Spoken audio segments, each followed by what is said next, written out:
What's up? Welcome to early stream chat. This is the sub sound. It is only 3:11 p.m. on a Monday. Whoa. Is this the early boy streamer?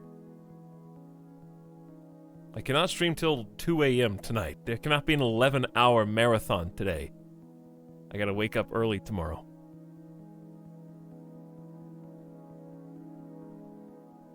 Welcome back, superstar. Hey. Thanks. Dude, I almost... I had to take a day off to rest and relax and socialize also yesterday. As well as just take care of some things I needed to do, like talk to some family. But, Splattercat started playing Disco Elysium yesterday, and I got in at the beginning of his stream, at the beginning of the game, and I was just like, yes, I want to see how this goes. And, I had to, like, turn it off because even in the tutorial, he was getting, like, different pieces of information and different dialogue trees than I was with the, like, first room characters. And I was like, okay, well, maybe after I finish the game, I can go back and watch without having to... Because, like, I feel like if you could hear every single voice in your head, like all traits, if all traits spoke to you, you might even figure out what's going on in the first building. Probably not, but like maybe. And I couldn't take that chance.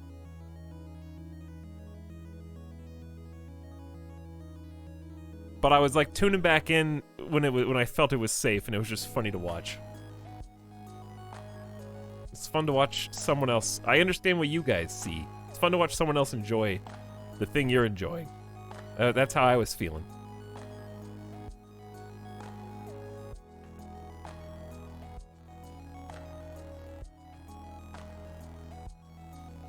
How could you talk like a detective from the 40s? Probably not. Didn't they just say "see" after every sentence? Yeah. Now here's the thing, see? All right, everyone, now listen up here.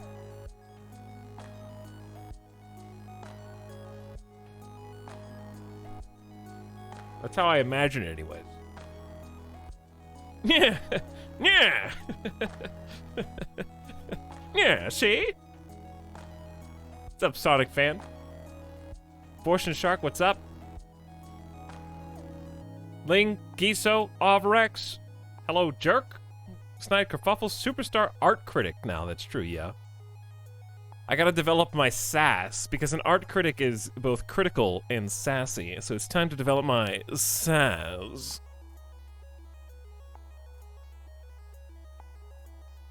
I listened to disco music today to get in the right mood. It sounds like a good idea. Hello, I am hyped. Hello, Aphex. Wincerin, what's up? Perestroika, Load Bob. Hello, Roof. Grugan Mod Squad. What's up, Karmaloaf? He loves Disco Elysium. I'm having a lot of fun, Aginator. It's definitely something I am treasuring. I was thinking about it a lot yesterday, and I had to just peel myself away and let my brain breathe, because we did do 11 hours on Saturday. So hope you guys had a nice India weekend and a good start to your new week as we barrel through April now. We got a lot of good stuff, though, in April. My birthday month, so we'll do a birthday stream towards the final third of the month. And, we're also gonna do the Rim World and the I still owe the 500 gift sub dump to you.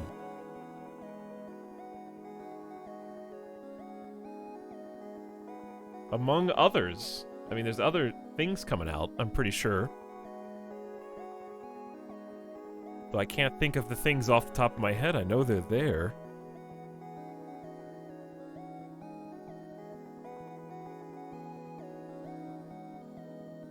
Still gotta get around to these one-off games that I've got installed.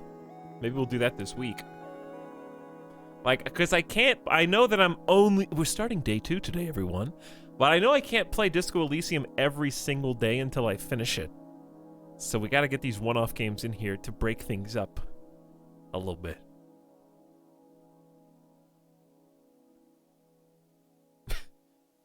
Why not? I mean, I guess I could. Who's gonna stop me?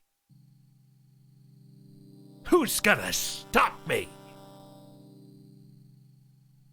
Why am I saying it like that? Is that a The Mask reference? That was even like before my time. The Mask was because I was 5 years old when The Mask came out. So like my parents and aunts and uncles had seen it and thought I was hilarious, but I was in kindergarten.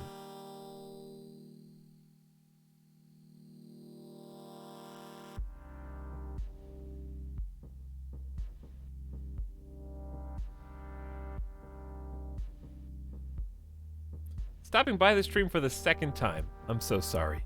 On merit. First time was the last Disco Elysium stream. How are you enjoying it so far? I would say that I'm definitely in the honeymoon phase right now at Disco Elysium. I would say it's swept me off my feet. So I'm having a good time.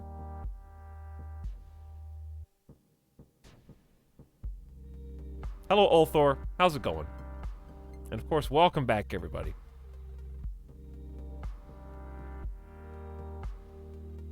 Casey, thanks for the beginning of stream sub. Appreciate 25 months. Howdy. And the Abortion Shark, thanks for the Baker's Dozen. Welcome back for 13. Thanks for sharing the subs. We're just getting started today. Got some coffee. And one of my lights is still busted, but I can still see you. Got some Golden Night coffee. I'm gonna hiss at you from that side again. I missed your voice, man. I just rewatched your last video on your old YouTube. Well, the Crim, we've been here for over 3 years now. Glad you could join us. And hopefully we'll be around for 3 more. And beyond. I'm gonna stream till I'm 50. So like, I'll see you guys next year. This is the sub sound.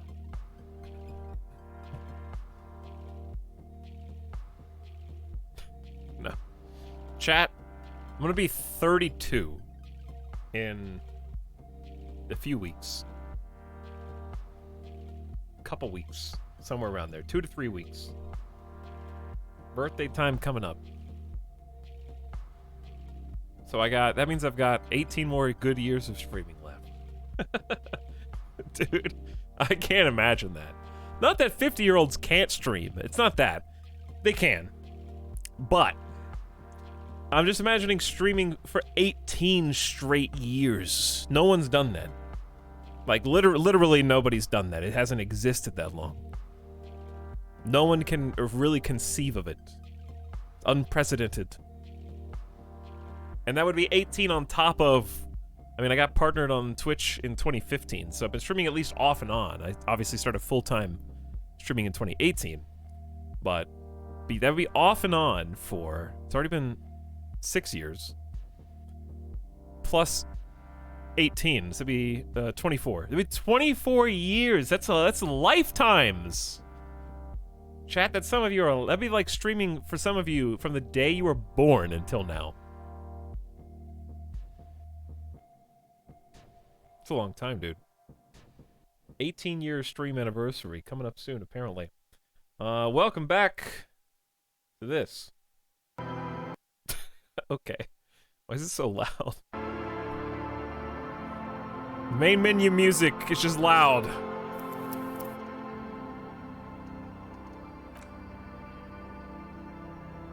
It'll quiet down a little bit. I did realize that the last stream...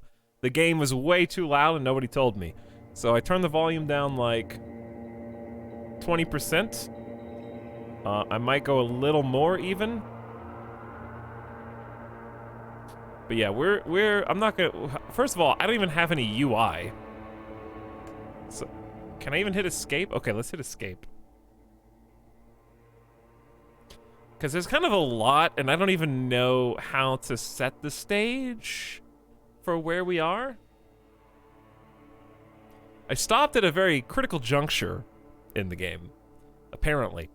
It was the end of our first day, and it took 2 streams to get to the end of our first day because we were quite busy bees. We did a lot.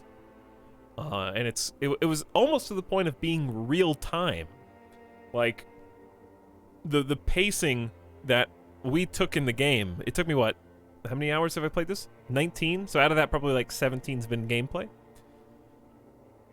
So 17 hours me playing, but the game in the day, we woke up at what, 7 a.m. or something? 8, 9, 10, 11, 12.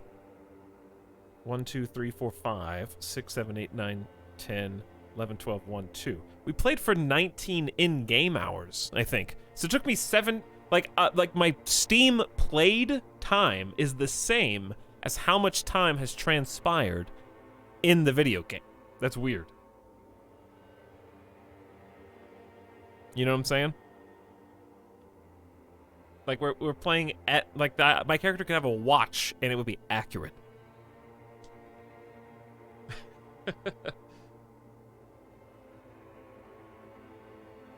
Is this your first playthrough of Disco Elysium? Toon says you've been here for every stream. What do you think? And you always say, wow, my... Okay, today you said, wow, my second Etalyx stream. Well, you were... Oh, wait, yeah. Wow, an Etalyx stream. It's not my first, but it still feels like it. Wow, my first Etalyx stream, and it's gone. Wow, my first Etalyx stream. Wow, my first Etalyx stream. Wow, my first Etalyx stream with stable bitrate. Wow, my first stream. Oh, wow. Time for my first Etalyx stream.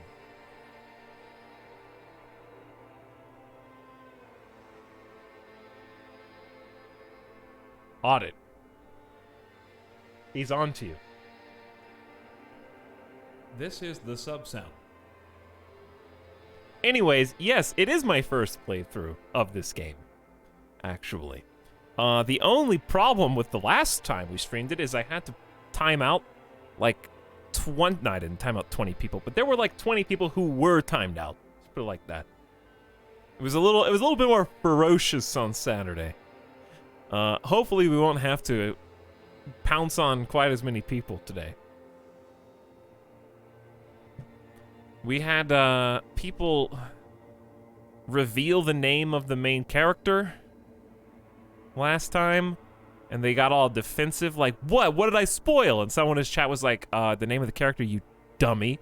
And they were like, oh my god, you're right! But then we learned it anyways, and I just kind of ignored it. So, now we know. Apparently, of course, I know the name. Now well, this is the problem, right? Because people say stuff that sounds innocuous, but then it confirms suspicions, basically. So at the time, I didn't know that the character's name was Harry. So that when the big boss guy in the cargo containers calls me Harry, I could have assumed that that was my character name, but also doubted it because this character is slimy and scary and could be fraudulent. But now I'm basically no because somebody in chat said it, and you know what I'm saying? I could put the pieces together.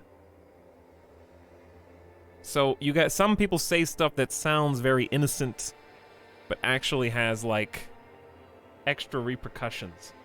So that's why we're hyper aggressive. So if you see someone or you yourself get timed out for 10 minutes, 20 minutes, whatever, okay, you could take it very personally because it's from me directly to you.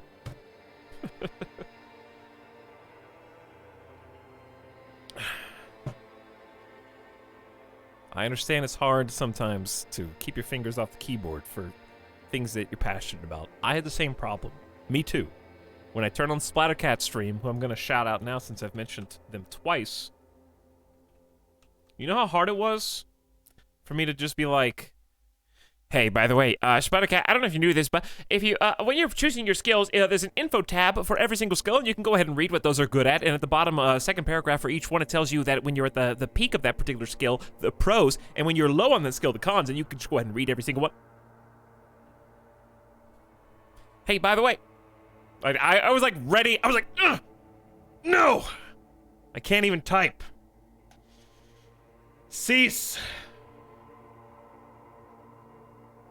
So I was a good boy. The only thing that I jeffed was apparently there's a bug where the chance to succeed for skill checks can just go invisible. And I was like, it's not supposed to be invisible. I think that's a bug. Because it was like, do you want to do option A or B? And it was like, option A, impossible, but it didn't say like a percent. So apparently there's a few bugs still. And I think they're about to roll out another patch if they haven't already. Because we've had a few bugs too with missing voice lines and such.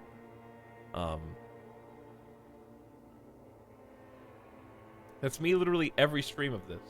I feel like we've done a pretty good job though, being very thorough. Anyway, now that I've stalled enough, it's been 20 minutes. I don't want to stall too long, but we're at a very critical juncture in the game where we just ended day one. My character is asleep and is having some kind of dream sequence that we have not yet gotten to the why or the how. And it appears that it's leading us to the body. So, we're gonna have some kind of revelation, perhaps. But things that happened recently. First of all, well, I can't go to my journal. That's what makes this difficult. You guys can probably see the journal, right? We did a lot. We went to the harbor. We 360 spin kicked Measurehead in the face and knocked him out. And now he has a minutia of respect for us. And of course, will let us go to the harbor as we please. We visited a number of locations, but we interviewed Avrart, I think his name is, who's basically like the head honcho of the union guys and the workers, who are their own kind of faction in the game, and really embarrassed ourselves. Like, he does not respect us one iota, and also I nearly passed out and died twice while sitting in his chair talking to him. Broke out in sweats, realized that I lost my police-issued gun, which may have been loaded and was purchased by some unknown patron from the pawn shop that I myself had apparently sold it to get rid of. Don't forget yeah, I became jello on the chair, sinking deep into it. We also finally examined the body and puked at least 2, maybe 3 times. I lost count. Had to come back to like at least a 3rd time after seeing it, smelling it, and just projectile vomiting all over the ground. We met, unfortunately, Kuno and Kuno Esse.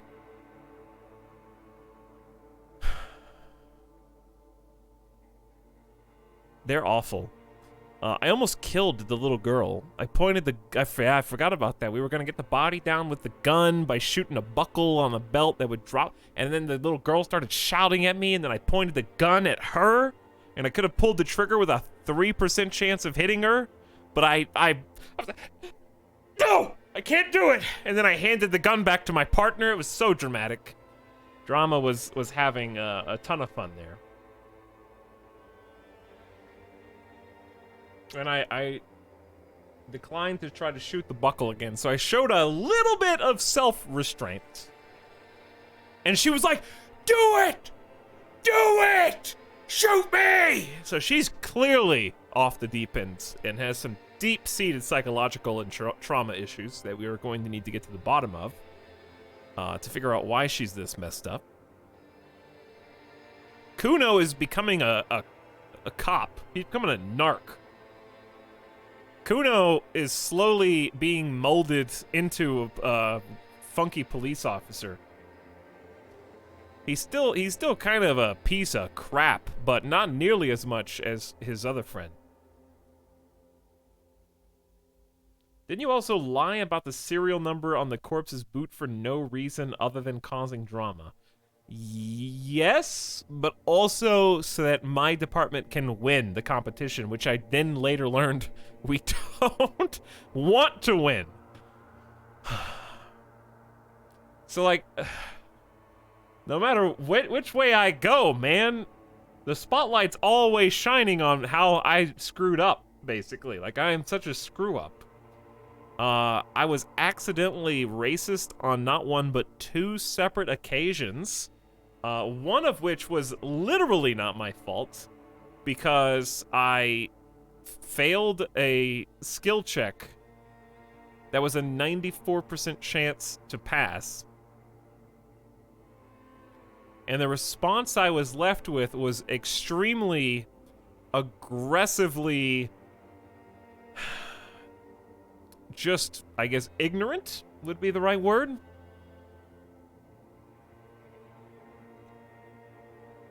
What else happened? I don't even know, dude. There was a lot. Yeah, I've lied to my partner, Kim. I gave him the wrong boot serial number for the armor. I don't know how that's gonna backfire in my face. But it could be nothing. It might just be like a oopsie whoopsie. I got the wrong one.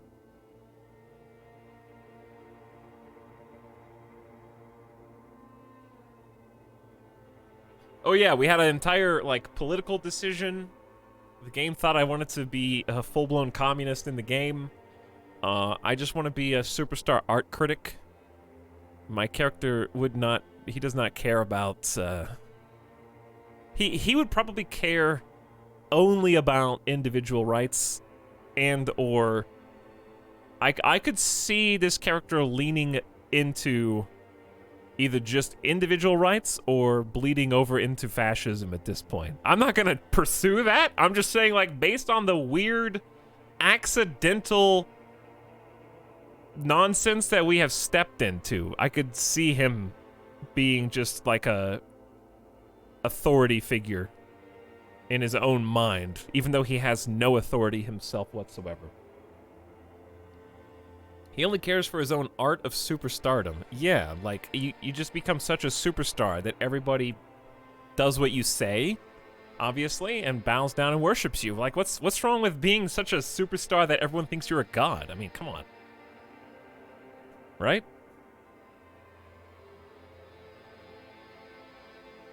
But yeah, the nice thing is, I honestly can't really... I'm not going to push any of the, like, political boundaries in the game, because I feel like my character...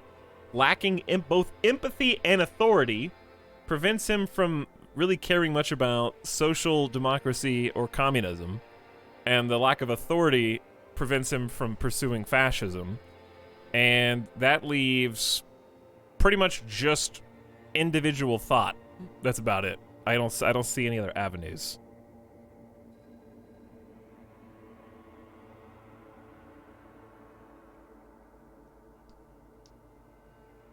Which is fine with me. He only cares for his own art of superstardom. Yes.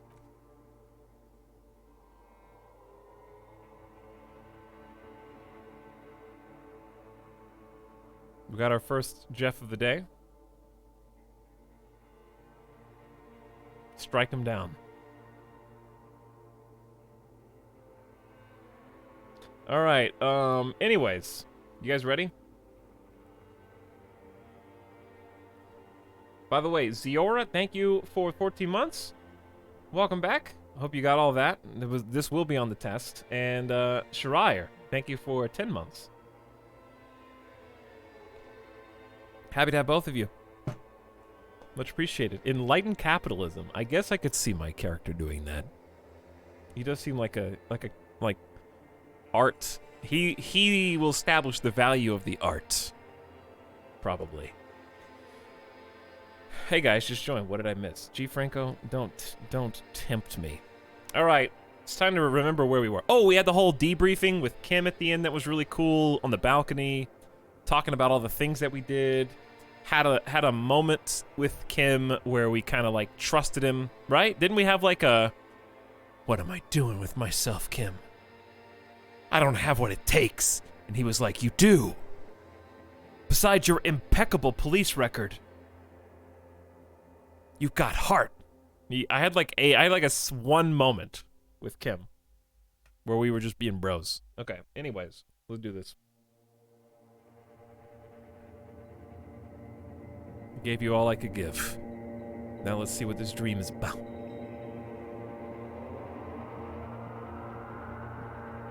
Let's see why we're here in the middle of the night. Oh, we also found out that if we're stuck out until 2 a.m., it's actually game over.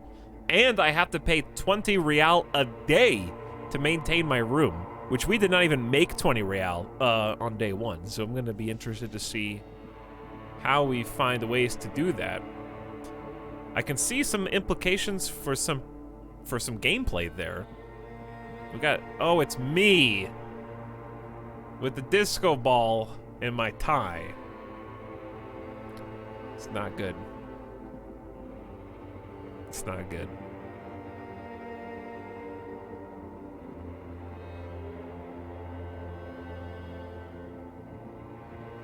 Do you remember the scent of your childhood? Was my childhood that messed up, dude? What is this? I remember nothing. I was born in a hospital where people usually go to die.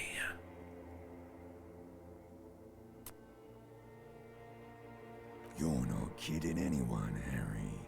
You don't remember shit. Tell me. Do you remember your wife's hand on your face? Why are we going down this road?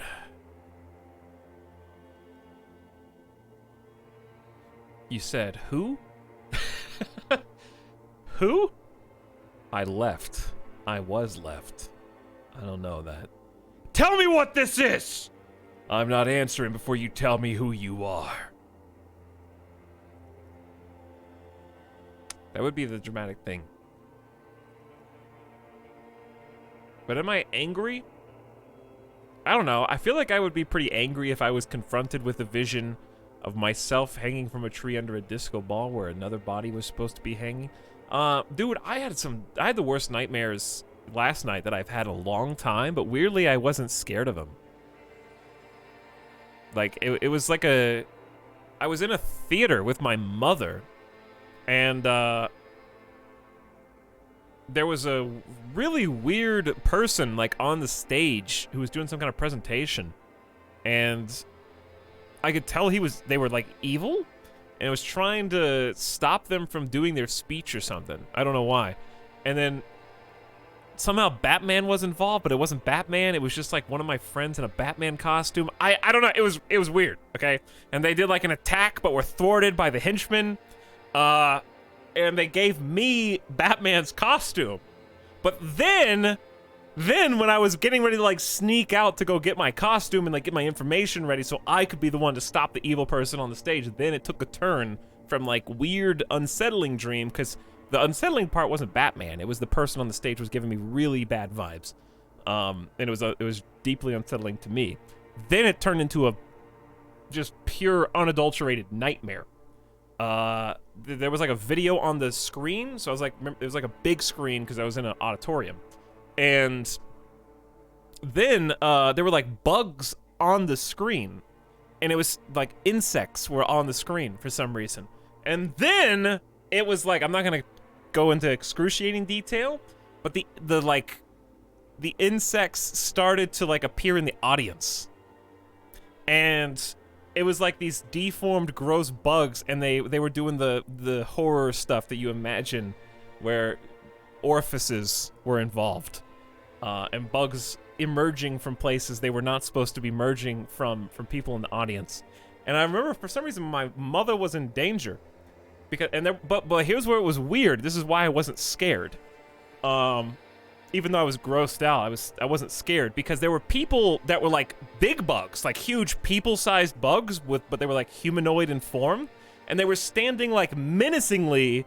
They had singled out like me and my mother for some reason, and were like kind of doing like the horror haunted house type of scare where they can get really close to you, but they didn't touch you.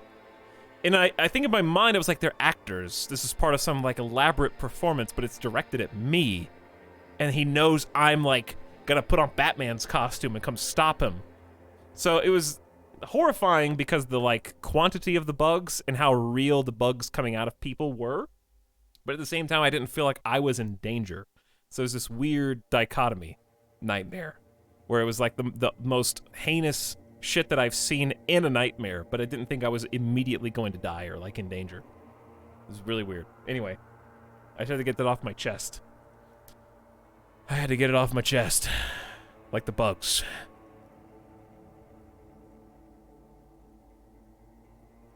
You're not kidding anyone, Harry. You don't remember shit. Tell me. You said who?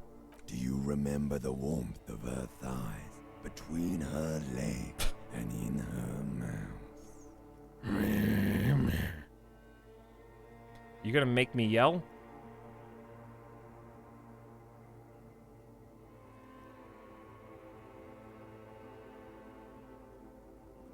I can't. This is the only time I wish I had a fifth option. That was a little more calm than this, but not as decisive as this or this. Because I don't know if I left or I was left, dude. But also, I'm not that angry. Also, where's my, my thing? Where's chat? Chat, where are you? Why do I have to authenticate this every day? Sorry, I'm sorry it's taking so long. The thing's not connected.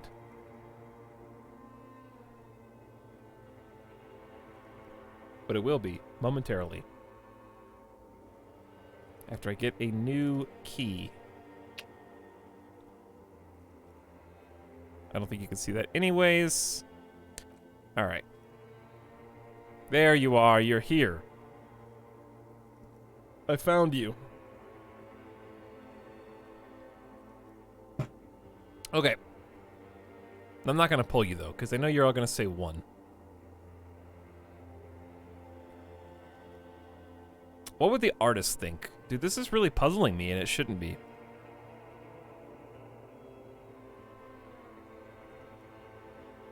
I was left is a more dramatic, deflecting answer. I left is very defensive, though, as well. I'll go with 4. That's right, funky baby. I assumed right. And you just stood there. One hand on the bottle and the other on your dick. Watching her go. Let it all be dragged away from you. Tell me, where are your friends? Human beings have friends, Harry boy. Where the hell are yours? I can get it all back. I don't want to come back.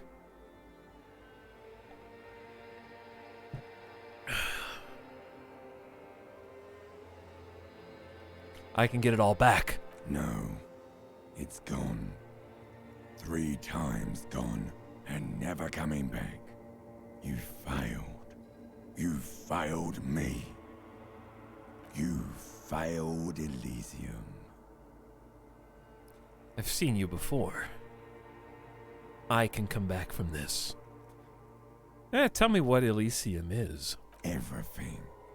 The Pale and the Etalyx on the surface. The outer magnetosphere. Burning, furious truth. 8,000 years of written history. You really dropped the ball, Harry. 4.6 billion people, and you failed every single one of them. You really fucked up. Apparently, I'm responsible. 4.6 billion people. There's a little lore drop there. That's how many people are apparently on this version of the planet. Chat, no, I cannot turn the voices up. You can turn your own volume up, though. Stop complaining.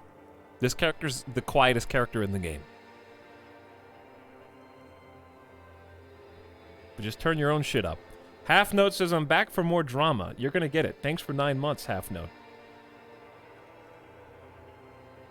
Much appreciated.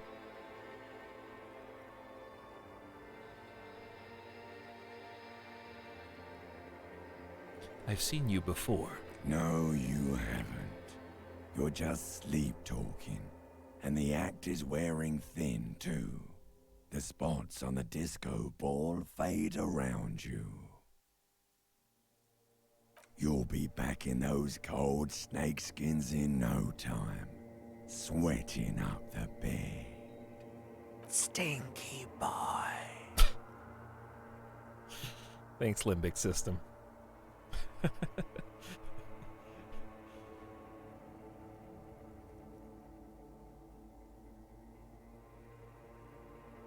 You're not coming back from shit.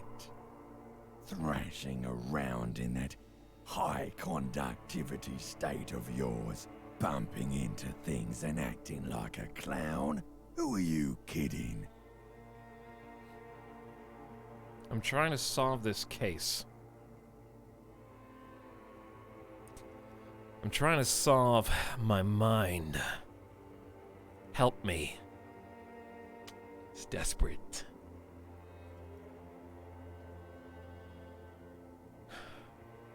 Trying to solve this case. You're trying to what? I can't hear you. This is just a word dream now. Jumbled up garbage. The pictures are gone. The bed rises to meet you. A thin, sleep-like state. More glass than velvet, grinding in your head. This is a word dream now. So something is wrong. Sleep shouldn't be this bad, this dry, this unnourishing. There's something wrong with your thoughts. Some kind of new type of hangover.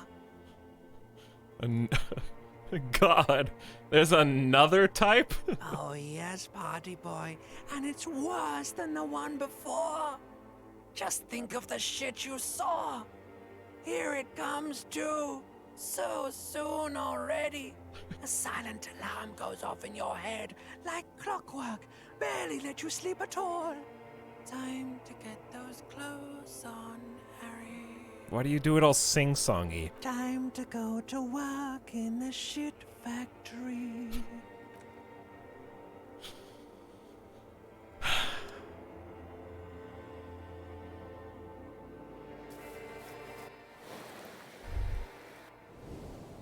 Well, here we are.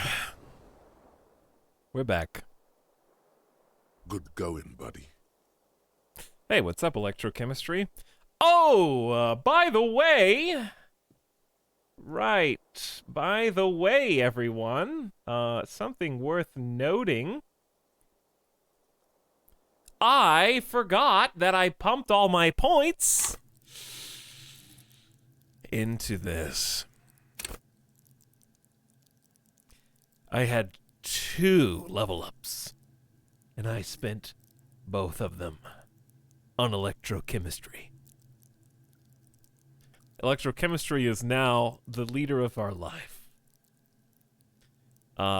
We were doing this for the mirror check. So I did the mirror check, reset it with a skill point. Did the mirror check again. Yeah, no. I think I did the mirror check twice, but after 2 resets, and it failed both of them. And, dude, we had a drink, too, to buff it even more. So I literally drank myself to sleep last night before even getting that hangover thing. So maybe you get the hangover indicator regardless. But it's extremely fitting now because my character actually did drink himself to sleep last night. So, yeah, we got 9 electrochemistry at the moment. And we are internalizing a thought for the actual art degree. It's another Kappa type, the worst one, the most savage and brutal, the art cop. Nothing is good enough for him. Everything is shit. You have to employ an armada of adjectives to depict and demean the mediocrity of the works and visual institutions around you. Really flex that critical muscle until the vocabulary for punishing mediocrity becomes second nature. Here we go. That's what we're internalizing right now. I'm curious to see the solution for this. Right now, -1 perception. Can't even look at this shit. That's how far beneath me it is.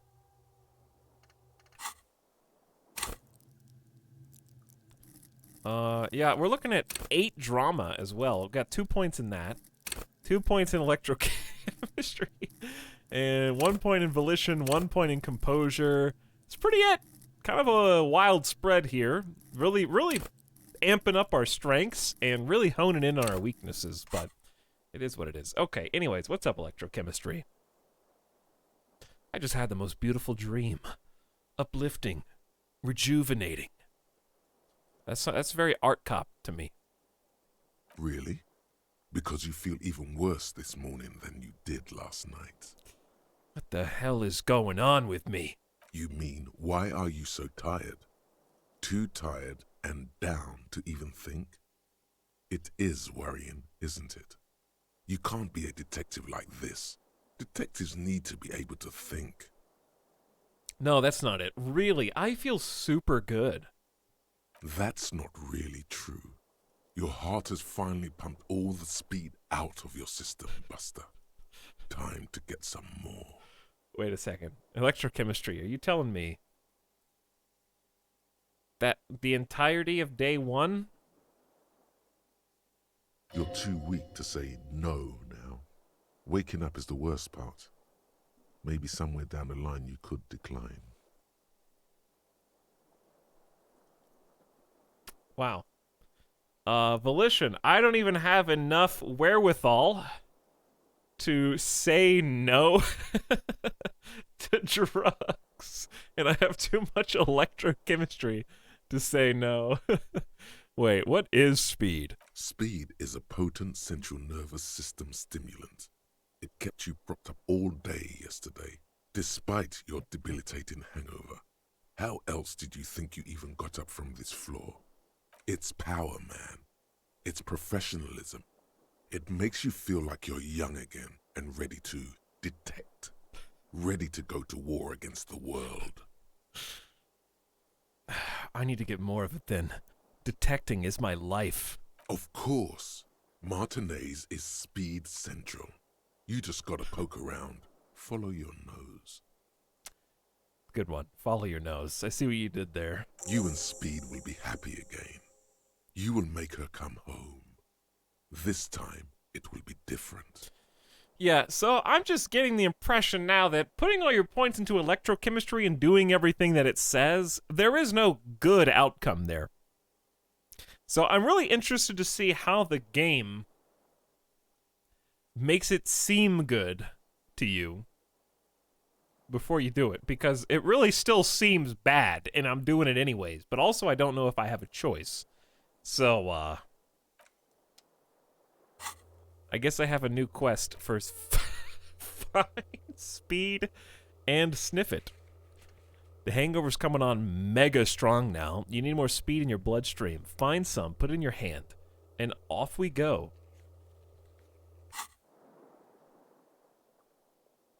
The bed is still cold from the broken window, and not too inviting, but it's yours. No.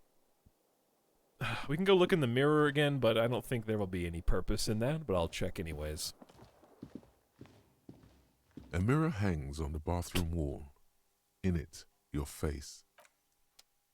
Yep, that's still the same me down here with that fun look on my face. That is me. So you were drunk and high on speed at the same time. Apparently, speed was in my system from the beginning of the game, according to that internal monologue.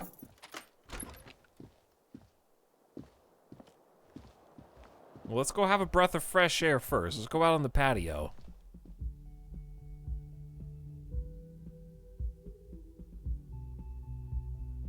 Try and let the cold morning air slap us in the face a little bit. 7:34 a.m. Considering we went to bed close to 2...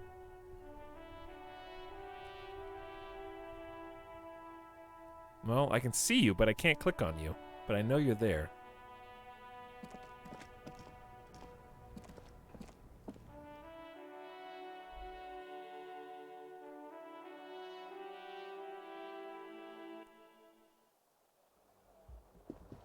The dawn of day 2, chat, is finally here. Let's see if Kim's awake already. Okay, well, I can't even interact with that. The door is closed. Still nothing. You should punch a fucking hole. Shut up! The murmur in your ears recedes slowly. Every time I knock on that door, he just wants to break it down. Destroy it! I have to refuse. Whoa! There's a lot of people in there, dude.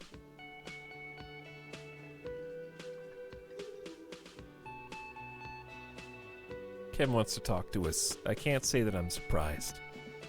Good morning, Kim. Morning.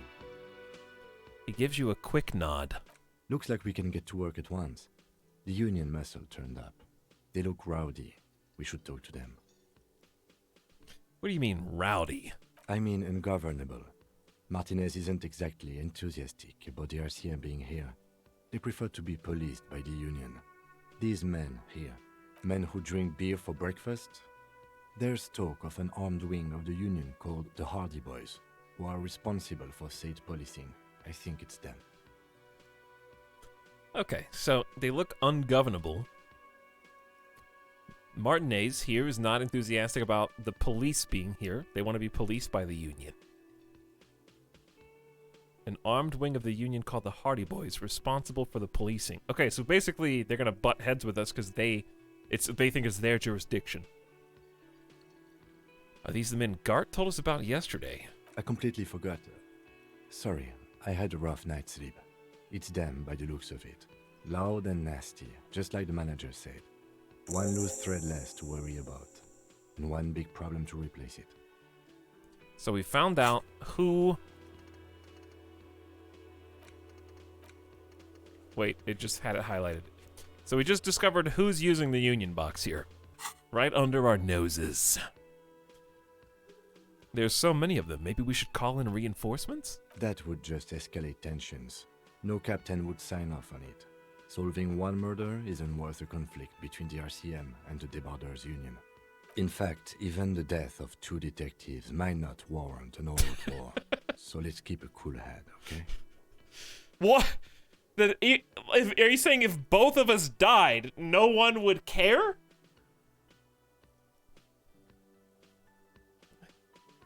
Isn't that the whole, like, police meme, though? Like, oh, you killed one of our own. That's war! Isn't that the meme? That nobody would mourn us or come avenge us or anything? Okay. That feels bad. He's not exaggerating about that mortal danger, just calmly factoring it in. Your fists clench and your pulse rises uncomfortably. Okay, thanks Half-Life for telling me that I'm actually in mortal danger. Let's roll. One more thing before we do. We don't have to talk to them immediately. We can walk right past them, continue with our business. But aren't you curious to know what they have to say about the murder? Logic. They're in no hurry to leave. They think they own the place.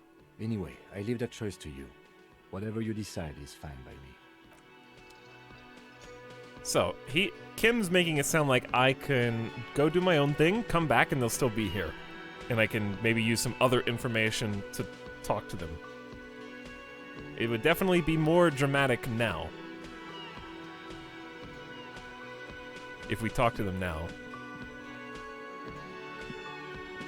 Can I help you? About my bill for tonight. Got the 20 real? No. Then why are you wasting my time and yours? Okay, I just want to talk to you, Gart. You're my lieutenant love. Just a moment. The old woman turns back to the cafeteria manager. And there's no public phones nearby? The closest phone booth is down the coast. Sorry for the inconvenience, ma'am. The cafeteria manager appears genuinely apologetic. It's fine, I understand. Thank you anyway. I'm glad to see you again, dear. Good day, ma'am. Everything all right? Sorry, ma'am, I didn't mean to eavesdrop on your conversation. Tell me how I might make it up to you. That's way too nice. Everything okay? Please don't trouble yourself about me, sweetie. I was just hoping to make a call, but the Whirling's phone line isn't working. The Union office probably has a phone, but I can't really get there. Or to the phone booth down the coast. And Gary's phone is dead too. Chat, this is very horror movie-esque. All the phone lines are down. We can't get off the island. Why do you need to use the phone anyway? To let the young woman who's house-sitting for us know that we may be delayed.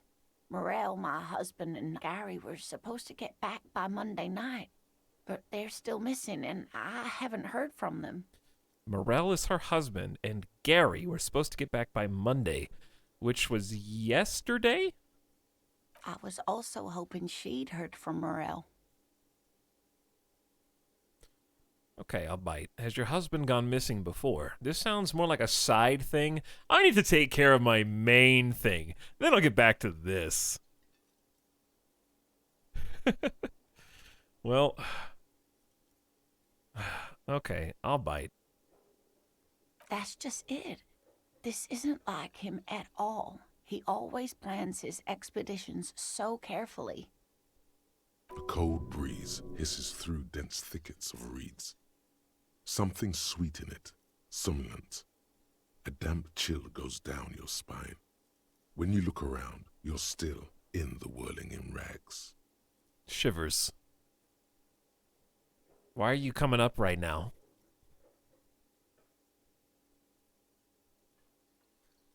Cold breeze hisses through dense thickets of reeds, something sweet in it. Somnolent. A damp chill goes down your spine. When you look around, you're still in the whirling in rags.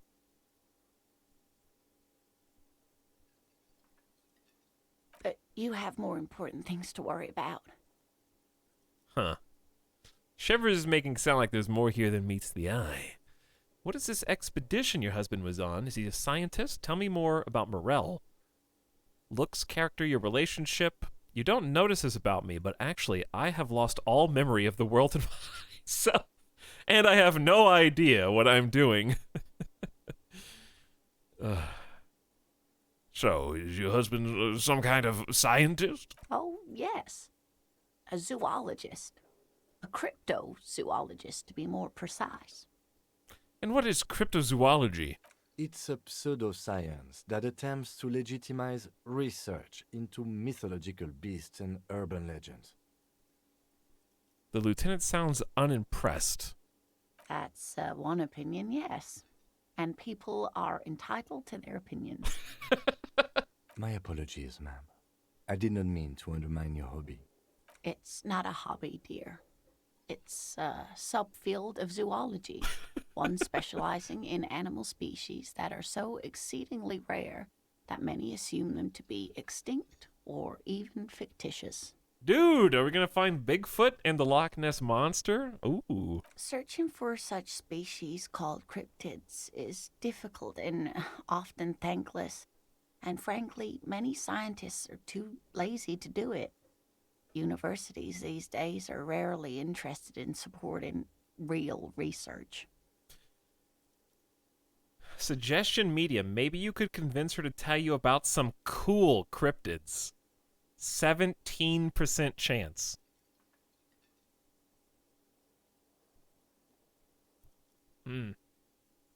Okay. Okay. You're an enthusiastic idiot, but you're still an idiot.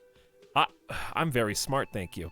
I want to know everything about cryptids. Living cryptids, extinct cryptids, marine cryptids, land cryptids. Bring it on! We don't have time for Cryptozoology 101. Let's get back to work, shall we? Dude, that sounds like imagine a rock star finding these secret cryptids and becoming famous for their discovery. All right, what expedition was your husband on? Just some field work, sweetie. Morel is a highly trained scientist. He and his assistant Gary are studying an extremely rare species of insect. But they should have returned by now. They were just going down the coast across the water lock to set a few traps. The water lock. He said they'd be back on Monday. What could be keeping them? We discovered the water locks late last night. The water lock. That was broken. Could this be it? Apparently it is. The water lock to the other side of the coast is broken. Who's this Gary person? Do you trust him? Oh, sweetie, it's nothing like that. Gary's as loyal as they come. I trust him with my husband's life any day. Okay. Apparently Gary's a trustworthy guy. The water lock to the other side of the coast is broken. They're probably just stuck. Oh my. What happened to the water lock? Word around the canal is some weird new cryptid... Word around the canal is some weird new cryptid destroyed it. Oh, now you're just having fun at an old woman's expense. In any case, thank you for looking into this. It takes a weight off my shoulders. Thank you both. You're welcome, ma'am. I hate to ask, but if your investigation takes you to the other side of the coast, please do keep an eye out for my husband. What's a cryptid? A cryptid did it, yeah. I'm a quick learner, dude. Yes, some left-field scientific research is exactly what you need right now. Funk up that vanilla murder investigation. Exactly, conceptualization. Exactly what I was thinking. And if you see him, let him know Lena is waiting for him here at the Whirling. He gets so tangled up in his work that he may not know the water lock's been repaired. And it's cold out there. If I see him, I'll let him know. When or if I get there. Oh, you're such a dear. Thank you, sweetie. No, now that I've taken the case, ma'am, I need a little bit more information about your husband. Oh dear. I'm not sure where to begin. How can I find him if I don't know what he looks like? Well, his expression is slightly grumpy, but his eyes are always bright and curious, like a small boy's. And his palms are quite coarse from all the field work, but he's quite gentle. Let's try again. If I were trying to meet him on the street, what would I look for? Yeah. Oh, well, he's a bit shorter than you, but with a larger frame. And he has longish white hair, usually a bit uncombed. You might say wild, even. The lieutenant pulls out his notebook and begins jotting down the woman's description. One other thing, he'll likely have all kinds of field gear on him, even if he's not out in the reeds, you know, just in case. How long have you two been married? I have a feeling they're not married. We'll be celebrating our 16th anniversary this autumn. Not the most numerically satisfying anniversary, but I like the less obvious milestones even more somehow. How did the two of you meet? Like this is... dude, tell me a good story. I do value the drama of it all. What if I just mess up their marriage? Oh, what if I go full homewrecker? Oh my god, shut up. Via dating agency, I'm ashamed to say. I was looking to get back into the scene after recovering from my accident. And he'd just divorced. We hit it off, and, well, here we are. I think I have all the information I need. Let's move on. I hope I've been useful. Tell me more about this rare insect your husband is looking for. Oh, sweetie, it's fascinating. But I shouldn't bore you with entomological minutiae. The lieutenant gives you a sideways glance. I want to hear about the insect. Well, it's a phasmid, technically, but... Ah yes, Phasmatodia, a diverse group of insects whose bodies resemble twigs, leaves, that sort of thing. Ghost insects, colloquially. Colloquially. Where other phasmids imitate sticks or leaves, this one's a living reed. It disguises itself among the reeds here on the Insulindian coast. Hence its name, the Insulindian phasmid. Perhaps you'll end up co-discovering the phasmid with us, officers. Dude! She looks you in the eye and nods thoughtfully. We could do that! Get stick-bugged. Thanks, Chad. There's a touch of awe in the way she enunciated the creature's name. I knew it. We're gonna be chasing made-up insects with cryptozoologists. It's not made up, officer. I can assure you. It's simply elusive, so much so that most establishment zoologists doubt it exists at all. We're definitely doing this, Kim, okay? This is what a superstar cop would do. What makes you think the phasmid is around here? Well, some teenagers making out in the reeds saw one. They didn't know what it was, of course, but there was a brief article in a local newspaper about their encounter with a ghost insect that looks like the reeds. Gary sent us the clipping. Thanks, Gary. Interesting. Maybe the phasmid made the teenagers make out. Electrochemistry, are you saying this bug has powers? Maybe the phasmid made them make out? I doubt it. It's not like teenagers need much encouragement in that regard. Electrochemistry, you're embarrassing me. So a newspaper clipping is all the evidence you have. Of course, most phasmid sightings turn out to be false alarms, but their description matched the Insul Indian phasmid perfectly, and they didn't even know what they were looking at. So, does it have cool powers? Yes, it can blend in almost perfectly among the reeds. It's how it stayed hidden all these years, centuries even.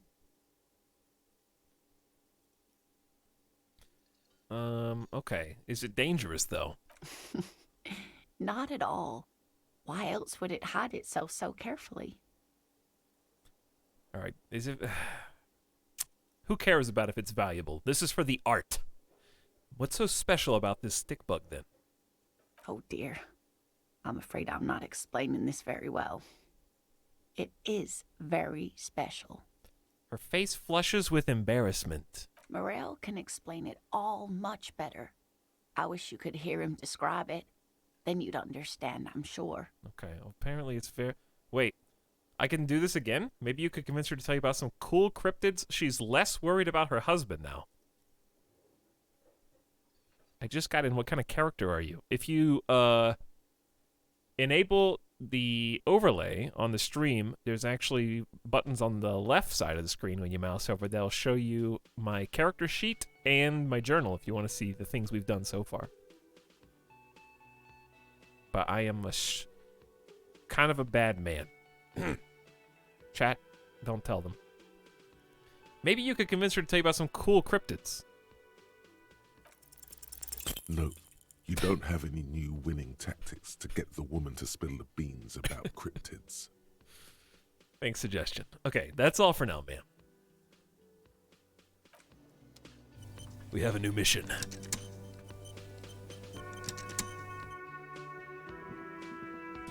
What's back here? Go talk to our vodka chef.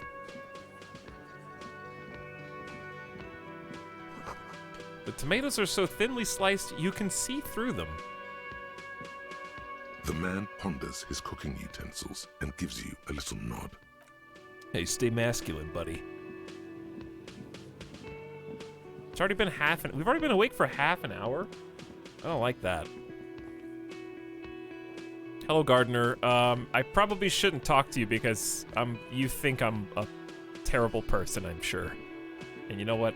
I deserve it. I'll talk to you in a minute. We'll see if we can make things better. Okay, so find the zoology. Oh, dude, it's separated by Monday and Tuesday, which is both a blessing and a curse. So I can actually see my homework piling up. Dude, I have so much homework. At least my done missions are starting to stack up too.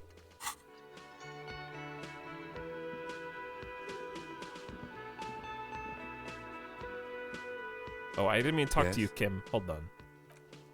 Trying to talk to the gentleman behind you. Okay, he's still not willing to speak that much. I feel like I'm gonna take Kim's advice and try to come back to these dudes after a little while. Let me handle this. The woman says to the crowd in the mess hall before turning to you. Officer Discotheque? Uh-oh. Still She's... wondering if we listen to disco? We don't, by the way. We don't listen to disco anymore. First of all, you're very quiet, and second of all, you're very mean, but also I deserve it. Her entire character has shifted. This young woman is cold as ice. Uh-oh. You're the gardener. You lied to me. You're not a gardener. I was just making an observation. I was reacting to stimuli. I just wanted to know what kind of music you listen to. I was just curious. I mean, no trouble. Just here to do my job. That's all. Ugh.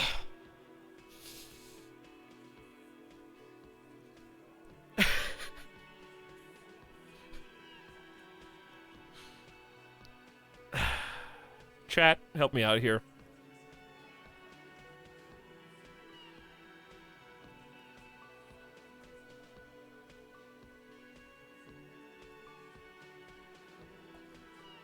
Help me out. Chat's going for the protest. I just wanted to know what kind of music you listen to. I swear. I swear. Sure. You were curious. I'm not a gardener, by the way. I'm a legal counselor for the Dock Workers Union. Interesting. So let's get to it. You're looking for Titus Hardy? You think he has information that will help you? Maybe he does. She points to the man on her right. That's Titus. Talk to him. But know this. I'll be keeping an eye on you. No strong arming. Nothing official.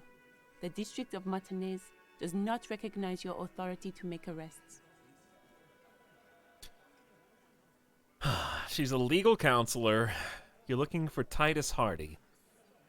Maybe he has information, but I'm keeping an eye on you. No strong arming. Just regular talk.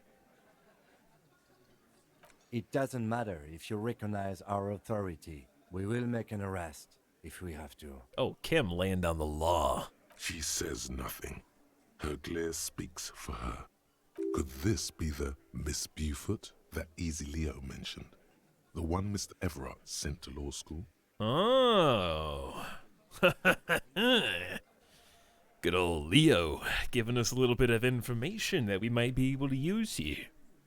What's your role in all this? Are you Lizzie? What if I want to talk to you, not Titus?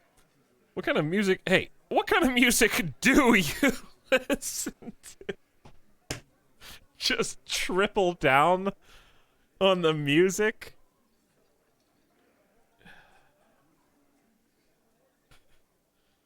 What kind of music? I'm just looking for some new songs. I'm gonna do karaoke later. She looks as if pondering whether to answer or not, but then shakes her head slightly. Another dance music. You wouldn't get it.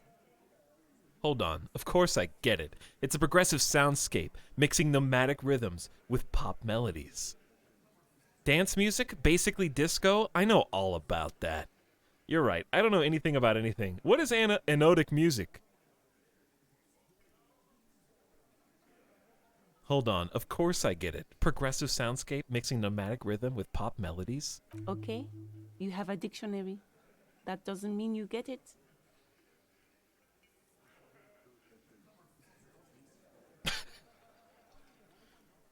Should I even pick either of the other two? It's got 5 XP for that. Art Cop, baby. I feel like these two are undermining my position.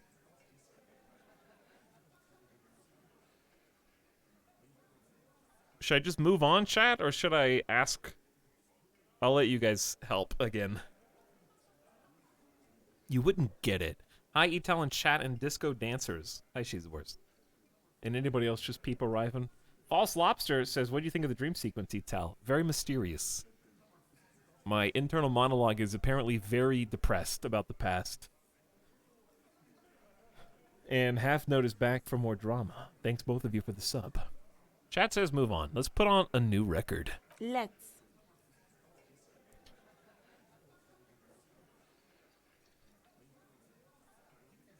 Are you Lizzie Elizabeth Beaufort? I suggest not wasting time on trivial pleasantries. and focusing on why you are actually here. Titus Hardy. She points to the tall man by the table. Even though she has excellent control over herself, something moved behind her eyes, in the way she stands, in her face. I'm not gonna rat out Leo. I can't rat out my source of information. Leo's my boy. Also, I'm glad I have 1 point of composure right now. Hardy? Not yet. I had another question. No. Talk to Titus. Oh, maybe I should have mentioned Leo. I could always do it again. But I'm gonna stick to my guns. But what if I wanted to talk to you instead? What you want is of no significance, officer. Don't test your authority. In Martinez, you are no one. What are you going to do to me? The lieutenant is not satisfied with the approach. What are we going to do to you? It's a cold laughter devoid of joy. The Union isn't going to do anything to you. It is not a crime syndicate. It is a labor organization. Uh-huh. Uh-huh. Goddamn right it is. Thanks, Titus. You want to come over here and talk? Instead of by proxy? You just enjoying this conversation from afar? If anything, it is the RCM who do things to people. But we digress. All right. I see how. I'll be back.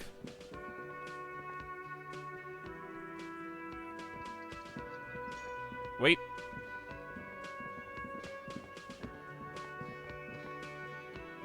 I don't think anything changed here, but I do have Kim with me now. I want to see if Kim will let me into his room. No, not yet. Okay, Kim. Fine. Keep your secrets. The door is... Keep your secrets. Hey, what's up, Chaotic Kiwi? People arriving on the scene. Thanks for 13 months of sub. Welcome back. Let us coast on out of here. And let the sun bask upon our skin as we decide what to do with our time that was given to us. We've got much to do. What level am I? Well, we got 45 more points till we level up again. How close are we to art degree? 76%. Close. I just got here. Hi, y'all. Hey, Intervite. What's up, Cosmo Bob? How'd the love quest go?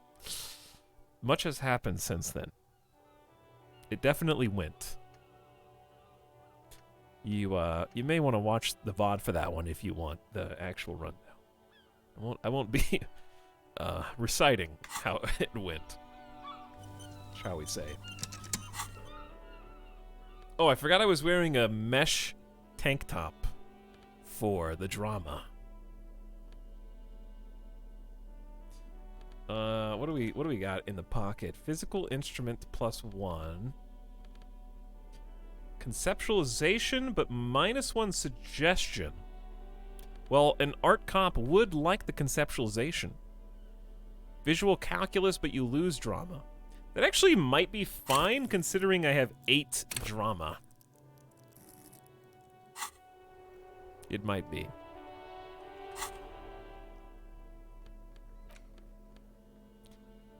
We just have a better jacket now than we did before. And this is electrochemistry instead of half-light, but we already have so much electrochemistry anyway. We got some interesting items. We found a shot put ball. And in our pocket, we got the map, a book, which I think we've already read, the racist mug, the damaged ledger. Oh, that's my police ledger. Handwritten note from the fridge. From the Ice Bear fridge, right. The note is written with a blue pencil. Okay, and then the photo of the tattoos from the man on the tree.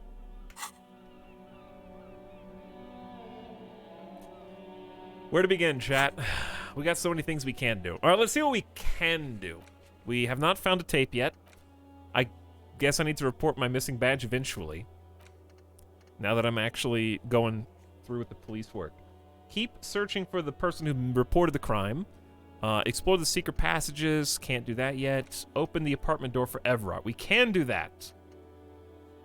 No, we can't, because we can't get through the greenhouse. So, not quite. Find out who has access to the trash can. May take a while. Buy pants from Kuno. He was going to charge me 500 real.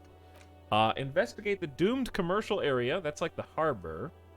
No. That's the, Oh, dude, let's go back to the haunted house.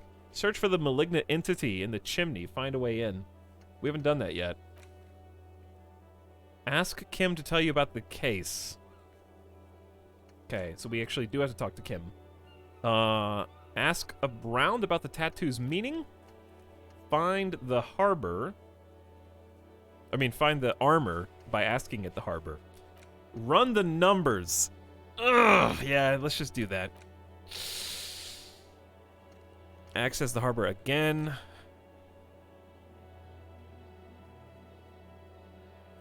Repairs by Wednesday morning on the Watergate. Find money for Gart. Find Speed and Sniff It. And find Morel the cryptozoologist. Okay, well, the things we can do...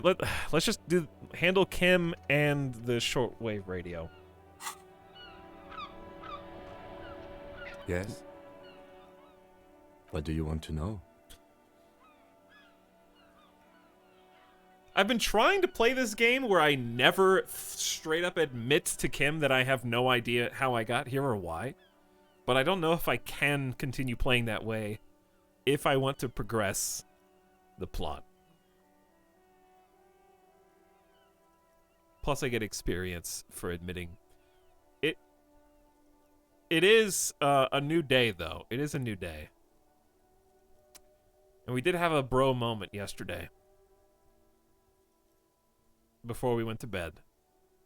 And we just got together again, so maybe it's time for me to broach the subject. Kim's such a nice guy, he's not going to ask you outright. Oh, it's not that I think he doesn't know. There's a difference in knowing and telling. Or like you said, asking outright. All right, Kim, I'm coming clean. I can't remember anything about the case. Ah, yes. The case brief you missed. Now I remember. Ah, yeah, the brief. Yeah, the one that I missed. Right, they didn't give it to me like they gave it to you. 3 days ago, the RCM Emergencies Desk received a report about a security guard who was found hanged in Martinez. An anonymous caller said there was a dead body behind the Whirling in Rags hostel cafeteria. Hostel The cafeteria. cadaver had been there for 4 days. No one had come to investigate. During that time, the victim had been stripped of his belongings.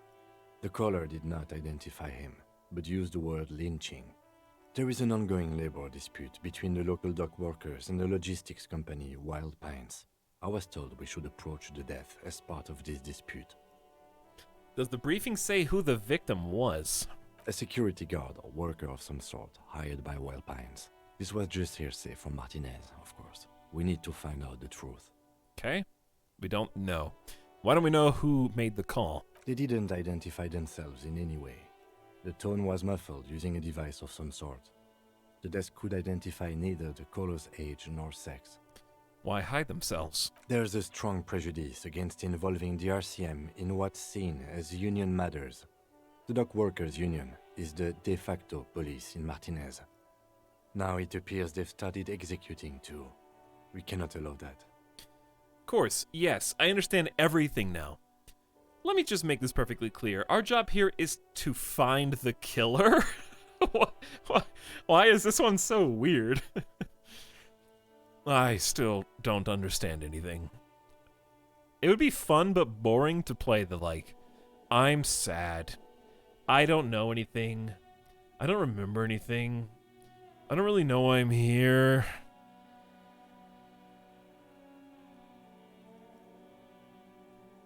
Our job here is to find the killer? No, I understand everything now. Just to be clear, We are police officers. It's our job to find the killer. That's the case. Uncover and arrest the killer. Can we go over the prelim info again? You mean like a brief? Do you want me to brief you again? No. No, just... Kev, I was just pressing buttons. There's no reason to wing anything. If you didn't get the brief, that's okay. I did. 3 days ago, the RCM emerged. During that time, I said no, the victim had Kim! been stripped of his belongings. Mega cool! The caller did not I've heard identify enough, him, Kim. But used the word. Okay then. Was there anything I else have you all wanted to I know? need for now, thank you. Good. Mega cool, Kim. Just literally repeating it verbatim.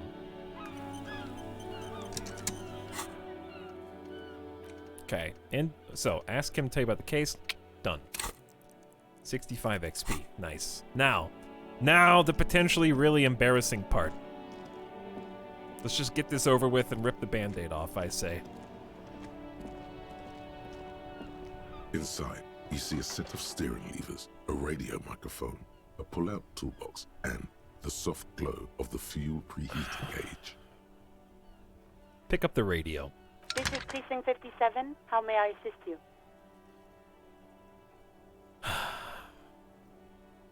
Could you run a serial number from a pair of armored boots for me? Sure, officer. What's the number? And the make of the armor, if you know it. Uh-oh.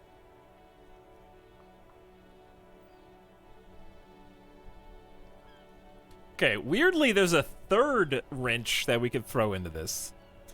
We could, well, yeah, we could undo our lie right now and give the accurate model, which would reveal to Kim that we lied.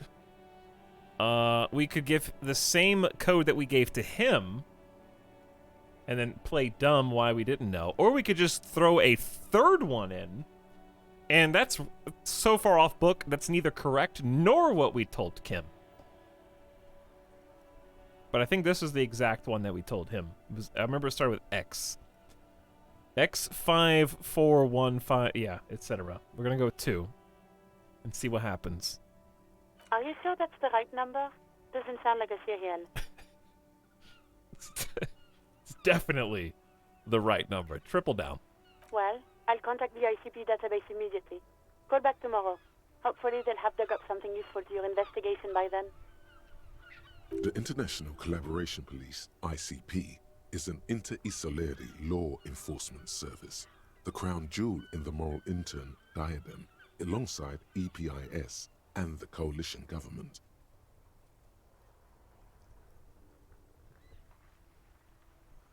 Why? I guess I can touch base with the 41st again. This is fine. This is fine, yeah. They give you so many chances to back out. Yeah, they do. Hey, reconnect me to the 41st. Right. Please hold. 10-4, come in. Fireworker, over. I'm gonna go ahead and report my missing badge, okay? Because listen, chat, every good lie needs a shred of truth, okay? If I call back about the serial number at the exact same time I confess that my badge is missing, you know, it gives it more credibility. I need to report my missing badge. But you said... never mind.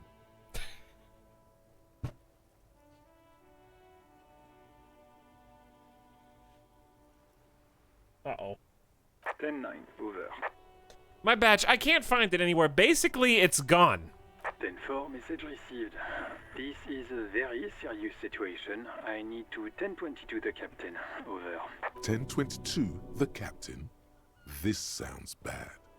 Bad and scary. Like being called to the headmaster's office in school. Is it him? What does he want? Jean! Says he lost his badge and needs to report it. He what? He lost his badge?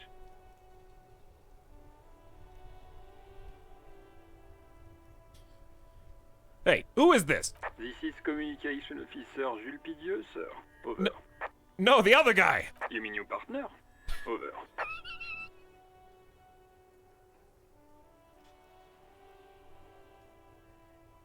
No, my partner's right here. His name is Kim. He's standing right next to me. That's my partner. If I had a partner, he'd be here with me. My partner. What is he saying? He's asking who you are. I'm his goddamn partner. It's your partner, Satellite Officer Wittmar, sir. Over. Did he lose his memory along with his fucking badge?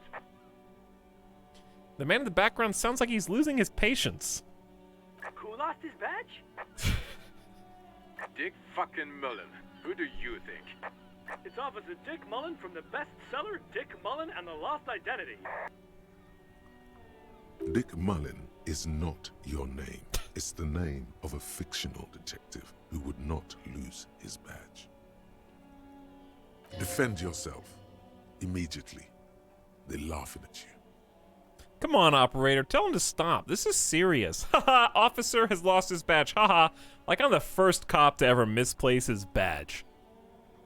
He says this has probably happened to other policemen before him and laughs sarcastically. Oh god damn it. Is he fucking kidding? The whole station's gonna be dicked for this. Satellite Officer Wittmar is wondering if you might be joking and adds that this tarnishes the reputation of the entire station. Over. Mullen dicked us.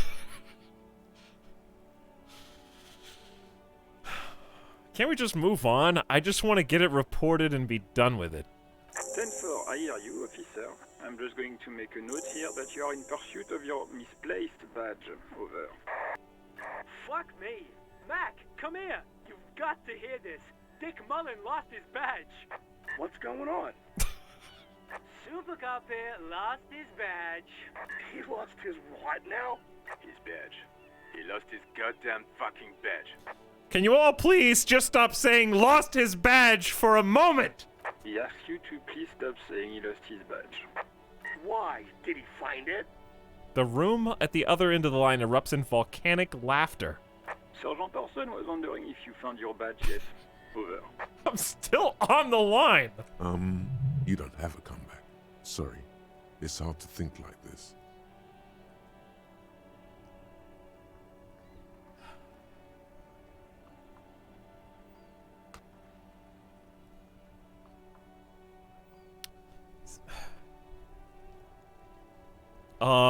He's not replying. Looks like he's still looking for it. You can hear laughter in the background. Enough with this. I have other things to discuss. 10-9, come again. I didn't get that. Over. The animated conversation in the back is making it difficult for him to hear you. New heights even for Captain Sober. Ask him. Ask him if he's lost his gun, too.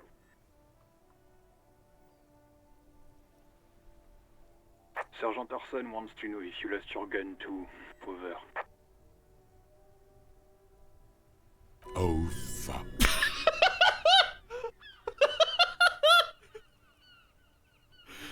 Drama, medium 11, convince them that you didn't lose your gun. Oh, drama. Please save me, drama. Lying over the phone? It's easy. Just say it like it's the truth. And then it becomes it. While Kim listens. No, of course I didn't lose my gun. He says he didn't. Thank God for that. That would have been a nightmare. I don't even want to imagine the poor prick who has to relay that kind of news to the captain. Losing his badge is bad enough. Tell him to find it, and fast. We can't have some gangbanger running around with it. We're all glad to hear you've not lost your gun, officer. You need further assistance? Over. Listen, I actually lost my gun too. No. 10-10, transmission completed, standing by, in the call. Roger that, 10-10, over and out. With those words, the cabin becomes silent again, the radio mic resting on its hook.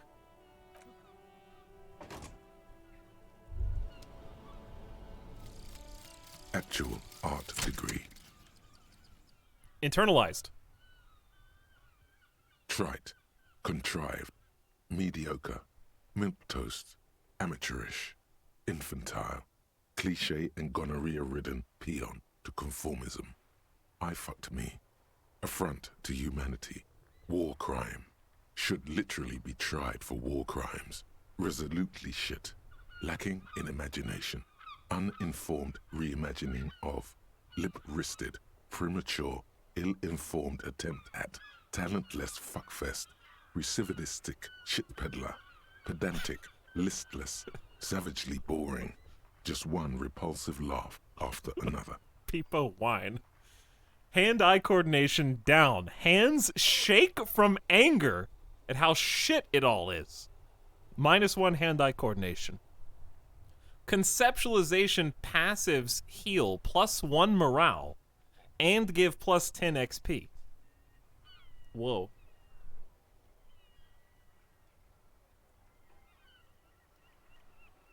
That's really good for me, actually.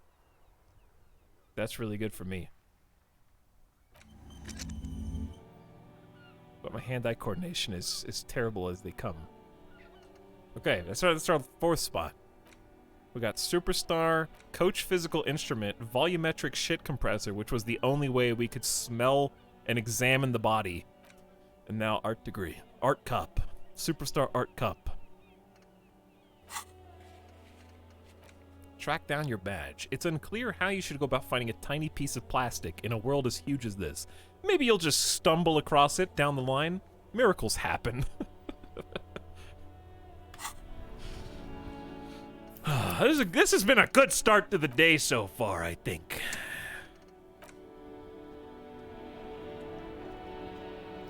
Okay, where next? What do we want to... Oh, let's go back to the haunted place. I think we did dead end it, but we can go check it out again.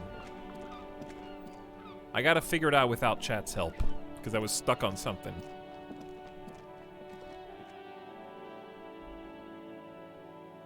I was hung up on one piece. I can't get any help. Because I know whatever I need is in here.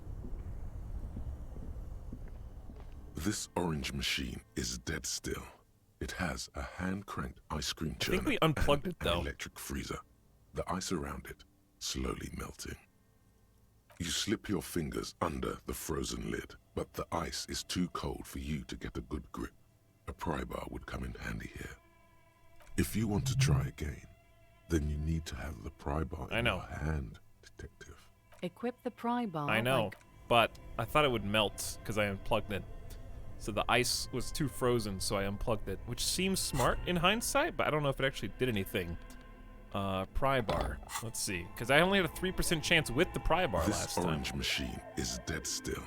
It has a hand-cranked ice cream churner. I did get a +2 for unplugging it. The ice around it slowly. But it's a -20 because the pry bar is too weak. So we gotta find a better. I gotta find something stronger. I don't want to even try this one because it might break the pry bar. But I was correct about unplugging the machine, so at least I'll take that win. We'll come back. We'll come back. We just may not be able to solve it yet. And that is okay. Let's go check on the bear. Where's my flashlight?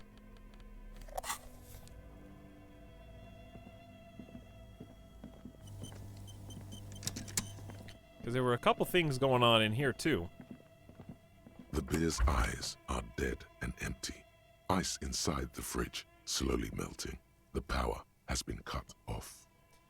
Yeah, examine one of the ice cream wrappers. A friendly cartoon bear smiles back at you from a glossy cellophane wrapper. We can also try yelling into this again. A thick layer of coal dust covers the furnace, coloring it pitch black.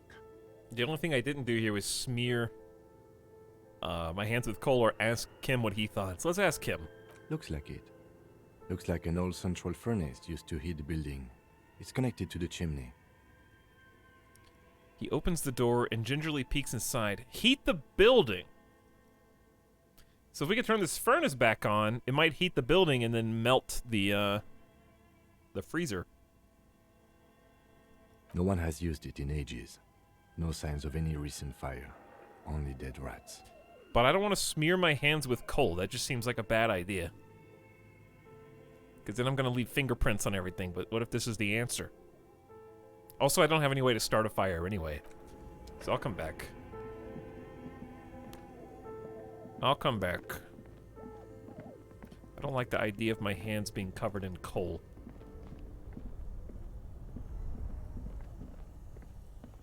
Okay. So, maybe we should go to the harbor?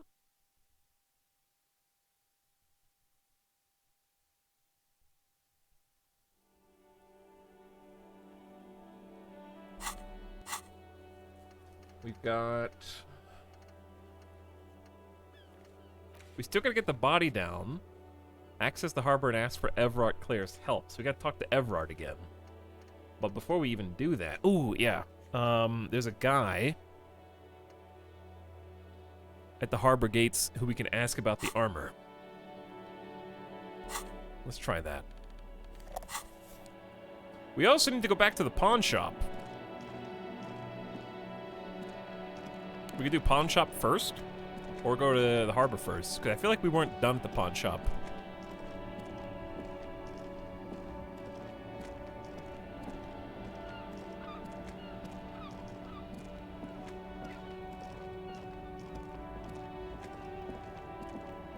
And I think we had a bunch of people down here that we didn't even see or talk with.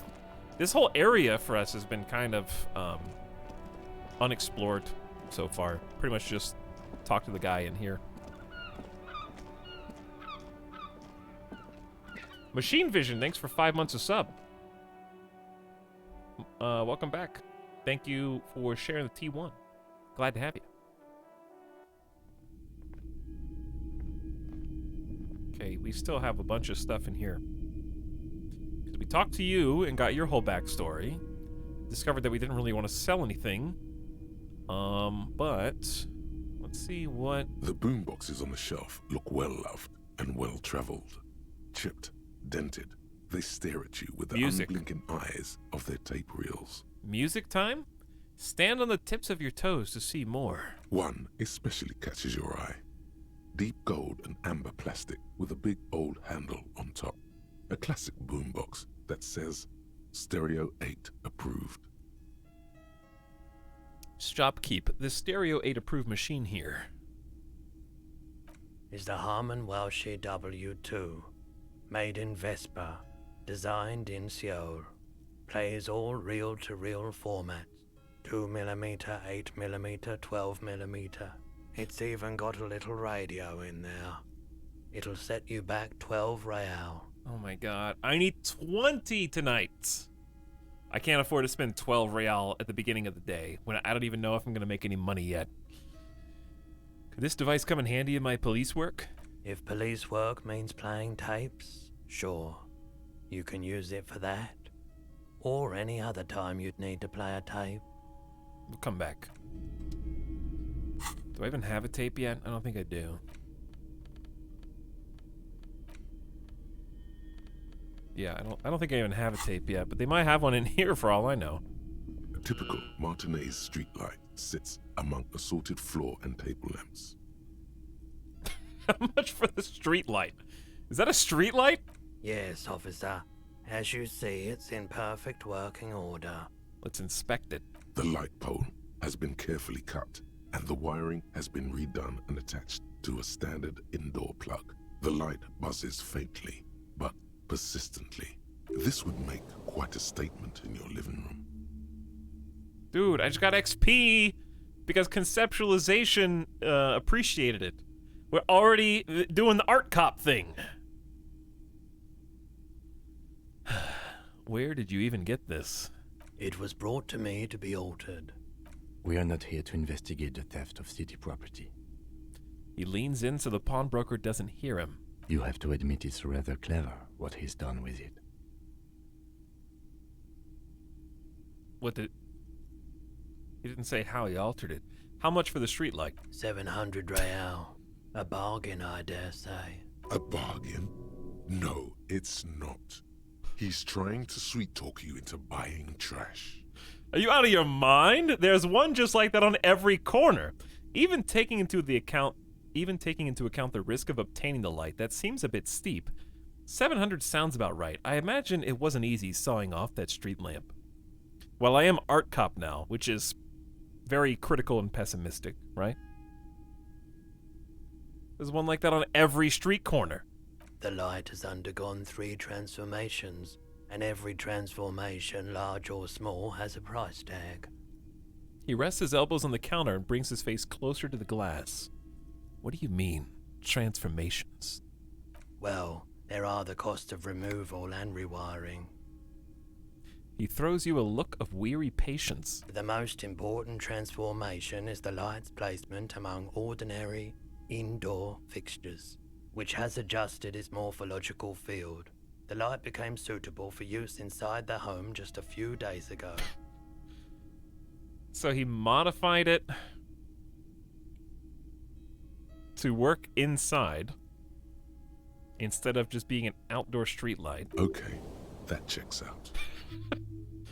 Thanks, conceptualization. Still 700 real, though.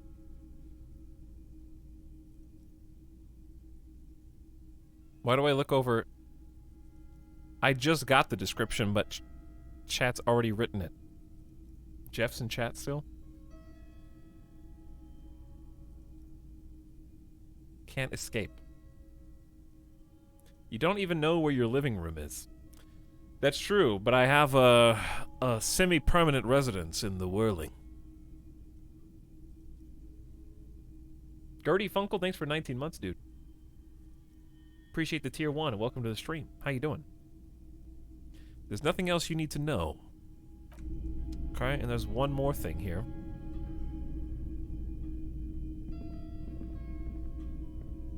You see rows of toy soldiers one more guarding shelf. the rest of the trinkets displayed on the table. Some on horseback, others in rags, others yet in bright blue uniforms. All are stern and unyielding in their duty. 28%. Inspect the figurines in rags. Inspect the blue uniforms. We'll start at the top. Knights on horseback. Big men on big horses, clad in lamella armor and carrying flintlocks, the kind that would mow down a line of enemy soldiers in the blink of an eye. These are Franco-Nigerian cavalry, right? Mm-hmm. I used to be very serious about my Franco-Nigerian knights. Got miniatures. Inspect the blue uniforms. They're not all blue. These figurines also wear gold coats and caps, complemented by orange trousers. They are variously posed, wielding swords and rifles with bayonets. This looks like Renee, the old guy who was playing Pentank or Pentaque. The ball game. This is what the loyalists looked like, yes, at first. Then they wised up and got camouflage. What exactly are these? Which ones? Ah, royalist soldiers from the time of the Revolution. The uniforms are painted a bit too brightly, I suppose. And then last but not least, the figurines in rags. This set of soldiers isn't meant to look impressive. A few have rifles, but most of them carry pistols. Some even shovels and tall sticks. Are these even soldiers? You're probably talking about the revolutionaries, yes? Yes, they are soldiers, revolutionary soldiers. I think their poverty has been exaggerated for effect. When you place them next to the royalists, it doesn't seem like they could possibly win. It's meant to give people hope, even we can do it. The contrast is meant to be disheartening, as it ought to be. It is impossible to win against the cohorts of the capital, ask my friend Gaunt, whose bitch it made me. Wait, what? What does this sentence even mean?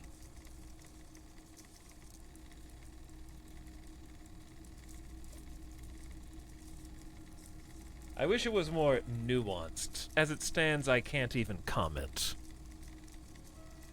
I mean, that's Art Cop right there.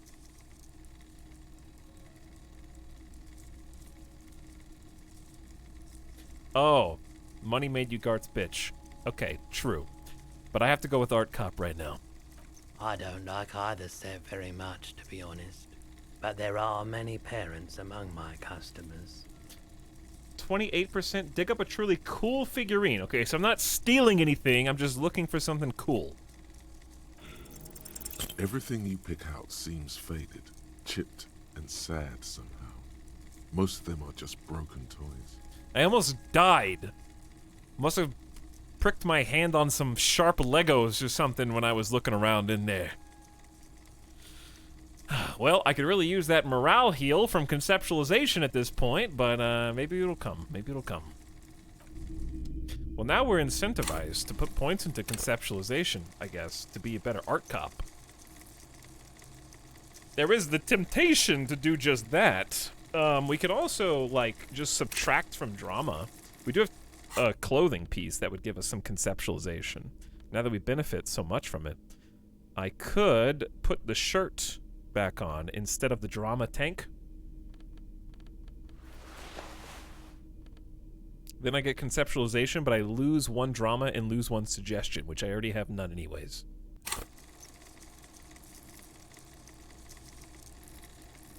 Seven drama is still pretty high. You know? Still pretty high. We have 2 points in it. 6 conceptualization helps us be a better art cop.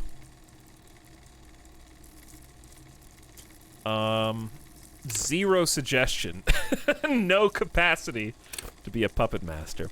With low levels of suggestion, you'll have difficulty getting any kind of rapport with others. You'll be alone, both during the day and at night.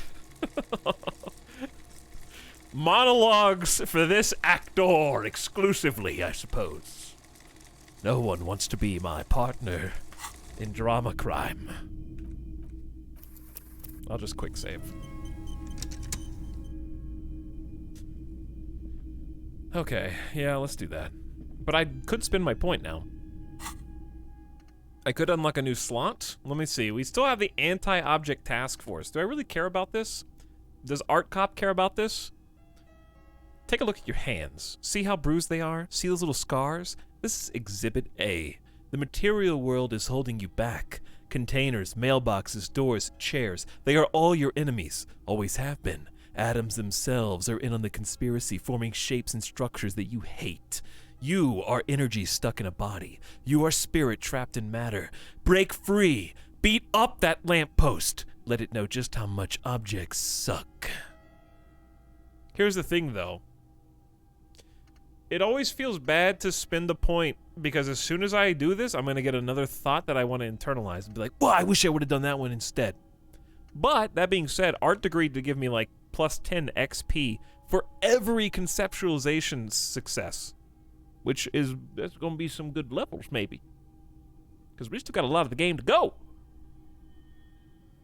You really have created a monster. You kind of have, yeah. I do think the idea of anti-object task force is funny. And I want to do it, but I also like putting points into my traits.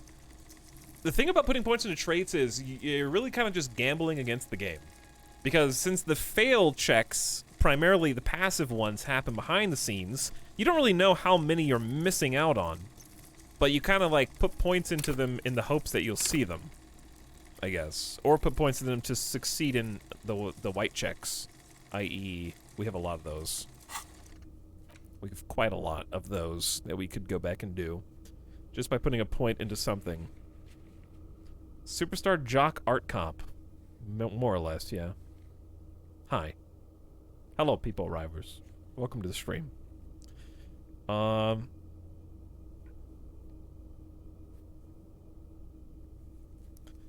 There's so many things I want to do. We need Inland Empire for the Hanged Man to do... I don't even remember what. But I don't want to put points into that. Chat, save point or spend? What do you think? And if you think spend, trait or thought? Because if I want to do a thought, Anti-Object Task Force is 2 hours and 15 minutes. It's the longest one we've done yet. So getting that started earlier would be helpful, but it's -2 pain threshold while it's happening.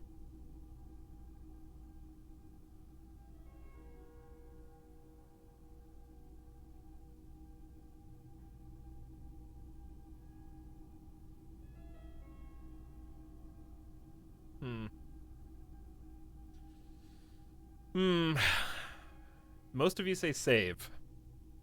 Do we have interest in save points? The only interest is that if we have an important check that we'd really like to succeed, I can try, if it's a white check, I can try it, then instantly retry it, but better.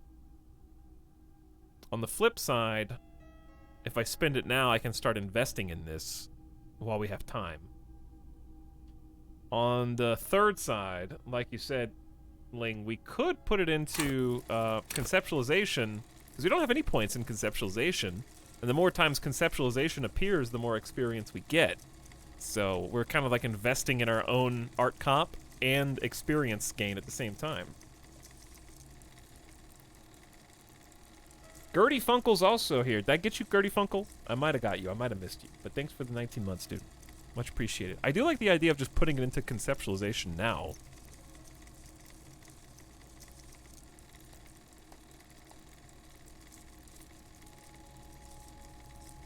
Are there any conceptualization checks?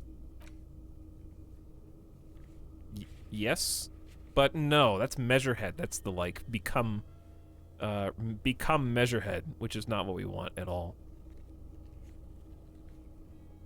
I enjoy unlocking thoughts. Whether it's the right choice, who knows? Yeah, I don't know. I'm very indecisive right now. Every point seems precious, but it's nice. That's what I appreciate about the game, though, that it makes it feel like those are both the right choice. If it was easy, it would be boring. If it was really easy to pick what I wanted to do, I wouldn't have nearly as much fun.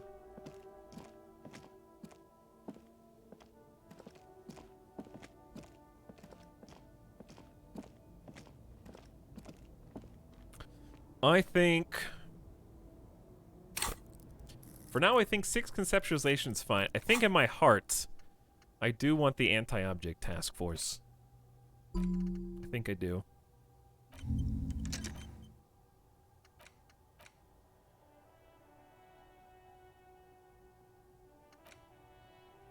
Does it matter where these are positioned?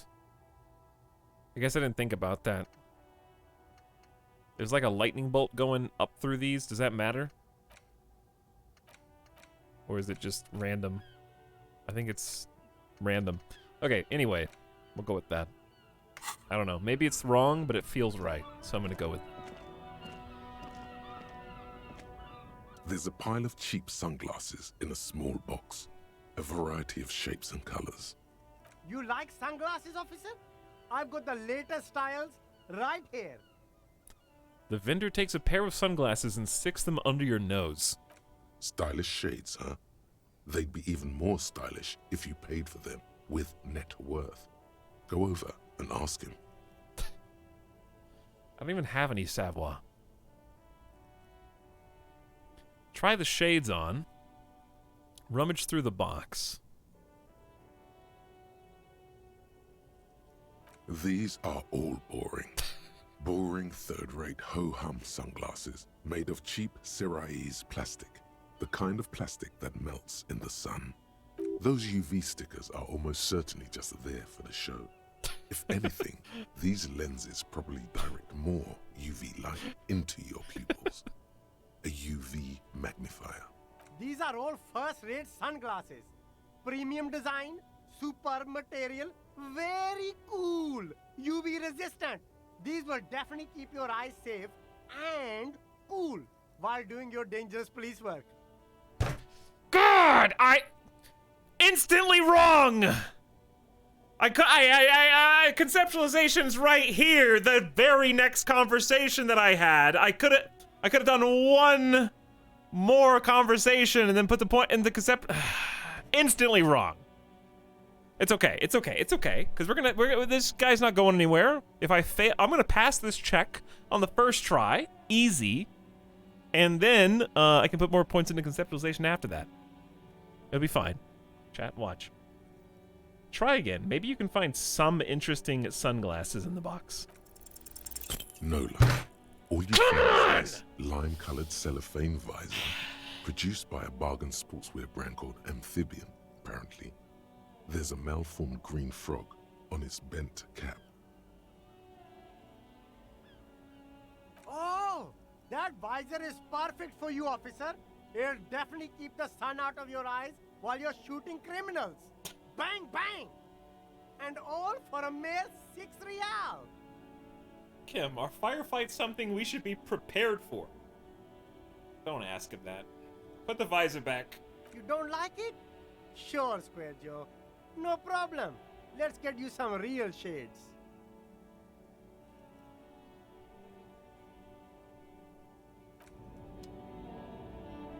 I'll be back. I'll be back. I can't afford that now anyways. You see two lowly, defeated speakers, thralls, slaves basically, perched atop them like conquerors surveying the land. A pair of found, durable wear sneakers, ultra serious. Dude, Kuno would love these. I can see you with taste for luxury, officer. If they're real. Can't keep your eyes off those sneakers? Speaking of luxury, you should go over and ask about paying for those sneakers with your net worth. Inspect the sneakers, inspect the speakers. Two different things. A pair of found ultras. The design is impossibly sleek and simple. A futuristic silhouette with a sleek monochrome colorway, a jet black upper, and a silver-lined midsole. Oh, those are boomer shoes. Those sneakers, mister. Those sneakers are the latest found sneakers. Super air, super fine, super cool. Only 50 real. Only? That's madness. Found ultra. We're the future. You remember the slogan from some magazine? Thanks, conceptualization. You're a god, dude. You just healed my morale for free so I didn't die on the next morale check. Inspect the speakers. These once respectable speakers have been conquered, reduced to a mere prop by the indomitable found ultras atop them. No, don't look at the speakers, officer. Look at the sneakers. The sneakers are the stars here.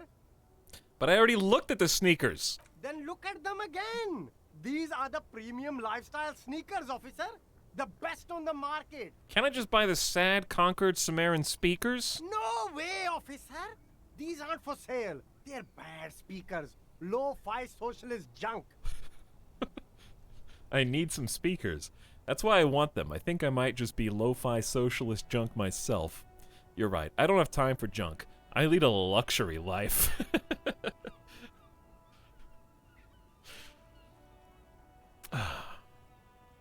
We will return for the good shades. What's up, Nomac? How's it going, dude? I gotta be the star. You're right. I lead a luxury life. That's right, officer. You're a high-class policeman who accepts nothing less than the best. Lucky for you, I've got the best on sale. What else you got? There are clothes inside. Cheap second-hand clothes, smelling of strangers' body odors. Don't be shy. These are premium class clothes. Good quality fabrics, best retro design. Retro. Save the economy with your style, officer. How long have they been here? How about some premium class service over here? Like paying with net worth. Go over and ask Savoir-faire is really interested in this. Save the economy? That sounds off. What are you talking about, save the economy? Haven't you heard, officer? We've got to be economically conscious. Recycle your cash, keep it in circulation. Don't buy new things. Buy eco. Recycle your cash. Doesn't make any sense. Why does the economy need saving? Look around, officer. You see all these premium goods just sitting there, not getting bought? We've got to keep the flow of goods moving. Is this really the economy we want to leave to our children? You're right. We've got to save mother economy. But I don't have children, I think. It's just nature. Powerful economies expand. The weak economies go extinct. This economy is really just a distraction from the cultural issues. You know, immigrants, K-Kona. Look, man, I just want to buy some clothes.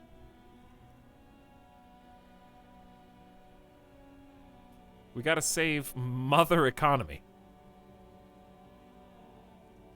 What would Art Cop say? What would Superstar Cop say?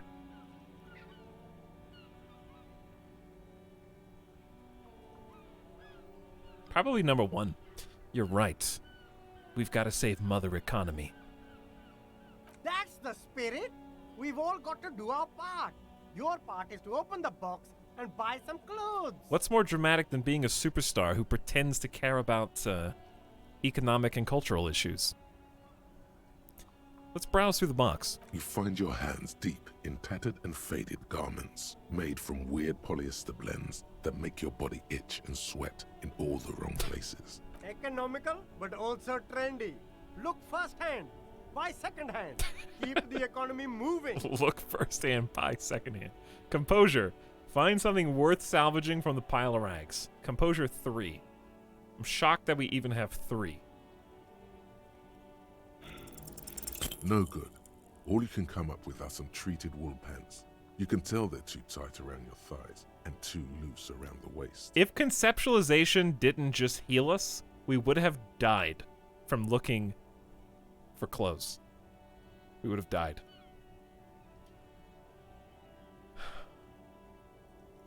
Touch them. They itch like hell. Like an itch pit in hell. The itch is so bad you'll want to smash someone's face in. All natural materials, see? Real wool, 100% skin friendly, and they're yours for only 2 real. I think that's a clue that I get like a half-light buff from wearing them. But I don't even want to spend 2 real. I'm not going to spend any money until I secure 20 real. I have to, like, make sure I have a baseline of enough money to pay for this night before I buy anything. Now we gotta talk to him. Savoir-faire has been trying to get me to talk to him for a while anyway. You see a Samaran street vendor surrounded by a motley assemblage of goods. When he realizes you're looking at him, his face breaks into a wide, welcoming grin. Happy shopping, officer. Everything's cool here. What's so cool? Everything's cool. The goods are cool. The customers are cool. The place is cool. And one more thing, officer. From out on the bay, a cool wind gathers. It sweeps into the city, tugging at the textiles hanging around the stand. Some distance away, the sound of a tin can clattering across the street can be heard. Thanks, Shivers. You're very cool. He bang, makes bang, bang, bang. He makes both hands into finger pistols and fires a few finger bullets into the air. Really? You think I'm cool? Oh, yes. You got style. You got personal style. You know what you like. He surveys his consumerist kingdom with an air of satisfaction. You like premium menswear. Look around and browse. Everything looks cool on a guy like you. Take your time. He settles back into the pile of boxes he's sitting on. Why? What's all these 58% checks? Persuade him to give you some money. Oh, that sounds like police. That sounds like police tactics. Am I gonna strong arm him into giving me some cash? Like, hey, you want to loan me something before I shut this operation down? What are you selling here? Only the coolest goods in Revachol. I've got sneakers, speakers, extremely comfy pants too. Try them on right here. No shame, only freedom. Where do you get those comfy pants? I'm an entrepreneur, officer. I've got sources, buyers, suppliers, distributors, manufacturers, wholesalers, all extremely cool and above board. I'm starting to imagine that these clothes came from people's garbage.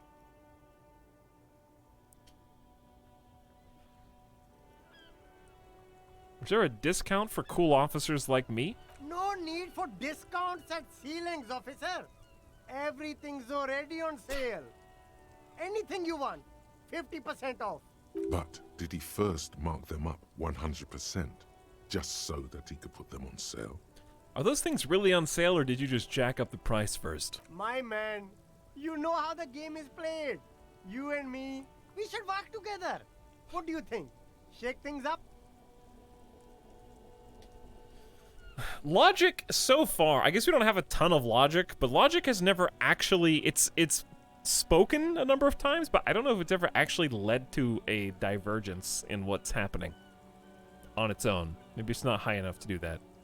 We're partly logical, but not enough to actually act on it. Do you have a permit to sell all that? Good joke, officer. Here we don't have permits. Just economic freedom. Take a look around.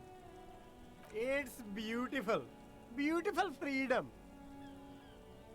Cam, is that true? He doesn't need a permit? It is, yes. Anyone can set up their shop whenever they feel like it. That's right. No permits, no bureaucracy. That's why this city and its law officials are so cool. What are we doing here if there are no permits? Okay, no permit then. Cool. Hyper cool. He nods solemnly, then breathes out a sigh of pride surveying the city around them. That's all then. Anything for you. Hyper cool dude. Hey, where's a cool dude like you from, dude? Me? It's a boring story, officer. Who cares about the past? I'm all business now. All revolution. This man probably comes from Seaguy, sometimes known as the Apricot Suzerainty, an archipelago in the Samaran Isola. We need to put some more points into Encyclopedia. Encyclopedia always leads to new conversations. You're from the Apricot Suzerainty, right? Apricot Suzerainty calls to mind an era when the Seaguy archipelago was colonized by Revachol. It's a bit of a slur, in other words. Why didn't you tell me that when Encyclopedia was telling me that? How does this keep happening to me? Every time, dude. This is the third time at least?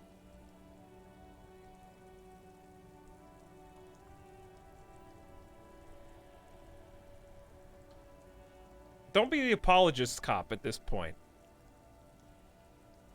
But you can't... my character doesn't have any empathy. Let him answer. That's right, officer. But it's a bad scene for business there. Too many regulations. Extremely bad for an independent local entrepreneur. Hey, why not support this local entrepreneur? You can start by buying a pair of sexy pants or cool sunglasses. Maybe some macaroni? I'll look around, thanks. Am I really gonna beg this guy for money? No. No. That's beneath me. I'm a superstar. I don't beg for money. I just asked that one lady for money before I knew I was a superstar. That's all. That was a one-off. Alright, well, we'll come back. What check do I need for this? Conceptualization? I failed both of them.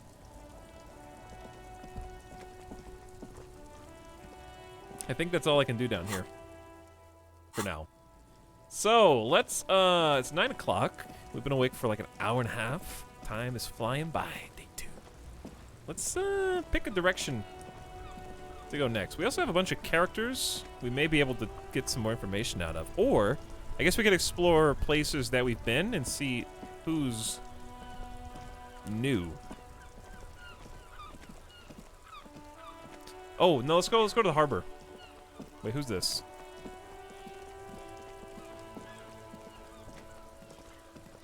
Someone reading a book. The book says you must attain a Franco-Nigerian hardbody at the nearest gym. Oh. You see a sturdy woman humming to herself. She seems to be browsing books. Hello. No ceremonies. Just hello. Good one. I probably read a few books in my time. I have 5 intellect. And decent encyclopedia. I've read some books. Is that a good one? Yes. Hello. Yeah, hello. Her attention's fully focused on reading. Who are you? Me? No one. I'm just a working class woman. Is she such a working class woman. Why isn't she working? Thanks, logic. Shouldn't a working class woman be working? Wow, I'm kind of a dick. It's kind of mean, dude. It's like saying, hey, what do you do? I'm a streamer. Why aren't you streaming? But I am an art critic. Wait, would an art critic make me a dick? Yeah. Shouldn't a working class woman be working? Not all the time. Right now I'm browsing books. Even a working class woman needs something to read. Phenomenal. Good, good. I am a policeman.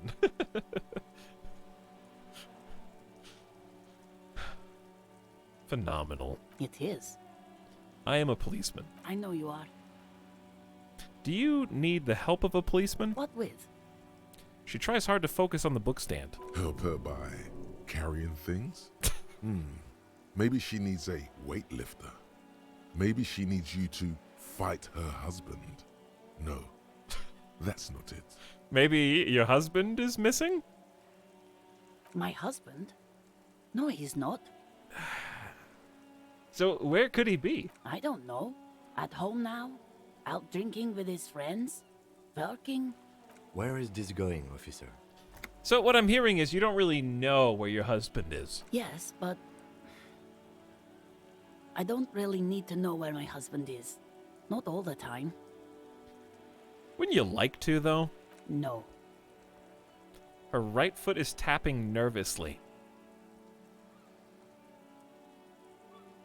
I can totally help you find your missing husband. Why are we still talking about this? I haven't lost my husband. Behold, 7 drama, creating something from nothing. Kids are always going missing. Weak, pathetic kids. Always getting themselves killed. Maybe your children are missing? No, absolutely not. Her words come out quick as gunshots. Okay, so where are they? Are you a policeman or a nanny? She definitely is disturbed by now. Nanny, where are they? They are not missing, sir. You know where they are. They're at home, smoking, giving the ladder of vices a chance. Are they at home, right? Smoking cigarettes? What? That's just... My daughters are perfectly fine. They're with their friends down in Jamrock. There's nothing to worry about. They're almost grown up now anyway. They're past the age they need me protecting them from everything now. What is this doubt you have then? Something has happened here. Dude, I'm getting some, like, challenging passes from, my physique senses. I'm afraid the danger is now greater than ever. Tell me, how old are they? My youngest girl, Jolie, is just shy of 16. Jenny, she is turning 18 next month. But we shouldn't even be talking about them. Can you describe me their appearance? Any features that stand out? Something to make identifying them a little easier when I find them because they're lost? Why do you need to know this? Haven't I repeatedly told you that they're not missing? That they're in Jamrock, safe and well, at some stupid party? Did someone say party? You could use a party. Hunt it down. I could do with a party. A killer party, not some lame-o one. It's for the investigation. I'm trying to be professional. There is no investigation here. I can tell you that. A flock of seabirds passes by. Maybe your cockatoo is missing? I don't mean to disrespect, sir, but you are being a bit of a cockatoo here. For what it's worth, I agree. But cockatoos can't be stopped when they get like this. It's better to indulge him at this point. Ma'am, I was asking about your cockatoo. Isn't it missing? I don't even have a cockatoo. And guess what? It's a trap. Never ever say what. What? Even if I had, it wouldn't be missing. Alright, cockatoo not missing, I just want to make sure. Great. Just one more question. What do you mean by me being a cockatoo? Nothing.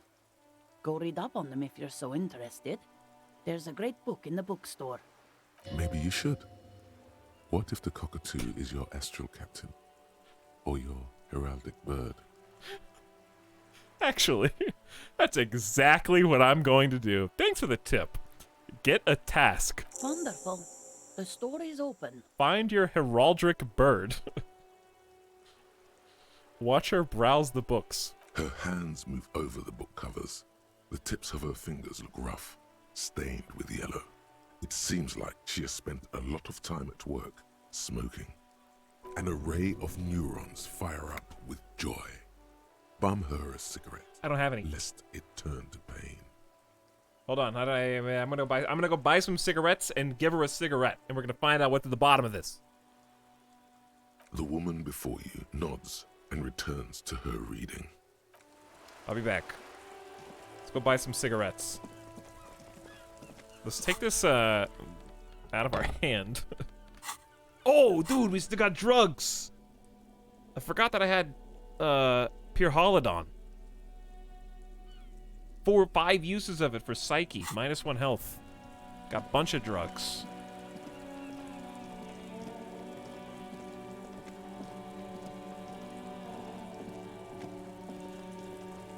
What does bumming a cigarette mean, Etalyx? It means we're going to give her a free cigarette.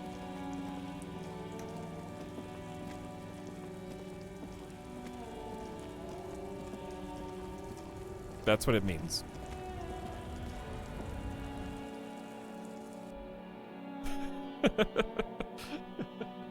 I'm not going to beg her for a cigarette because I'm going to have some. I'm going to give her a cigarette. I'm going to flip this on script. Is this about the questions again? Because I don't really know anything. Dude, you might know about the warehouse in the back of the Whirling in Rags? A warehouse?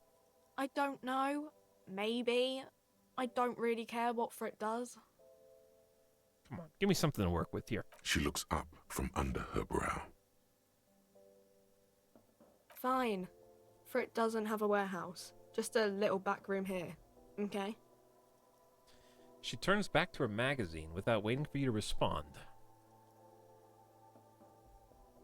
She has a back room.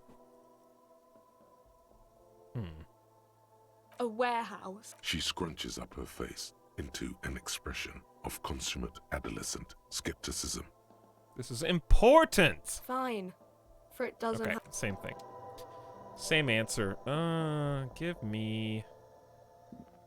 A colorful display of cigarettes and alcohol bottles line the shop wall, inviting you closer. Again, I'm obliged to inform you that both alcohol and cigarettes damage your health.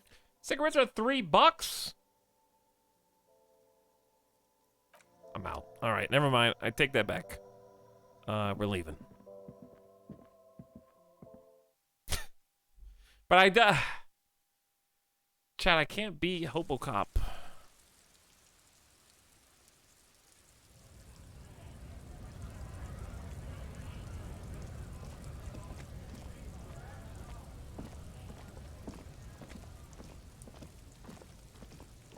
Why is Alex walking so slow? Usually I'm jogging. Wow, you have to sprint everywhere? It's amazing you even have the attention span to play this game. I, an enlightened art cop, am able to take in more of the sights and the beauty around me in this magnificent once-in-a-lifetime video game by moving slower than you.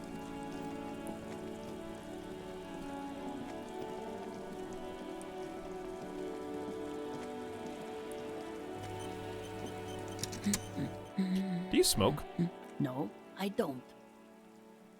I know for a fact that you smoke. Why do you think that I smoke? She looks up slightly startled. I suspect I may possess supernatural abilities. Your hands look like they belong to a heavy smoker. It's not like yours look much better. Just give me a cigarette. No, look at your hands. She is right.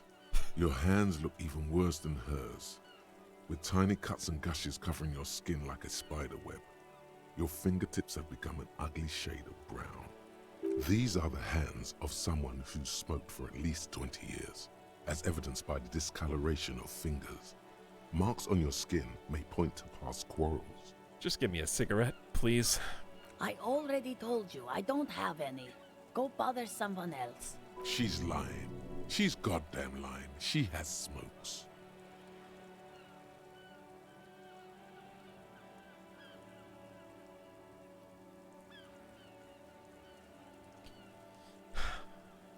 Why am I harassing this lady so much?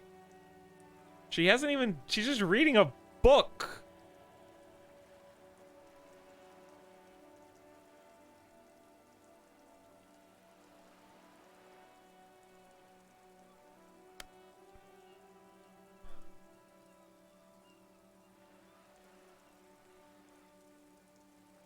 You tell us, superstar. Chat, you're really trying to throw me into the gutter here. You really want to see this go down the worst possible road, I see. Just give me your cigarettes, okay? Don't lie. Sorry, officer. She stares at you in disbelief. She's lying. Lying, lying. I know you're lying. Please, just give me a cigarette. No, I'm not lying. Why should I lie? Please go to the Frita kiosk. You'd lie too, wouldn't you? You'd lie and steal and cheat. Ask her again. Squeeze the truth out of her. Keep pressing. Ask, ask, ask. Just one. I beg of you. Just one. Give me the cigarette, ma'am!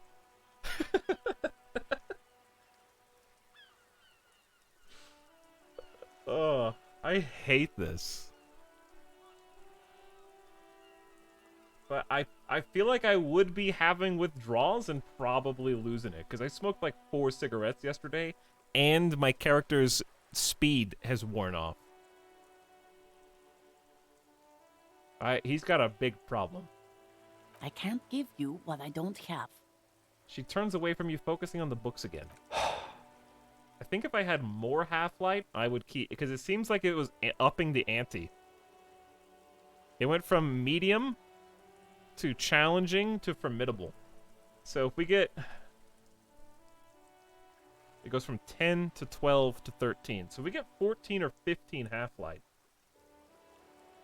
we could try again.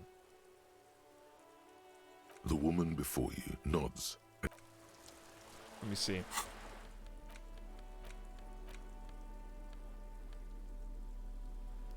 Well, I mean, we could always drink first. Wait, that sounds worse. Take a giant swill of wine and become even more angry and belligerent in my accusations? That I don't like where that thought is going.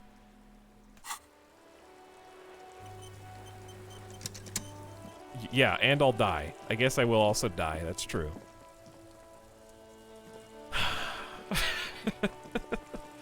Hi, Ace Detective. Are you here for more books? Oh, and that. Who is that? Oh, that's Auntie Billy. She's nice if a bit distressed. She's your aunt? No, no, sir. She's a working woman who comes to look at the books a lot. Why is she distressed? Is that anything to do with people, interrupting her reading for cigarettes? I think she is a bad husband. Not very nice or helpful. Okay, that might be good. That might be good knowledge. Let's go back. Hey, maybe your husband is missing. My husband? No, The he's little- not. Yeah. Wait. That little girl over there told me that you have a bad husband. Excuse me? A bad husband? What do you mean? Not a nice and helpful husband. Do policemen just go around repeating what some kid off the street said? Those are her words, not mine. I'm just merely asking. Can I give you some friendly advice, Mr. Policeman? Don't listen to kids. So, you don't have a bad husband. No, I don't. I have a good husband. The kind and helpful sort. And he's not missing. The woman before you. Something very suspicious. There's something very suspicious going on here.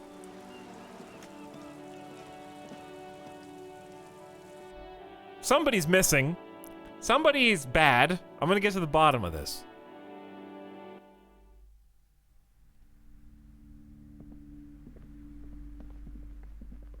You're alive and well. Don't keep me waiting now. What's in there? In that dark sarcophagus? The dark sarcophagus. Yes. How was it? Tell her how ghastly it was. you know is what she wants to hear. It was a Charnel house of failed business enterprises leeching life energy from this bookstore. I knew it. Oh, such horrors that have been thrust upon us. She shakes her head. But what else did you find? Did anything survive? No, of course not. Have you located the entity? You don't have anything of substance to tell her until you found that entity of hers. Okay, so we still have to find the entity. I'm looking for a book about cockatoos. A book about cockatoos? There should be one upstairs, right next to the shelf of biographies. Okay. Right next to the shelf of biographies. This one? A sulfur-crested cockatoo sits on the cover, its beak slightly open. It looks as if the bird is calling out the book title, From A to Zurich, a guide to a well-behaved cockatoo. What about this guide, the cockatoo storekeeper? It's a must-have if you own a cockatoo. I've heard they're quite capricious.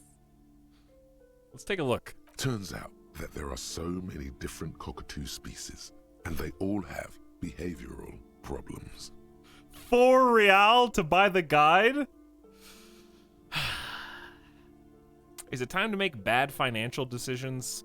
Like, I passed up all the cool clothes items I could have gotten, everything in the pawn shop. Now I'm gonna buy the cockatoo guide for 4 real. I mean, it's only 9:30. I still have the whole day to make 9 real for my room tonight, right? I have a lot of time to make some real. Let's go ahead and buy the really expensive cockatoo guide. Oh, a nature enthusiast. Good choice. I knew it was a good idea to keep that around. Okay, we'll read it later because it passes time to read, so we can't read it immediately. I want to make sure we don't waste any time. We'll read it in a little while. But we can at least look at it without interacting with it. A book about different cockatoo species. Perhaps it could also offer some insight into your own, often problematic actions. The spectacular, major, majestic cockatoo eyes you from the no, definitely not self-reflective. Find your heraldic bird. Maybe you'll discover something new about yourself. Bird cop. Bird cop.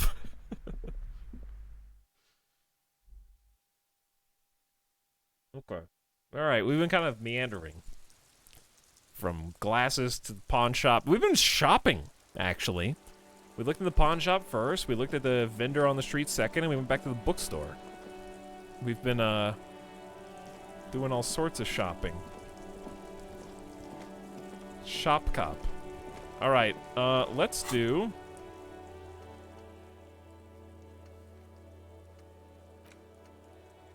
the harbor stuff. I think let's go back to the harbor.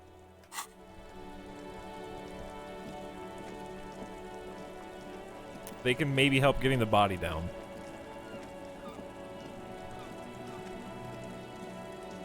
We could also, I just don't want to buy anything, but we could buy some morale medicine. Looking for something?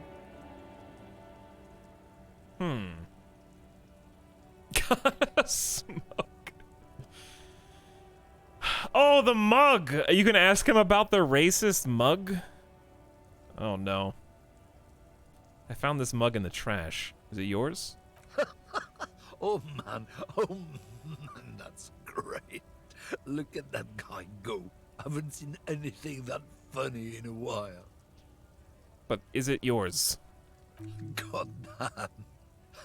Thanks for that, but no, it's not mine. He doesn't live in Martinez. Hey, you got a smoke? No. He's got a smoke right there, in his fucking hand. Snatch that shit out of his fat fingers. You need it after listening to his garbage. Then I'm gonna need the one you're smoking. Can't have it. Hand it over. I'm confiscating it as evidence. Evidence of what? I haven't done anything. He puts out his cigarette and flicks the tiny stub toward the street. Fuckayada. What, officer? The man looks coolly at you, noxious effluence wafting in the air around him. Shit. Sorry I couldn't be of any help. Quick, we can relight it.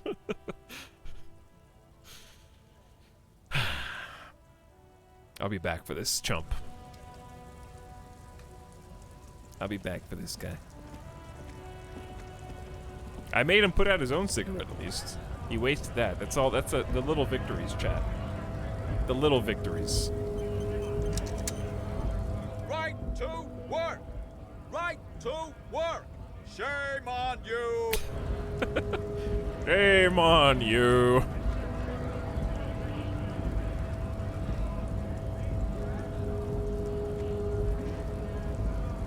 Is this the guy?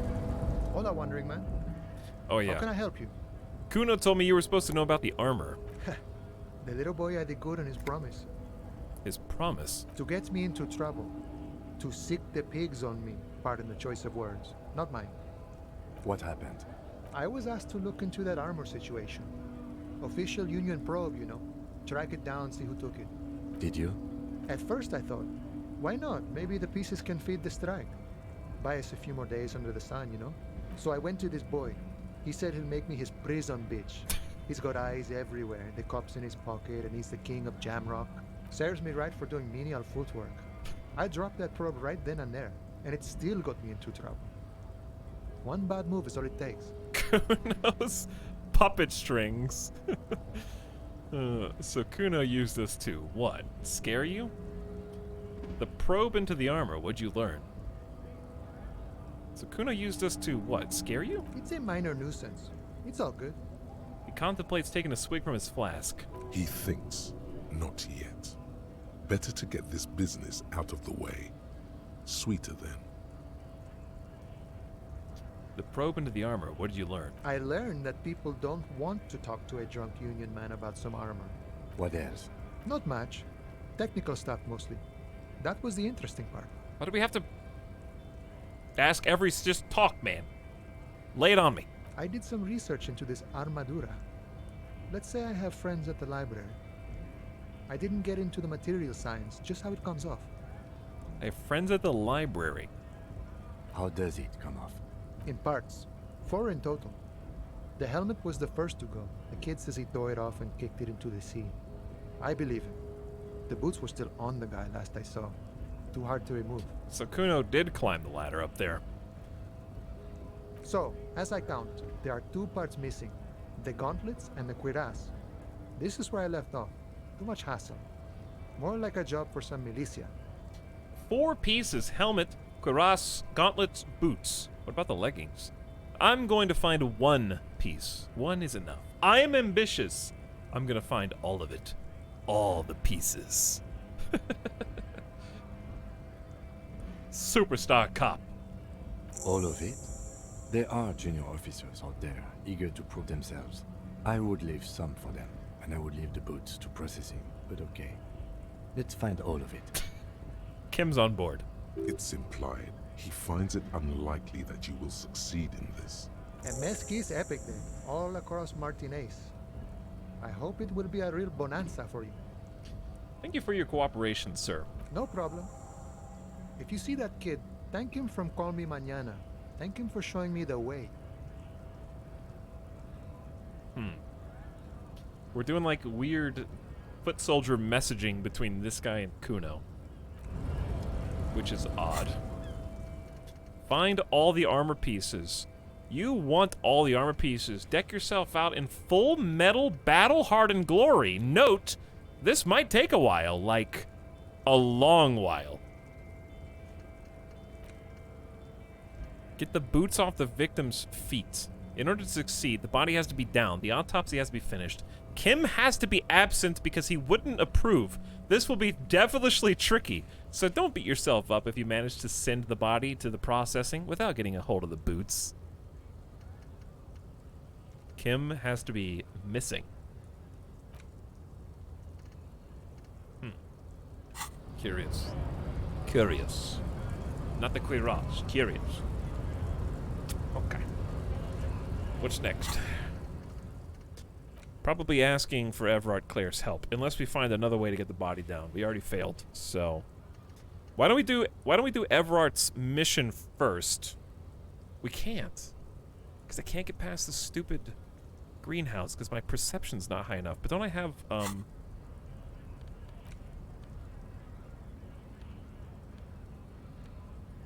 no, I don't have any clothes that would help me perceive anything better. I'd have to put a point to reset it anyways, I'm pretty sure. It was the pile of Eternites. Medium. My perception is currently 1. I'm sure we can get some glasses that'll help us there too. But for now, I guess my choices are thus either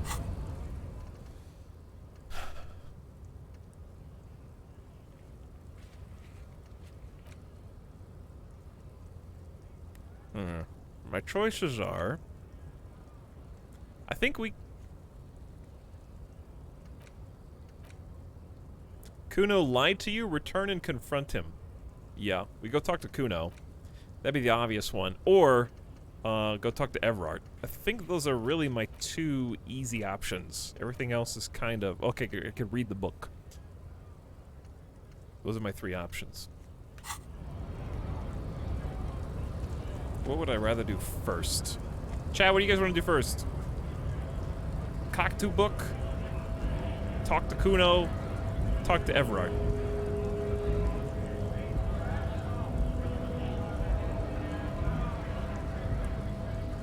Hope you're having a good time, Etal. I'm having a great time, good guy. Thanks. Kuno. Kuno. Of course. I expect nothing less.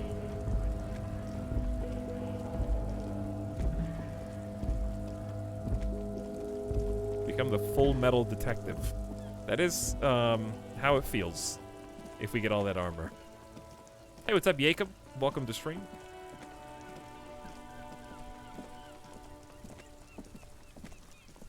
Dude, it's almost been 3 hours already? Time goes by scary fast. I want to talk to you again, too. We kind of had a weird intro. Let's see if anything's changed back here. Or if everything's right where we left it. Well, well, well. Who do we have here?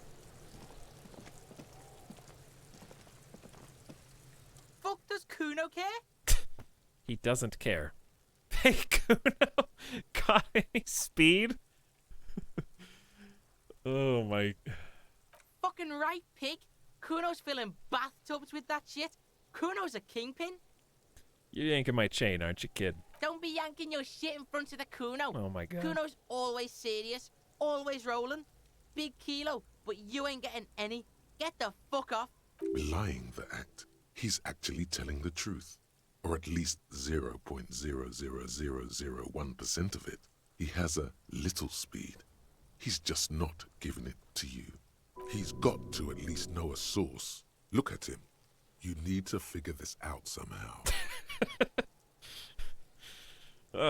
Listen, I talked to Manana about the armor. So? He raises his eyebrows, projecting aggressive indifference. He told me you promised to sick the pigs on him. He said to thank you. Wasn't too keen on chasing down that armor anyways. He said you're now the king of the entire Jamrock?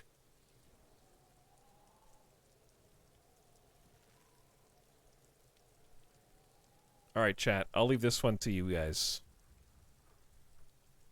This looks like it could go 3 ways.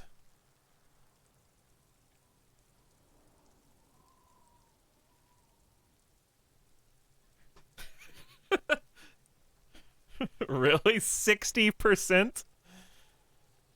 He said you're now the king of the entire Jamrock? North Jamrock? Kuno meant everything north of 881. The rooster fucked Kuno's words up. Kuno doesn't do south, doesn't fuck with the madre. Kuno sent your fat ass running around like jello. Look, pig, Kuno sent you to rough some people up. Kuno played you. That happened. Now you and Kuno should move on. I didn't even rough anybody up. Well, the Madre might be our actual lead there. He might have let one slip. Hey guys, I voted for the funny answer. Thanks, Jay, for being honest. Whatever, kid. What is this? Trying to be cool with your new asshole? Kuno was just being nice to you. You got fucked bad. Now limp the fuck out of here. After this shit, you better have something real interesting to say if you want to stay in Kuno's face. Yeah, real interesting. I don't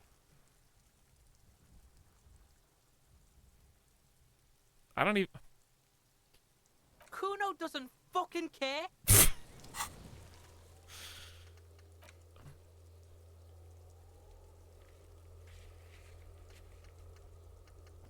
Well, that didn't go anywhere. I blame chat on that. You guys picked the meme answer, and then I just got shit on.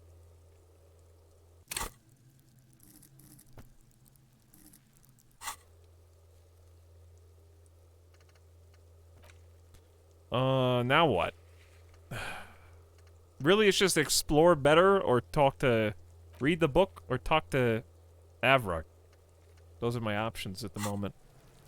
I could look at the body again, see if anything new has popped up under the light. The man before you is naked, but for a pair of underpants and white boots. His skin is marbled with decaying veins and blotched by lividity. On his chest, a fading web of tattoos. The cargo belt used to hang him from the tree looks reinforced. Tell me, who are you, dead man? Talk to him in your dreams. I'm gone. Yes! Oh, wait, we're talking to the hanged man. Oh no, we're hallucinating.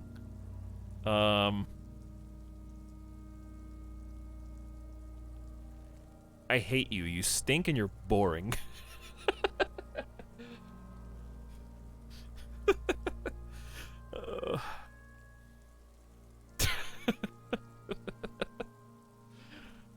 God, I want to, dude.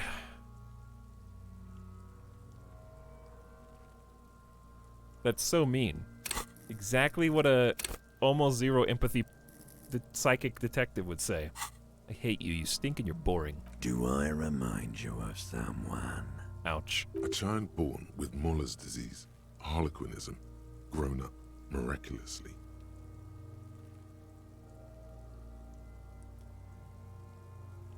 A baby affected with harlequinism. You sure wrinkled out of that one, Coppolini.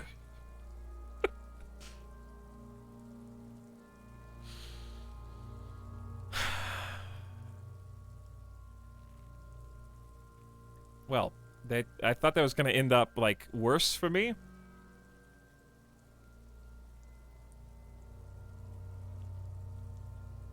Okay, now what? I can see you're gone, but who are you? I'm a joke. Look at me. You are now, but who were you when you were alive? A killer. A motherfucker. And a killer. Takes one to know one. I have another question for you. Go ahead, Kobo. What is happening? What do you mean? I'm talking to you. It's the power of your... Frothy liquid starts bubbling on his lips. Imagination. Go ahead. Ask me more questions. You fucking love questions. Why do I love questions so much? Because you're a copperoonie. Look at all of them go. Do you want more questions? Give me a comical amount of questions. Coming right up, Copper Rooney. This is getting upbeat now. Is my name Rooney? Why do I feel like I've forgotten something terrible? Who killed you? Can you ask me a question? Can you ask me a question? Sure, Lobo. I can ask you a question. Why are you doing this? What? Looking at my face. Motionless. Looking into my eyes. Standing here. Why are you investigating my murder? Maybe this will lead to something indescribable, unforeseen, miraculous? The clown lips on the corpse appear to smile. The face rotates before you, slowly. Something is on its way. Something hidden. It's coming. A miracle from the northwest, and it's almost here. You can feel it in the air, on your hands. The cold spring air smoothing them over. Why do I feel like I've forgotten something terrible? Because you have. Who killed you? Love did me in, brother Copo. It was love all along. Is my name Rooney? Fuck no. You're no Rooney. Of course not. The name is Raphael Ambrosius Cousteau. Listen to yourself. You're not a Raphael anything. You're probably just a Harry or something. That's right. Harry. I feel like I've been getting a lot of Harry lately. No, it can't be Harry. I refuse.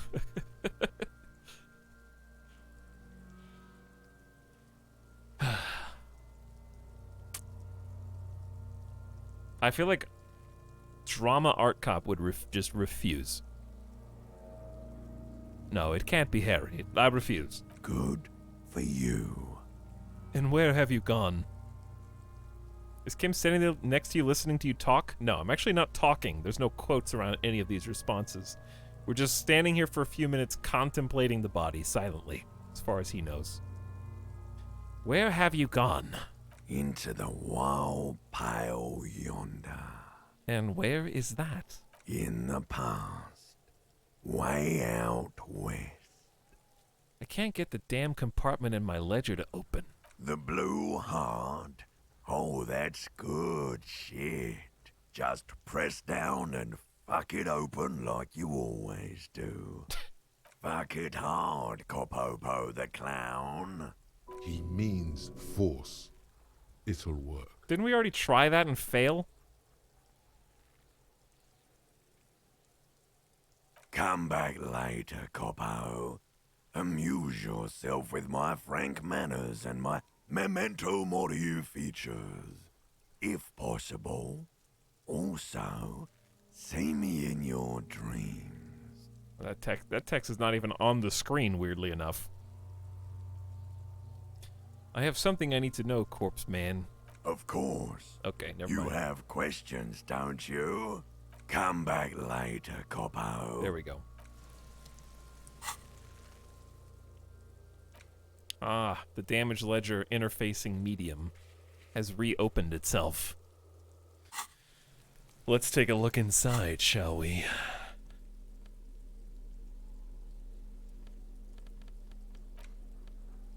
It's the ledger you found in the trash. A cabbage of papers hanging from the board, with the permeables drawer inside.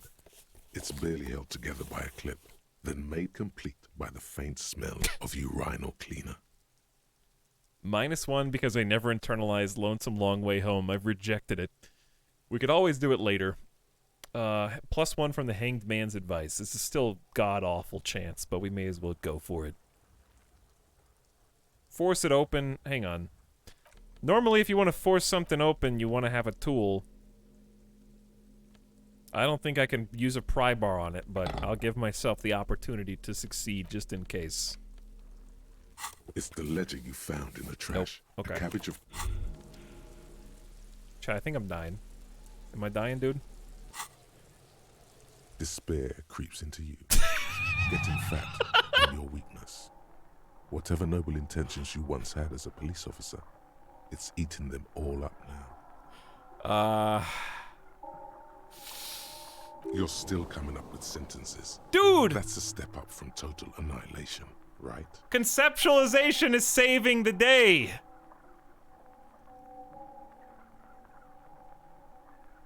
Wow. What a great... Art Cop is pretty cool, dude.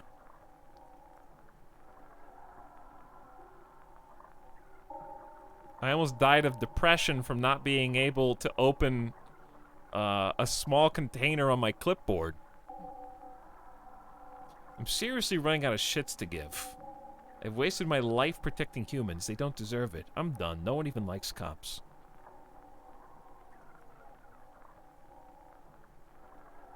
These are all bad, but I'm not dead, so I'm curious what's gonna happen. Which one did we already pick? I think I did 4.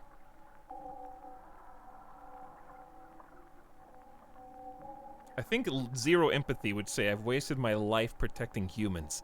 They don't deserve it. I don't dispute that you have been charged with protecting the people of a particularly challenging district. But poverty does not make one a loser. Poverty is just poverty.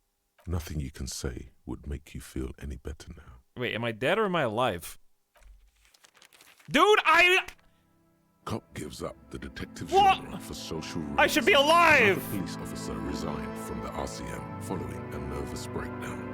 He now lives under a bridge, drinking and occasionally throwing excrement at passers-by, shouting, "I never loved that woman." When asked to comment, former colleagues objected to the theory that his psychological disintegration was precipitated by his wife leaving him. It's because the Furrows lost that match, said Captain Ptolemy Price, once the man's superior officer.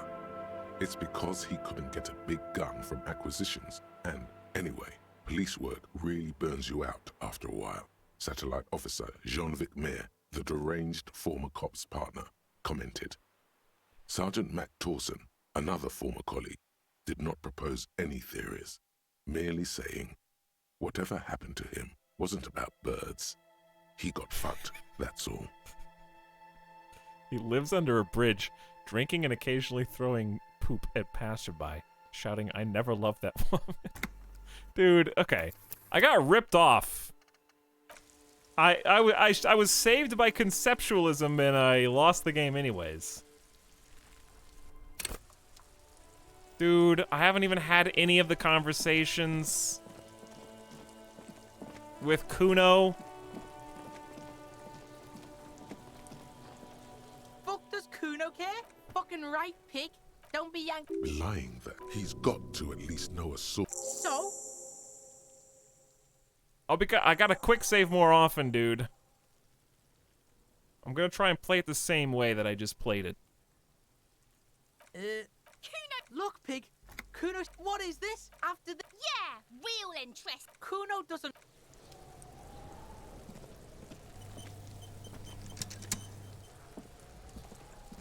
The man before you. Oh no, I have to pass this. I might fail the reroll. His skin is marbled. I'm gone. Ooh. Do I? A child born with Muller's. You sure wrinkled out of that one, cop. I'm a joke. Look. Takes one to know. Go ahead, Kobo. What do you mean? It's the him. Go ahead. Because you're a cop. Coming right up, copper-rooney. Sean, looking at my face. Ha! Something is on its way. Because you have loved me in, bro. Fuck no. You're no listen to yourself. Good for you. In the past. The blue bucket. He means force. It'll work. Come back later, cop. Okay. Luckily we're caught up. Luckily we're caught up. All caught up. Whew.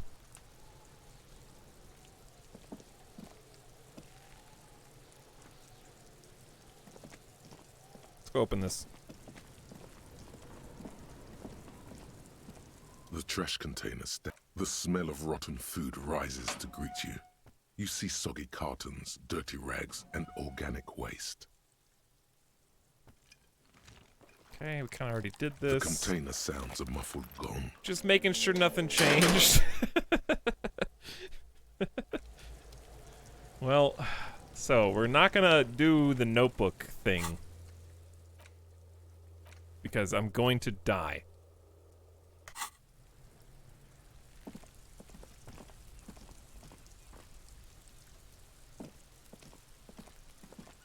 At least right now, I'm going to die. This I can't redo yet. An inconspicuous pile of the roofing material, Etalyx. I have to actually put a point into perception for this.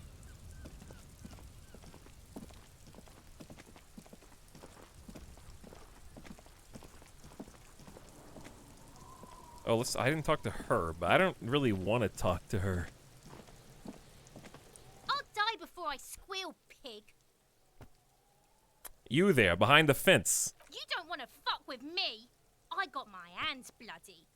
I'm not here, pig. You're not seeing this. You can still see the top of her hat from behind the fence. Thanks, perception, for confirming that.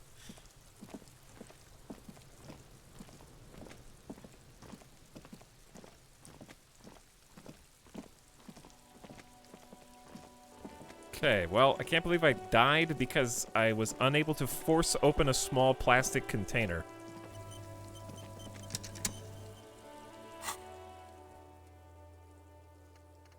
Now, let us... Well, I was trying to put off talking to the dudes at the table until I had more information, but the only thing I could do is... Ooh, I could go talk to Avrod before I talk to them. Yeah, I'll do that. I don't really want to go... Ugh, dude, I'm gonna buy some meds. I can't talk to Avrod again without at least one morale drug. So I guess I'll have to. Just in case.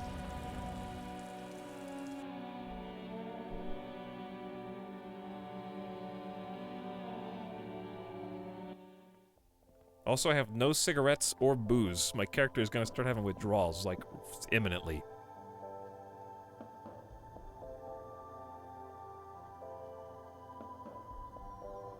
A small cabinet on the wall is filled with various medicine bottles, nasal sprays, and... Okay, here. I hope Saint Baptiste makes you feel better or something. Alright. I'm not gonna use it yet until I need it, though. Because I might get a conceptualization heal. And then I don't need it at all. Gamer Deathbot already is here? My character's already been awake for 2.5 hours. This really is going at basically real time. By the way, 2 Nut Pickup. Thank you for 25 months over 2 years of sub. Much appreciated. Welcome back. I don't really want to go talk to Measurehead again, but I feel like I should, just in case.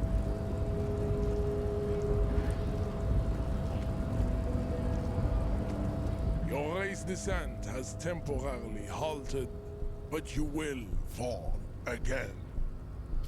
Hey, why are you not with the Hardy Boys? I am not the first line of defense. I am the last.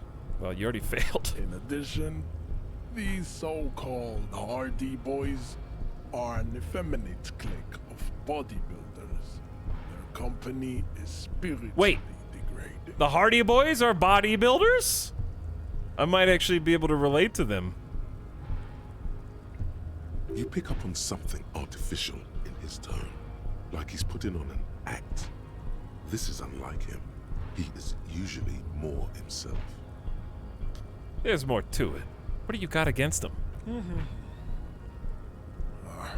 Fine.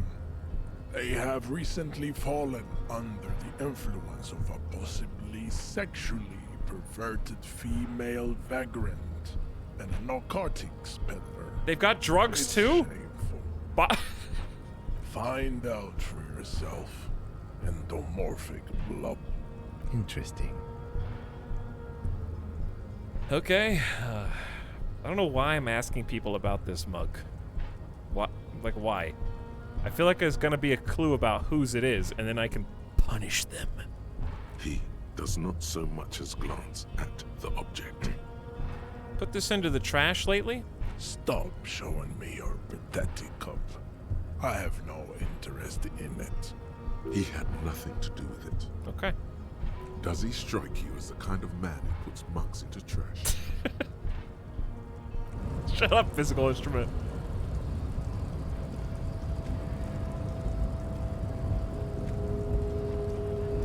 It just started snowing? Dude, it went from rain to snow real quick.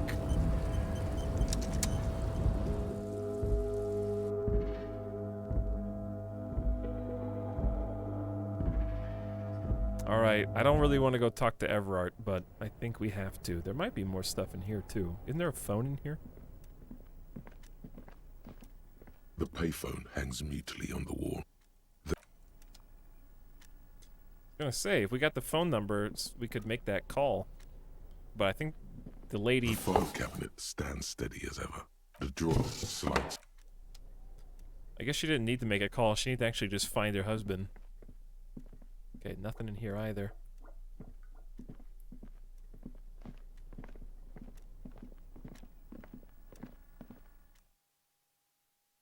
You Shivers warned about this. What, the snow miracle? I don't think that's the miracle. But maybe, I guess. Could be.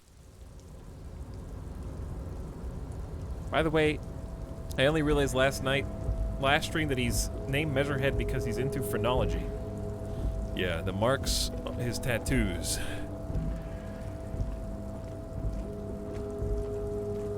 Because he's measured his head. Get it?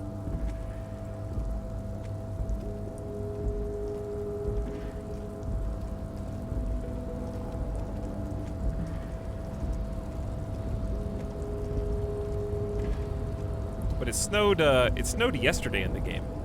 So it's nothing special. Oh yeah, and I gotta try to convince this thing to open. You're back before the cargo container. Its drawer has not lessened since you were last here. If anything, it seems to have grown slightly. Well, if I smoked before this, we get rhetoric to 6. +1. Erratic, yet thorough. It's erratic to try and persuade the door to open, but you get a +1 because you're trying so hard. You've been in the world for 2 days, and money is all about trust. I don't know what that one has to do with anything. But, yeah, let's debate the container to make it open. And, as it's always been, it's impossible to open a container with rhetoric. Maybe you're losing your mind. We'll be back.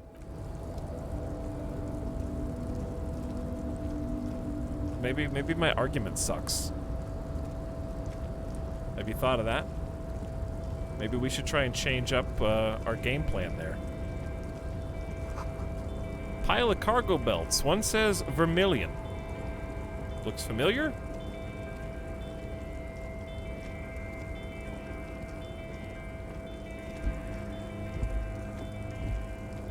Alright, we're back already and we haven't even done the task he wants us to do. I'm sure this will go very well.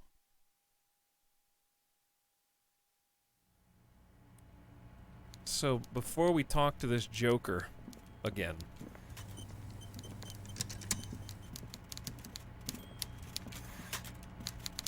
we should take a quick gamer death break so that we don't become Jello in the chair ourselves.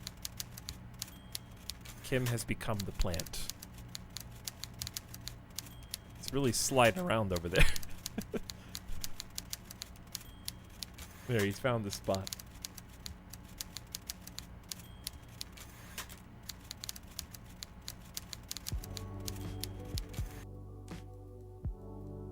I will be back in just a few minutes after I grab a drink and a snack, and I'll come back and we'll see what Everard has to say. Okay? Hang tight. Thanks for hanging out with me, and I'll see you in a minute.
What's up?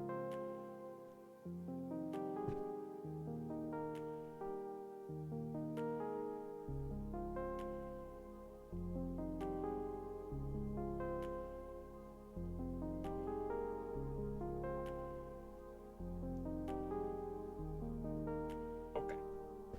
We're here.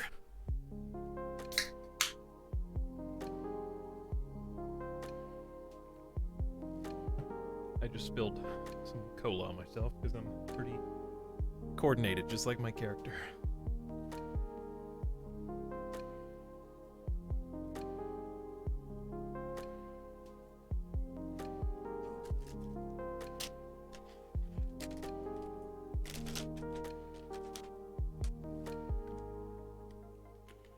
I got more M&Ms. How many M&Ms can one man have? Honestly, I got a big bag. These are almond ones, but I got a huge bag of, I was like, dude, they have brownie M&Ms? That sounds pretty good. They kind of suck. So now I got a family-sized bag of M&Ms that I don't really like. And they're just gonna sit there until one day I become so desperate that I have nothing else.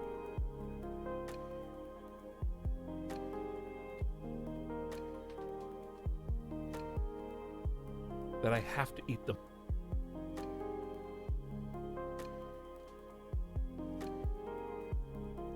Hey, look, oh, that's Midas.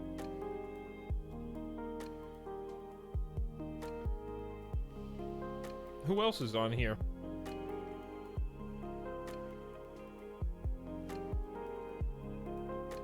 Why?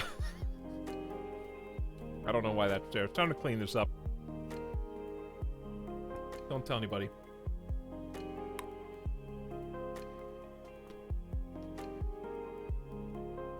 Let's call him Farrell. That's Mr. Beast. That's Andrew Garfield. That's Jude Law. What's going on? It's golden. That's Golden Graham, part of a balanced breakfast. Oh, okay. It's just subliminal messaging.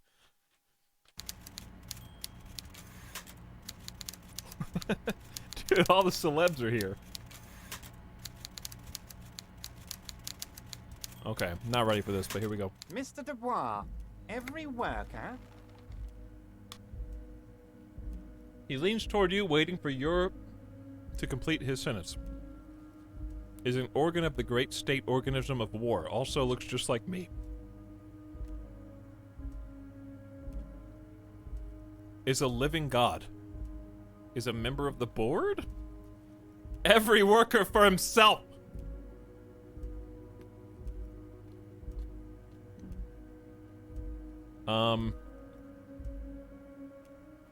I guess every worker for himself. And for his fellow man. That's right, Mr. Dubois. You're turning out to be quite the individualist there. So, you had business with me? Oh, I answered his question correctly. The last sentence spoken more to himself than anyone else. We actually have a few things.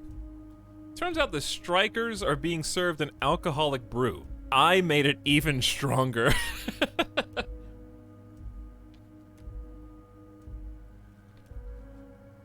I feel like he might like that.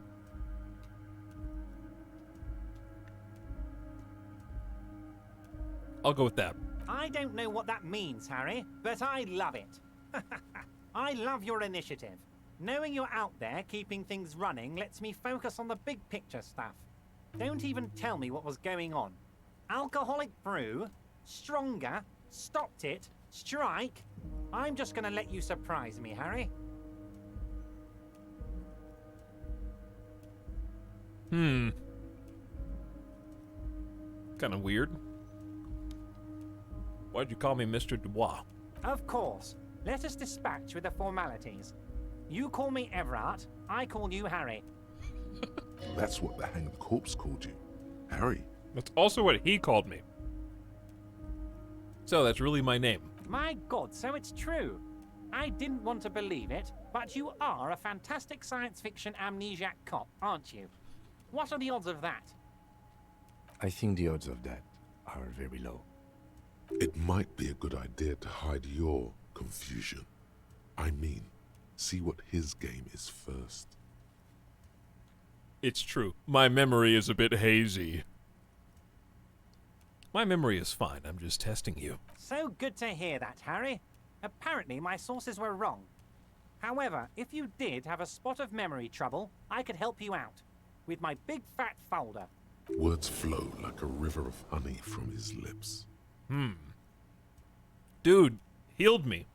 Gave me XP. I'm getting so much XP from conceptualization now. I guess word has already reached him. No matter. No harm done. Rhetoric, you have not helped me at all. Are you trying to tell me you've gotten hold of some of our documents? The lieutenant inspects Evrod over his spectacles. Mr. Kitsuragi, would you mind? Me and Harry are talking about his lost identity right now. Don't just jump to the folder. That's not smart. Shows you're on the edge. Do some probing first. Drama. Medium 11. Have another look at that folder. Wait, what? Hold on.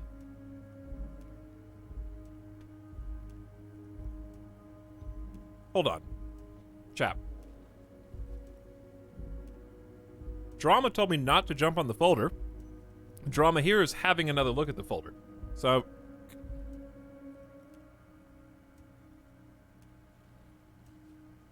is it saying I'm gonna have another look at the folder? Which is what Drama just told me not to do? Am I telling... well, I'm not Drama is saying to do that, but not first. Oh, okay, I see. Okay. I got it. What kind of cop does it say I am? Harry, you're not simply a cop, you're a star. A bright shining star in the drab law enforcement sky, outshining all other stars.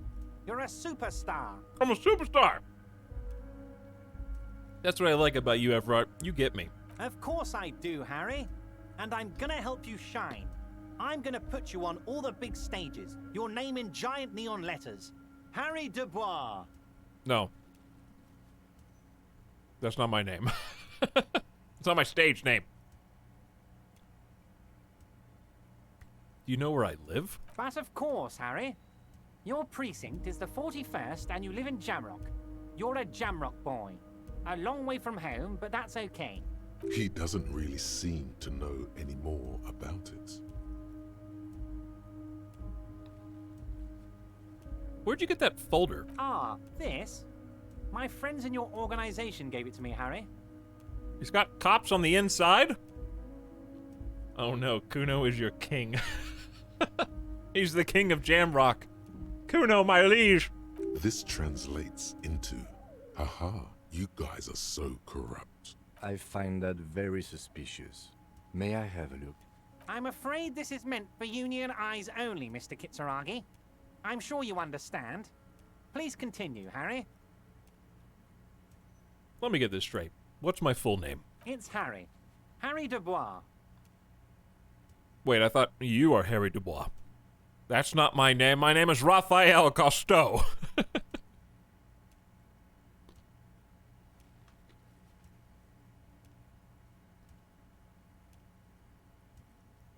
I really want to pick the first one just because it's so dumb.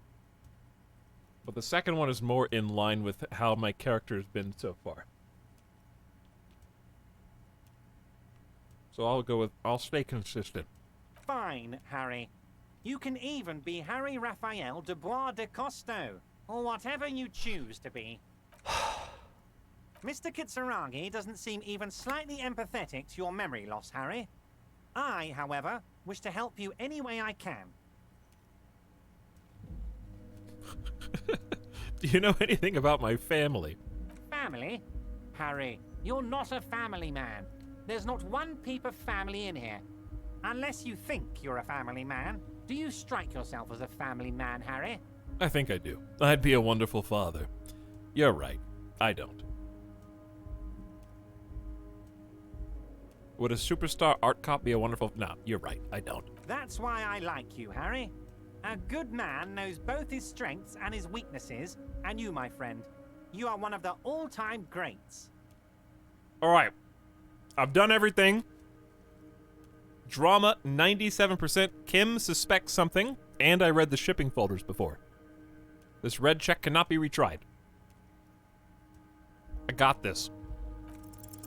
As you look at the folder, Everard covers it with his hand and pets it. He's hiding it from you because it's not a real RCM folder. It's just another one of those brown folders you saw in the file cabinet. That's not even an RCM folder. Okay, Harry, you got me. This is from the Census Bureau, not the RCM. Those Census Bureau people are absolutely corrupt. You should do something about them. He got the name from the Census Bureau, and everything else from your actions here in Martinez. Dude, my actions have consequences? Yes, Mr. Kitsuragi from the Census Bureau. Like I said, now I'm actually a very busy man. So is there anything else I can do for you, Harry? That means he doesn't really know anything about you. A pity. The mystery of you will have to remain a mystery for the time being. So, the Census Bureau says my name is Harry Dubois. Yes, that's what I said. Try to keep up, okay? Let's move on.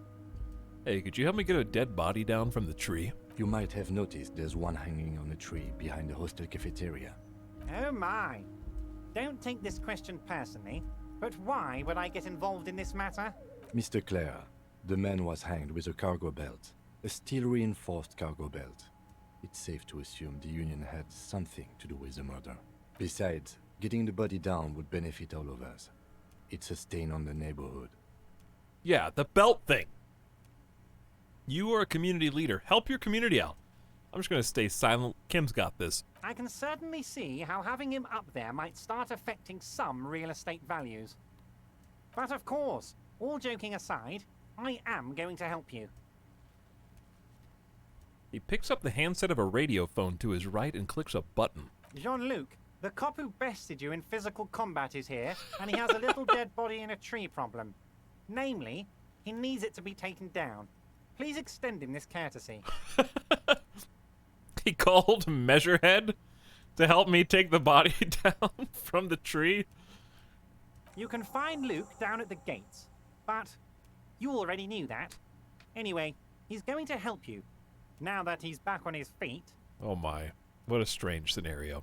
This game does a really good job of making terrible characters that you hate and forcing them into situations where you have to depend on them for stuff, while also getting to the psychological root of what makes them so problematic in the first place.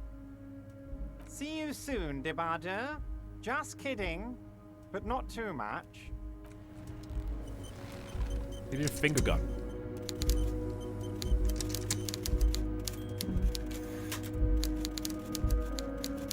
This room is very loud.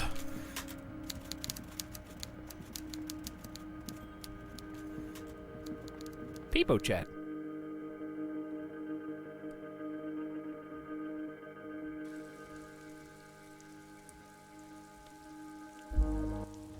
Police work is tough. Take breaks.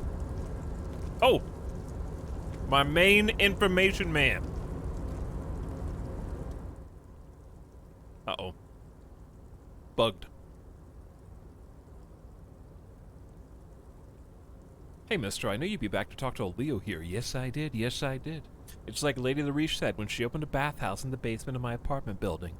They can only get so far before they're aching to get back. And lots of folks really did keep coming back.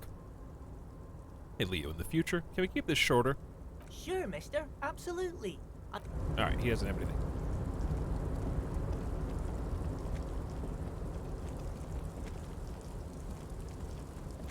Okay, so here's what I would like to try. I feel like I'm missing something over here that I haven't explored yet.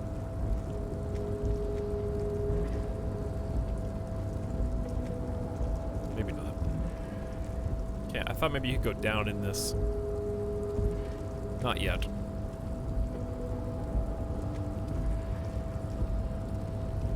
can't move the container back. We tried that. I also can't get to this rooftop because I'm probably not, like, dexterous enough.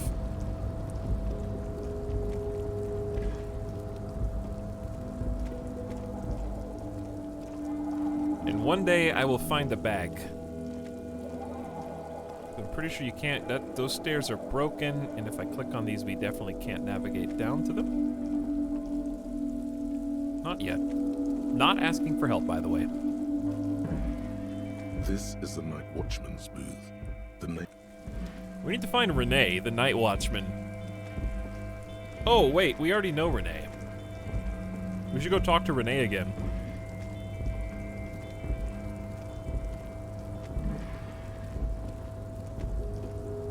But yeah, I think this whole area opens up once we get through the greenhouse. We just can't get over there yet. Or at least we'll be able to get this and this. But for now, I stuck.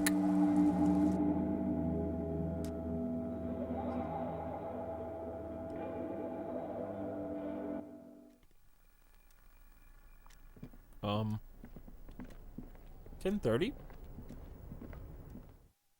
I guess we can go talk to the dude. I need to stop eating M&Ms.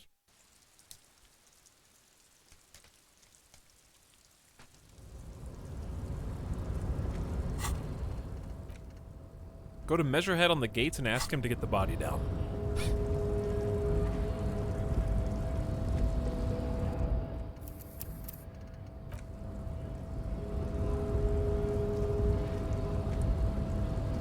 No one will get past you! Your race descent has temporarily halted, but you will fall again. Hey, Everard told you to help us get the body down from the tree. So it was. You bested me in race combat to reach my superior, then had him give me an order. I salute your cunning, enemy. I will go and remove the body from the tree with my bare hands. You're so noble, Measurehead. There's a but. But while I am gone, someone must stand guard on the bridge. That someone needs to be you. Both of you. Oh no! I am the strongest and therefore must guard the bridge. Lieutenant, what if we don't want to do that?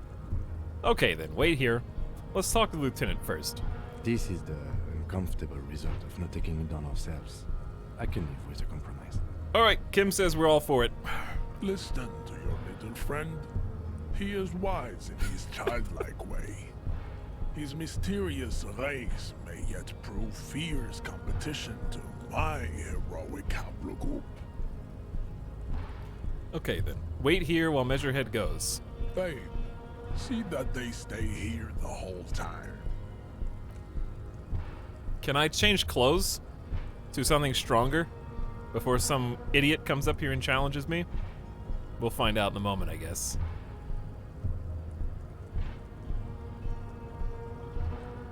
The woman's gaze follows Measurehead as he leaves. You had to become Santa Claus. Yeah, that's what happened. I'm in the mall, and that Santa was on break, and we just did a switch.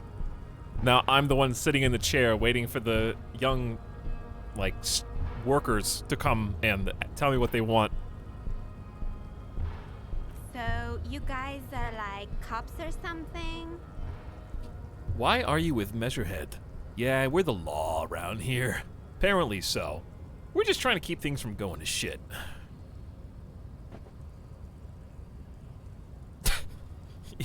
Yeah, we're the law around here. Chat, you choose.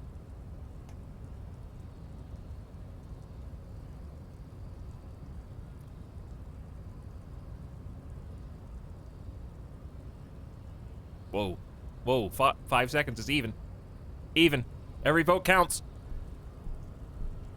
37%. Why are you with Measurehead anyway? Look at him. His craniometric perfection. Are you cops or what? Alright, well chat, you second place was this one. We're the law around here. Cool. I like men with guns and power.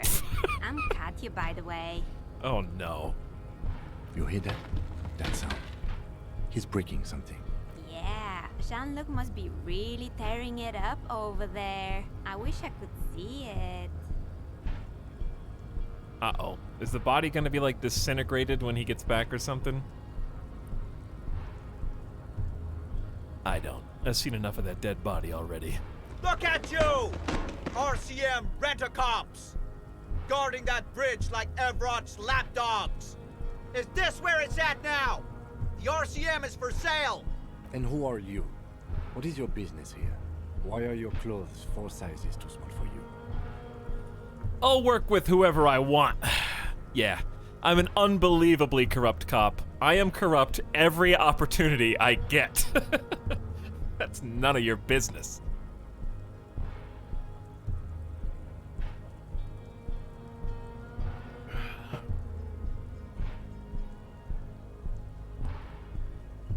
The temptation, the only reason I'm stalling is because I really want to click 2. Very bad. But I'm scared that's going to escalate into a full-blown resistance movement here. That being said, I haven't strong-armed anyone into giving me money yet. I have pressured a book-reading worker woman into giving me a cigarette. That's really the only abuse of my power so far. She didn't even give me one. Chat, have I abused my power yet?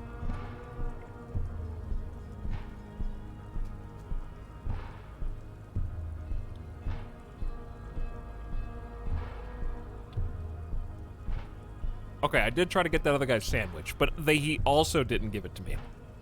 You pulled a gun on a 12-year-old. That's true. I did pull a gun on a 12-year-old. And beat up Kuno. But to be fair, they both deserved it. Okay, anyway.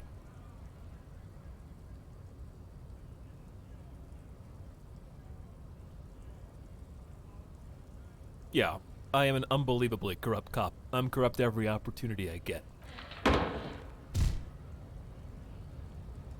The man turns to look behind him at the behemoth appearing around the corner, approaching him, walking past him.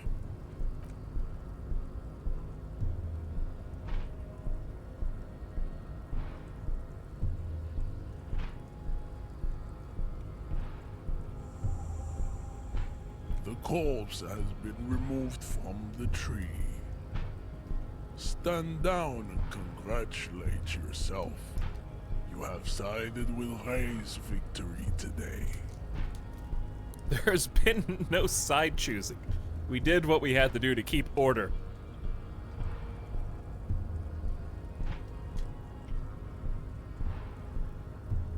Thanks for your cooperation, Measurehead.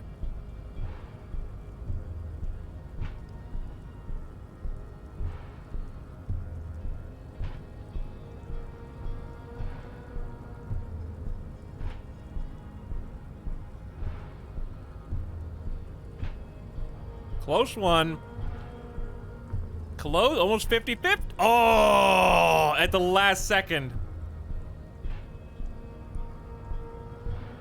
The upset with 0 seconds on the clock. Thanks for your cooperation, Measurehead. Farewell, ham sandwich. You are a Union man from now on. Uh-oh.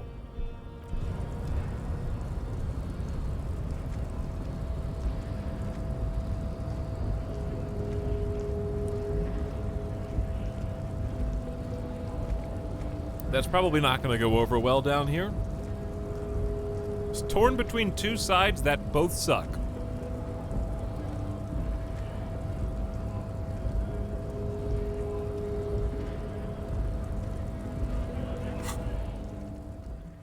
Go to the yard and see what Measurehead accomplished. Why is that written so vague?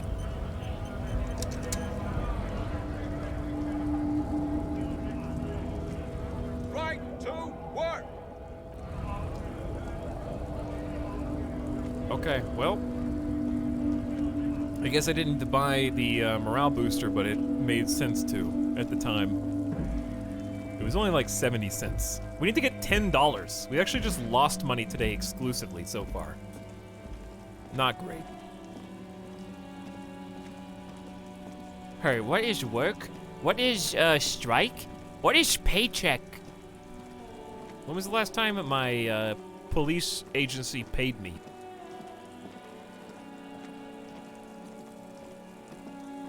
Alright, let's see what happened back here. Well, the body is on the ground. Speed train Kuno leaving station. What? You missed a good show before. A kid came by and completely fucked the tree to pieces. He fucked the tree up! Fucked it good! It was porno! You need to act decisively. It's Kuno.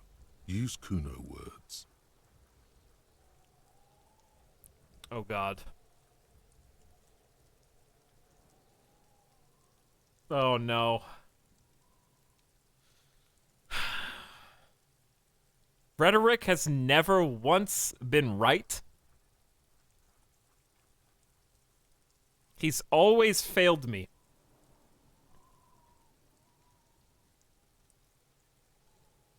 He's always led me astray.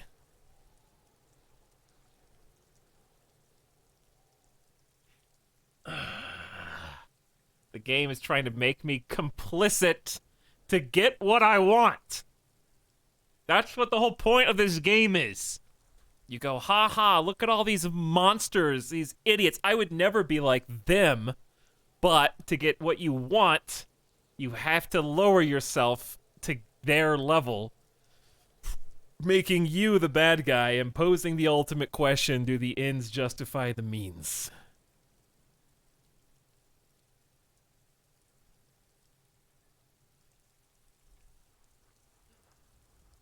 Very challenging themes for a video game. Especially when you're streaming it.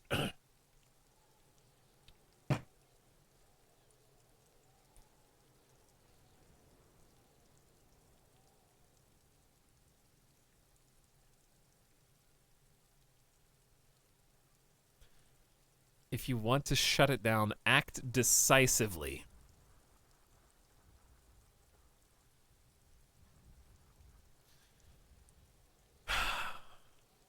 You want to see, this is the worst way to wiggle out of this situation. You just blame chat.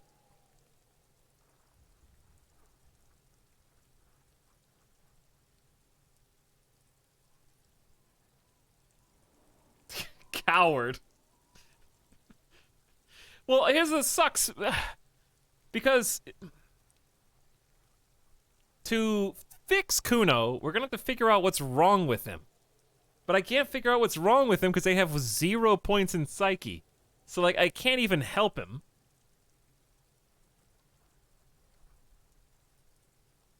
Sacrifice chat first. Chat chose 2.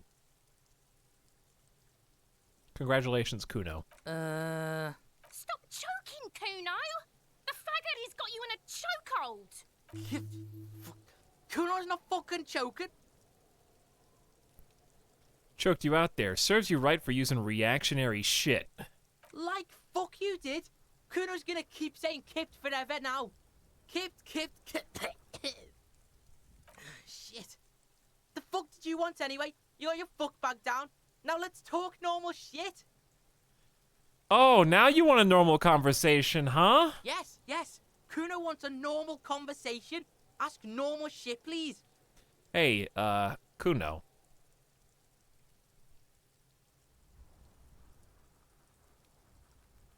I'll ask you once again. You got any speed? Fucking right, pig. Kuno's filling bathtubs with that Can shit. I have some now? Kuno, fuck no, pig. Kuno ain't dealing to the popo. Not doing the pork pen for your sad speed habit. You don't know Kuno. Well, this turned around from a normal conversation real fast. He's not worried about prison. He just wants to antagonize you. Belying the act. He's actually telling the truth. We already saw that one. He's got to at least know a source. Look at him. You need to figure this out somehow. Okay. Kuno doesn't fucking care.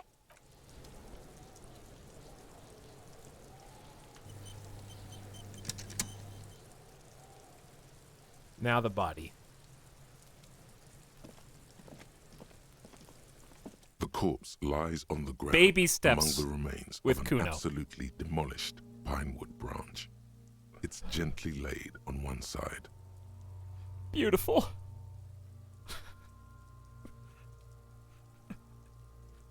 Art cop. Superstar art cop. Oh my god. It's beautiful. Mr. Measurehead has done a good job. Nothing is too broken or compromised. 70? The victim is ready for a field autopsy. And he was gentle? We're doing a field autopsy now. Oh no. Yes. 1. Investigation of the scene. 2. Initial examination of the victim. 3. Field autopsy. 4. Transportation of the body to the morgue. We are on number 3. Perform a closer inspection of his body, arriving at a cause of death. This will need a form to be filled in 3 parts. Okay, on the upside, we've got a skill point we're sitting on right now. And on top of that, we are 96% done on the anti-object task force. Which means the -2 pain threshold debuff. I don't know how that matters here, but it's almost gone.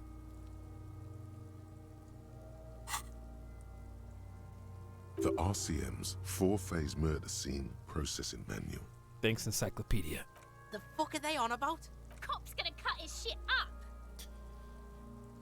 Don't we have someone else for this? A doctor? Don't we have someone else to cut his shit open? Got it.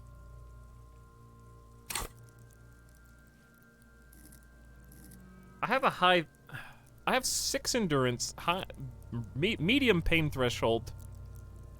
Do I need... I feel like less empathy would make it easier for me to cut his body open. I feel like less psyche makes this easier, so I don't need to be... I just be... official, professional. The lieutenant adjusts his glasses and takes a deep breath. Tell me something, dead man. First, what exactly is a field auto? Tell me something, dead man. Shoot, loony rooney. Never mind. Come back later, copper. What's a field? Hey, what's a field autopsy, Kim? Come on, officer. You know what a field autopsy is. You've done 100 of them. What you do know is, at 18.9 kilometers, the dormant shield volcano, Corpus Mundi, is the world's highest summit. What? And the failure of the 38 single, Et puis descend, to crack the top 20, was the death knell of disco. Excuse me? But what a field autopsy is, you have no idea. Why don't you know? You must have me confused with the Copperpedia. Who's the Copperpedia? I think I need to talk to him. You, sir. You are the Copperpedia. Do you have another pair of gloves? Unfortunately, no.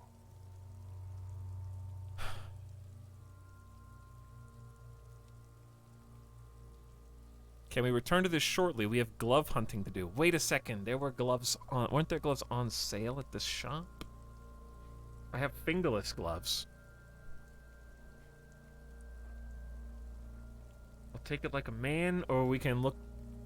We can look around. Chat?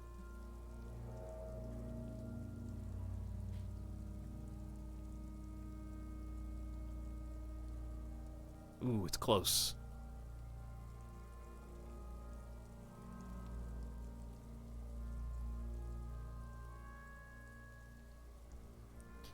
I need a pair then. Can we return to this shortly? We have glove hunting to do. Let's not go glove hunting, please. Let's use division of labor. I perform the anatomical side, while you take notes. Well, there was a... You just got telltaled. Sorry, chat. We just fill this in, right? Show him the red field autopsy form in your ledger. That's right. Open the ledger in the field autopsy form. The dead man stares in silence as you crack open the ledger. The bright red paper is covered in boxes and lists, describing the condition of his skin and organs in 3 parts. Dude, we just got a breakthrough. But we can't do it until this conversation's over, I think, which could be a long one. Above those, an 11-field info form needs filling out first. It begins with 1. Assistant. Let's jump ahead to the 3 parts. Let's pause this autopsy.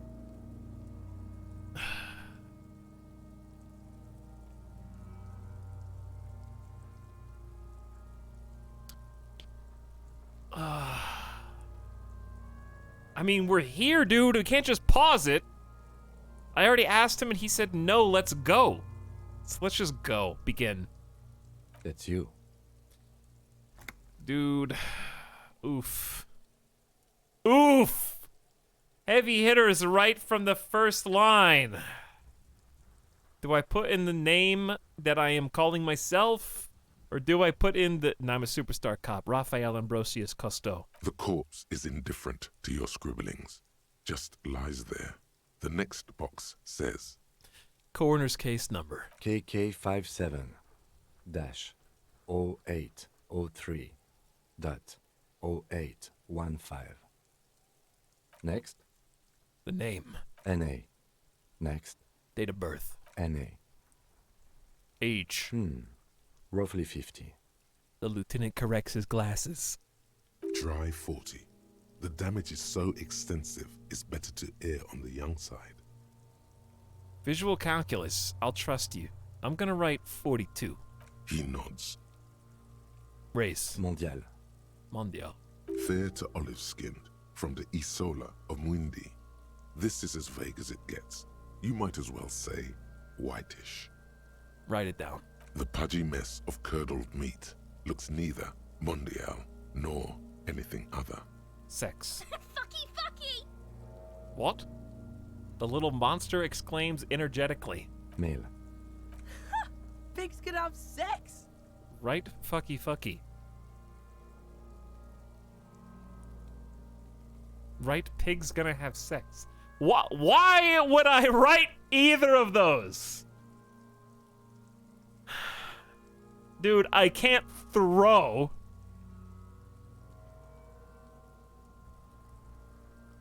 Nor does he look male, with his pregnant belly and indistinguishable face.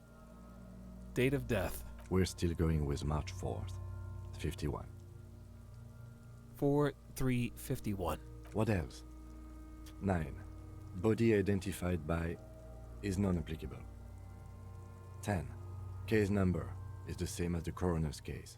KK57 0503 0815 listens motionless, with the cargo belt still around his neck. Only one box remains. Evidence of treatment. None. At least not after the initial examination. What exactly is treatment anyway? Interfering with the body's position or wounds post-mortem. I'm not so sure. A silent nod. The lieutenant places his gloved hand on the corpse's chest, as if in preparation. Your central nervous system recognizes this gesture. It's the stations of the breath. Ecclesiastic, religious in nature, a holdout from pre-DeLorean burial rites. It takes him 2 seconds to perform. Then, we should start the post-mortem. Turn the page. The corpse cannot feel Kim's hand on his chest. It no longer meaningfully interacts with its surroundings. A thicket of boxes and lists on red copier paper tries to answer why. External examination summary. Internal examination. Description of injuries. Let's just go in order. Clothes. The deceased wears armored boots and white briefs. The make of the briefs is Babrodine, I think. Let's see. He turns the body onto its side to check the underwear label. See, it's happening. Babrodine, yes. Inexpensive. Size M. Color white. The disappointment is palpable. The red-haired thing was expecting something more lurid. The rest of the clothes have been removed post-mortem by scavengers in order to get to the victim's ceramic armor. Officers are in search of the missing pieces. I am. Removal of the boots is left for processing. I'll do that too, but I'm not going to tell you about it. It would be clever of you to omit the boots altogether, sire. If you are to keep them for yourself, as you ought to, You have deserved them more than anyone else. Oh no. When am I gonna get them? Patience. After the autopsy, before the body is taken away, there will be a window of opportunity. After the lieutenant has gone to sleep. I hope this has helped you, my liege. I guess I'm gonna get the boots. I do deserve them, as he pointed out. And we've already set the foundation by giving the wrong code, the wrong identifying number. I will admit the boots. Note, the boot has a hidden serial number on it. Oh no! It's E50.100. He can read them now? You're not supposed to read them now!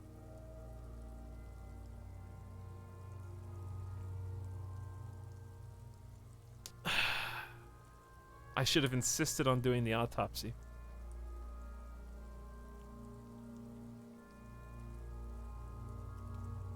Which the assistant detective inexplicably reported to me as X5415 something. Why was that, assistant detective? It was merely a jest. Horseplay. The impression of you being a total psychopath is wrong. A lighthearted jest. Locker room banter. Boys will be boys. I wanted to see what happens if I say it wrong.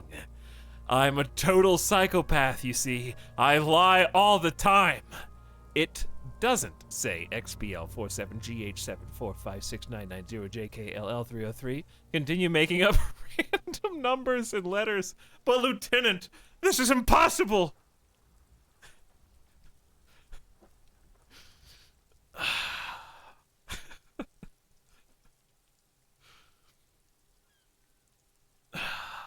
I can't believe that this has been foiled already.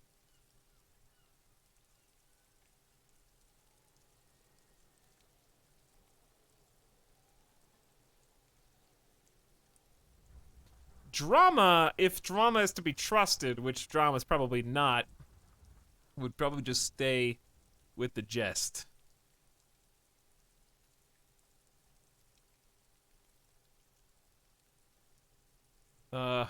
Chad, I'm not gonna pick what you pick, but tell me what you think. I can't even see.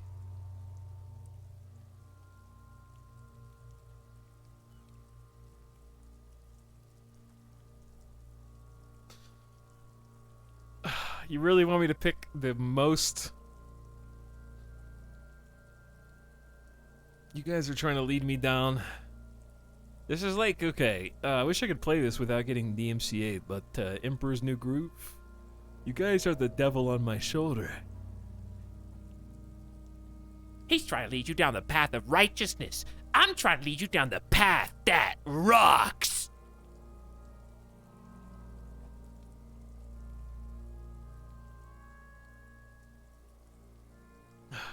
Four.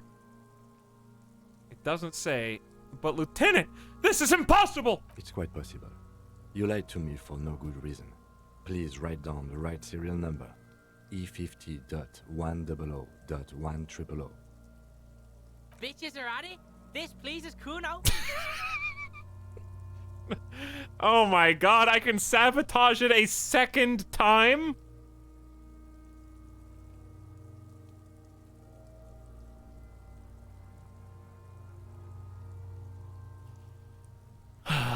Well, I'm gonna get the worst bad end you can get. Tattoos. He stands up, feet planted on either side of the body. Continue. The upper torso is covered in a single, continuous tattoo, resembling a national pattern. It reaches from the right shoulder to the heart. The ink is blue and white. The assistant has a color photograph of the markings, to be added to the case files as document A1. The photo is taken on the scene, using a Trigat Mini. The deceased has a belt for airlifting cargo around his neck, tied with a hangman's knot. Color, yellow. Length, 3 meters. There is a buckle on the other end. Well nourished, athletically built, measuring 1.8 meters. Generally consistent with age 42. Preservation is good. Ambient temperature below freezing. He produces a measuring tape. The spine is bent more than the lieutenant compensated for. This buster's actual height is about 1.85. And no, you could not take him straight on. What? He would have been stronger than me. I'm going to write down 1.85 meters, Lieutenant. Of course, I undercompensated. Body hair is light brown. Distribution is consistent with age. The deceased had male pattern baldness. Hair is combed back, short. Touch the corpse's hair before moving on. His hair feels wet, soaked with rain, cold to touch. Not that different from a living person after a swim. Stroke his hair gently. Oh no. Oh no.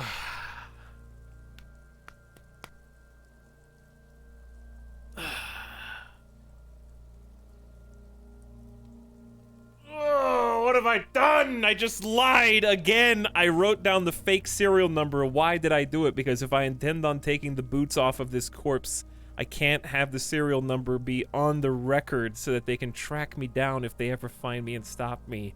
That's the only reason I did it, so that I could have the boots for myself.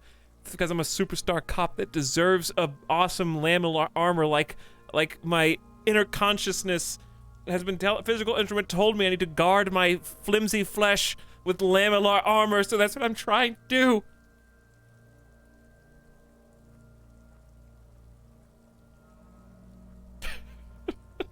I really am the bad cop. Oh. Hey, what's up, Sim? Nothing going on here, Sim. Nothing suspicious at all. Uh-oh. The real police are here. Also, I don't want Simcopter's first impression of this game to be standing in the yard with Kuno in Kuno Essay. Some of these parts out of context in this game,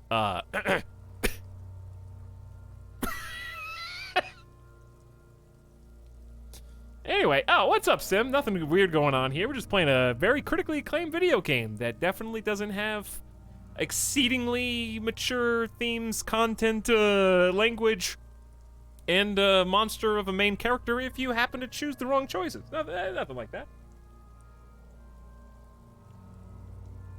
Okay, but even with context, well, the context is that it is a video game with a beginning, a middle, and an end. So we don't actually have the context yet.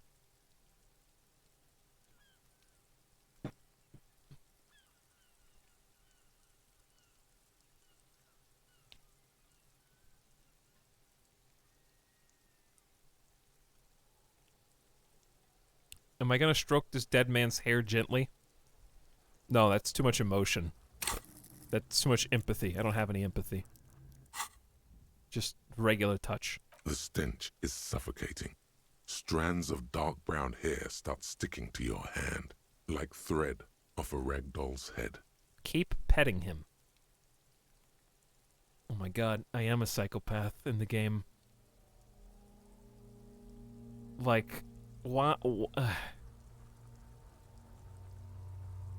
He thinks I am already. It just said that. Where was it?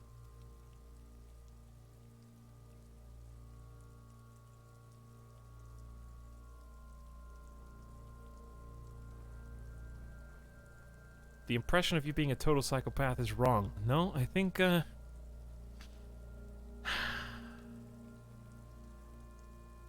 keep petting him. Weird art cop things. More hair sticks to your hand. Hair off the rain-soaked head of a dead man. There are bumps and dips on the skull below. An alien landscape. Write it down. Short, light brown, male pattern baldness. Lividity is consistent with hanging. The head is congested. Contusions are present on the head, chest, and thighs, consistent with stones thrown post-mortem. low velocity. I wonder who did that. Fucking low velocity? You think Kuno doesn't know what you're talking about? Velocity was fucking max. Talking shit about Kuno's velocity. In addition, there are bite marks on the face, scalp, and chest, consistent with predation. Write down, but amend for velocity. No. I'm gonna write down what Kim said. Low velocity. This kid sucks. Ligature mark. You can't read anyway. The lieutenant produces a small folding knife. With the other hand pulling on the belt, he starts cutting into the polyester. The stench is horrid. After a while, it's obvious the material cannot be cut. The steel wiring. There's too much of it. We need to remove the belt so we can get to the ligature mark. Oh yeah, I am prepared. Pet the chain cutters. The hanged man lets out a joyous little bubble of rot from his nose. Good thing we got these chain cutters. Always good to think ahead. Now... He points to the rope squeezing the dead man's neck. We need to cut the belt to see the ligature mark below. Carefully, with as much precision as you can. Oh no. Did you say precision? I currently have 0 hand-eye coordination.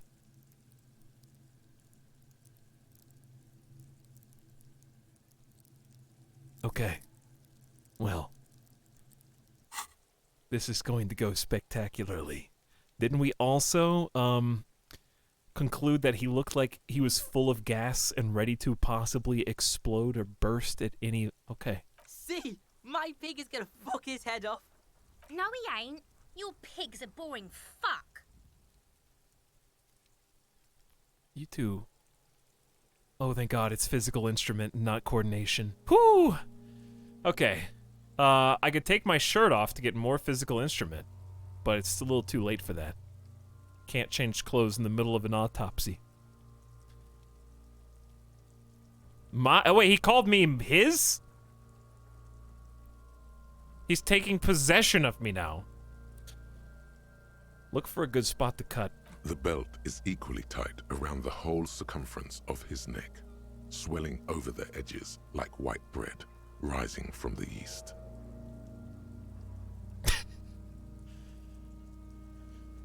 Yes, I'm Kuno's pig. I agree. Why would I say that?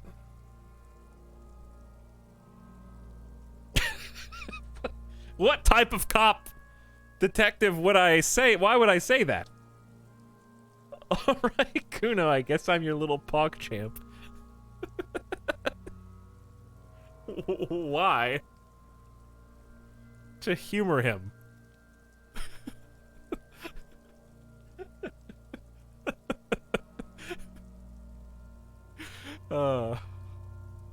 Fine, I agree. You are? This pig is Kuno's.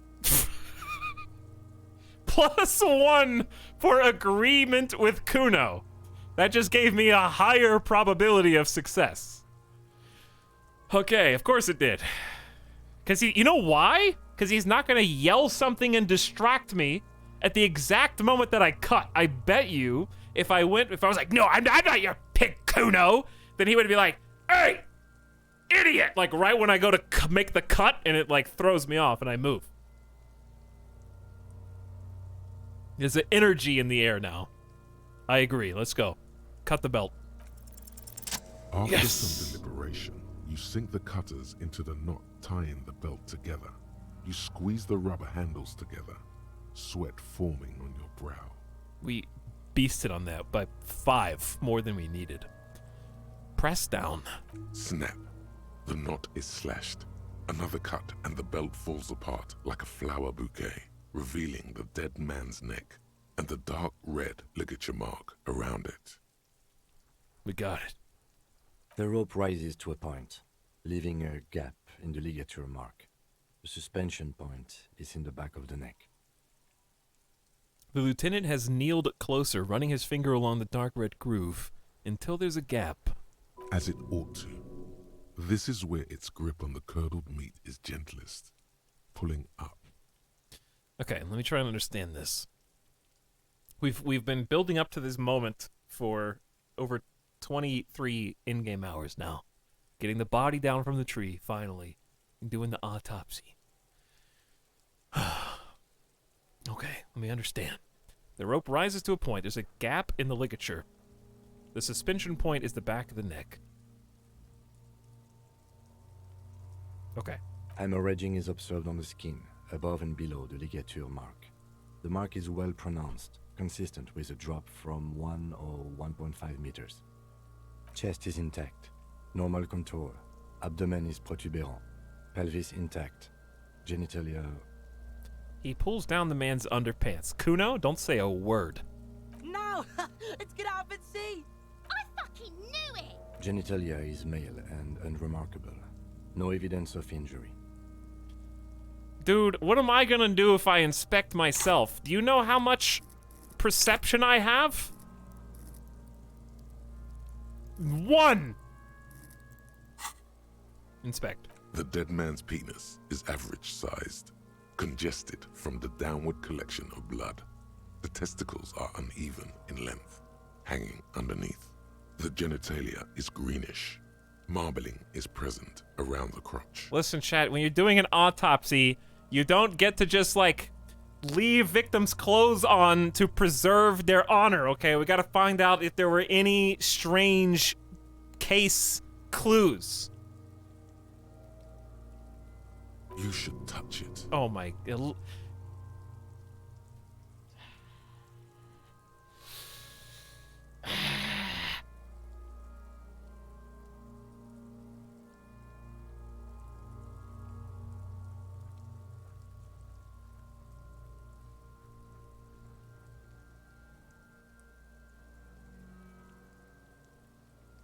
Oh, very professional. Oh, look how fast chat's moving now. What would Superstar Art Cop do? Here's the problem, chat. It's not gonna stop at touch it to make sure that there aren't any other, like, markings, like it could have been a sex crime or something we had to check, okay? But, like, it's gonna go further. Electrochemistry is gonna be like, oh, yeah, you inspected it, but have you petted it? That's what it's gonna go next. It's gonna go a step further after that.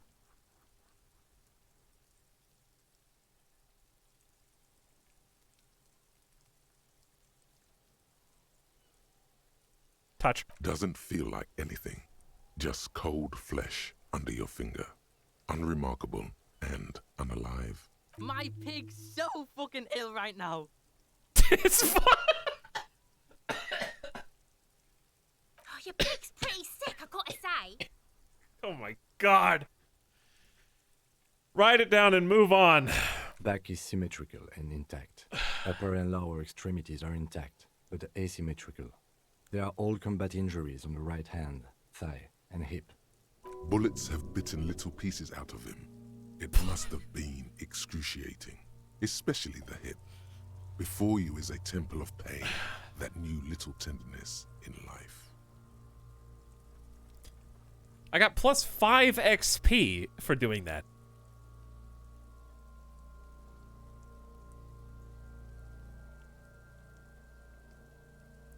Bullets have bitten little pieces out of him. Must have been excruciating, especially the hip. Before you is a temple of pain that knew little tenderness in life. In addition, I see smaller, residual scars, too numerous to count, covering about 30% of his skin.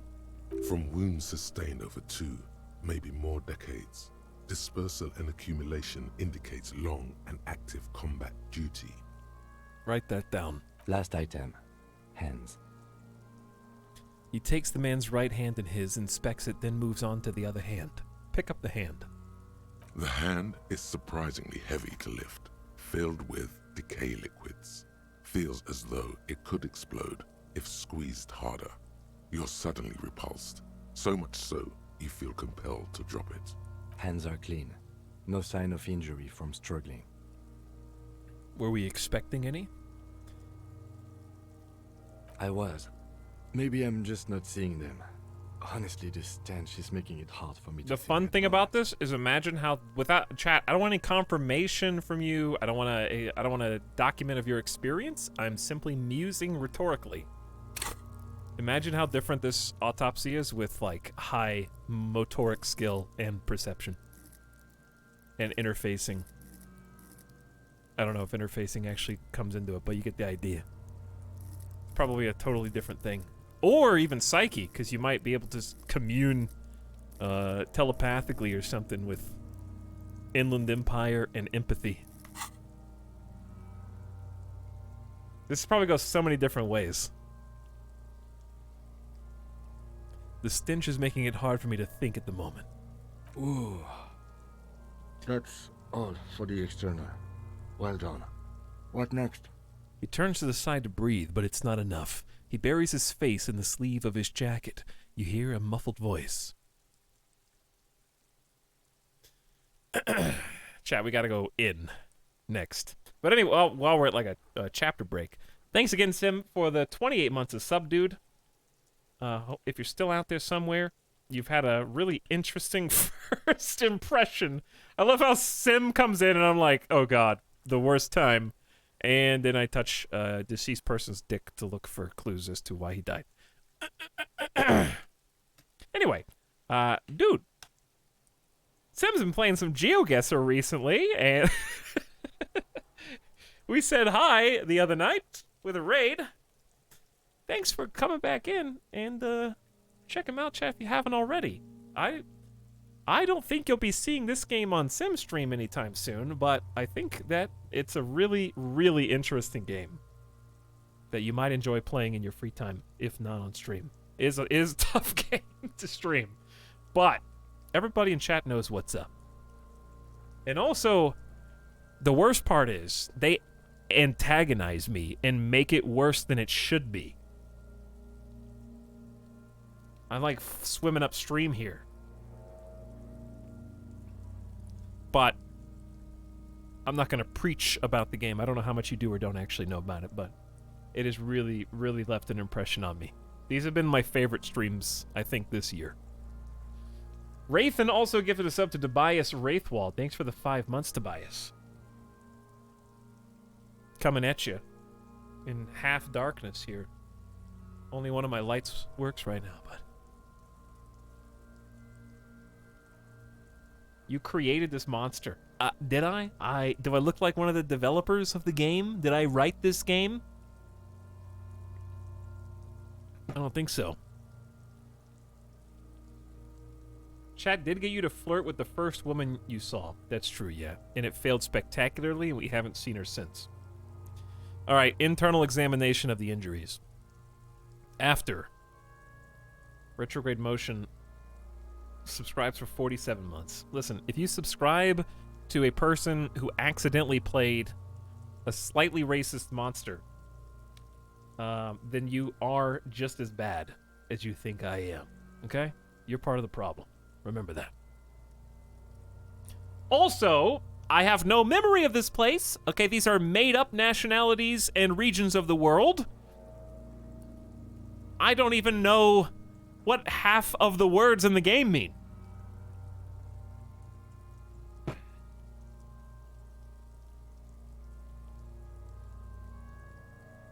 Chargoth gifting 5 subs too. Thanks for the generosity, Chargoth. Hope you're having a good night, and thanks for the support. Much appreciated. What's up? Crunkerton, Waldoy, Ghost, Alatron, and B-Stokes. Howdy. Much appreciated. Oh, but anyways, what I was going to say was people who just joined late, even though this is like a critical juncture in the game, at the early game, it really can be played, I'm imagining, entirely differently based on what skills you choose. And whoever just asked, favorite skill so far, Turquoise. I think my favorite skill so far is drama. I have been lying through my teeth to people to try to stir up. You can play as boring cop in this game. I have played as the opposite of that.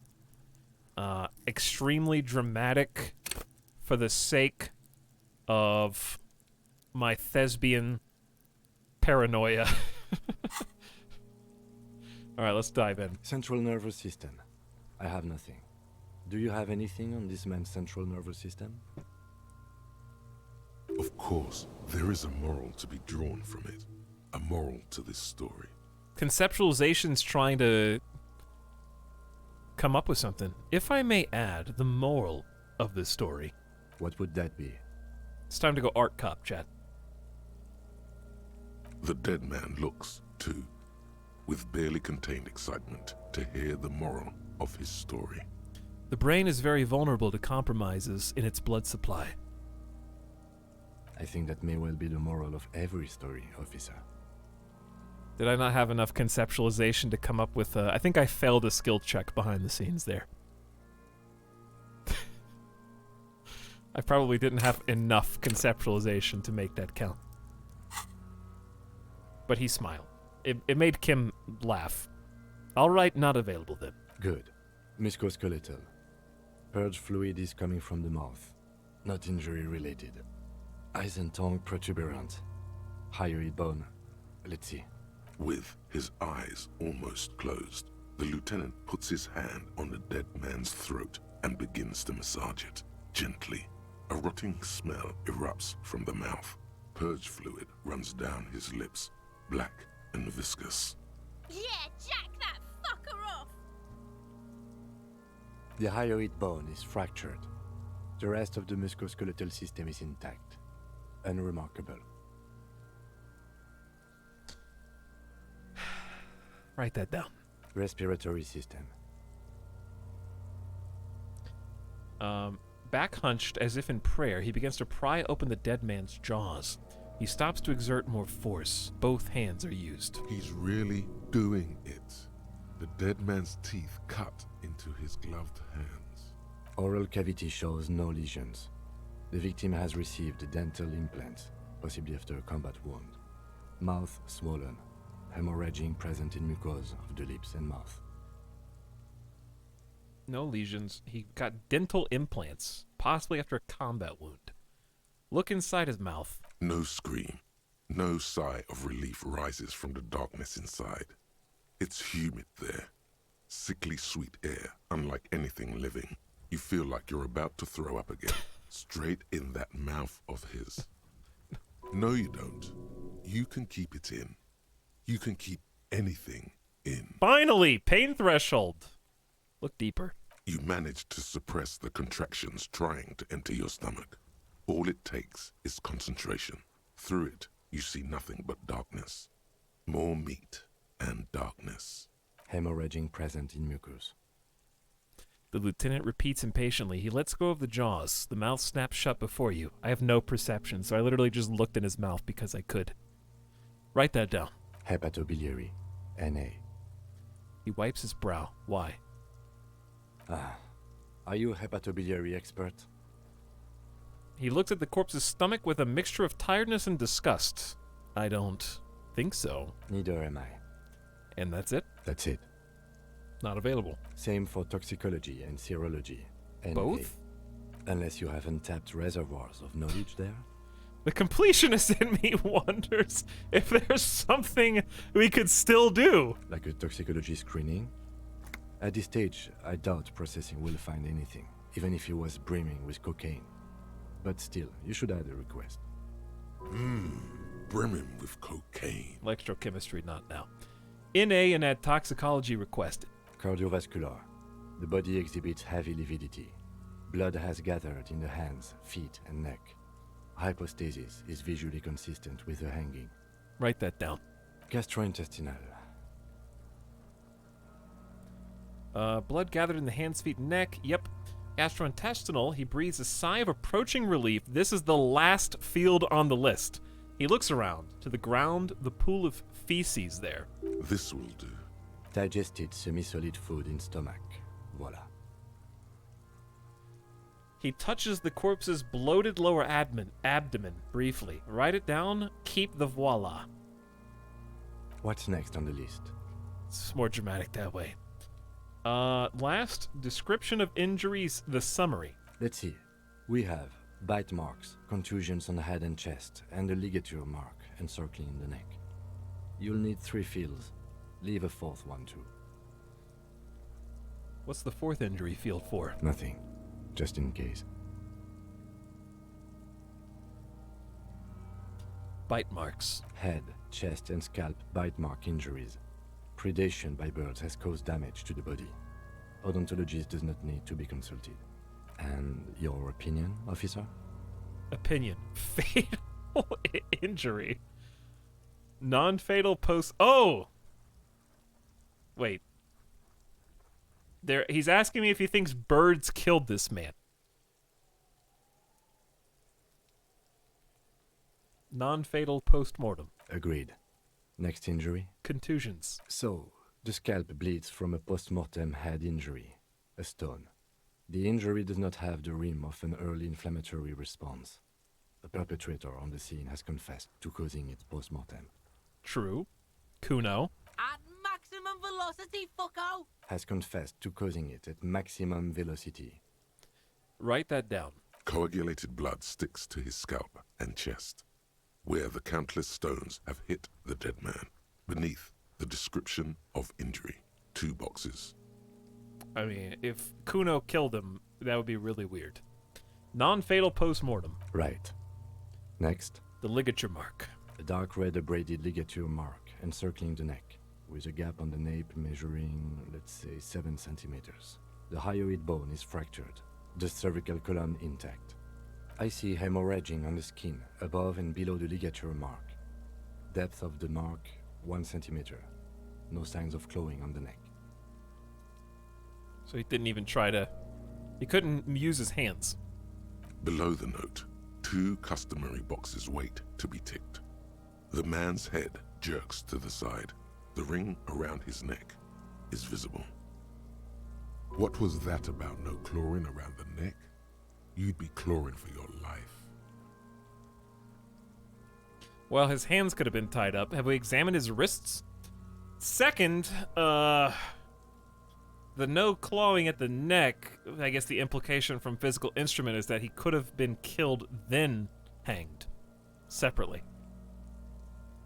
The hanging may not be cause of death, but physical instrument's the only voice we have to go on and isn't entirely reliable.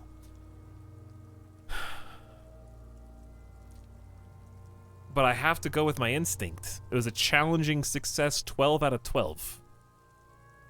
Non-fatal. 4th blank.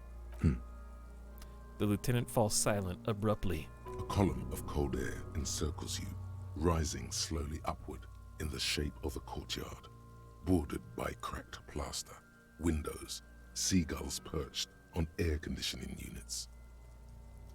A small green enclosure in the middle of a corral of tenements, Cape-side apartments, whirling in rags, and the fortress wall of Terminal B. Above it, a thin blanket of coastal stratus clouds. Higher yet, coalition airships guard over the 21 cordons of the zone of control. The air is crisscrossed with radio transmissions. The hair on your neck rises. Shivers, are you trying to tell me something, or are you just painting me a picture? Shivers always has stuff to say, but so far hasn't contributed a single helpful thing outside of cool detective noir flavor text. Coalition airships guard over the 21 cordons of the zone of control. The air is crisscrossed with radio transmissions. Was I right? You were.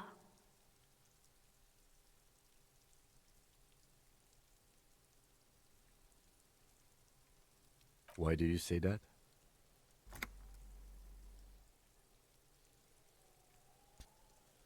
I'm serious. I don't think this was the injury that killed him. Okay. Why don't you think it was fatal? Because I arrived at this conclusion through the psychic arts. Why didn't he claw at his neck when they hanged him? And why did they not tie his hands?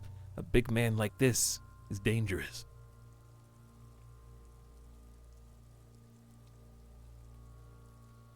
I really want to pick the first one, chat. I really want to pick it. For you. Oh, that was really cool, though. That scared me. Please don't Make him happy for once. Okay, I did lie again on the report about the boots. I owe Kim an honest answer for this one. Honestly, I'm not sure there weren't marks on his wrists. That part got blurry for me. The stench. But you are right. There should be signs of struggle. Let's leave the cause of death empty for the time being. Chad, I think we've been getting a totally unreliable autopsy evaluation from Kim. He couldn't even read the serial code on the boots the first time around. They've made multiple allusions to the fact that he is unable to see properly. He's doing his best. It's too late. Let's wrap this up. I pronounce this field autopsy over.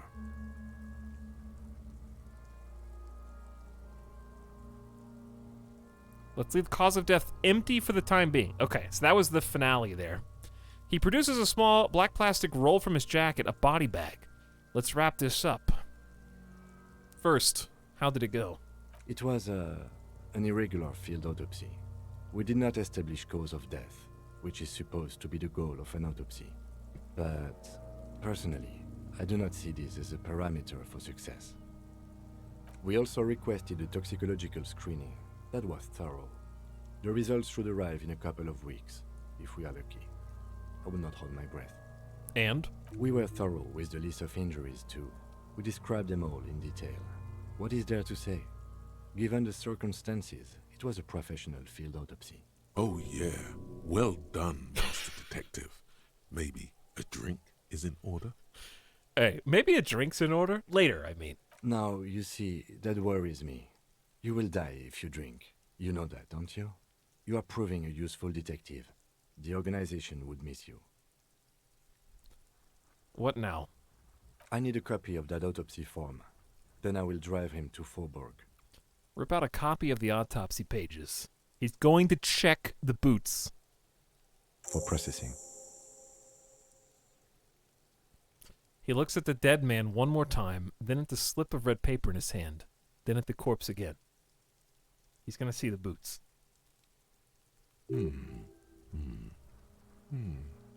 I'm sure we didn't get everything. There's always something.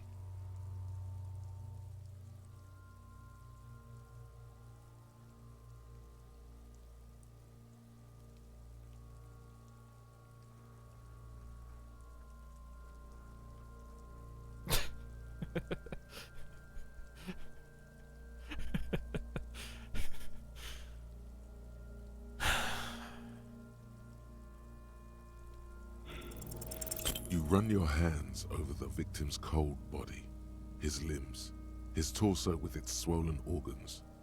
Maybe you should be more thorough.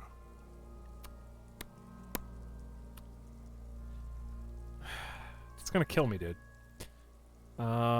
Look under his fingernails. His fingernails have turned dark. They're chipped and quite long. There is dirt under them. That's all. Do you think we missed something? Yeah, there's something we're not seeing. Okay, well, we are in livor mortis here. He is disintegrating. We need to refrigerate the body if we want to conduct another examination, and we need to do it fast. I know just the place! Hey, wasn't there a giant ice bear sarcophagus below that building? He points toward the commercial area. Why, yes, there was. It was massive. Red eyes glowing in the dark. So that's what the ice bear-shaped fridge is for. Now, that's an overstatement. It's not actually for storing cadavers, or at least I hope so. I think we should take a look at it first. Make sure it's big enough before we carry him over. Let's move. With every hour, whatever we are looking for in the deceased will become harder to find. He closes his notebook and cracks his neck. Oh! Anti-object task force. The breakthrough! It's been so long! Behold, the anti-object task force has assembled. God's avenging angel, arrayed against the lower emanations of the darkened one. Shoe racks, tape recorders, motor carriages, and doors. So many doors. You're not just pounding it all to pieces. You're reforging the universe, from the anvil of the heavens to the worms below. Indulge in it. Be bold. Have an impact on the shape of creation. Out of the furnace of your rage. A new reality. Also, you should trash your room again. Who's talking in the background? No one ever talks in the background of this game. Someone was interrupting this. Attacking physical objects heals damage. +1 pain threshold, thick skin. All physique learning caps raised by 1.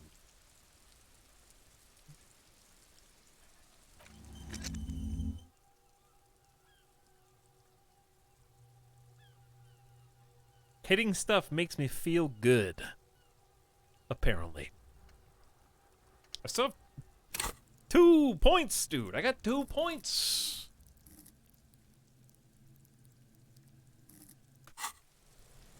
There's a character here that was talking that said they had a week and they just now show up or something like that. I heard somebody that's around here.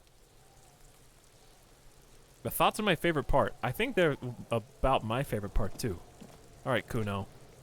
Talk to me one more time. Fuck does Kuno care? Kuno doesn't fucking care. I did hear that, yes. Fridge the body, send the body to processing once you're done with it.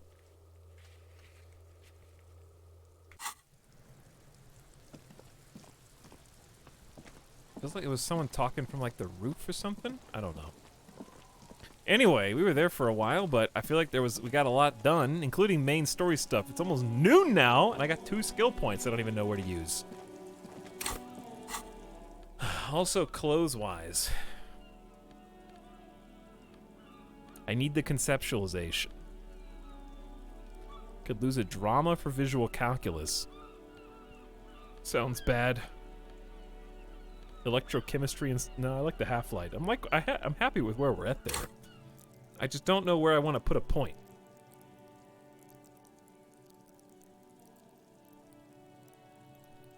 I don't have to put a point anywhere right now. But, places that I'm, like, tempted to in general would include another point in conceptualization because it's so useful. Oh, no, we got 6 physique. So it didn't just raise the cap. No way, it raised all of them up 1? That thought is amazing. I wasn't that excited about it. I was just like, 1 pain threshold doesn't seem that great, but all physique learning cap raised by 1.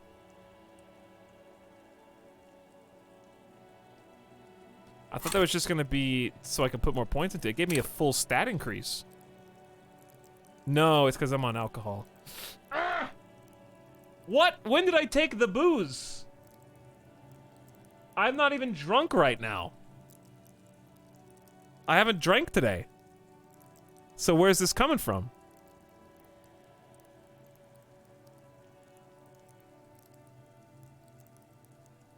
Am I just perma-drunk? Where even is it? I have 3 uses left. I took it right before I went to sleep.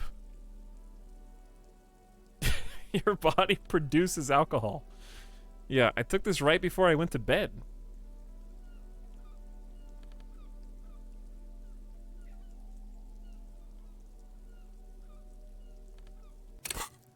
We would have noticed this. It was 5151. We would have noticed this. No one pointed this out. I would have noticed. We've been on this screen a bunch of times today. We haven't been at we haven't been at 9 electrochemistry all day, have we?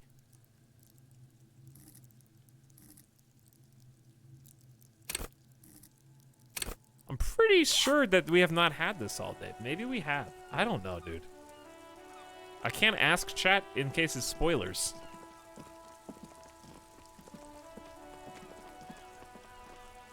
So let's see what we gotta do next.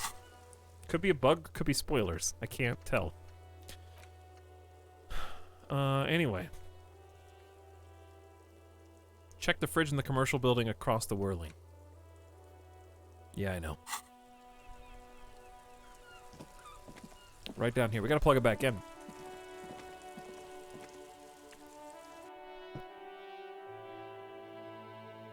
Yes, chat. I'm doing the fridge. Wait, it wasn't chat. It was just you.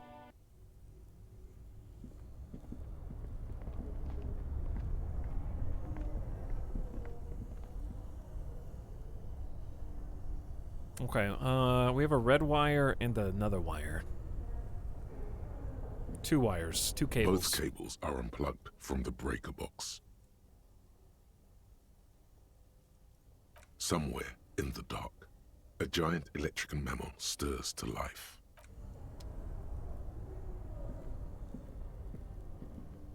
There we go. Okay, so I think we plugged the bear fridge back in. His big red eyes, wait, yes, should be lit up. Pulsating. The bear's eyes are still glowing red, watching over all the ice cream wrappers hidden inside its belly. So, what do you think of this fridge, Kim? It looks big enough for 2 corpses. It's certainly an eccentric choice, but it is capacious and cold enough, too. Your visual confirms you could fit 2 more bodies in the ice bear fridge. Shall we go and get the body Uh-oh. then? I'll take the head, you take the feet. That sounds... The stairs won't be easy, but we'll manage. Foreboding. The 2 of you. Easily. Okay, let's do this. The body is heavier than you expected, and stinkier. It takes half an hour to get it down to the basement, then 10 more minutes to stuff it into the fridge. The lieutenant takes a step back to admire your handiwork. Thanks, Physical Instrument, for allowing me the strength to do this. Beautiful. A dead body in a nice bear fridge. This is some of the best police work I've ever done. You have created an ice bear sarcophagus. I got a morale and XP, dude. You've definitely earned a drink after this. Perhaps even some pagan rites. Oh my god. Really? You think it's good work? Yeah, we need to celebrate by performing some pagan rites. Let's bring out the mead and set it on fire! Behold! We have created an ice bear sarcophagus!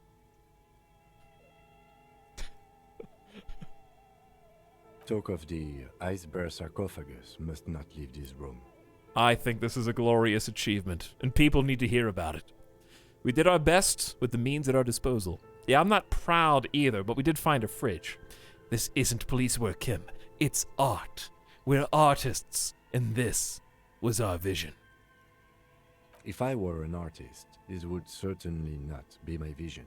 I would be much, much more conservative in my work. He's right. His work would be much more formal. At least we've stopped the body from decomposing further. Now you can conduct another inspection under controlled circumstances. Chat, we're snowballing. I just got another level up. We're starting to snowball finally. Inside the icy realm of the ice bear fridge, the corpse stands slumped, waiting. We have a 17% chance at searching the body because we refrigerated him. That's going to be a morale hit, though, isn't it? I could just put a point in perception now.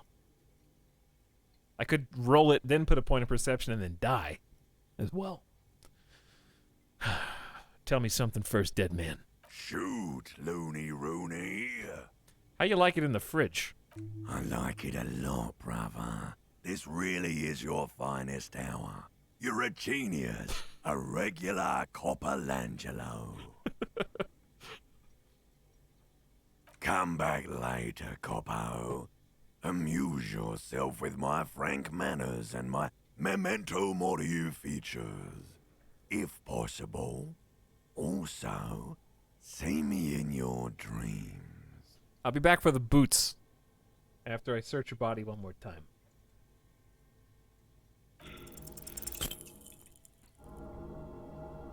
Oh! You touch the dead man's body.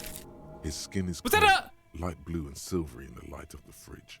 Why did I take still 2? Have no idea where to begin or what to even Did I do take with 2? I took 2 morale damage?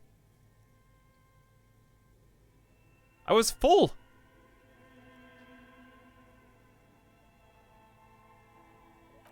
It'll come to you sooner or later. At least he's safe here until then. Well, that... I mean, I rolled a 4 and a 5. That wasn't Snake Eyes. I actually was only off by 1. I needed a 14, I rolled a 13. I don't know why I took 2 morale points of damage. Because that kind of ruined the plan. Which was, White Fox, you dummy! What you're supposed to do is roll, then put a point in to unlock it, then you get a better chance and you double dip and roll again. But now I can't do that because if I fail again, I die. So that kind of screws that. Anyway, let's get out of here then. And definitely save.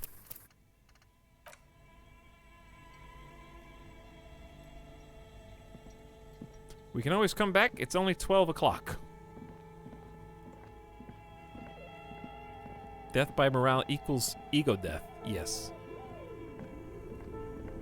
That's why save scumming was invented? What am I, some kind of loser who plays a game where literally the only challenge in the game is skill checks and I reload when I lose? What do you take me for?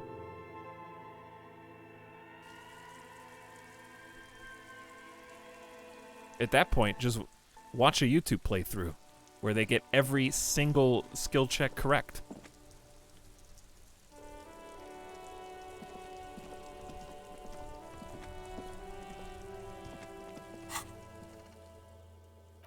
Okay, well, the damage ledger is open again. With logic. But I am scared I'm gonna die. Every time I fail to open it. Let's just look at it. It's the ledger you found in the trash. A cabbage of papers hanging from the board, with the permeables drawer inside. It's barely held together by a clip, then made complete by the faint smell of urinal cleaner. I can't take the chance that this might be a morale hit, even if it is a 72. I don't know where I want to put my points.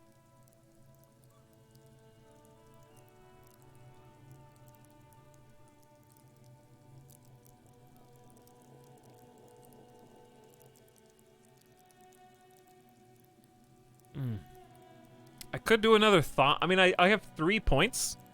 So we're definitely going to save 1 for another spot.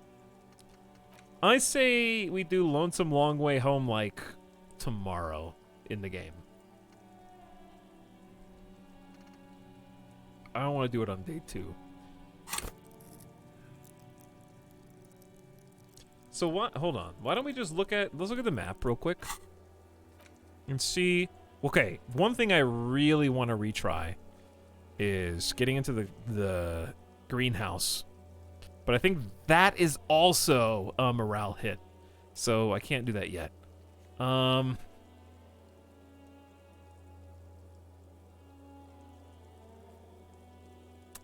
Could do Ice Cream Maker, Physical Instrument, Heroic, but that's the one where the crowbar isn't strong enough. Trash Container, we don't need to break that open. The Warded Door, Pain Threshold Challenging. I feel like we already did that. Pile of Clothes, Box of Sunglasses, Lena, the Eternite, Kuno Empathy,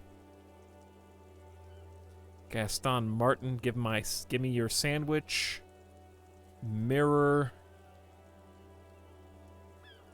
Shelf of Crime Novels, a bunch of Mirror. We could do Electrochemistry again. If we did Rhetoric, we could try the Cargo Door and Gaston Martin again. Or I could just, I gotta put a, okay, how about I just go ahead and put a point into Perception anyways. That'll let me try the Pile of Eternite and the body again. But then I'll just wait until I get more morale and then try them.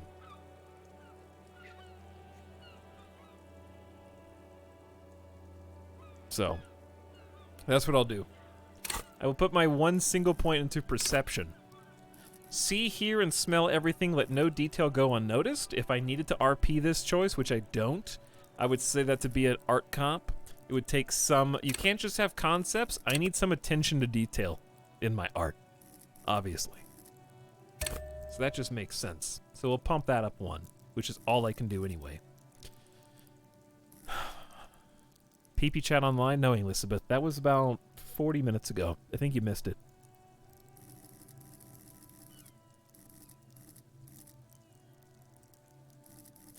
I don't have to spin the next one yet, but if I was going to...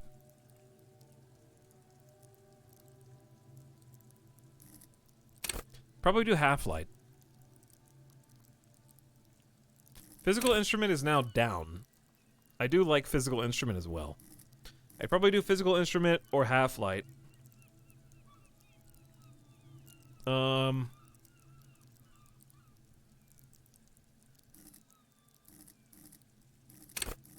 Oh, Conceptualization, because that's how I heal my morale. I could just do Conceptualization now.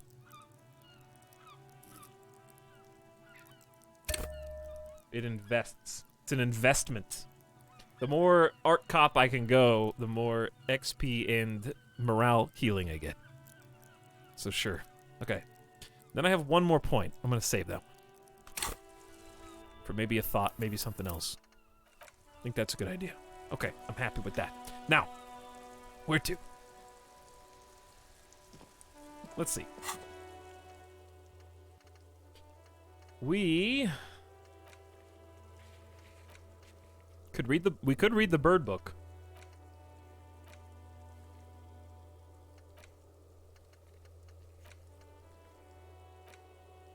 Talk to more people.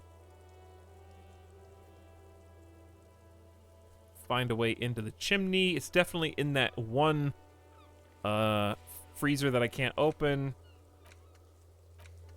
Open the apartment door. I can't do that unless I pass the check that might kill me. Who made the call? Sing karaoke. Okay, I think let's just read the book, to be honest. Let's go talk to these guys down here too.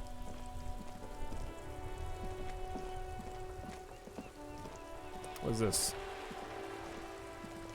Oh, we can go even further down there. Alright, we'll go down there in a sec. We need to talk to Renee.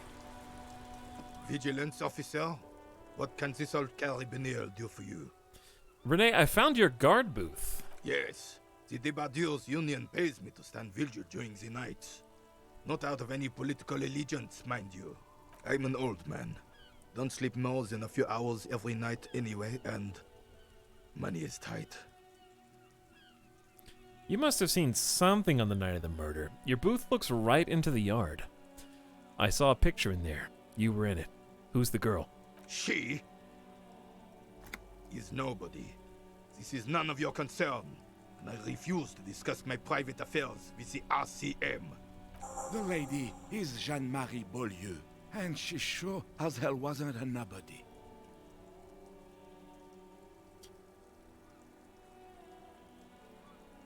You must have seen something on the night of the murder. Yes, it does. Unfortunately, I wasn't working that night. Been on a 2-week leave since last Monday. Hold on. Why are you on leave? It's a private matter. Nothing to do with your investigation. You see, officer, René is the kind of man would rather die than admit he needs medical assistance or, God forbid, sick it. A real man's man is just gonna ride it out. I'm fine, goddammit. Mind your own business. It's nothing. Just got to cut back on coffee. Cut back on coffee. Uh-huh. It's his heart. Thanks, Endurance. Rarely comes up. Who was working your shift that night? No one. The bus has been unmanned since last Monday. There's no other guard. It's just me. He looks suddenly very old and tired. No one has been guarding the container yard since last Monday. Yes. It's not actually an issue. I mean, Look, officer, the container yard doesn't actually need a guardsman. Never had one before René. Monsieur Claire had that booth built specially for him. It's mostly decorative. Mostly decorative. The possibility of someone being in there is enough to discourage any ill-minded individual. Someone died. Evrard created this job for René because he knows the Royal Carabiniers' pension of honor and PTSD isn't something a man can live off. A decorated Kingsman collecting tear reflects bad on the whole neighborhood. His words. Evrard gets it. Big guys looking after the small and everyone working together. I love it. Such dependency only weakens a man further. Do or die. There is no middle ground. René is but one man. We need a program. Get all the elderly back in the job market. Keep folks motivated. René should rent out his services, invest the profit, get a few more guys, expand and repeat. Wage work is a dead end.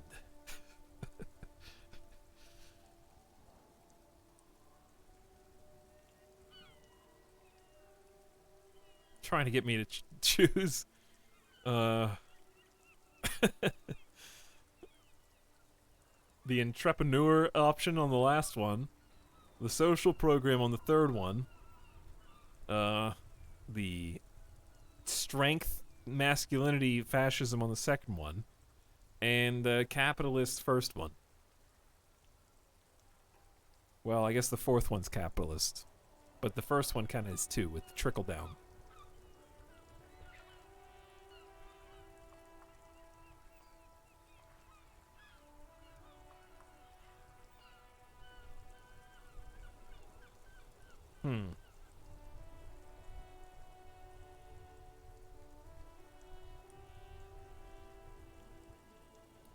I don't really like any of these options. I'll see what chat thinks.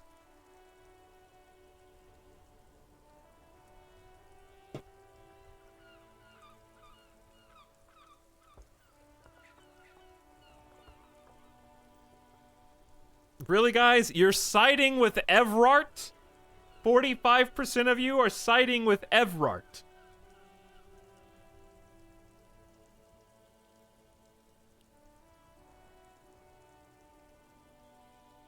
What ideology does your character have? None. Takes too much empathy. Individualism.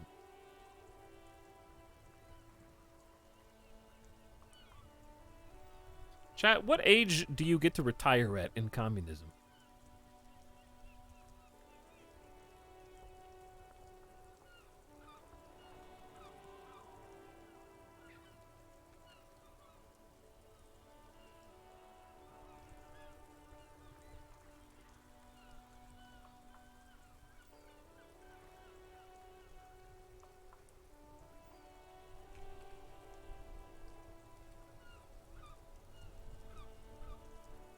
I don't know, I can't find anything in a quick search.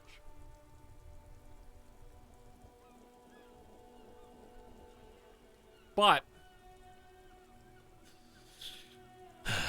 I ain't picking one. I ain't picking two. I ain't picking three. I ain't picking four. I'm just gonna sit here until the game uninstalls from my computer.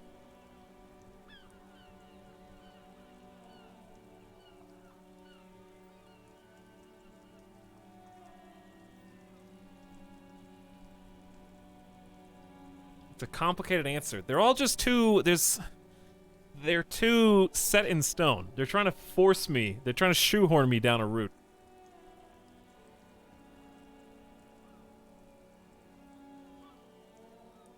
I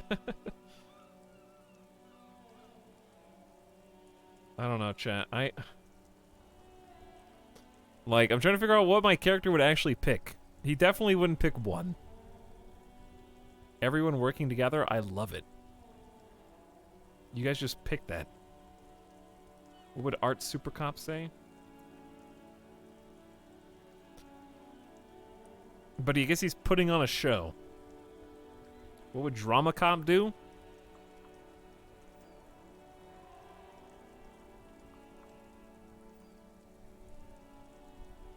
I mean, I could go in circles about this and say My character would say that if everyone else is as much of a piece of shit as he is, then nobody deserves to ever retire. And we should have a program to get all the elderly back into the job market to keep folks motivated.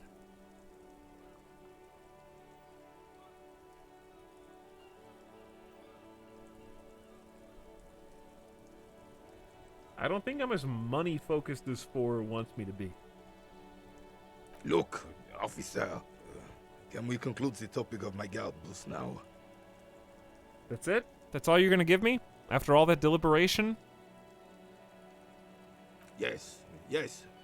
Like I said, it would be up anyway, so might as well keep an eye out. It keeps my senses sharp. I feel like he agrees with it. He doesn't actually know how to reply. I think he agrees because he's an old man who had a job created for him so that he could continue to work.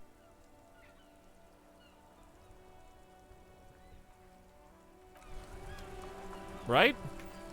I think I actually picked the right answer for him on accident.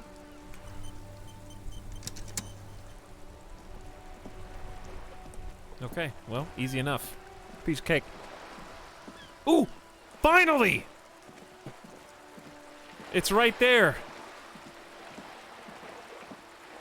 This is what I've been looking for. A bag. A yellow plastic frit bag.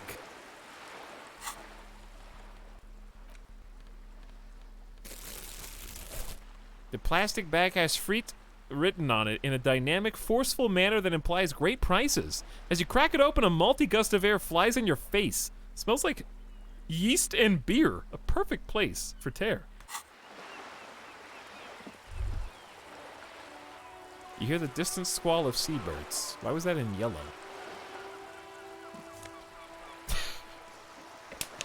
Time to actually start digging through the trash.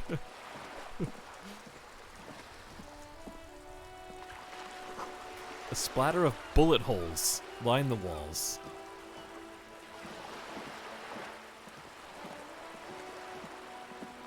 So yeah, I can finally pick up cans and trash and recycle and sell.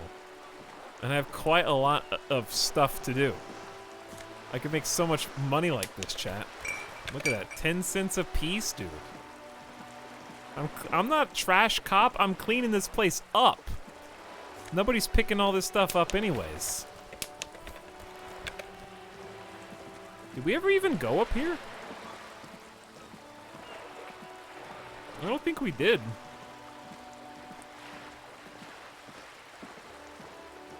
I think this is new.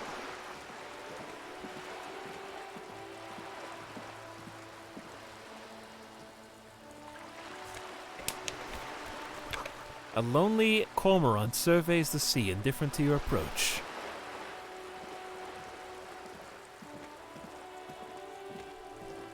Yeah, this is new. The belly of the boat shines like it was recently painted. Oh, we got all kinds of stuff up here. We're on the other side of the fence. On the side of an apartment building. Oh my. Okay, hold on. I have to save in case this is a morale hit. Just an ordinary wall. Nothing to see here. You have a keen aesthetic sensibility, +1 17% chance of conceptualization. Hang on. I can do better.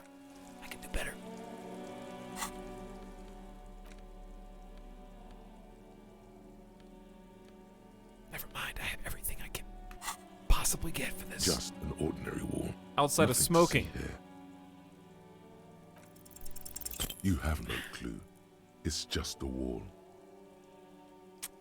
So many walls all over Martinez. Weather-worn, cracked, their paint peeling. I just put a point into conceptualization too. Could do another one. Dude, we're on the other side. She's gonna freak out. Hello? Are you trying to sneak up on me? Come to slit my throat in my sleep? Logic error.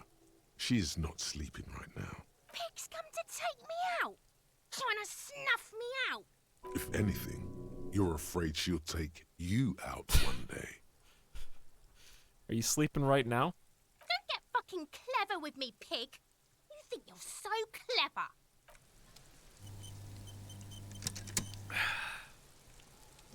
What's this? Money, 12 cents, and morale, magnesium.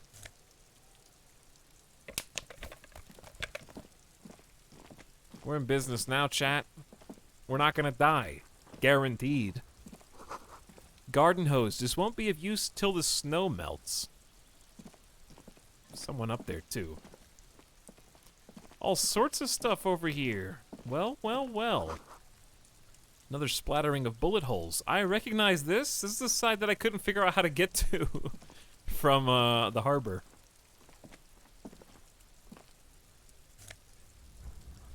Orange bum hat. +1 reaction speed. And health. An orange beanie with a couple big-ass holes in the side. Looks like it might have been used as a mask during an armed robbery. -1 to rhetoric. It's probably not great. It's probably not great. But you do get +1 reaction speed, so is it better to have God tier rhetoric at 5 or more than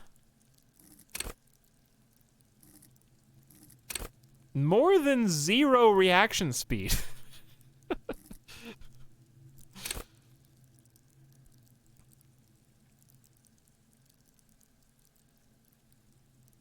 At low levels, you won't be the one shooting first, which probably means you won't be shooting at all. Yeah, I think we should just lean into that.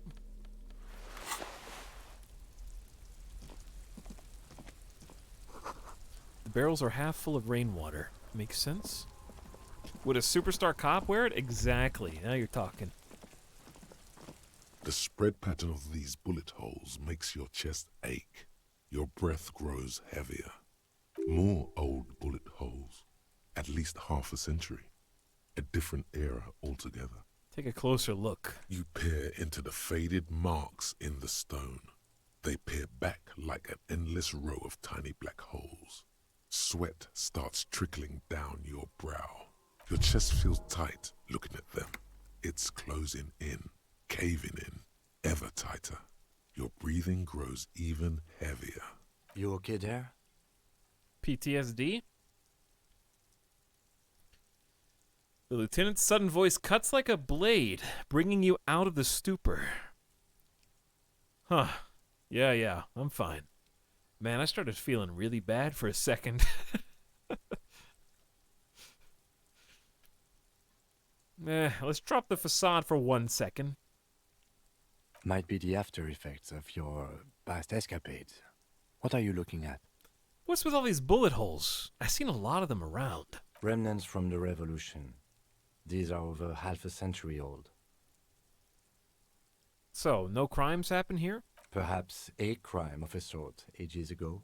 But no, these do not warrant an investigation. Alright, tell me about history. Tell me about the revolution. Not much. I don't have a fresh perspective on it. Should we go? Oh. Okay. Chairs and tables eaten by rain and rot. We got some interesting things up here. You see a young man on a balcony nursing a cigarette. His eyes have been following you for a while. Not looking for any trouble, officer. He says in a quiet voice. Despite the cold, his shirt hangs unbuttoned on his frame. It's the voice of someone who has something to hide, my liege. Too late, young man. Trouble's found you.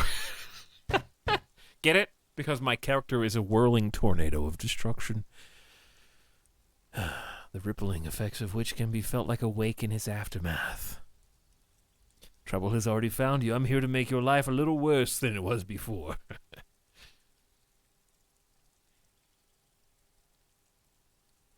Trouble's found you, young man. Sorry, I don't have time for this. I just want to finish my cigarette and be gone. It's the god of cigarettes and youth. Ask him if he's got anything to spare. Don't let him go. This could be your witness. The balcony has a great view of the whole thing. Hold on. Can I at least have a cigarette? Apologies, but this is my last one.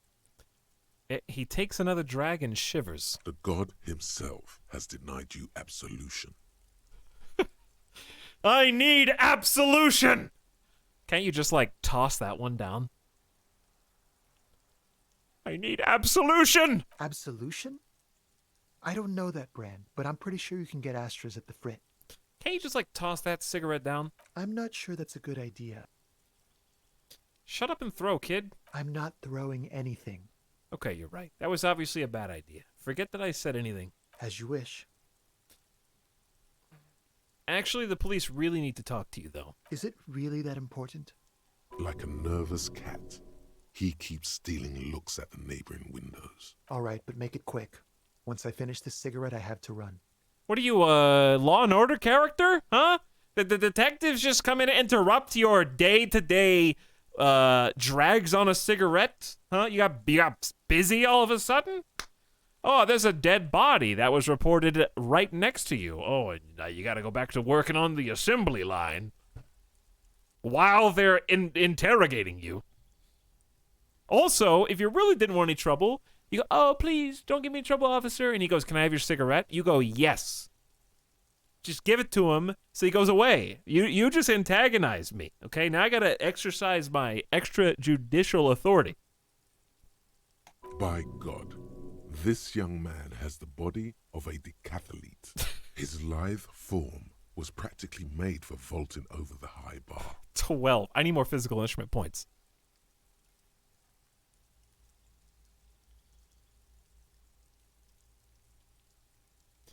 Son, do you train? Occasionally. Why? You on the track team? No. I just like to look good. A light breeze pulls back a flap of shirt. I get it. Nothing wrong with looking good. A shame. Young man like you, with a body like yours, you'd be a credit to any track team. Chat, I'll leave this one to you.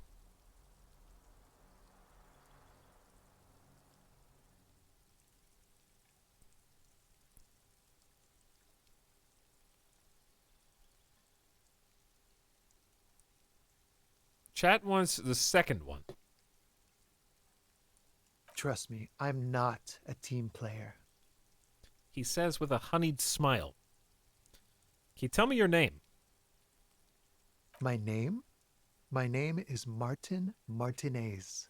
That's definitely not his real name. You're not actually called Martin Martinez, are you? No, of course not. Could you please lower your voice? He scans the courtyard. It's silent like the bottom of a well, every sound captured and reflected back. Looks like you've got a good view of the Whirling's backyard. Can you tell me anything about the hanging? I can tell that you finally got him down. Thank you. It was quite a disturbing sight, even by Martinez standards. Oh yeah, we didn't talk to you before that happened. What were you doing last Sunday? Oh. You already asked me that, didn't you? Wait, is someone else investigating the lynching? Did you? No, not you two. Some more muscular type. And when did you speak to this more muscular gentleman? The lieutenant takes out his own little blue notebook and writes something down. Last week? I don't know. Look. He looks around the courtyard again. Rain patters on the window sills and dead houseplants. Too late to do them any good. It'll take more than rain to bring this place back to life. Dude, conceptualization's coming in hot. You didn't answer the question. What were you doing last Sunday? I had a friend over. What kind of friend? It was my Sunday friend. A Sunday friend? How intriguing. What's your friend's real name? Did he see something? He doesn't reply, gesturing no with his cigarette. Under the grey sky, the neighboring windows are streaked with rain. Someone hides behind a curtain. Those windows have eyes, and those eyes are watching, spying on you three. All right. I understand. We'll talk later. No. We won't. He takes one last drag of his cigarette before stubbing it out on the balcony. Now, if you'll excuse me, I really need to get going. Shit. I tried to bum a cigarette, so he's not gonna stay. Well, he wasn't gonna anyways. I canceled it out with the workout talk, though, so... This is a red check and cannot be retried. Well... I do have one option. It's a desperate play. Put a point into suggestion.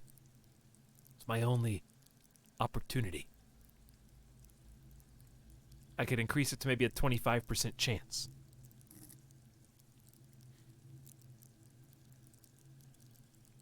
I have 0 suggestion. And I do have a 6 suggestion skill cap because of my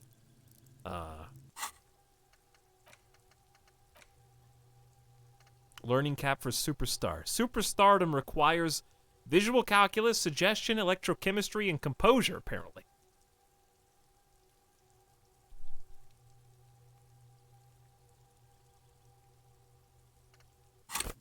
Chat, I think it's worth a try.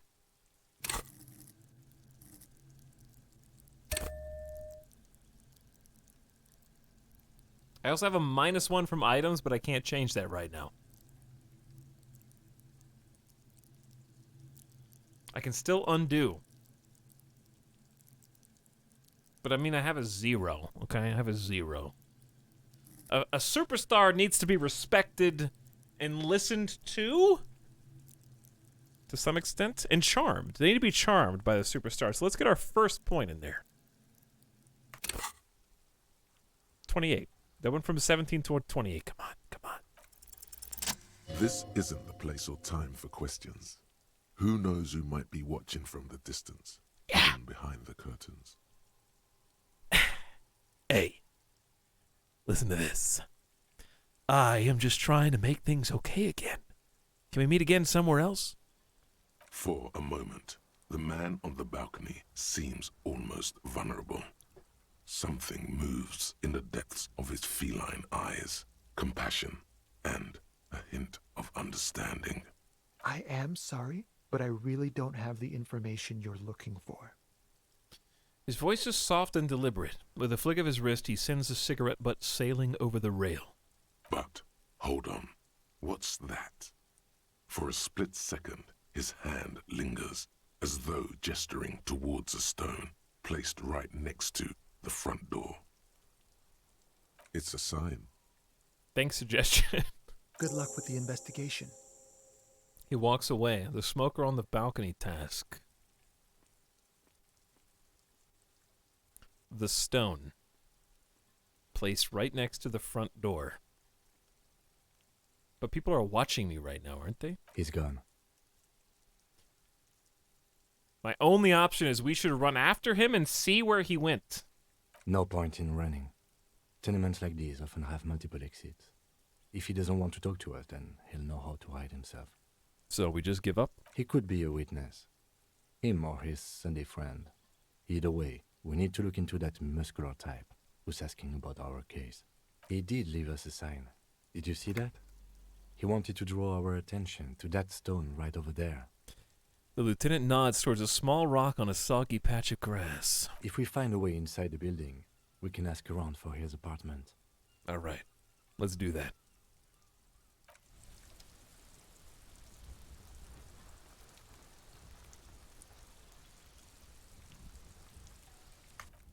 But I'm scared to do it. They keep insinuating that people are watching us from the windows.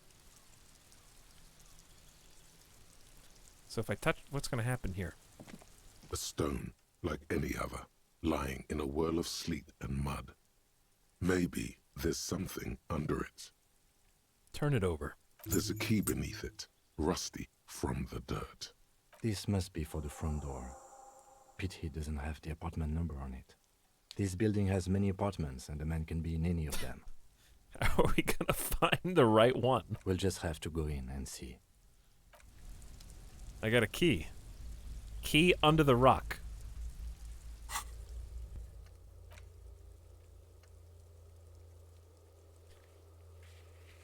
Ask around for the man's apartment number. Find out where he lives and question him again. Okay, well, that was productive, and we got the 28th percentile chance, too. So the front door's there.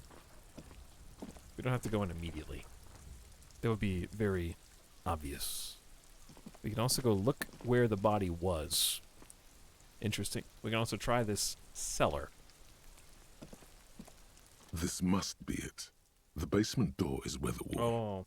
The copper nails holding the upholstery in place have turned green from sea air, and there's a knocker shaped like a lion's head.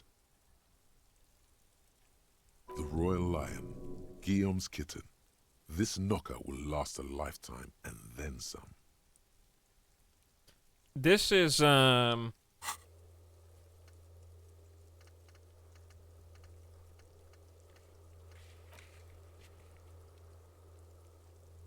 basement door. Open the door for Everard. Do what you have to do. Everard has promised to give you info on the case in return. Cool. Losing my mind over the conversation in chat. Yeah, that's fair enough. We'll do this for a little while. Door is behind the greenhouse in the yard. A basement door. Well, I don't really want to leave this door open. But also I don't think I have any choice. If I want information. So, let's see. We're also not supposed to investigate who lives here, among other things. But that's not going to stop me. You knock silently. The upholstery muffles the sound. No response comes from the apartment. I guess no one is in? The lieutenant looks uncomfortable.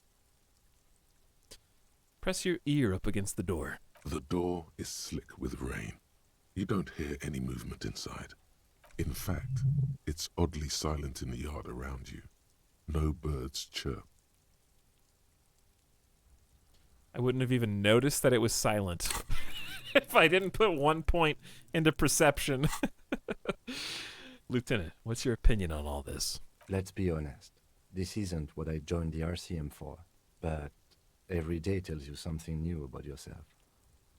The lieutenant replies, still inspecting the padded door. Apparently, working with the local union boss to get info on an investigation is not something I'm squeamish about. So, you don't mind if I unlock the door? I mind that the local thug is using the RCM for his busy work. But if this gets us to the bottom of this hanging, then I'm willing to look over it. On the other hand, we could just leave and tell Everard we opened the door. No one seems to be tailing us to see if we actually did it. Lie to Everard. That's also an option? Yes. Presenting a fabrication is known to get results here and there. You took this task. You make the call. I don't know. You're a pretty good liar. Are you as good an infiltrator as you are a liar? Drama. I got 13. We got 7 points strong in drama right now. Not bad. Not as good as electrochemistry over here, but not bad. So, what he's saying is if I use the key to unlock the door, I could go in and take a look around and try to figure out why they want this to happen. Which, now that I think about it, might be the plan. Perhaps someone is watching us from one of the nearby apartment buildings. And perhaps Everard is counting on us getting a little too curious about why we're supposed to go and unlock this door. And then someone, a witness, could have eyewitness testimony of us scavenging and smelling around this apartment with no search warrant. So if I neglect to fall into that little trap, he doesn't have leverage over us. I don't know, I'm just going out spitballing an idea here. The only reason I even consider that is because Drama said, are you as good an infiltrator as you are a liar? So if we leave any clue that we were inside this particular room or building, it may backfire in our face. And I am not an infiltrator. I have no savoir-faire. I cannot sneak. I can barely react. I have no hand-eye coordination and the tiniest amount of composure. So I am going to go with the lieutenant here and leave. I like that idea. We got to play to our strengths. Drama. I have to sate my curiosity, squish it, bury it deep down. I cannot know what's on the other side of that door. That's too bad. But I think it's the right play. It's really hard to just, from a metagaming perspective, like, ignore content. It's hard to see that and be like, what is there? What is there? And turn away from it. I want to see the apartment stuff, but I also kind of want to stall. Come back to that. So we don't go too heavy on that yet. Let's go a little further up here. See what's happening.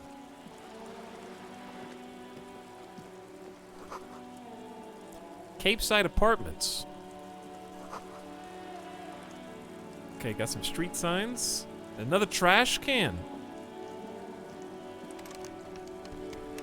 Hey! Oh!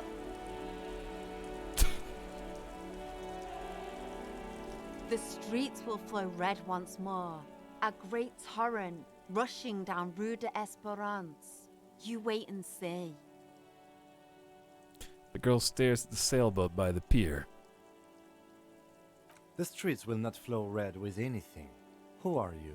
I'm Cindy the fucking Skull. What else do you want to know? Date of birth, blood type, the last time I was tested for Hep C. Watch out, chat. We got a badass over here.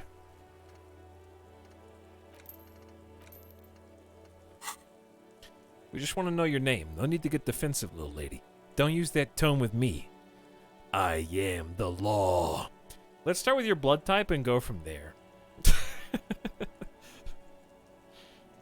Yeah, remember you last tested. Just answer some questions, okay? I am the law. Go where? Accosting a minor? Listen to your partner, pigman. Keep your grubby hooves off little old ladies. Despite the attitude, she pushed the brush aside. A brush? An artist? The red splatter is urban expressionism. You keep looking off to the side. What are you looking at? What are you doing to that wall? Do you know anything about the recent murder? I am the law. I am the art cup. Hey, you keep looking off to the side. What are you looking at?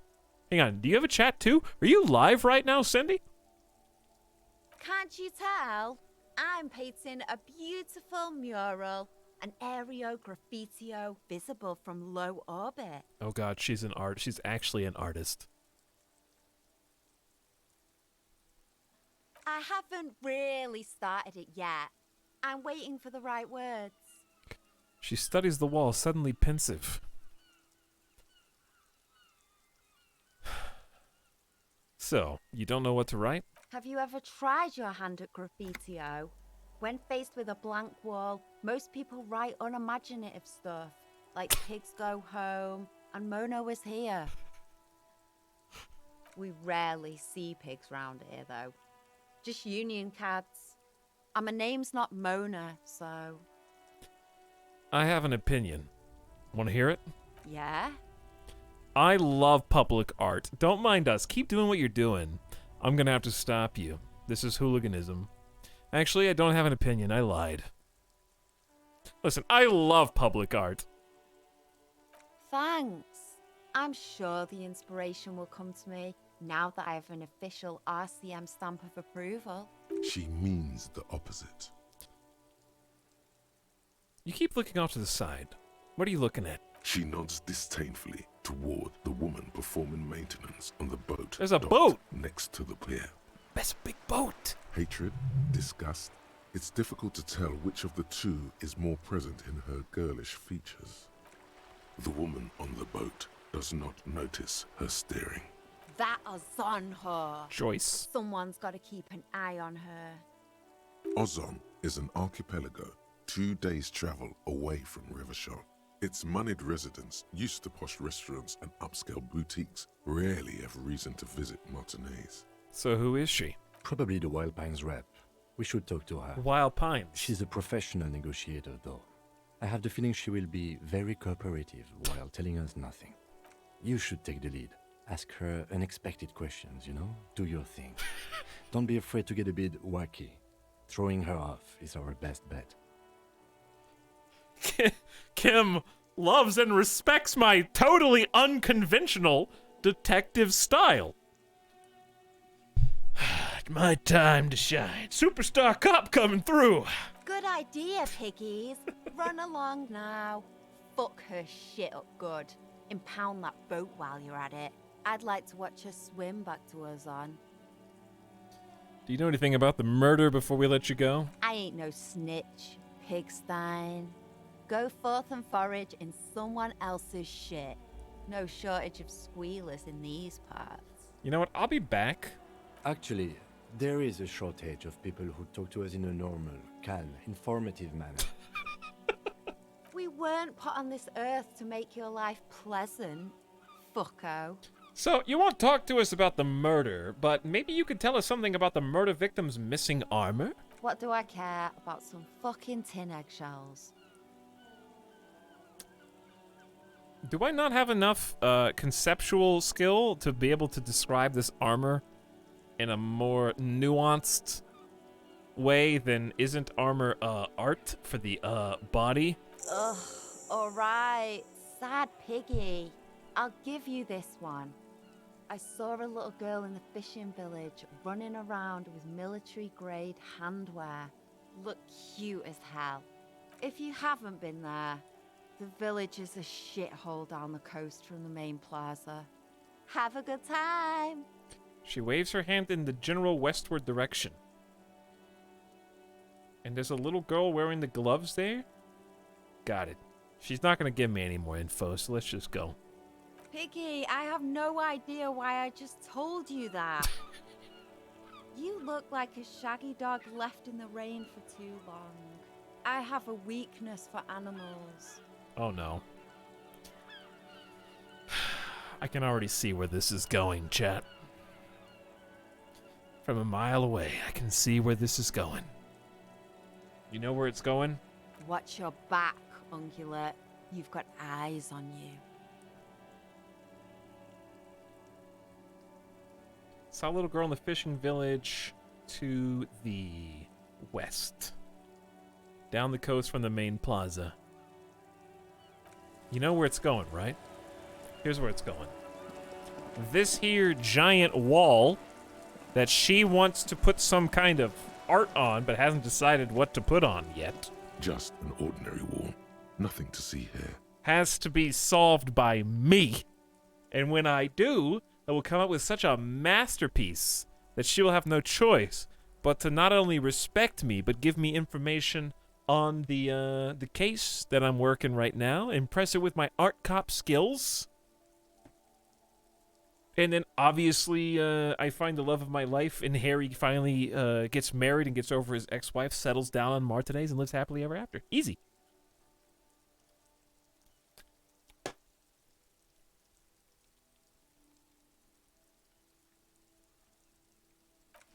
Hold on, let's make a save. I'm not gonna save scum this, but I'm just gonna save because it's been a while. I don't want to die.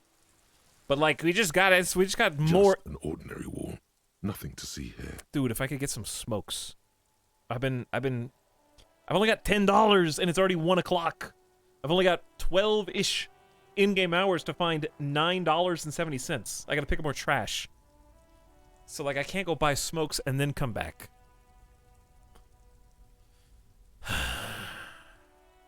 Let's just give it a try. 42%. What's the worst that could happen?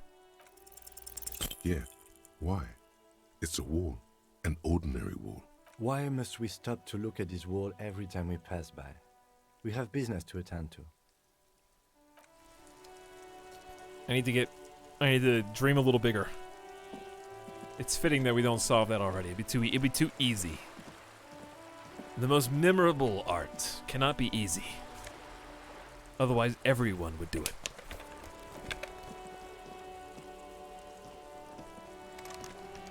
I can't open this trash, but we're definitely gonna. Inside the frame of a motorcycle in repair and the tools used to disassemble it.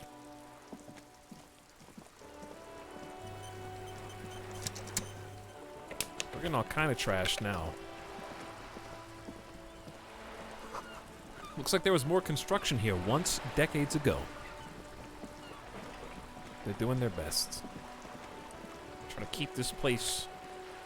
Ooh, another magnesium. Excellent find. Docking reserved for the residents. Time to be wacky. This boat's worth more than you'll ever earn in your life. Nice, thanks. Really painting a picture there. Ask the little girl in the fishing village about the gloves. Okay, we gotta lead. We gotta lead.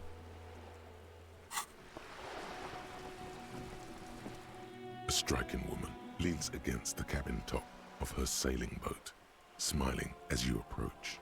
Her green raincoat glistens with droplets. A silk scarf is tied around her throat. Hello, Joyce. Good afternoon, officers. I'm Joyce. You are. She extends her hand in greeting. Joyce L. Messier. I represent the board of Wild Pines, the owners of the harbour. You gentlemen must be from the RCM.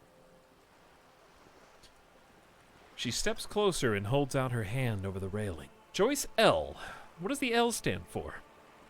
What gave us away? Shake her hand? Don't shake her hand. Hey, what does the L stand for? Leighton, my maiden name. Her bony hand dangles from the sleeve of her oversized raincoat. Joyce Leighton. What gave us away? Nothing, honestly. I've said it to every drunk in town, and you're the first one who's responded. Relax. She meant it in jest. Thanks, conceptualization. Shake her hand. I'm glad to see you here. Her grip is tight and cold. I was dispatched to handle a strike, not a lynching. Anything I can do to assist the RCM in this matter, I will. Gladly. That is good to hear, madame. My colleague will take the lead on this interview. I should let you know that he is recovering from an unusual medical episode. Very unusual. But I can assure you of his ultimate competency. There's a trace of irony in his voice. Mischief, even. This is a tactic. How interesting. I wish you a swift recovery. In the meanwhile, you have my full cooperation, and the full cooperation of the Wild Pines group. Well, let's get weird, everybody. By the way, before we get weird, like 30 minutes ago, Illard and Tonimo sub. Thanks, Illard, for 8 months. Appreciate you. Sorry I missed you. And Tonimo, thanks for over 2 years. It's up to both of you. Hello. I think the weirdest thing we can do is just instantly show her the body and the tattoos. That's the man who was killed. She. I'm afraid this is a discussion for once we've cleared the lynching question. She almost takes the photo, but then stops. Got her. We got her. Why? How is you looking at the photo tied to the lynching? So, you know something about the tattoos? 1 or 3, chat. Your turn. Click the button on the screen.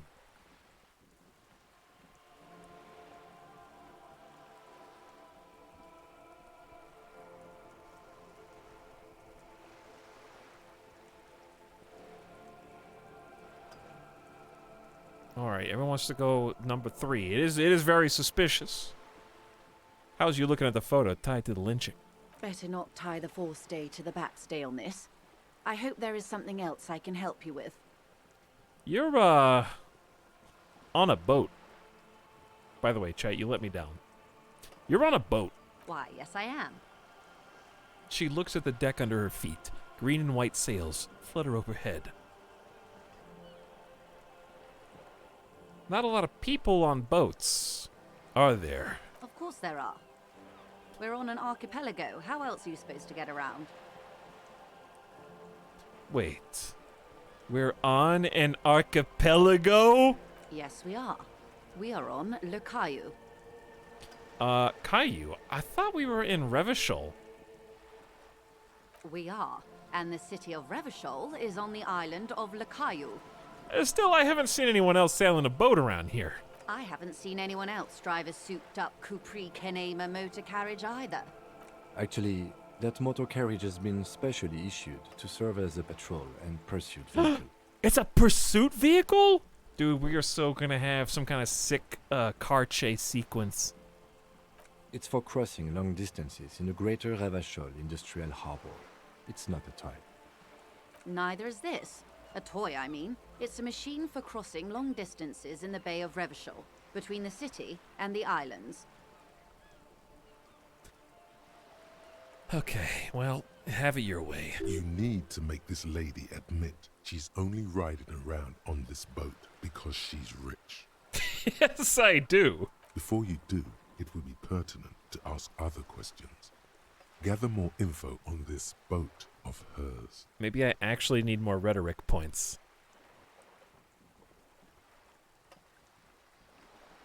Does she have a name? The boat? No. It is called Cordelati 19 because that's the type of sloop it is. Okay, but what kind of boat is it? It's a pleasure craft, a 19 pacer. It also happens to be rated for Category 1 racing. Though these days I mainly use it for business. Well, she's really proud of this thing. How do you like it? My sloop? I like it a lot. It's the eel's hips, baby. I'm enjoying this part of the interview. It has so little to do with the murder we're investigating. Kim, you're throwing. I got a plan here. Do you have a license for this boat? Officer, I assure you I'm a highly qualified pleasure craft operator. The crowns of her teeth are porcelain, white as the boat's hull as she smiles. Wow, we wouldn't have got that if I didn't put a single point into perception. Qualified pleasure craft operator. So charming. Where's the damn license? Are we really gonna play hardball over the ship license? Chad, are we playing hardball over the ship license?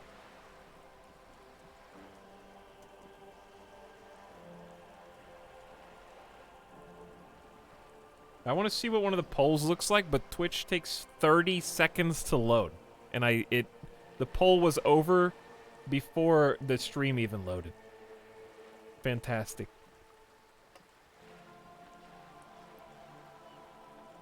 All right, just do it one more time. I saw 85%. I just want to see what it looks like. Oh, never mind. The stream froze. Oh, dude, it pops up as a vote for dialogue. It's unmissable. That's really cool. It looks like the game UI. That is really cool. All right, can I see a license? I just renewed its safety inspection last month, officers. It is completely seaworthy. In fact, it's taken part in not one, but 2 insulindic regattas. Even finished once. What happened the other time? The other time, I would have finished the race were it not for an urgent work matter, much like the one I'm on now. Well, I know what chat wants. Still need to see the license, ma'am. Actually, you don't. I'm pretty sure I do. Police. It is a little known fact among those who police that the Wayfarer Act specifically denies the RCM the authority to demand anyone's operator license.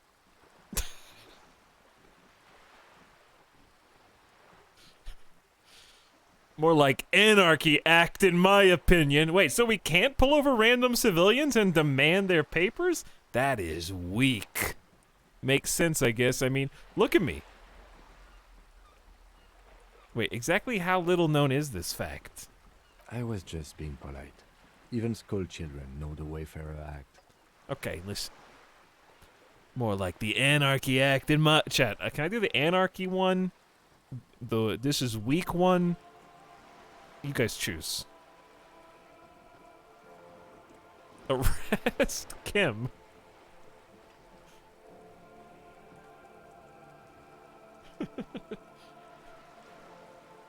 Pump it anarchy.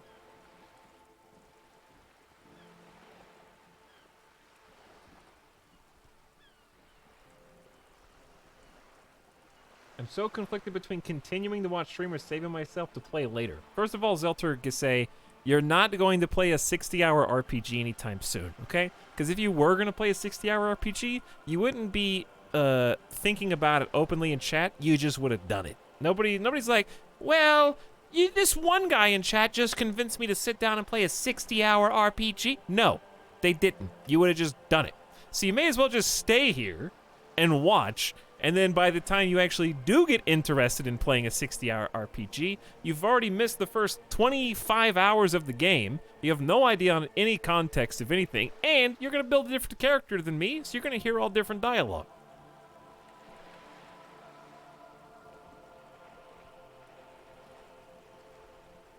Rhetoric medium. Success. No spoilers, please.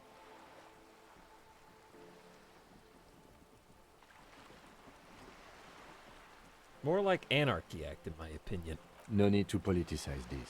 You may still ask for the lady's passport. Yes, I'm gonna need to see your passport. Of course. She searches the pockets of her raincoat, producing a bundle of documents in a sealed plastic bag. The woman is silent, smiling while the waves lap against the hull. In your hand, under the plastic, a light blue passport saying, Republic of Vespa. The coat of arms has a lion and an ostrich. Seagent. How long before somebody creates my character sheet with points in all of these different ones? With like an info description. The Republic of Vespa, formerly the Republic of Vespa Messina, was once a dual kingdom. An amicable parting of ways produced two constitutional monarchies. Vespa, the richer of the two, is an occidental nation known for its proximity to the Pale and its exotic financial derivatives. Formerly the Republic of Vesper Messina, dual kingdom, amicable parting of ways produced two constitutional monarchies. Okay, so they split into Vesper and the Occidental Nation. Got it. Anything else? It is a stable country, and yet there has always been something real ominous snowy about its perfect stability. It's a place at the edge of the Muindi Isola, overlooking the Ubi Sunt Isles, fracturing into the great unrest of the Pale. Look at the photo page. The woman, born in the year 3 in the commune of Revachol, smiles at you, face adorned with frown lines and crow's feet. The photo is recent. The name reads, Rejoice Leighton Messier. Rejoice. Not just Joyce. Big Snow. You probably heard this a million times, but your character looks blasted AF. My face is literally stuck like this. I can't wipe the smirk, like, grin off my face, even though I've tried. We'll have to try again. But yeah, it's the look. And we still have to uncover why I look that way. I should probably put a point in encyclopedia.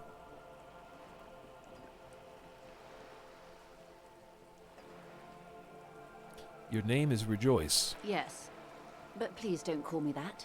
How come? Joyce is much more efficient. From the Republic of Vesper. My husband is. I have dual citizenship. A Vespertine is handier when traveling. All right, here you go. She nods and returns the plastic bag to her coat. Chaz time. Go for the kill. Let's talk about the economics of the boat we're on. Oh my, the E word. You mean to say that it's a symbol of conspicuous consumption? That I'm a member of the ruling class? Precisamundo! Class war time, baby!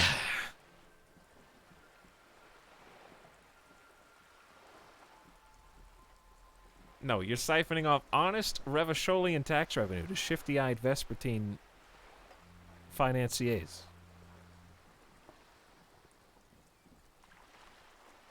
Do I have any more points? No, I spent all my points. But I have 70 XP. Chat, should I go actually 2? He did want me to be weird and a wild card, right? Precisamundo! Detective, may I remind you that Mrs. Messier is a professional negotiator. He doesn't look like he thinks you'll best her in single combat. Then what does that say? Does it say docking reserved for residents of Rue de Saint-Ghislain, 33A? She points to the plaque on the side of the pier. 33A? This old proletarian haunt here. Uh-oh. As I said, plenty of people drive boats of all social strata. Oh, God. Oh, no. Why is this a reaction speed check? Well, game over, baby.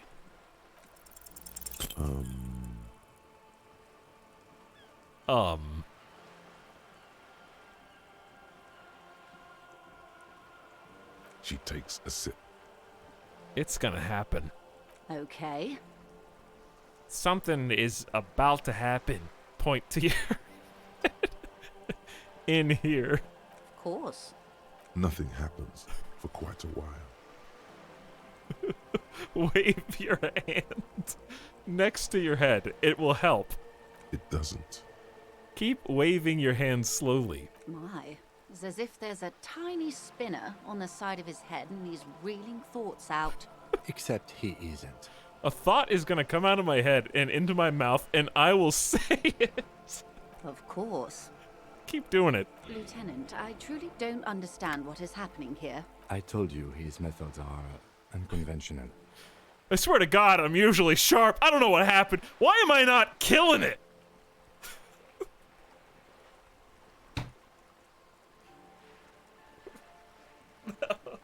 No. Fuck this, I'm out of here. And we didn't even finish asking her questions.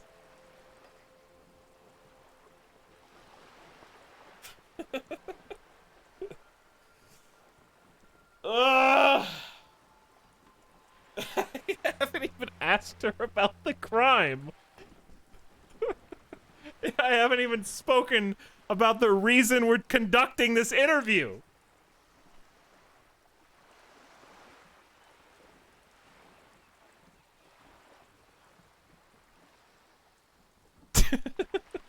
Okay, listen, I want to pick this, but I'm scared that it will, like, do a interview concluded, and I won't be able to even talk to her again about it. It'll, like, close it off from me. That would be weird, though. It'd be the only character that I couldn't come back to.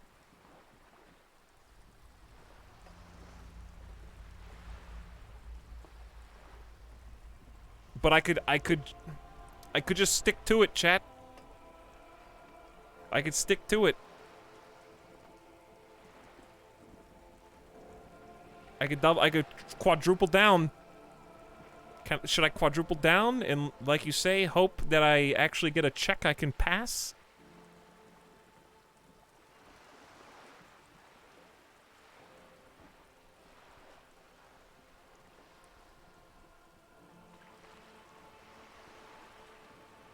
Okay, chat overwhelmingly thinks yes. But that would be so funny.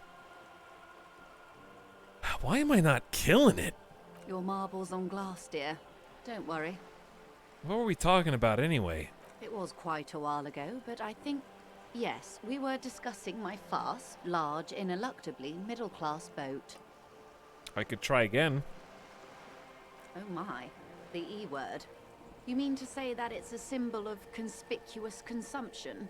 That I'm a member of the ruling class?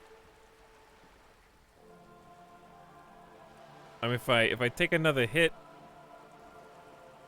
to morale, then I can heal, I guess. Just do it again.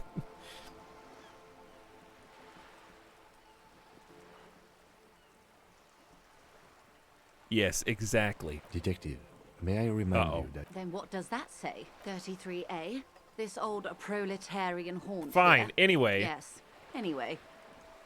Think I have a handle on the boat thing. Good. She takes a sip of her thermal cup. God, that was awful. Tell me about the Wild Pines. What we do. I'm afraid I don't speak for Wild Pines as a whole. It's a giant undertaking. There was a touch of discomfort there. She wants to merely represent. So what do they do? The Pines' core competency is logistics. Container shipping, freight, that sort of thing. See those airships there, blinking? Those are the shipping side of things. How can you even see through this snowstorm? And that is the terminal. Another subdivision deals with energy, oil and gas exploration, offshore platforms. The Wild Pines Group is one of the original Revacholian Indo-tribes. Companies awarded royal monopolies by the king, the suzerain himself, centuries ago. The king is long gone, but several of the Indo-tribes remain. Who are the other Indo-tribes? Son-Baptiste, LUM, an unknown entity known as Brightest Star. You're in good company, it seems. Why, thank you. She does not register the real meaning of the remark. How much money does Wild Pines have? I'm not at liberty to discuss the company balance sheet, but I can tell you that last year, the company booked more than 20 billion real in revenue. 20 billion? A billion? I don't literally comprehend how big that number is. And I said the same thing myself before the encyclopedia did. What exactly is a No. Wow, that's it? I thought Wild Pines was supposed to be big time. Numbers like that mean nothing to me. Wow.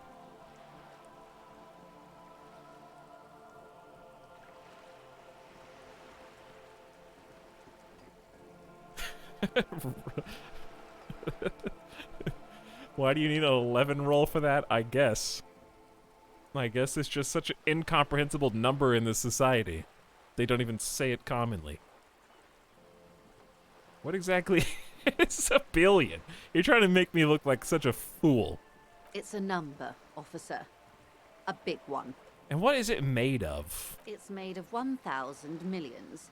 A million is made of 1,000 thousands. Wow. 20 billion is a large number, but the conglomerate employs 72,000 people. They all need to be paid. Then there are capital improvements, interest payments. A wave hits the sloop. She grasps the mainstay for balance. A conglomerate the size of the Wild Pines is like a shark. If it stops moving, it will die. Then what becomes of those 72,000 families? It's a tremendous responsibility. Well, where does Wild Pines get all these billions? Ooh, the storm stopped. They started as an exploration and cargo fleet conducting trade between the Samaran and Insulindian Isolas 250 years ago, when pine ships explored the South Seminese and charted Lomantang on behalf of the suzerain. It's a lot of history. Are you my encyclopedia voice?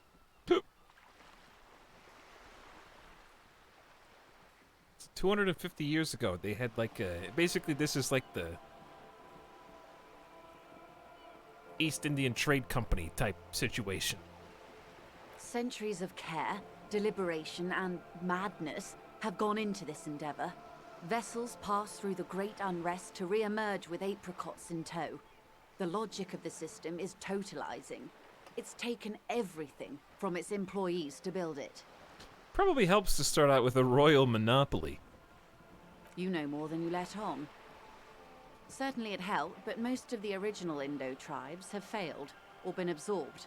To survive, Wild Pines had to grow and adapt. No suzerain did that. Why does such a huge system want with a place like this? You mean aside from being the terminal's legal owners, who are responsible for moving 8% of the world's cargo? Wait. 8% of all the cargo in the world? You don't keep it moving, the workers do. That's all I need to know. Number one. There are no minor cogs in the system. What? Each terminal must be accounted for, lest the entire system break. Every hiccup in such a system means thousands lose their jobs, the world over. I'm here to assure that doesn't happen. What? The 15th in the tribe. 5 hours and 55 minutes, 15. Wild Pines, Feld, Capri, Tricentennial, Villiers, LaSalle. Names of the Revacholian in the tribe spring into your head. Set loose at the mention of Wild Pines. Royal Monopolies, Octopus and Swordfish, most of them gone now. YBP, Expander, St. Baptiste, Sprite Star, LUM, Resplendent, East Insulindic, Welter, and El Cassette. But isn't one missing? Wait, no. There were only 14. Then why do you feel like there was a 15th Indo-tribe?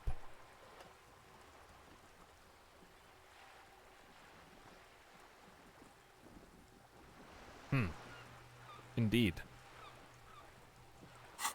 Indeed. A question that will take some possible answering unless I find another thought before I can internalize it. What can you tell me about the strike? Everything. Right up to, but not including, trade secrets. Wait, what if I want to hear about trade secrets? First, you'd have to repeal the Emergencies Act of Trade in Aliments. That gives me the right to silence. It's quite the octopus. An octopus! I will slay it! Good luck is only kept in place by the vested interests of half the civilized world, including your own. What the ma'am means is that the Emergencies Act and the RCM both get their authority from the coalition government. You'd be shooting yourself in the foot, in other words. Did someone say shooting yourself in the foot? You would be surprised at the amount of damage I can inflict upon myself. I imagine a man like you can take quite the lashing. But I believe we are talking about the strike. And what is your role in this precisely? I believe the official title is Senior Labor Negotiator. In practice, I'm a grocery clerk. I relay the union's demands to Wild Pines and return with Wild Pines' counteroffer. No way. She's more. She can make decisions. Ooh, drama. And how are the talks going? They're not. That's the problem. The union stopped all negotiations a week ago, after that awful lynching took place. Now they won't even let me into the harbor. There's a 2-meter-20 racist behemoth blocking the gates. Oh, you mean Measurehead? Yes, Jean-Luc Measurehead. Well, well, well. Why don't I have an option to tell you how I absolutely systematically dismantled Big Boy Measurehead? But anyway, how were the talks going before the lynching? Let's say I was not making the kind of progress I'd hoped for when I first arrived. And when did you first arrive? I arrived 3 weeks ago. Yes, in the middle of February. The bay was still partially frozen then. I prefer to do these things on site, like the RCM. You think I'm like you? But the strike began in December.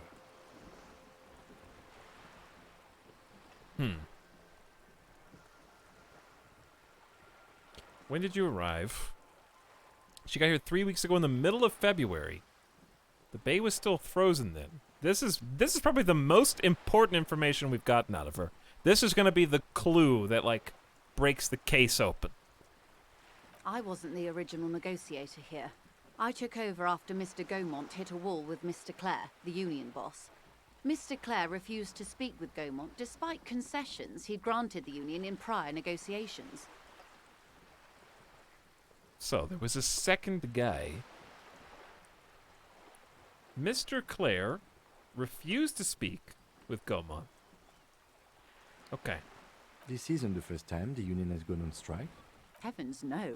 There have been 2 prior strikes. Both times the union won significant concessions, including overtime pay and a medical plan. This time their demands are more, I guess you could say, aggressive. Oh no! Not overtime pay and medical plans! Ludicrous even. It's meant. And what are their demands? There are leaflets everywhere, and banners. What did they say again? Oh yes, every worker, a member of the board. Oh yeah, I forgot. Most of the workers probably don't know what that means. I like it. I don't know what to think. Over-aggressive commie posturing. Seems like they have no idea about business. Forget it. Alright, drama, sweet talk. Seems like they have no idea about business. In its defense, another said, demand democracy. Pretty tame stuff compared to every worker a member of the board. What does that even mean? Most of them probably don't know what that means. Like me. What does that even mean? It's quite simple, you see. Every time the Wild Pines group makes a decision about what, about anything really, it needs the signature of each of the 2,200 workers in its Martinez terminal. Just so you understand, this is but one of 22 terminals owned by Wild Pines. Essentially, not only are they kings of the company, they are also kings of the 72,000 employees of Wild Pines Group. That's pretty funny, I have to admit. The workers can't be kings. The king is king. The king is dead. Long live the workers!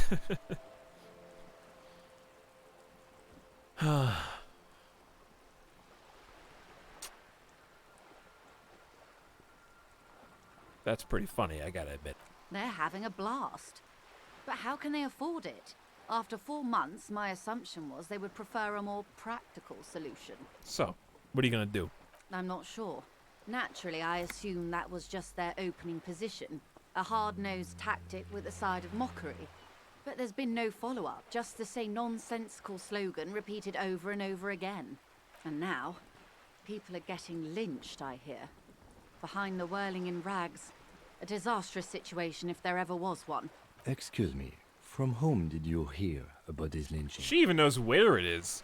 I first heard it from the bowyer at the gates. The one whose very name advertises his aversion to work. I think he said it was, call me mañana. He's talked to everybody. That guy's got his tendrils in everybody. Call me mañana is like my #1 suspect right now. That has information that he's not letting on. Mysterious figure.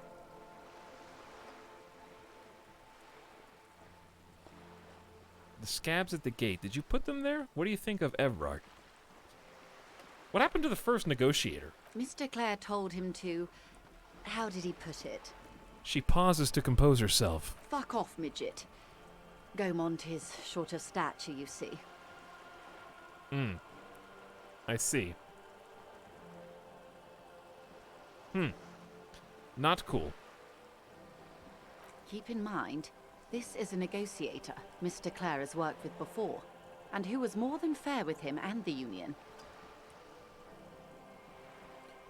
The scabs at the gate. Did you put them there? The scabs? You mean the huddled masses of Jamrock, come to plead for work where the Union refuses to?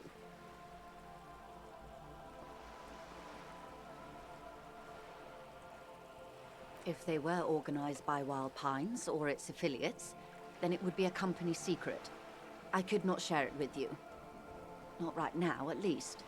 It's implied. She's open to discussing this matter with you at a later occasion. Okay. Well, I guess we'll meet somewhere else. Everard Clare is a man of the utmost integrity. If you can say one thing about him, it's that he always puts the interests of the workers first. Really? Of course not. Everard is fantastically corrupt. I imagine he has a thick, viscous goo where you and I have blood. He's not that bad. He's, yeah, it's him. He is the most corrupt individual I have ever seen, and I deal with men like him for a living. If there is anyone more venal, more irredeemably nepotistic, then it's his twin brother, Edgar. Wait. There are 2 of him? Yes. Edgar looks exactly like his brother, except for that lazy eye. He also talks exactly like Everard does. And when one's term as foreman is up, the other takes over. What? Wait a sec. They're pulling a twins story surprise? Where there's 2? They just have a lazy eye difference and they talk identically? So I have to pay attention to their portrait. I might have already missed I might have already missed.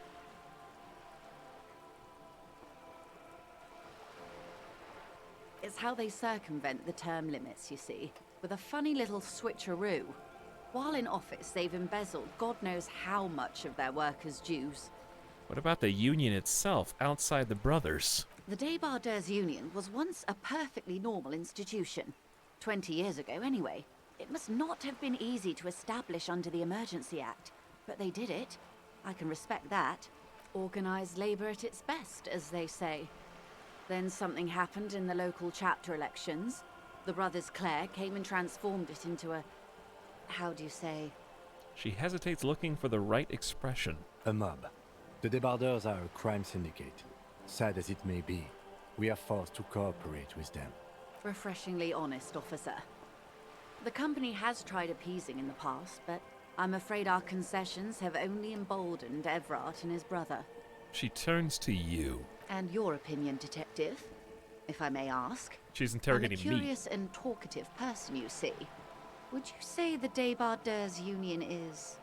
an effective advocate for the rights of local workingmen, a leech sucking the life out of Revachol, basically a socialist mob? I prefer not to have an opinion on these things.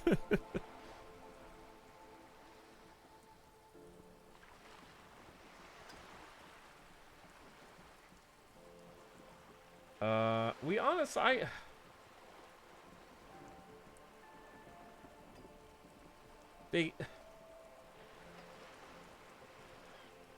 kind of are a mob, aren't they? They have like a brute muscle guy blocking the gates. They have like it's just a motley crew of muscle as far as we've seen so far. Right? We haven't really met that many characters from the Débardeurs Union. Who have we met that's in their union besides the big man, the muscle man, their lackeys, and Leo? Are there any other characters?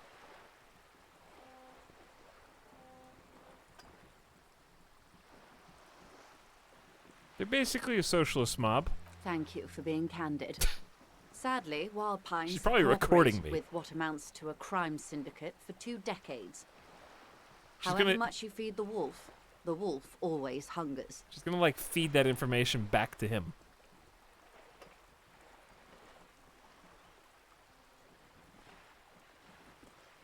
One more thing. You said something happened in the elections? I'm glad you asked. There was a woman, the previous forewoman of the union. She disappeared. A mystery! Disappeared? Yes. On the last day of the local chapter elections, her daughter phoned in and said she wasn't running anymore, or coming to work. Ever. End of story. Eerie. Downright haunting, if you ask me. The Wild Pines suspected foul play, but what could they do? It was a union matter. The point of the presentation is, these kinds of things happen around the Clares. Watch out when you're dealing with him. Thank you for your concern, man. We'll be just fine. All right, next topic. Of course. She's got a lot Well, to can I say. help? By the way, I have talked to Evrart Clare. You have? And how did you like Mr. Clare? She smiles carefully. Finally, time to choose sides. Finally!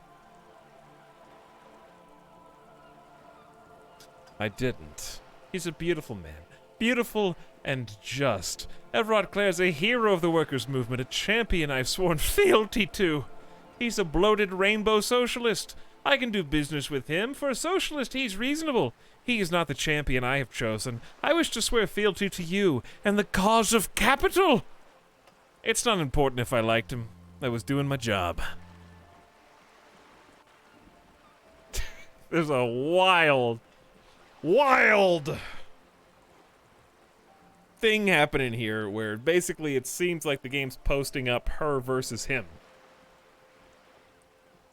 And honestly, they both kind of suck, dude.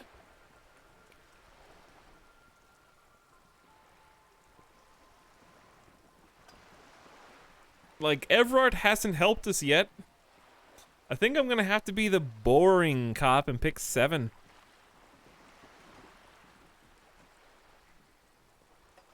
drama role-playing as a cop would definitely say something like that.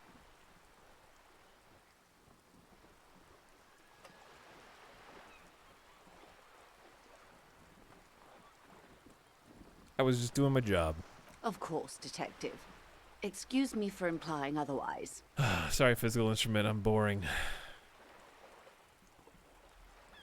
The RCM does not pick sides in this. I hope it doesn't come off any other way. Kim agrees with me. Of course. And I don't expect you to share anything he told you with me. I'm not a corrupt verm myself.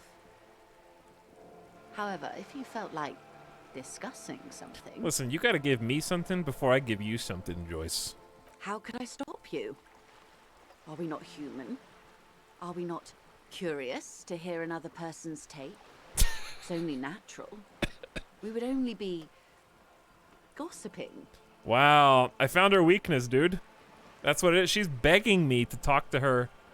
I think I actually picked the right choice. I did not give her anything on the person that she's most interested in. I think I just dangled that worm right in front of her and then reeled it back before she could bite it. Intellectually speaking, it would be quite interesting to hear what she has to say about these things. Tell her she'll like you for it. Electrochemistry, please. Mr. Everard is helping me find my gun. Why would I offer that? I helped him turn up the heat on the borscht. I'd rather talk about something else for now, if you don't mind.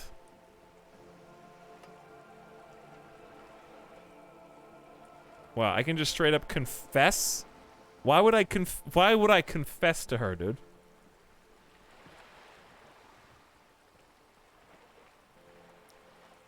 Why would I tell her about the vodka borscht? The vodka borscht is being fed to the people on strike, right?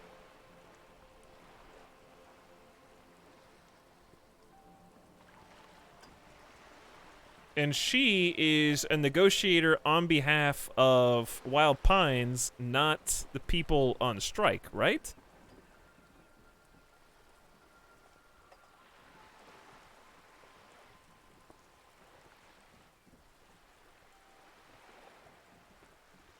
Ooh. Ooh. The vote. Really close between 2 and 3. Chat, 13% of you are trying to throw me under the bus. Not gonna work.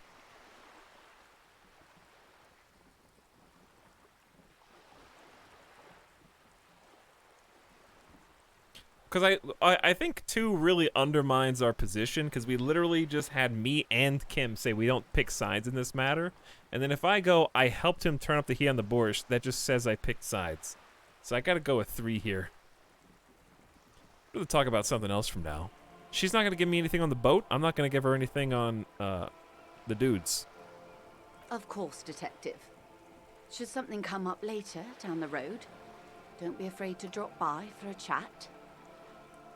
Until then, is there anything I can help you with? One last thing. We've been here for like 45 minutes, but she's had a lot to say. But like he said, she has a lot to say, but not a lot of actual information right now. Quite a few things, I'm afraid. She falls silent, contemplating something about the lynching. The information I'm to share with you includes sensitive trade secrets. For the sake of my employer, I have to ask for your names and badge numbers. Oh dear God. Oh no. Of course, ma'am. We should have introduced ourselves. I am Lieutenant Kitsuragi from Precinct 57. Kim, you know that I got a thing here, right? No. Kim, help me out here. You know that I neither have my badge, nor do I go by the right name. And this is my colleague from Precinct 41, Detective Dubois. I'm afraid Harry doesn't have his badge at the moment. I hope mine will suffice. Oh, and what happened to yours, Detective? No. She returns the lieutenant's badge and turns to you. 'Twas stolen by some artist, surely. Best to pin the blame on them. Everyone knows you can't trust artists. Drama, do you know who you're talking to? Do you know who you're speaking to the art cop.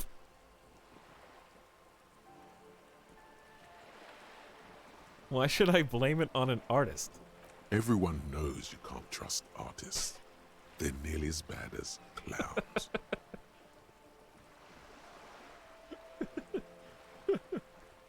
Never trust anyone. Not even yourself. That's true. You can't really trust me, and my character is an art cop. Some artist type stole my badge. It was a mistake to trust them. Some damn clown stole it from me. It's a long story.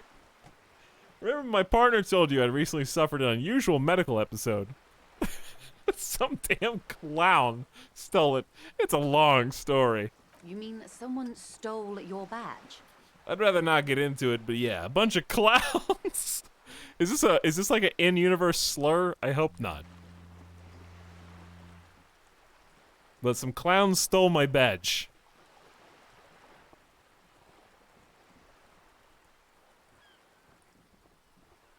A whole group of them, yeah. Some Arlequinos, you say? I'm afraid what I need to tell you is anything but fun. I really need to discuss it, however, with the RCM, and I need your badge for that. Unbelievable, sire. Even the Arlequinos didn't work. It's gotta be a way to describe clowns.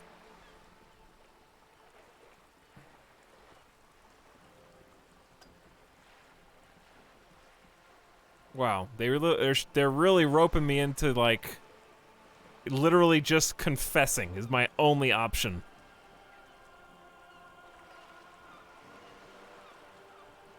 I have to confess. There's nothing else I can do. Whatever. Remember when my partner told you I'd recently suffered an unusual medical episode? My lost badge is related to that. I see. So, are you saying you lost your badge during the course of this episode? It's possible. After a night of heavy drinking, I lost all memory of my life in the world. I could have eaten it for all I know. I don't remember anything. This world, this city, nothing. Dude. Yes. I can't hear you, darling. Speak up, please. Why? Game, I haven't even told Kim that I've forgotten everything. Now I have to confess it to the first stranger that I meet? This is probably the only time in the game that I'm unhappy with my choices here.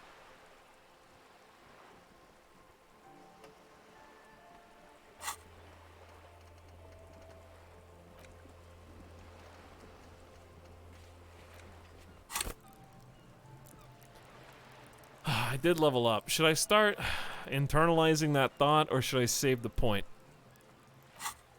Internalizing a thought sounds like such a good idea, except, like, keeping the point. Am I stalling? Yes. Like, keeping the point, I can reset some of these checks.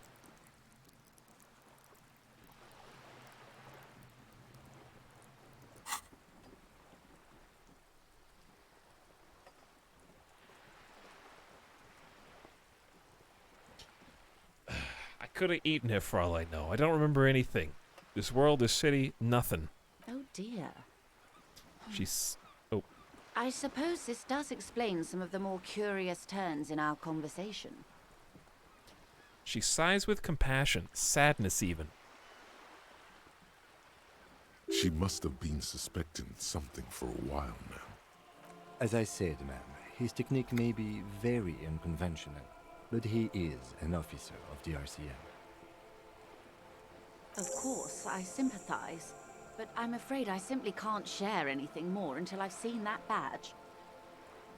She's a professional negotiator. She should be open to some sort of mutually beneficial arrangement. Well, I did just put 1 point into suggestion, but this is a red check and cannot be retried.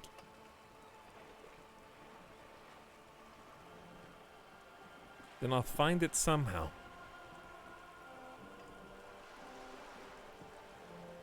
Pities your boat failure and sympathy for your amnesia.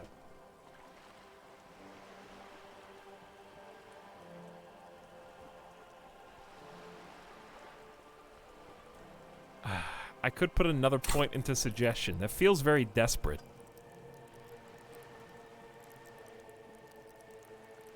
Feels very desperate, but I could put could put one more point into suggestion.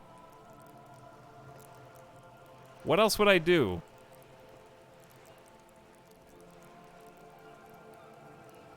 Save that for perception. Bruh. I already have all my perception. Is a superstar anything if not charming? Don't I need to be charming? What else would I even want? I want conceptualization pumped up to an 8 and go art cop. I want drama pumped up to an 8. I want composure pumped up to a 4. I want half-light pumped up to an 8. Those are the things I want. I also want this 5-hour and 55-minute 15th in the tribe, because it's interesting. Look at it this way. If I pump suggestion, it's kind of like, even Kim is talking about how I am a wild card, but somehow effective. Suggestion plays into that. I've got this weird drama, high art, electrochemistry drug focus, but somehow I'm turning into a lovable idiot. Suggestion is making me more charming slowly. The longer I keep up this shitty, like, character persona. Hello, Corgi, what's up? But that's the only point. It's like burning a hole in my pocket, dude.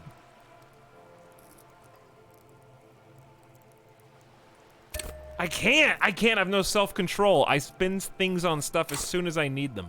And it may not even be worth it, but I have a 58% chance. Go. Feelings will guide the way. Tried. I tried. Madam, I need to know about this lynching. It's very important to me. It's the case I'm solving. I assure you, it is no small matter for me either. We all share the responsibility for disarming this situation. I hope you have a badge for me as soon as possible. You don't understand. It's not like a side case for me. This is my main thing. You have so much else. I have only this! This is the entirety of my existence!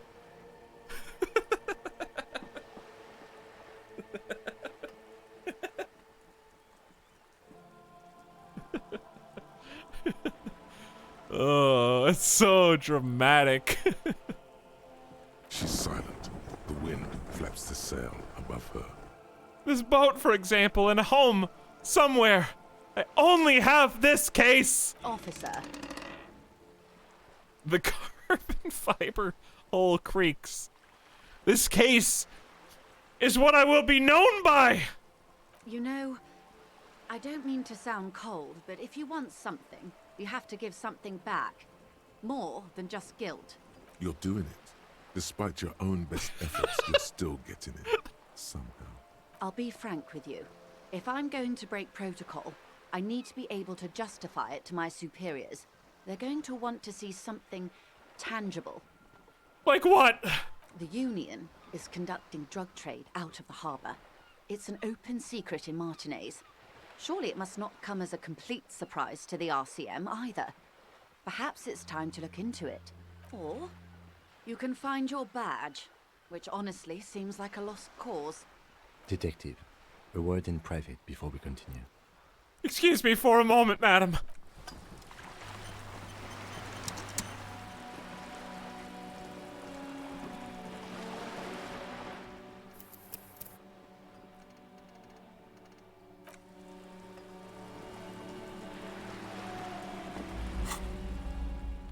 What did I get? That's new? Something new? By the way, I have been carrying my yellow plastic bag with trash.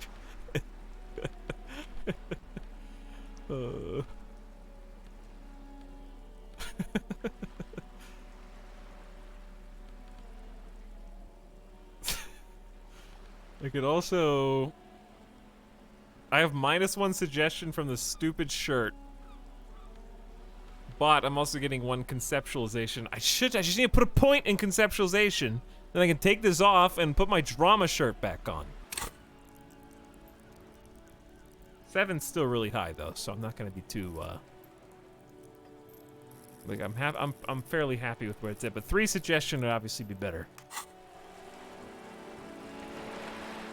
This is not going quite as I hoped it would. I can't hear you. How did you hope it would go?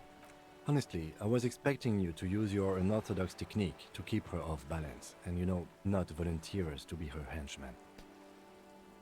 Really? I thought it was going so well. This woman is running circles around us.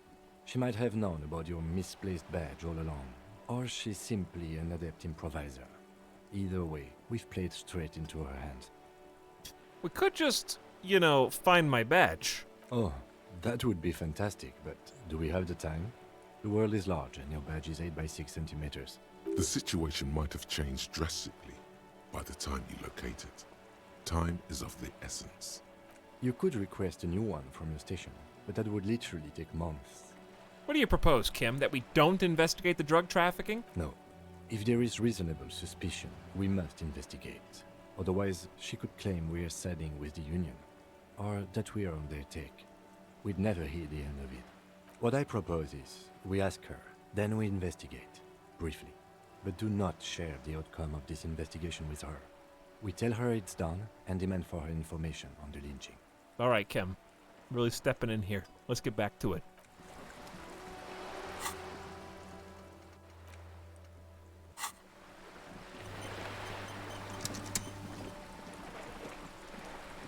I thought she was on a cell phone. You're back. Good. What can I help you with? Okay. Tell me about the alleged drug trafficking. It's quite straightforward. Someone is using Terminal B to smuggle raw ingredients from the Samar and Isola into Revachol with the Union's blessing. Wild Pines has suspected it for years. Someone's using Terminal B to smuggle raw ingredients from the Samar Isola into Revachol. Guess what, Chad? I'm about to get some free drugs. Ingredients for what, ma'am? Meth and dextroamphetamine, GBL, and various synthetic psychedelics. Honestly, it might be quicker to say what you can't make from the stuff. Shit, yeah, baby. It's the party pipeline. Why would you want to shut that down? Why are you trying to shut down the party pipeline? I'm saying that out loud, by the way, if I do. Oh my, I can't. That throws everything out of whack. Why am I such a bad wild card person?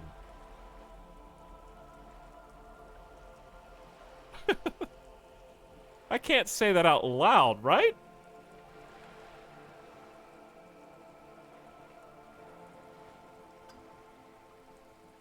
Dude, am I really gonna throw this whole investigation under the bus?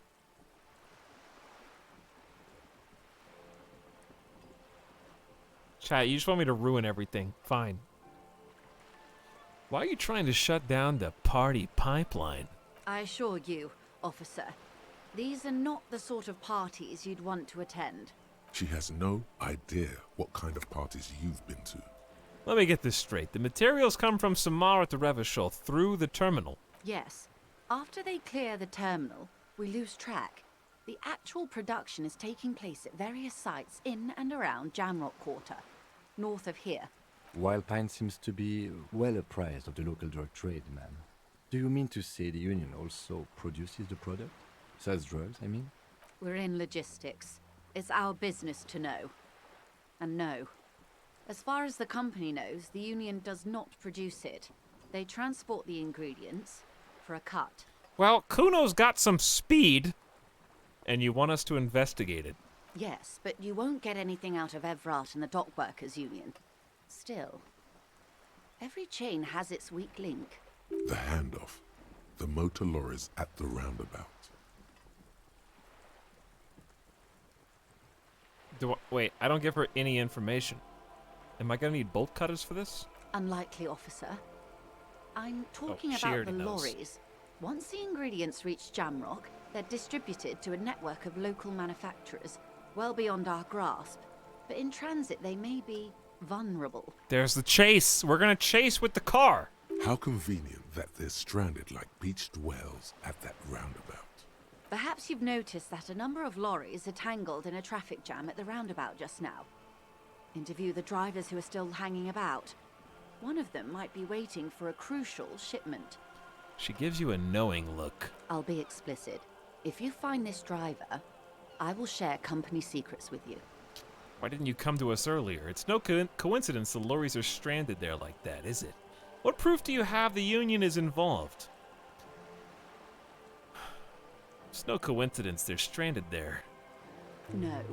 We asked East Motor Track to raise the drawbridge. The road company is a partner of one of our subsidiaries. However, this is a limited time opportunity. Once the complaint has been processed by the Trade Committee, they'll have no choice but to lower the drawbridge, and the operation will continue. She looks to the north. Thousands of liters of raw ingredients will pour onto the streets of Revachol. Not the east across the river, but the west. The vulnerable, the weary. A cold breath rushes in from the bay, making its way down the alleyways and potholed streets. From Martinez to Jamrock, in the traffic you hear the clinking of glass vials, concealed beneath tarpaulin. Or is it just your teeth chattering in the cold? Fucking misery. A lot of it. It comes in from large Samaran factories in South Safre, Sigai, and Sinyao. The literage they must get from this terminal alone must be oceanic. Well, at least this solves one mystery. What is that, Lieutenant? Why I had to call East Motor Track and beg them to open a drawbridge for me. I'd wondered since I first drove in, on my motor carriage. I am sorry for the inconvenience, Lieutenant Kisaragi, but we need them trapped here. This is a unique opportunity. I'm sure you understand. Alright. We gotta interview up and down the streets. I remember a couple people that I suspect. Why didn't you come to us sooner, though? We did. On more than one occasion. Apparently, there's some sort of inter-precinct disagreement about whose jurisdiction this area falls under. We know the company has launched its own probe into the Union's alleged involvement. We also know it's come up empty. It's not just the RCM. No one's been able to find any hard evidence. Until now. Well, here's your chance, officers. Do you have any proof the Union's involved? How do you think they're financing this strike? There are thousands of unpaid dock workers going strong for the 4th month straight. There was a shakedown of local businesses preceding the strike. Many were squeezed to bankruptcy to fund it. With all due respect to these desert cacti, the contents of a few cash registers cannot provide for 2,000 men. The local businesses can scarcely provide for themselves. So they've been selling drugs so they can strike for 4 months? So you think the strike's funded with source ingredients for drugs? Precisely. Smuggled out of that very gate at night, most likely, then loaded onto lorries and driven to Jamrock. You simply need to find one driver who will open up to you. Alright, I've made up my mind. Yes? We'll take the case, probe the drivers, see what it yields. Excellent. According to my reports, there are at least 3 lorry drivers lingering near the roundabout. Hopefully one of them will know something. It may come to nothing, or it may just blow the case wide open. I can keep the drawbridge up for a few more days at least. You should have the time you need.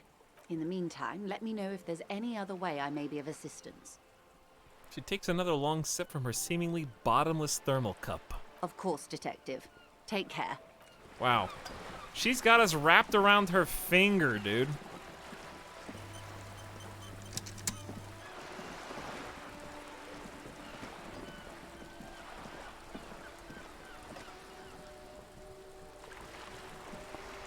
Why are you guys just saying Disco Elysium in the chat right now?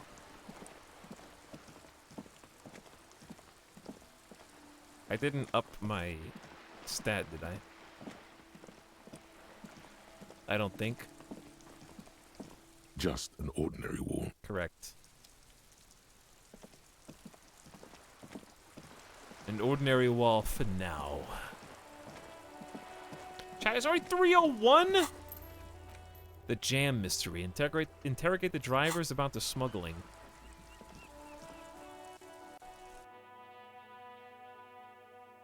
We haven't got any money today.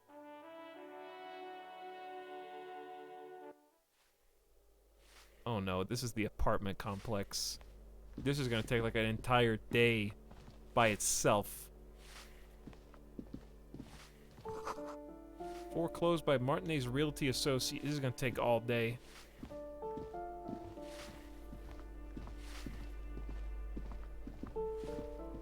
Look how many doors there are. I mean, I'm sure most of them aren't even interactable.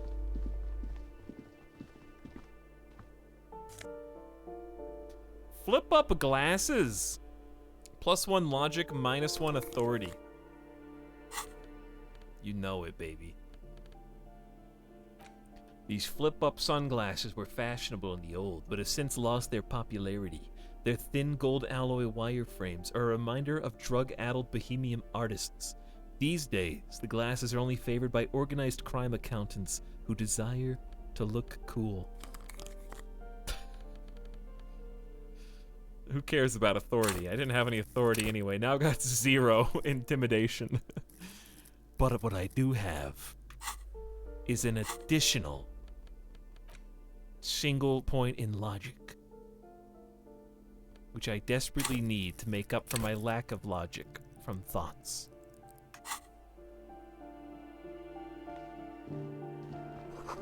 Eviction notices and missing pets are plastered on top of each other. An old shoe rack, boots, sneakers, slippers. These shoes come in 3 different sizes. Apartment 12, a loud rumbling snore comes from inside. The snoring is scary somehow. You should leave.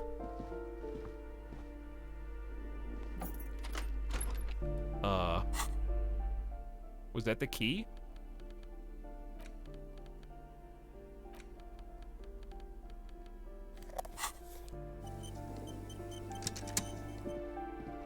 Bathroom. Shower curtains are covered in some sort of slime. That's all we got. Well. And 42 cents. Dude, we're rich now. We can afford the hotel.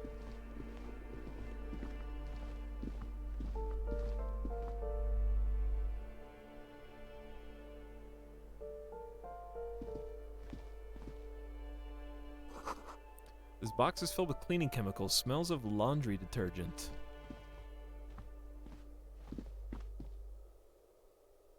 Balcony.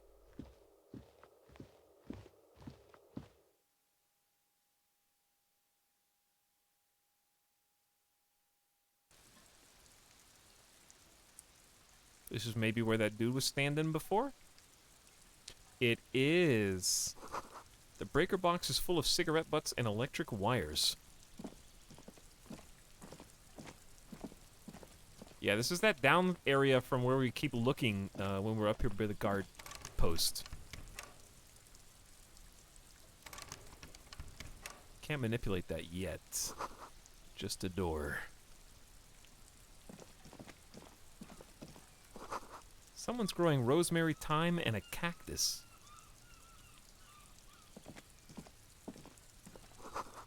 $28, a door to be remembered. Complete silence. Whoever lives here isn't home. Then we have 29. 30. Voices from within, singing along to some dance track. Dude, disco! Think of the disco tunes.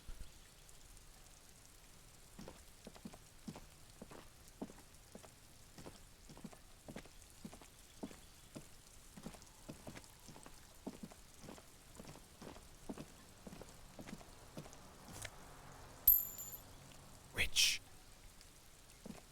Look at all this money. That door's also apparently locked. Okay, well, that kind of limits our options out here, I suppose, for now. But at least we know how to get up here if we want.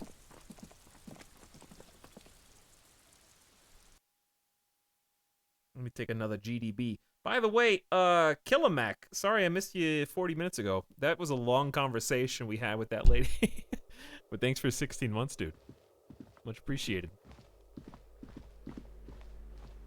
I definitely want to investigate the apartments, but it is, I mean, it's afternoon already in the game. I don't want to start new threads. I want to follow up existing threads right now.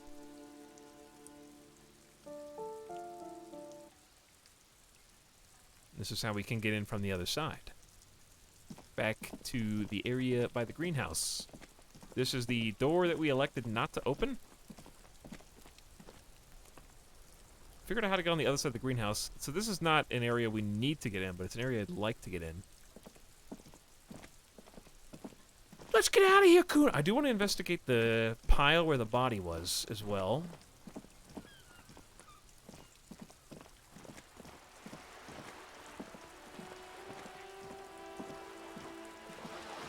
So yeah, we got the whole apartment to do. We got the lorry drivers to investigate. We got to ask around for the apartment number for the one dude. We got to sneak out. We got to get rid of Kim tonight and try to get the body's boots. If we can. Yeah, we got a lot of tasks now, don't we?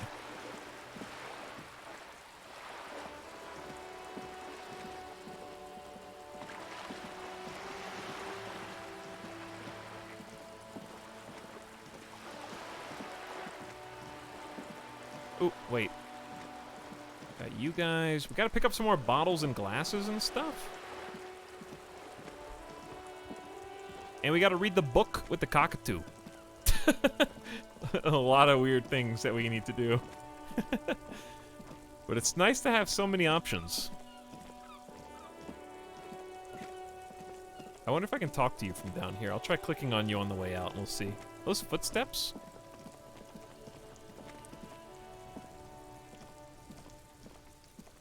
There are several footprints in the mud, left by work boots. Anywhere from 6 to 12 pairs have walked here. Maybe we couldn't see it before. It was we had no perception. What kind of boots? Heavy workers' boots with reinforced toes and hobnails, all over the yard. Isn't this something an industrial worker would wear? Perhaps visual calculus? Lieutenant, workers' boots tracks. Noted. How did you not see it? Neither of us can see it. All right, visual calculus. Show us what you got. The hell? What do you think you are? A super detective? You're hungover. These are just dents in the mud. No pattern emerges for the time being. Bro! That was like an 83% chance, man. I need some smokes in this game. I can't afford to buy them. I haven't got any money. Well, we'll come back to this, I guess, detective. XCOM, baby. All right, let me see if I click on you. What happens? Where do you even go? I feel like we need to be on the balcony with you, but I can't get up there yet.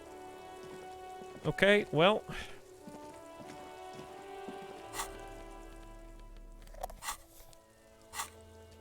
Where does that leave us? Read about the bird. I can't afford to do that yet.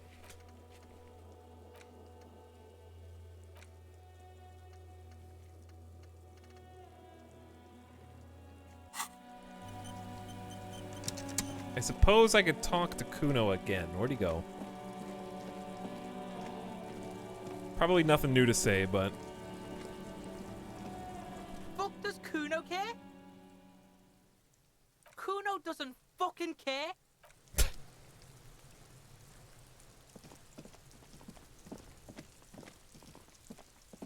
Okay, in that case, I think we should...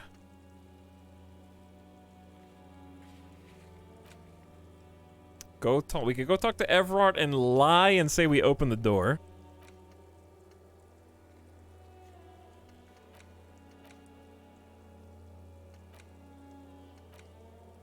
So really, I think that's our two options. Is really Everard with three options. Everard, read the book, and interrogate the lorry drivers for the drug ring.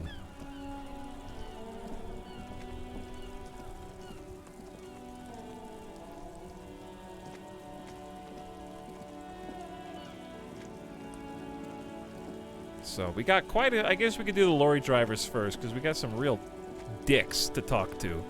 Including this person who seemed innocent, but is a lorry driver, yeah. Alright, I want to talk to all the lorry drivers and really stick it to them, because these guys suck. But first...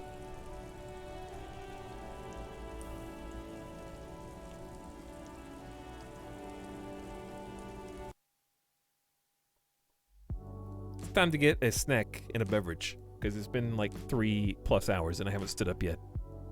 So I'm back in like 5 minutes. I'm really interested in where this is gonna go, because we gotta talk to Everard again, lie directly to his face. And it probably would have behooved me to put another point in composure. But I put it in, what did we put it in? Suggestion? Actually, it may be helpful. I guess we put 2, did we put 2 points in suggestion? We'll do lorry drivers first, but that may help actually. All right, I'll be back in 5 minutes. Hang tight, and then we'll get down to business. BRB.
Chamber stretch.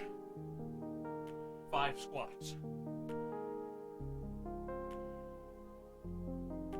10 squats.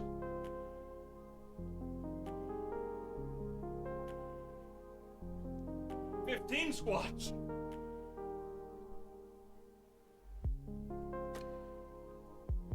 20 squats.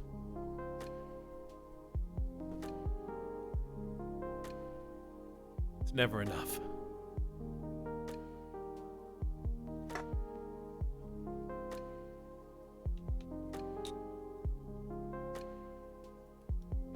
All right, I'm actually pretty excited about this series of events because in the game, I mean, the lorry drivers might give us some dirt that we could use against the big man.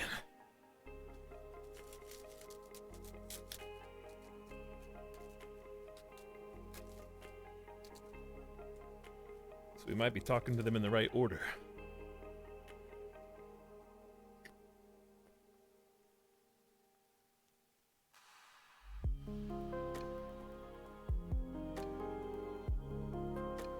Whew. Okay. I got a Pop-Tart.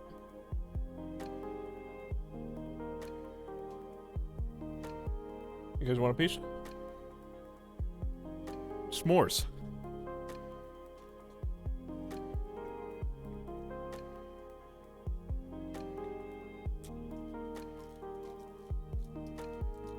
A s'mores Pop-Tart and bottled water.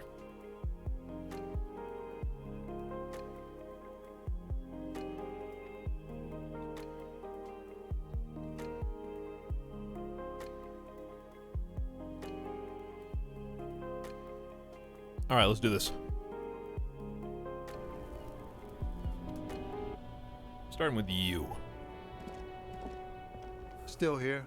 Stuck in this damn jam, my man. What's up? You seem like a man who knows about drugs. Wait, isn't this the guy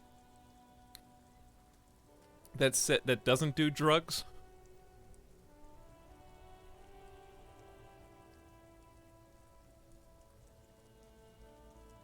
You seem like a man who knows about... He doesn't do drugs, is what he says. Let's ask him anyway. Ah, man. Me and narcotics go way back. Had some good times surfing the psychic waves of my own consciousness, you know? But those days are behind me. There are other addictions in my life now. Why the inquiry, my man? I need to get high. And I'm looking for a dealer. Let me be straight with you. I'm trying to figure out who's smuggling drugs out of Terminal B.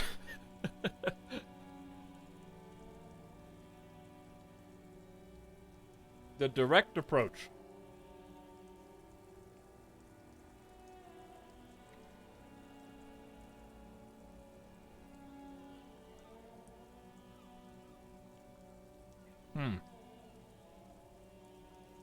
I am looking for a dealer. Hey, man, that's serious criminal talk. Are you trying to pull some sort of an entrapment thing on me? Entrapment is a practice whereby an officer of the law induces a person to commit a criminal offense that the person would have otherwise been unlikely to commit, usually through some trickery, persuasion, or fraud. What? No! Of course not!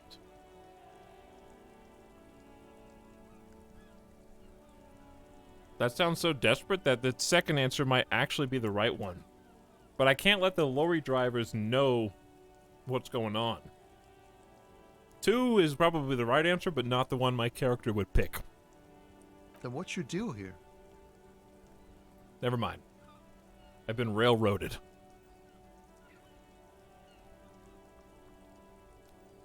For actually, like, only the second time in the game. There's actually... Both times have been today, though.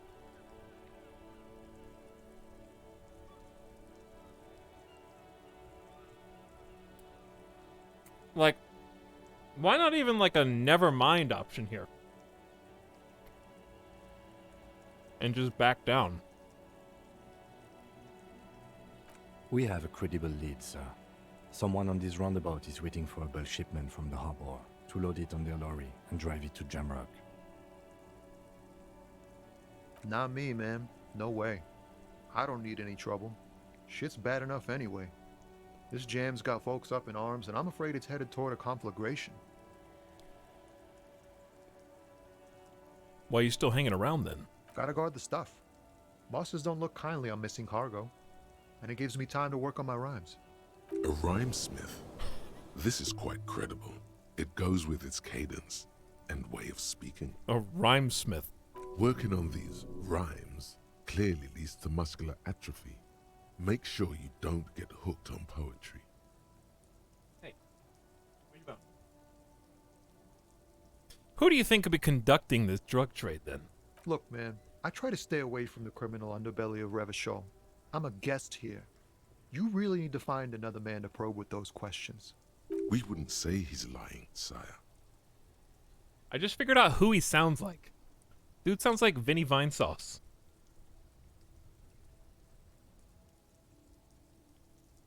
Conceptualization formidable. He's a poet. Hit him with your best verse. +1 understood his theatrics. +1 art is everywhere. Conceptualization. Oh. Art cop is ready to go. Don't XCOM me, bro. Wait. There's something here, stored away in some dusty corner. It starts like... A mirror's temperature is always 0. It is ice in the veins. Its camera is an X-ray. Whoa. What else? He leans in, his eyes bright with attention. It is a chalice held out to you in silent communion. Silent communion? That's good. He's transfixed by the words. Where gaspingly you partake of a shifting identity never your own. Dang, that's some great shit. You came up with that yourself. Or did you learn it in school? More importantly, who can prove if you did? Go with it. You deserve some acclaim. Thanks, drama. I agree. I think that may be an actual poet, and I've learned it by heart. I'm just a vessel for the muse.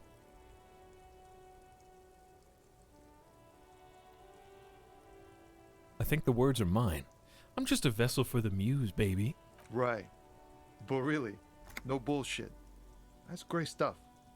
I sort of want to know if it's yours.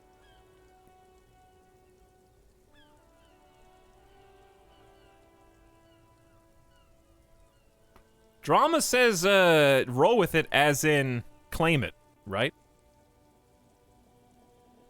Drama wants me to just say it was me, even if it wasn't. Who can prove it, right? I think the words are mine. Fucking hey. Seems I got you all wrong. Cops aren't much known for their artistic sensibilities these days. It's good to meet a fellow poet. Someone with an appreciation for real text. The others here, so you don't really get it. Makes it all easier to bear if the words are pretty. Hey man, cops are humans too. Is this like demeaning the poetry? Is he gonna take offense to the... oh, you're just making the words pretty. We're just gonna backfire on me?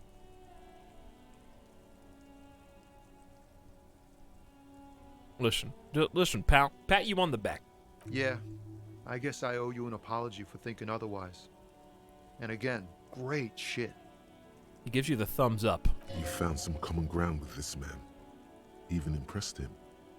The next time you look in the mirror, though, remember those words. The mirror?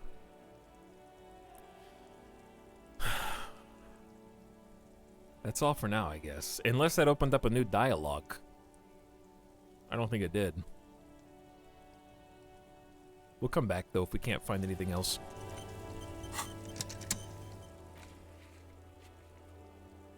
Now that we have perception, we could go to the pile of Eternite again.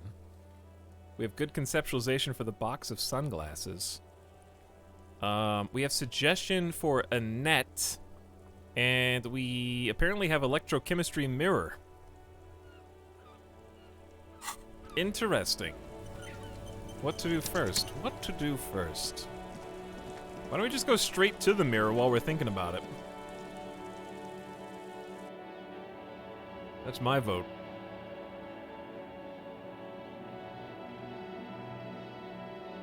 Drugs raise your learning caps, but they're bad for your health. Oh, we still need to talk to these guys. But they'll be there for a while, or so I've been told. And we need to go on a hunt for some more cans and glasses and whatnot.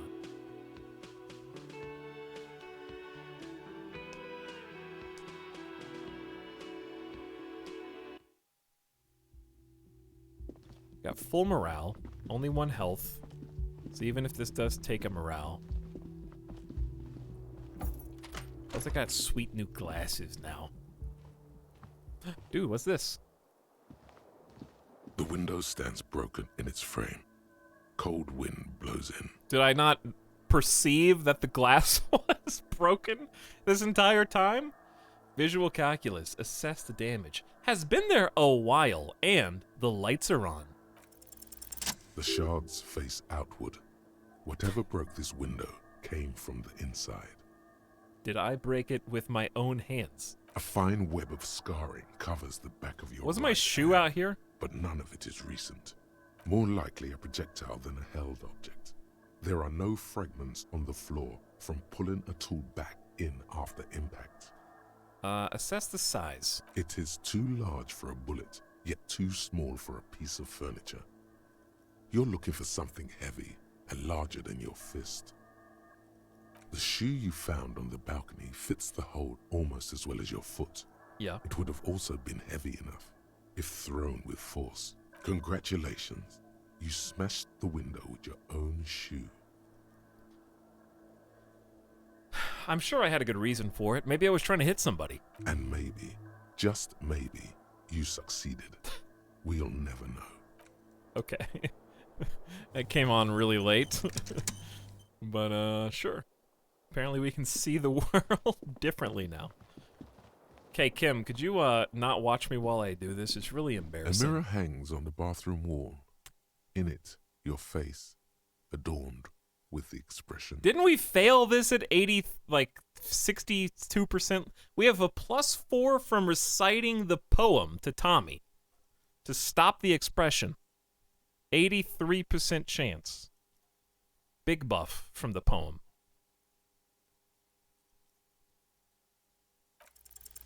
It's like something snaps in you. A nerve ending. A thought. A sadness. Your face in the mirror is suddenly clean of the layer that had distorted it for God knows how long. Just like that, it's over. The running gag that your life had become. A sad old man looks back at you. Oh no.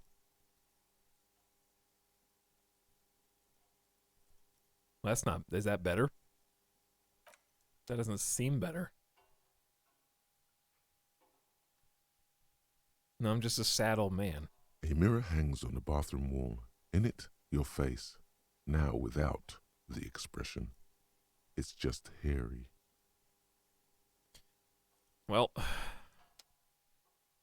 we're not grinning ear to ear anymore. Bring it back. I want it back.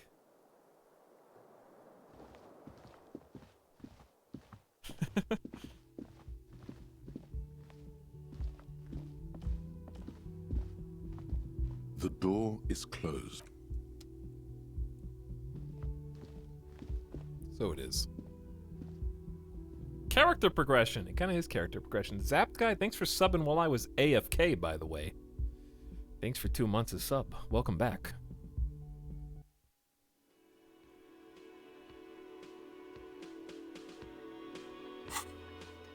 Next time... Oh, let's just keep investigating.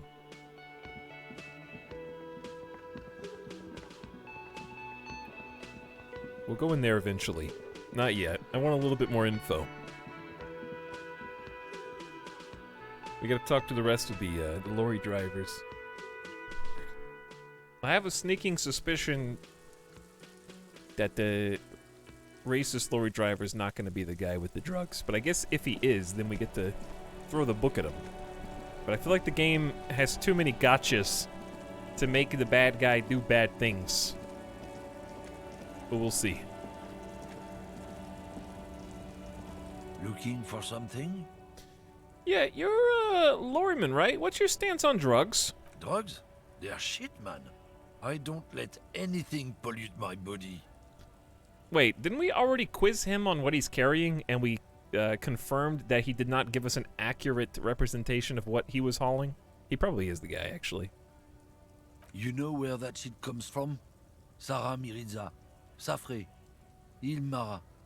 They take the money from our local junkies here and then use it to outcompete us in the manufacturing sector. They know they can't beat us in a fair fight, so they have to get us to weaken ourselves somehow. It's racial sabotage, racial economic sabotage. Hold on, but they make alcohol in Ilmara too. So I take it you're not smuggling drugs out of Montagnais? Listen, I agree, it's our responsibility to keep the poison off the streets, right? That's all I needed to know. Now let me ask you something else.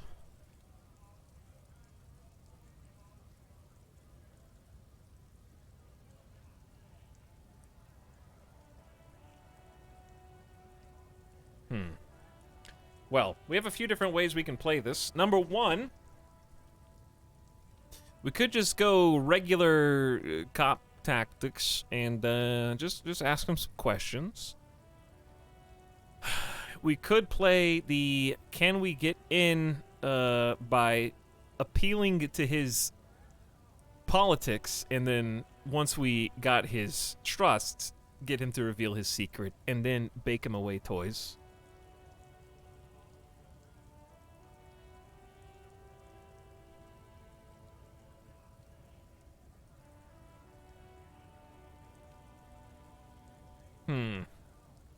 Dancing character. Oh, yeah. The alien, please. But I'm worried that this option is going to be like a character-defining option instead of just like a say what he wants to hear to get him to like reveal a secret that you can pin on him.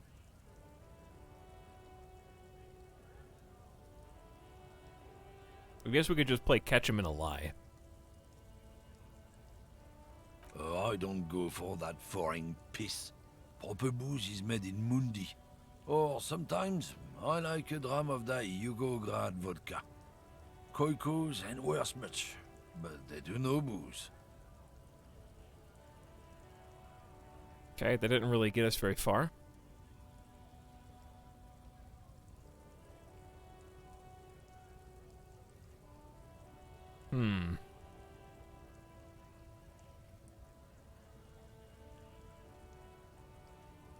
We'll just go right for the throat. So I take it you're not smuggling drugs out of Martinez? If I can get an answer from him, I bet Drama can tell if he's lying or not. Not in, not out. I'll never betray the purity of my tribe. So you're telling us that you don't know anything about drug smuggling through Terminal B? I don't know shit. And if I did, I wouldn't tell you. Then what are you still hanging around here for? What do you think?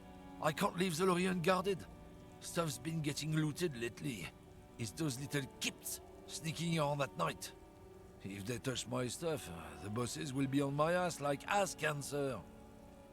I did see one lorry with the trailer doors open on my way here. Do you know what happened? Yeah, I knew that guy. He was an honest driver who loved this country. We were having a good debate about genetics at the Wheeling in Rags when some kip boys smashed his lock and took damn near everything. Lost his fucking job over it. Since he left, I haven't had anyone to talk to. If they were getting drunk inside the Whirling in Rags, how could they know who broke into the lorry? Thank you, Logic. That's what I was thinking too. If you were all at the Whirling, how do you know? What? Aren't we allowed to say that it's the kips who do all the stealing around here? That's not road to science, man. Okay. If it's not you, then who's running drugs? Isn't it obvious? Fucking Sealang, that beady-eyed South Samaran. His little side business is a scam. I wouldn't be surprised if he was peddling drugs as well. Wait, the street vendor south of here? Wait, all the way south? Of course he's a lorry driver. What? He tell you he's just some simple businessman or some shit? He's selling his employer stuff after he broke the seals on his Humanox lorry. His tribe are natural liars. It's in their blood. He's your man, all right? 100%.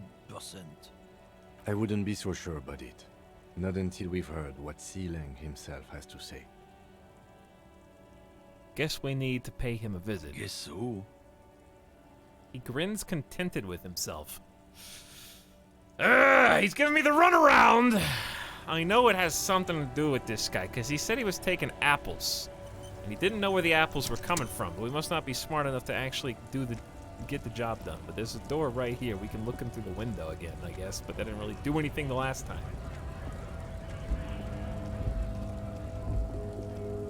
A lorry stuck in the traffic jam. This big, heavy Grad-made machine is well kept for such an old machine. The windows are clear. They've been recently washed. You can see a lorryman's cabin with personal belongings. It's weird that you can look in this one. What's in the back seat? The back end of the cabin has a small perch to sleep, large ashtrays. There are several suns and wheels sewn into the curtains. A book with ragged edges catches your notice. The front cover features a large racist nationalist paraphrase. Okay, we already did that. We already did that. I don't think... Well, I guess we could talk to this guy? Getting the runaround. Right to work! No, he's not a driver.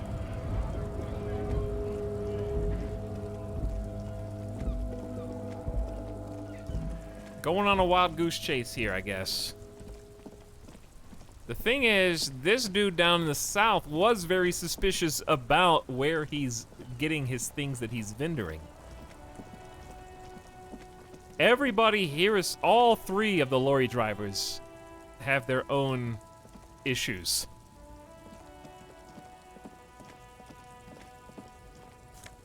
Mine is collecting trash that makes escape from Tarkov inventory noises. The shine on these sunglasses lasts a lifetime, officer. 100% guaranteed. Stylish shades, huh? They'd be even more stylish if you paid for them with net worth. You keep Go over saying that. and ask him. All right, I can try conceptualization again. Try again. Maybe you can find some interesting sunglasses.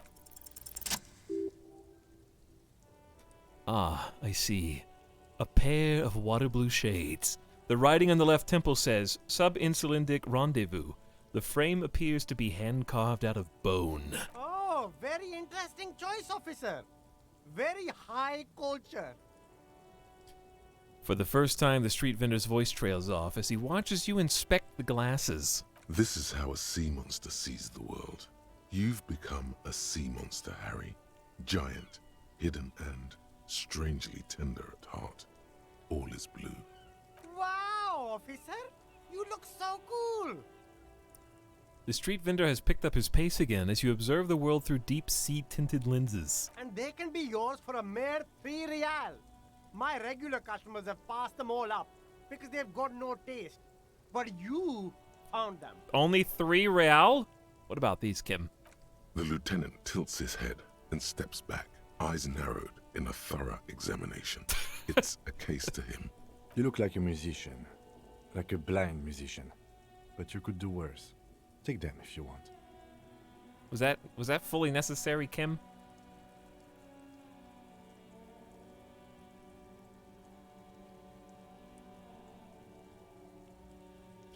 -1 perception plus 1 inland empire. Nah. Nah. It could. I'm not. Nah.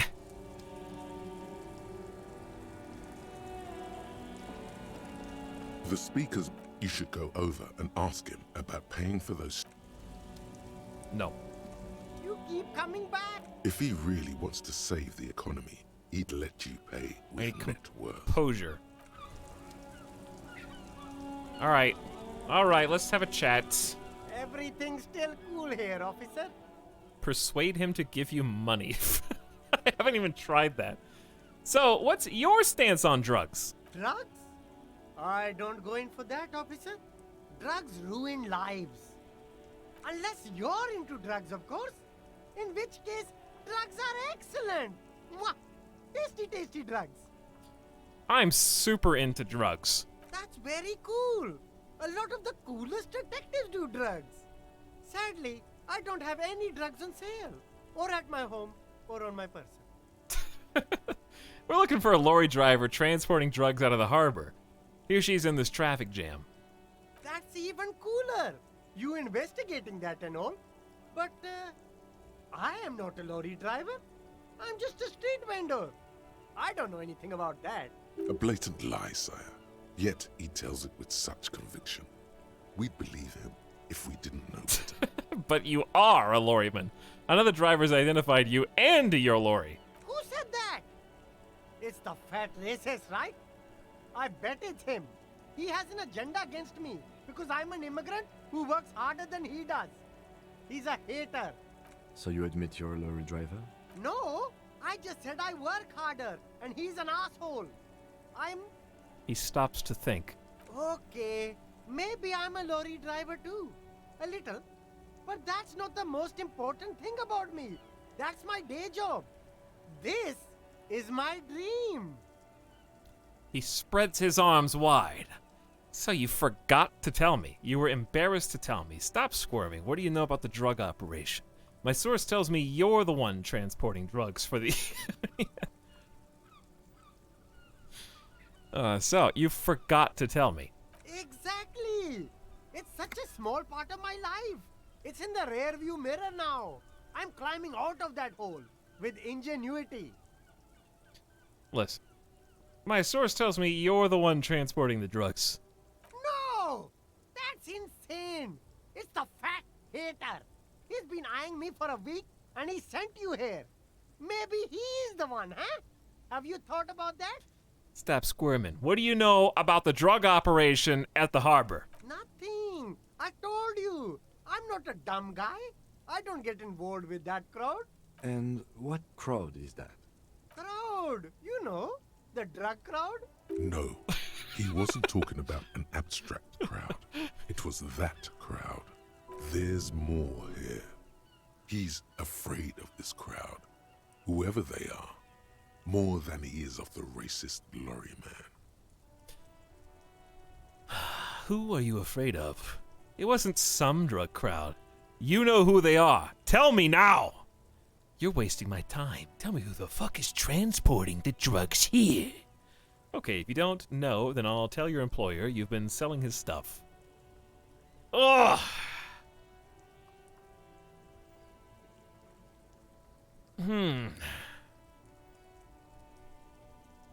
Are we going strong-arm police leverage? I'll tell your employer you've been selling his stuff.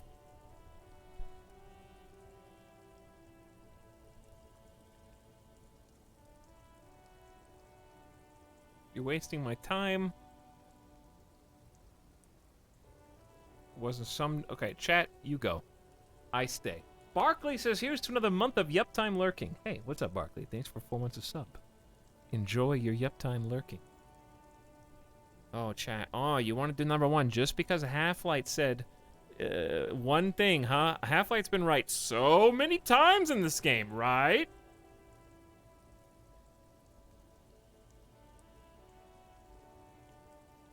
Anyways. Jeff's banished.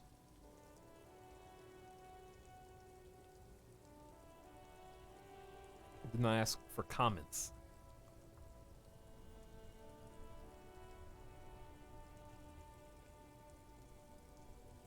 Who are you afraid of? Look. You There's look... bad people doing bad things here. That's all I know. Please don't get me into this mess. I've spent 15 years working my way up. Here we go. There's a tiny bit of truth on the table. Zoom in on it. If you don't want to get into this mess, you have to give us a reason to move on. We're buddies, help us out. No one will know it was you.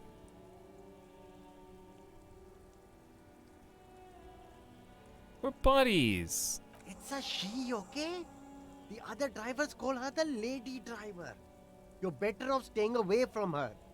The way they talk about her, she's no lady. Okay, we're cool now. Is the lady driver the old woman back there? Dazed out? Strange? I don't know. Maybe. If she is, I haven't gone near her. I don't get involved. I told you. He's not ruling her out. Who are these other drivers who talk? All of them. I don't know. I told you all I know. Are we cool now? I really want us to be cool now. Who exactly is talking about this lady driver of yours? The racist or the other one with the tattoos? All of them. Even the ones who've left. I don't hang out with them. I don't remember who has tattoos. Okay, I guess we're cool now. All right. I scored. Let's cap this off with a purchase. You can walk away from here with funky sunglasses, detectives. Both of you. You deserve it. By the way, I'm gonna need a little bit of cash. Just to make sure that nobody knows that it was you who pointed us in the direction of this driver in particular.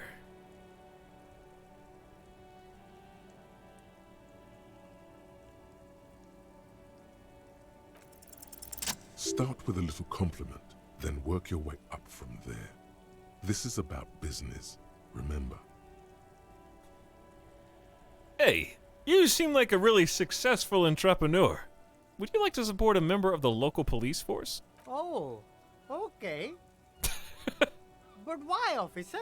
After all this mess, the broken seals, lying to you, come on. Think of it as an investment. An investment?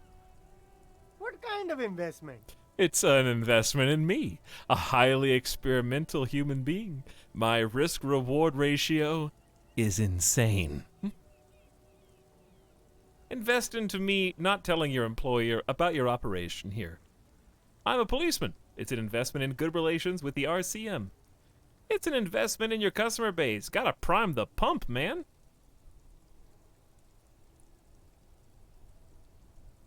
Chat, what do you guys think?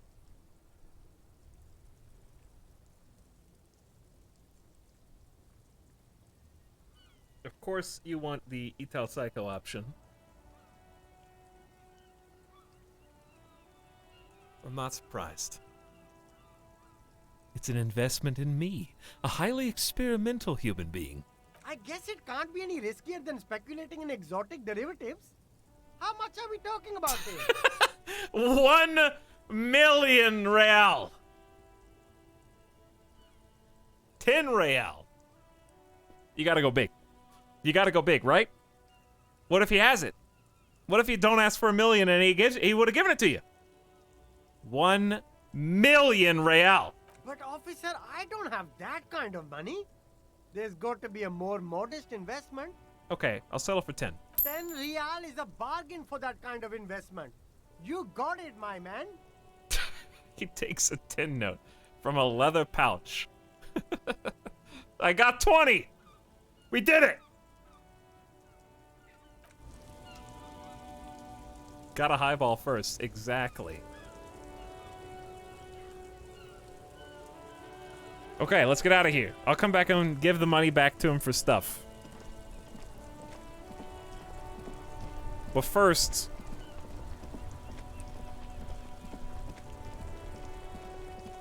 imagine bribing a cop for $10.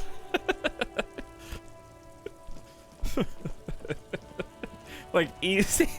What, are you gonna go buy, like, McDonald's? Pay for your, Burger King later? Alright, let's hang on to our cash. I had to do what I had to do, chat. There has been no other money options on the table today, and it's almost 4 p.m.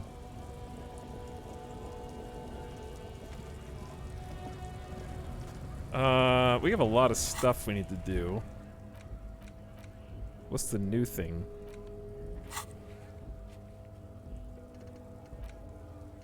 Oh yeah, the driver. My bad. I actually think it's the person outside the bookstore.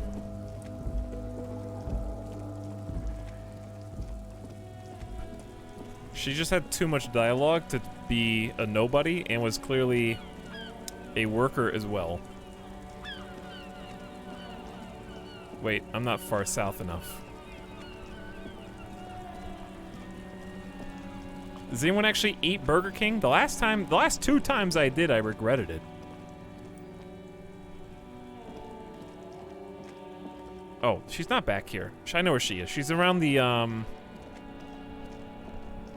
roundabout.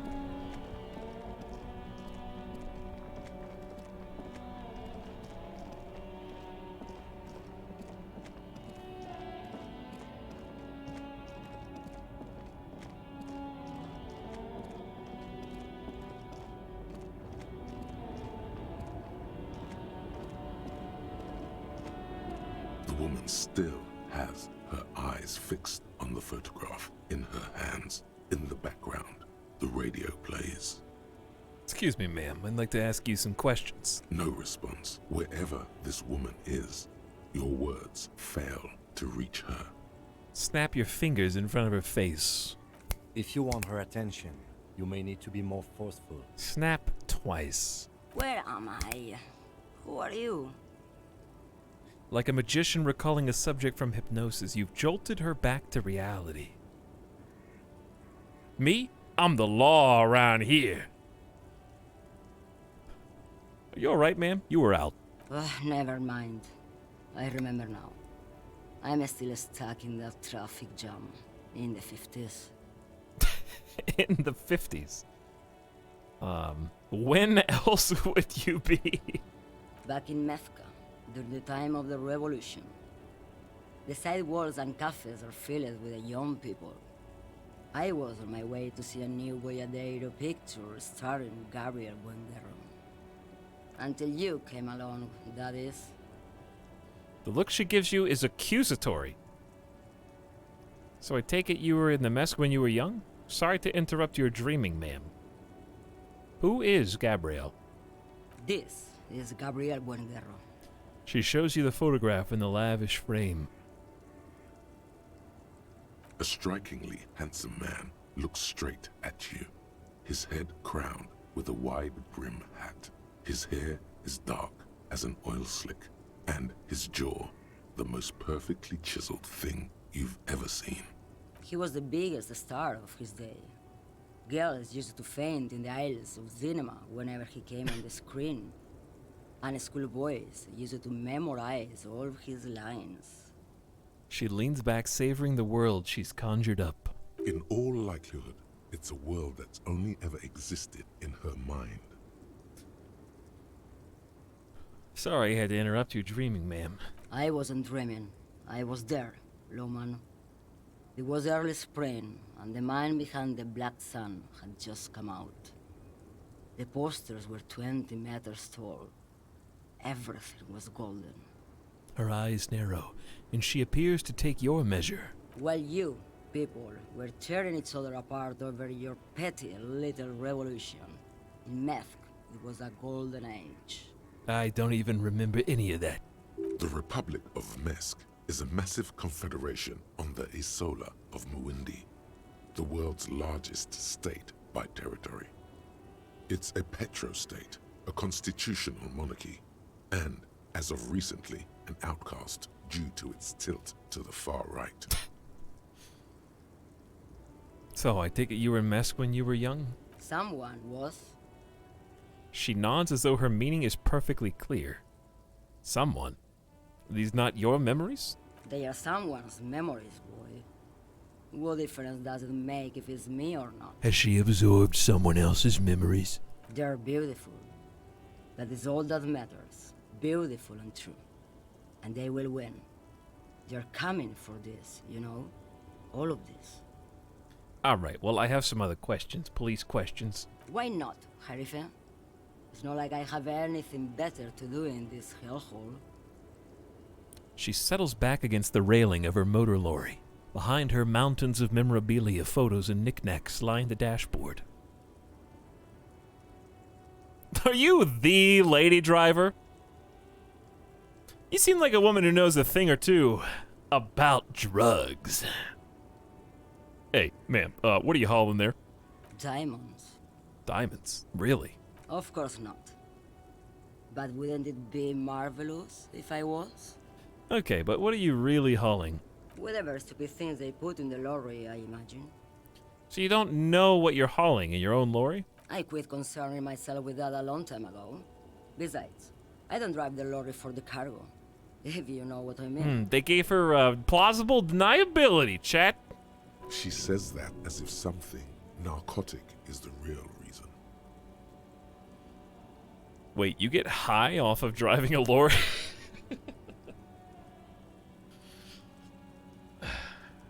I guess that makes sense. Minding your own business. Of course it does. What did you expect? I still don't really understand this whole thing. Of course not. To truly understand the boyadero, you need to listen to On the Western Plain. Music? A boyadero, boya for short, is a cowherder from upstream Magritte, the great steppes of northern Mesk. He is a rugged individualist and explorer. I've already got too many records. No, I don't have any records. Alright, what's that? It's an old ballad about a young girl who falls in love with a daring boyadero. He promises to marry her as soon as he returns from the Western Plain. I'm guessing that doesn't happen. Of course not. The boyadero returns from the Western Plain a changed man.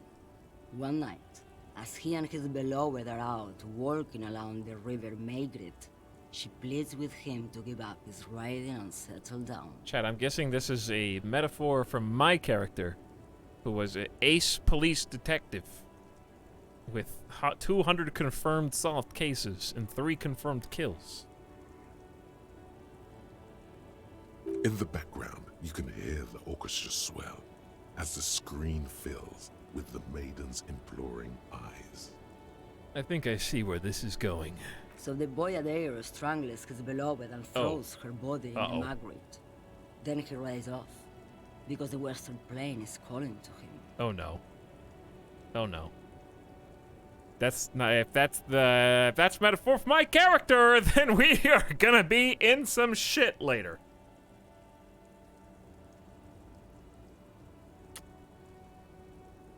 That's not where I thought that was going. But Art Cop would nod solemnly. A beautiful song. The most beautiful. A true boyadero needs a whole horizon to himself. He can't be tied down by man or woman. His beloved was selfish. She didn't know what it meant to love a boyadero. Before I appeared, you seemed away. She's just a distracted old woman. We should maybe let her get back to her things. So he doesn't think she's the lady driver? You hear that, Lowman? I don't think your partner likes you spending too much time with me. Why is that, Lieutenant? Nothing. I just don't think she's connected to anything. He doesn't want your frail mind caught up in something here. Something unconnected to the case. But connected to this woman tuning out like that. Hang on. He doesn't want your frail mind caught up in something that's connected to the woman tuning out. Should you drive a lorry if you get like that? Oh, don't worry about me. I'm one of the best camioners around. I drive routes no one else will. Such as? Lomonosov's Land, Udajnaya Zemlya, the Western Plain. She nods and closes her eyes again, letting her mind submerge. A terrible cold comes over her, rattling her teeth as she stares inward. She's got shivers too. The Transcatolia Magistral. You for 1A. Adestradas du Mirador. All the good ones. The deep trenches. Where the bluebirds fly. She opens her eyes again and shudders. I'm something of an expert in blacking out. You should take better care of yourselves. Cool. Ride until you dust, sister.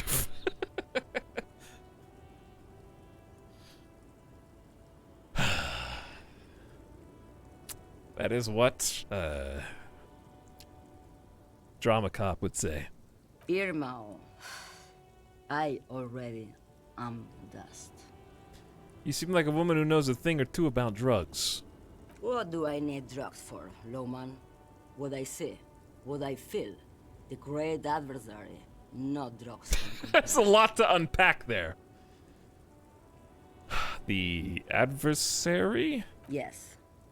There is a protagonista and an adversario. I am on the side of the adversary. There's no coming back from that hole. Those epithets are familiar somehow. The great adversary, the great unrest. I don't like the sound of any of that. Sounds like a horrible drug. The worst one of them all. Religion. That's not really what I was getting at. Dude, where can I get my hands on an experience like that? Where's electrochemistry coming out? If you don't know, She flicks her wrist in a gesture of casual dismissal. Maybe if she thought you're corrupt. Drama. I don't think that's what she wants. Evrard sent me. Place a finger on the side of your nose and tap twice. What is it that you're hauling exactly? I wanted to ask if you'd be interested in smuggling some drugs.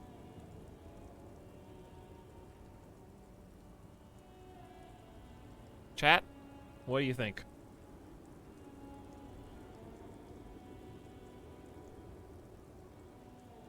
You really want to go deep, huh? You want to go for the gold, huh? Okay, all right. I see where you're coming from. Chat wants to go with the direct lie, the drama. Evra sent me. who the fuck is Ira? The union boss? Ah, and what do I care about the union boss? He's no Gabriel. He's no Franco Negro. He's not even Hermenegildo the Hound. Okay, let me put this another way. You smuggling drugs through Terminal B? Maybe. Probably not. Makes no difference to me either way. You said earlier you don't know what cargo you're hauling. Could it be drugs? Just this month, I made half a dozen trips from Saramiriza to Grat, on the U41A. What do you think they take from Saramiriza to Grat, Loman? Drugs? No, Loman. Diamonds. Damn this. Make her answer. You making fun of me right now? You better start complying. I didn't ask you about diamonds, did I? I don't care about that. If you had to guess, who do you think is smuggling drugs around here? Okay, if you're not involved with the drug trafficking, then why are you still waiting here?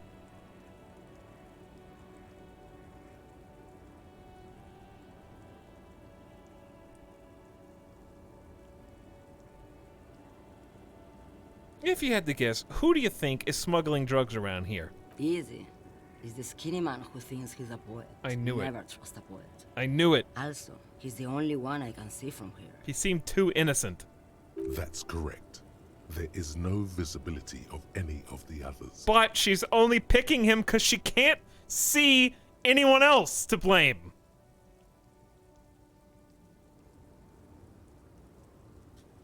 I didn't ask you about the diamonds, did I? I don't care about any of that. Diamonds are good for you, Loman. You should try them sometime. Make yourself pretty like Eva de Zoras. You're making fun of me right now? You better start complying, or else I will cry. I will cry right in front of you. I would never make fun of a real Loman, Herifia. Ma'am, you're not responsible for what the client puts in your lorry, as long as the seals are not opened. We officers know that. He gives you a stern look. Lay off her. Wow. Okay, if you're not involved with the drug trafficking, why are you still here? Where do you want me to go? This isn't so bad. I can listen to music, or the seagulls. Look at all the colors and the futures of this world. It's a good palate cleanser, this jamboree. Or I can just relax and let my mind carry me back where it will, to the Great Plains. I think we're done here, no? Hey, are you the lady driver? Did you just call me a lady, Herife? Well, aren't you? The woman's malevolent cackling fills the roundabout. I'm a lady like you are Gabriel Buenguerro. Only in dreams. So you're not the driver everyone's terrified of. I'm only terrifying to small children and to those who used to know me. Yeah, it's not her. Believe me. Even Trauma's trying to, like, get me out of here. Why are you so scary to the people who used to know you? Because they can no longer recognize the person I once was. Then who's the female driver I was told of? How should I know? Do I look like I spend a lot of time with the other communers sniffing around when I have my movies to go to? Alright. Oh, Sim. The woman stares at you, her mind elsewhere now on other matters. Yes, go. Enough jamboree. I need to get back to Mesky. Dude, we are getting the run around. Every single person points at another person, dude. I got one other idea. And it was the main idea.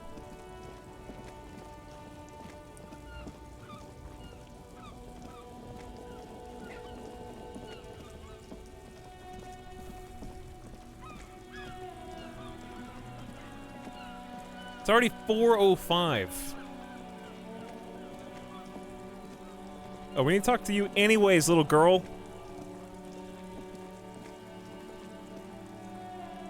Talk to you first. Hi, Ace Detective. Are you here for more books? Only a 28% chance, dude. What are you missing here? Why does this feel familiar? You have absolutely no idea. Familiar? How? You must have forgotten something you heard. Again. Off by only one.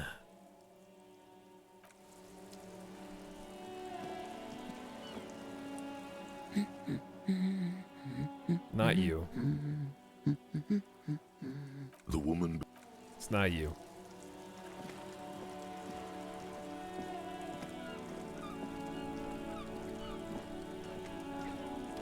Okay, well.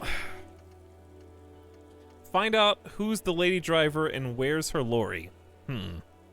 I wonder if it's the lady on the balcony that we don't know anything about. She's the only other character we know besides the artist who fits the description. But I also can't get to the balcony. At least, I think. Go look again.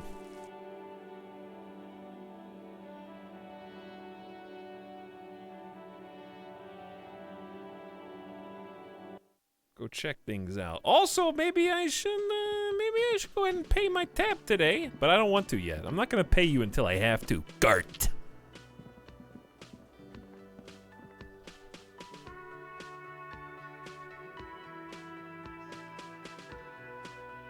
I'm gonna keep my money. I might need it for. Also, I got some cans to sell. The door is closed. Still nothing. The lieutenant gives you a quick glance. Did this happen before? You should punch a fucking hole in it. No, it did. Maybe I do need to yell.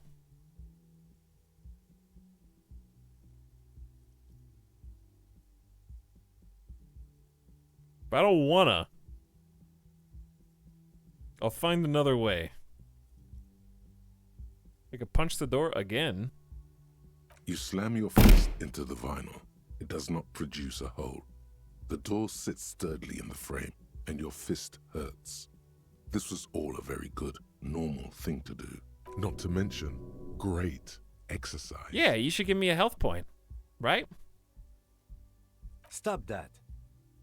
No.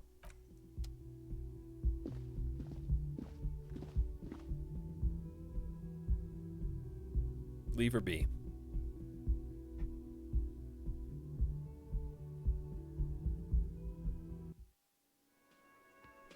We'll just leave her be. Alright, things I can do. Oh no. We could check the damage ledger again and die. We can check the pile of Eternite again and die. We could try Lena, the cryptozoologist's wife, to tell me about the bugs.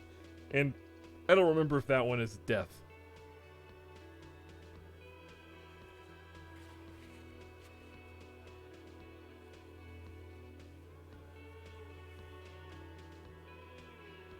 This is to steal the book we already bought. I don't know why that's even listed there. We've already done the Ice Bear Fridge. Perception Legendary.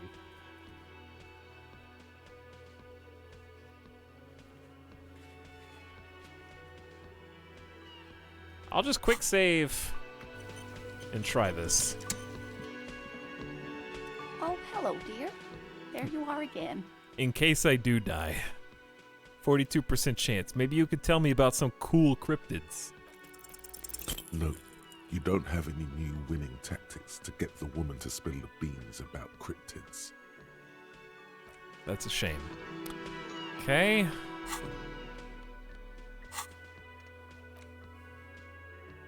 The Ledger, my arch nemesis.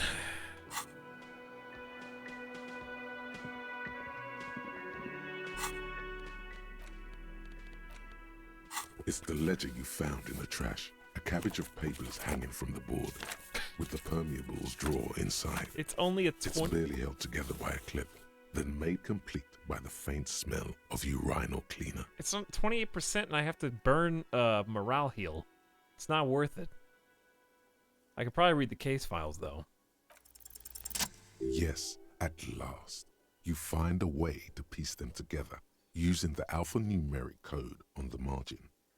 HDB 41, date of initialization and time of arrival on the scene, followed by the title.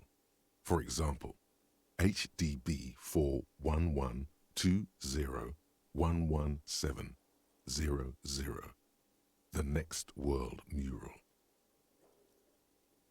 We found a way to piece them together using the code on the margin.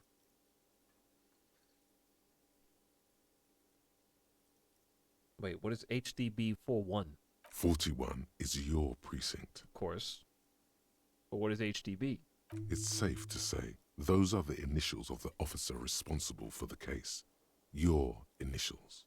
Harry Dubois, HDB. Ah, yeah. I think what you meant to say was RAC. Raphael Ambrosius Cousteau. Fine. I give up on Raphael. I give up on Raphael. Oh no.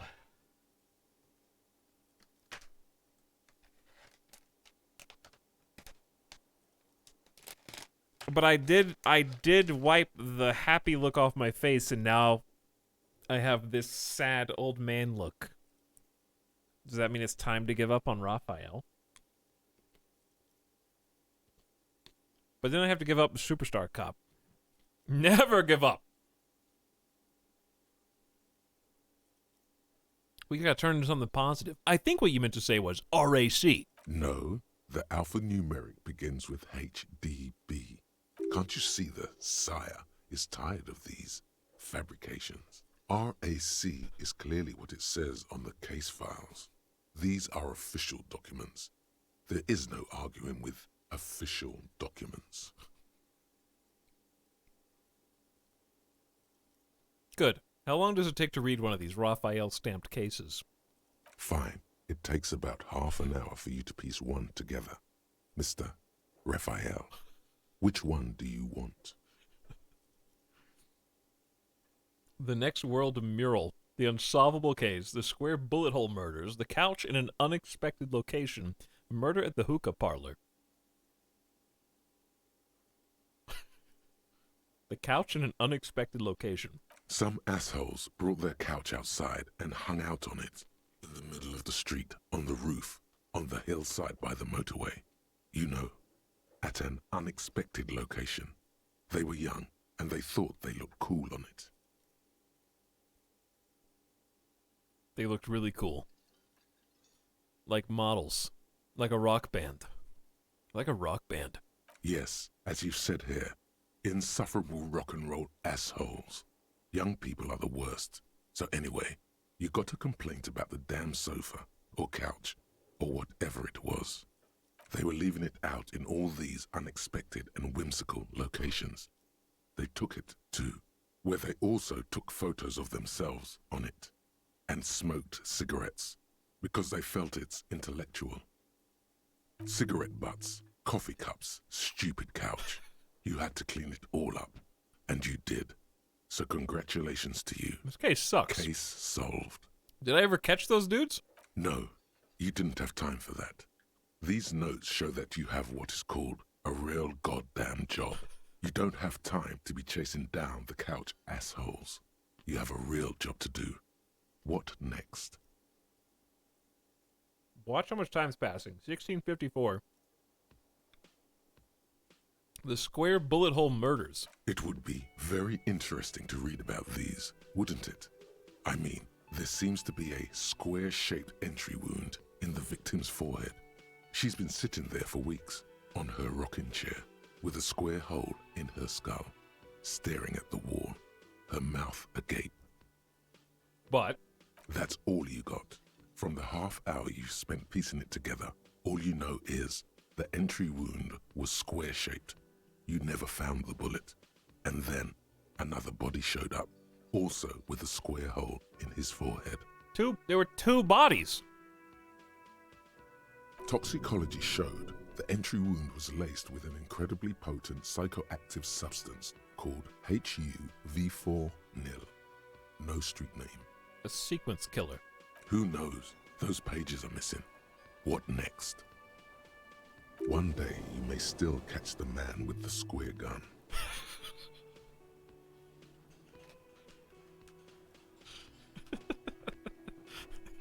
Thanks, conceptualization. 1711. So that was what? 20 minutes? Uh-oh. Is time getting away for us?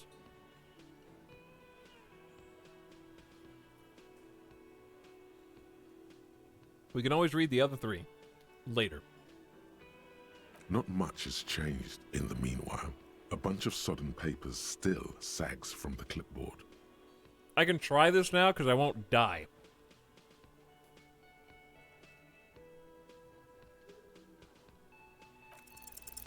Just relax.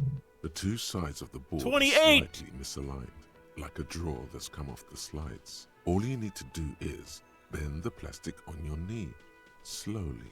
Finally! The slides snap back into place. It should be possible to just, you know. Uh-oh. Somehow I don't want to.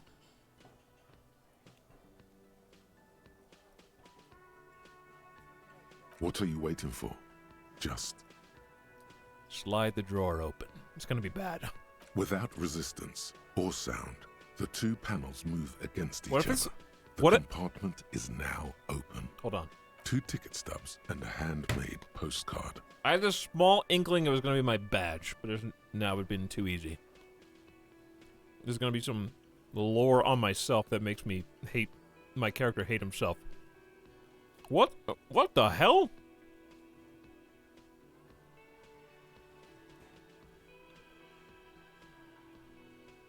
Pick up the ticket stubs. 2 octopuses are smiling, reaching their tentacles toward each other in the colored pencil drawings. The tickets permit access to the zoo in Revachol East. The aquarium costs extra. These let you go there, too. A zoo in Revachol East.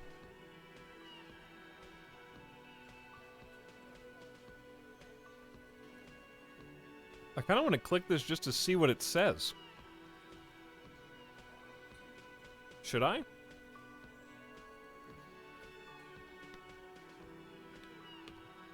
I mean, it did say I was a sad old man cop now.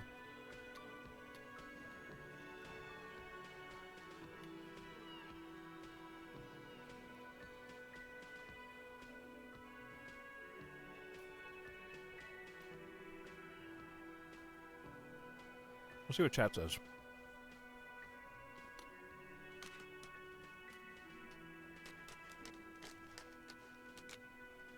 Okay. Are you guys trying to hang on? Are you guys talking to me? Are you expressing yourself right now through the power of voting? Is this a not so subliminal message?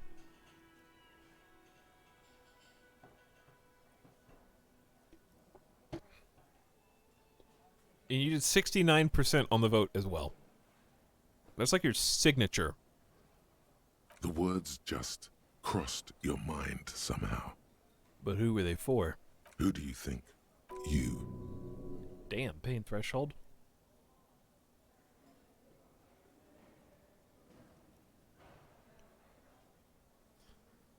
Alright, let's proceed.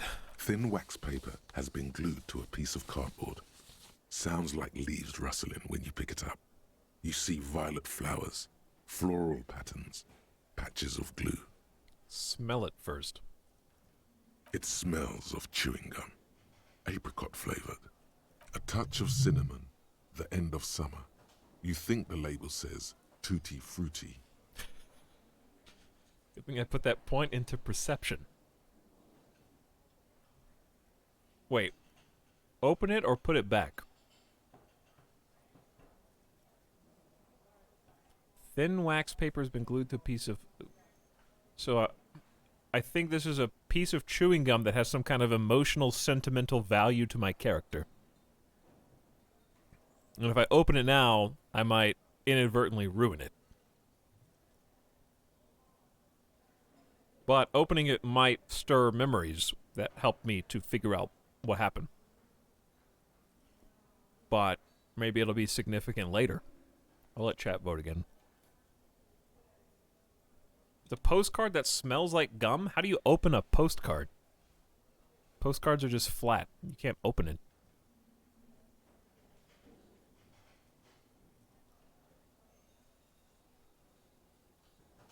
Alright, chat overwhelming wants to open it. Your curiosity is too much. Familiar handwriting lines the inside of the card. Looped, round letters in a woman's hand. I guess it's a folded card. A young woman in her 20s. I thought it was gum. There is care, effort, and a smile. You think. Although that is not something you can read from someone's handwriting. Harry, it begins. You're already reading. I wanted to write you a letter so you can read it when you wake up. Maybe it will make you happy. When I wake up? Throw it away, please. But it will make me happy. Outside, you hear the wind howl.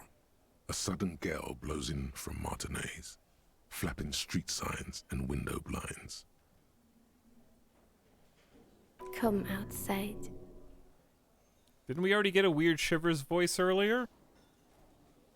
Uh-oh. Far away and outside, the reeds hiss with desperation. Step out. The reeds. Keep reading. Wait, take this outside. Before I read.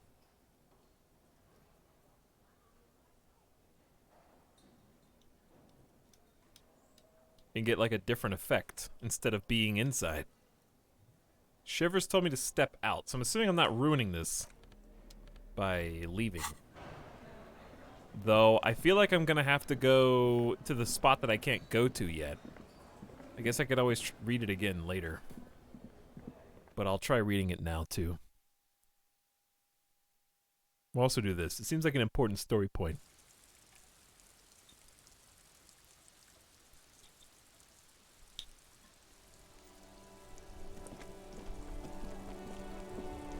Hopefully I can read it more than once.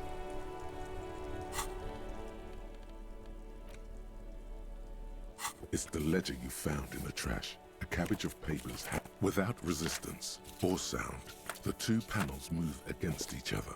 The compartment is now open. Inside, you see two ticket stubs. And thin wax paper has been familiar handwriting. A young woman in her 20s. Harry, it begins. Throw it away. No. A merciful wind blows in from the Bay of Revachol, dusting the ground at your feet and raising newspapers far away. You feel the card slipping into it. Now that you're out, let go. let go. Frisson covers your entire body. A feeling of cold. A persistent chill. Oh, damn. Throw the card. They wanted me to go outside so I could throw the card away. And instead of reading it. They're trying to trick me into deleting the card. Oh, this does seem like a big moment. Because one of two things. Either, here's what I think is happening. What I think is happening is my own body shivers, like my own senses, are working against me so that I don't relearn the truth, because learning the truth will break the careful facade that I have created. That's why Volition shivers and others are trying to stop me from reading it. And I like locked it away from myself. If I learn the truth, I'm gonna change. Or something. But what if it actually is just information that my character can't possibly cope with or deal with, and it sends me into some kind of spiral, and the only way to save myself is actually to just move on and stop holding on to the past? It really could be either one. And I can't even pull chat, because I feel like you guys already know what to do. I think as a gamer, I think most of us as a gamer would want to read the card to know what is up.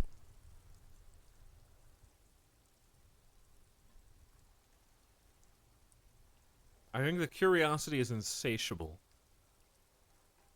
And that everybody just wants to know what it says. Even if it's hurtful.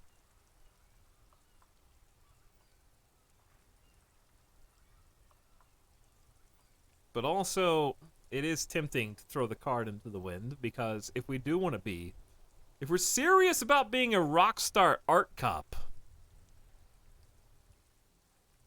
maybe we do need to cut the past away from us so that we can be better in the future.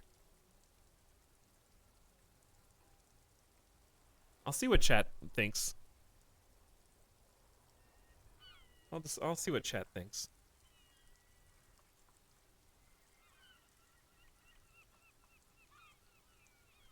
Started out very evenly split. Ooh. Ooh. 60-40. 60-40 is pretty close. 60-40 is pretty close. Huh.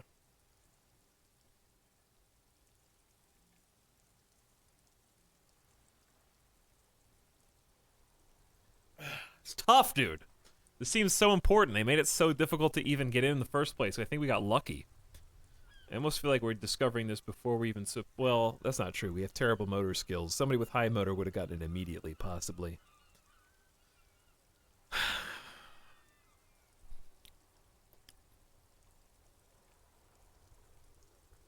I already had you guys vote. I can't unmute you because someone might say something. I have to have some backbone and make a choice. What do I want to do? I really want to know what the card says.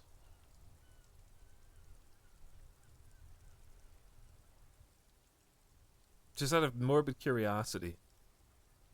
I think my character would want to know what the card says, too.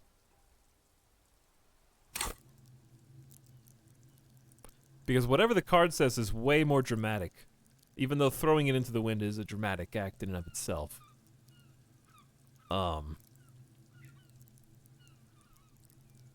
guess the only thing is... I'm basically going against my instincts. So my character clearly doesn't want to do it, because it's going against shivers and it's going against logic. Didn't logic pop? Oh no, it's volition. But volition, I'm also so weak. I don't think anybody logic didn't pop in. It's just volition and shivers. Dude, I don't know. I'll do one more poll just to see if the opinion's changed. Either for or against. We'll do one more. Just to see if it's the same. Or if you guys have changed your mind in the last 2 minutes.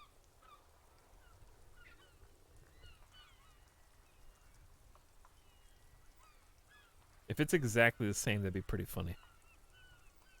It's actually more in favor of throwing the card into the wind now than it was. 43-57. So a few people changed over from hold on and reading it to tossing it away.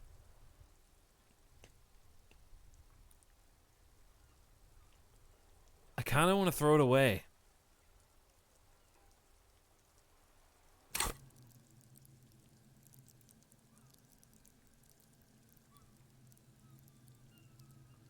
I want to do both. If I didn't want to do both, it wouldn't be such a hard thing.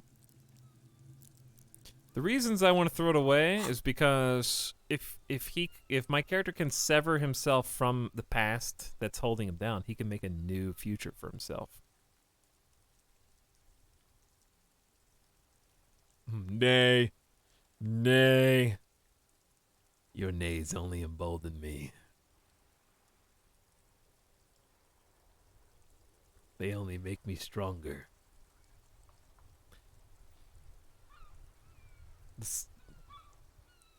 The vocal majority. Dude! But why did we fight so hard to find out what's inside the compartment if we're not going to read it?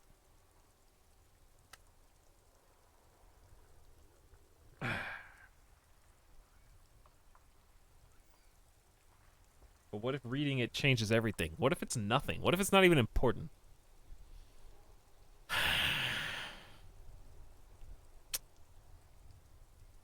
I'm afraid that reading this is going to make me not want to pursue my endeavors. Maybe we can do both. Fine, I'll read it. What? Your hands shake, holding onto it. Every morning when I step out, you're asleep behind me. It says, I find a little piece of sadness in me. I carry it in my chest, down Voyager Road. Every step I take, it grows.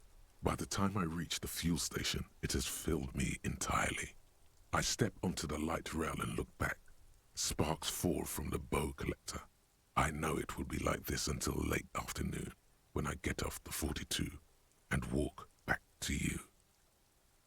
You. Every step I take will get lighter.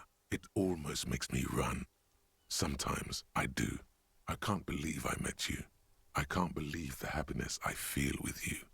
You have a vast, vast soul, and I will always, always, always come back to it. Kisses, kisses, kisses. You feel the air sucked out of your lungs and the blood sucked out of your head. Everything around you gets dark. Small white dots appear. Chat, you just killed me. Sparks fall like snow from the bow collector. A streetcar distancing. You feel the ledger slip from your hand. Conceptualization was like, listen, I know you're passing out, but damn. Okay. The verbiage there, the lyricism, it was pretty impressive. Okay, you can go back to passing out now. No. Hold on. Hold on.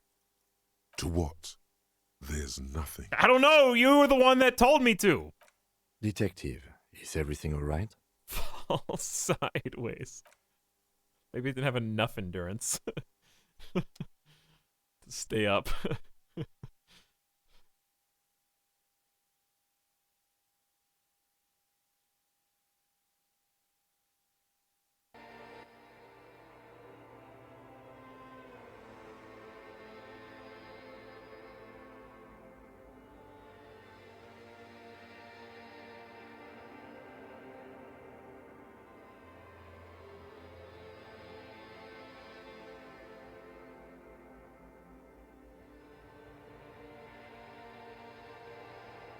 There is nothing.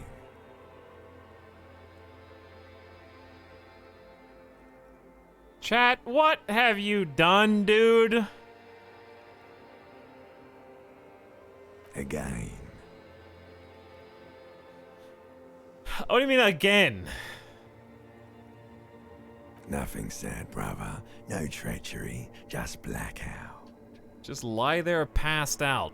Well, almost nothing. There is the ground below you, that's still there. And the small light that's on, fluttering, somewhere in the basal ganglia. Who is that? That's me. Blue eyes, that's me. And who was that? Who was what? He speaks of the sickening longing, the unwell emotion. Even in the darkness, he's grasping for it. Still trying to hold on to the great sorrows slipping in the water. Slimy. No, I was cool. I'm cool. The cool when you're dead, brother. Here in the paleo-mammalian cortex, we call it the shadow. Because it's always there. Thought gained white morning. Was that the X something? Where is Voyager Road? So my name appears to be Harry. There was something about a bow collector. Was that the X something? Bloated corpse of the past resurfacing. Yeah, that. Don't prod at it. It will start moving again. Where is Voyager Road? There is no Voyager Road. There are no roads, no houses, no lights in the windows. It's all on pause. So, my name's Harry. Your name is fuck all. It certainly ain't Harry. What is? Your name is passed out on the ground, dragged around by one of the other evil apes. They're taking you somewhere. There was something about a bow collector? Yeah, man. What was that about? I don't know. Okay, I guess I'll just lie here. Thanks, guys. You think they would let you? Until you disintegrate into biomolecules? No. Someone is breathing on your face now, inspecting your pupils, stupid idiot. I'm not coming back. Oh, but you are. They're pouring something on you. Something in you. It's delicious. Are they giving me booze to wake me up? Glowing lights on a dashboard emerge out of nothingness. Did I get a Chivo? No. I don't think so. Where am I? In the upholstered cabin of Lieutenant Kitsuragi's motor carriage, seated in the driver's basket, the air is thick with leatherworks and heavy fuel oil. Cold water runs down your chin. Drink. Water. The lieutenant is extending a small canister to your mouth. I don't wanna. There is no use arguing with me. You will die if you don't. Drink. There really is no use arguing with him. This is him exerting the reserves of authority he usually withholds. You can't even try to resist. All you can do is... drink. The water is cold, silvery, the stuff of life itself, as it pours down your parched throat. The pounding in your head recedes. The darkness parts. Drink. You haven't drunk water in 2 days. Did you know the human body is not made to survive on alcohol alone? You need a secondary form of hydration. This is a video game, Kim. I don't have to eat or drink or poop, okay? You know what else I haven't done in 2 days? A lot of things, Kim. A lot of things. We don't need to go into details here. With greedy gulps, you down half a liter of cold water. Some of it spills on the driver's seat. The lieutenant pays no heed to it. What happened? I should ask you the same. I came in contact with the burnt-out ruins of the past, Lieutenant. I was dehydrated. Fuck it. Start climbing out of the motor car. I'll ask you the same. You were reading your paperwork. Then you passed out. I carried you to my kinema to take you to a hospital. Then you came to. How long was I out? 10 minutes, maybe. Whew, it's a long time. Very dramatic thing to say. I came in contact with the burnt-out ruins of the past, Lieutenant. That does sometimes happen. He hands you the remains of your ledger. He replies with such understanding, it's as if the burnt-out ruins of the past were an occupational hazard. Etalyx foot for cops. You dropped these. Are you okay to proceed? Let's solve this case. Good. The Ledger of Failure and Hatred is a special item that can be used both as an interactable and a tool equipped in your held slot for skill bonuses. Find it under the Tools tab in your inventory. Okay. Uh-huh.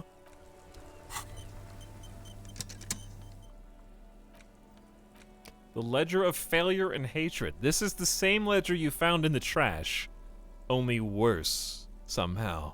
It makes you think about the letter, about the woman's handwriting, about not wanting to get out of bed in the morning. +1 to Inland Empire and Empathy, -2 Authority. Guess what I have? None of anyways. And now I have -2 Authority. Perfect. Just for my character. Just what I needed. So we got 1 extra Inland Empire, Hunches and Gut Feelings, Dreams and Waking Life, and 1 Empathy. Actual character growth item, yeah.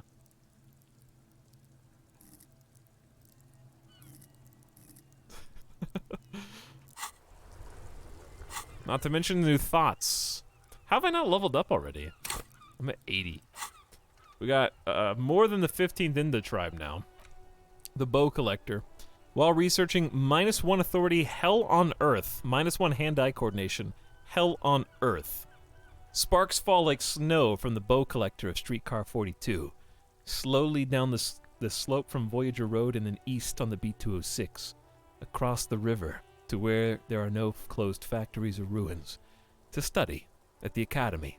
Electrical cables run overhead and the Bow Collector draws across them like a musical instrument. A flash. She's standing at the rear window, holding on to the rail, in a spring coat, waving at you. White morning. You see yourself from above. You're passed out on the blue tiles of the hostel room floor. Even from this distance, you can see your eyelids flutter at the mention of what? A great white object, letting out its sweet smell like a lily of the valley. The little man's forgotten its name, but he still remembers the feeling. And look, he moves. The feeling animates him. He instinctively reaches out for the feeling's best friend, a bottle of Commodore Red. He puts on his disco clothes and gets smaller and smaller. Little guy gets further and further away, -1 Authority. Okay, I honestly have no idea about either of these, only that they're both 5 and 6 hours each. And we have 1, 2, 3, 4, 5, 6, 7 max spots left. And I still am curious about the 15th in the tribe. How am I going to pick one of these without chat spoiling it?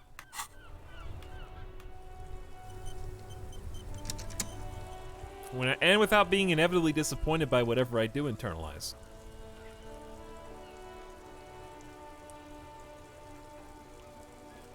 Wow. Well, that was an adventure that I was not expecting. We still don't know who the lady driver is and or anything about her lorry.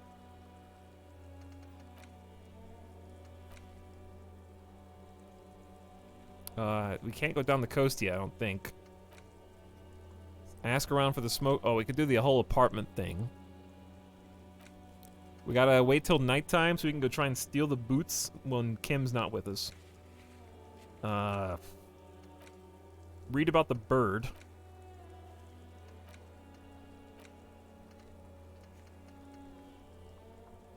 You need speed in your bloodstream. Find money to pay rent. Wednesday, which is tomorrow, is the Waterlock Day. Ask around about the tattoos. Search for the malignant entity once we figure out how to open the fridge. Find out who has access to the trash. Oh, we gotta go talk to Everart. Yeah, we do gotta go talk to Everart. Why don't we just do that now? I will talk to this guy first, though, because we do have new information on the thing. Now it's turning into a kind of a snow limbo, man. What's on your mind? I heard that one of the drivers is a woman, but I don't think she's here. Do you know this lady driver? I don't want to talk about that. He shifts around suddenly uncomfortable, then looks away. I don't mean to pry, but I need your help. She may be involved with the drug business. Man, I was hoping it isn't going to be her. All I can say is, she isn't around here anymore. She isn't some evil drug trafficker. And I don't know where she is.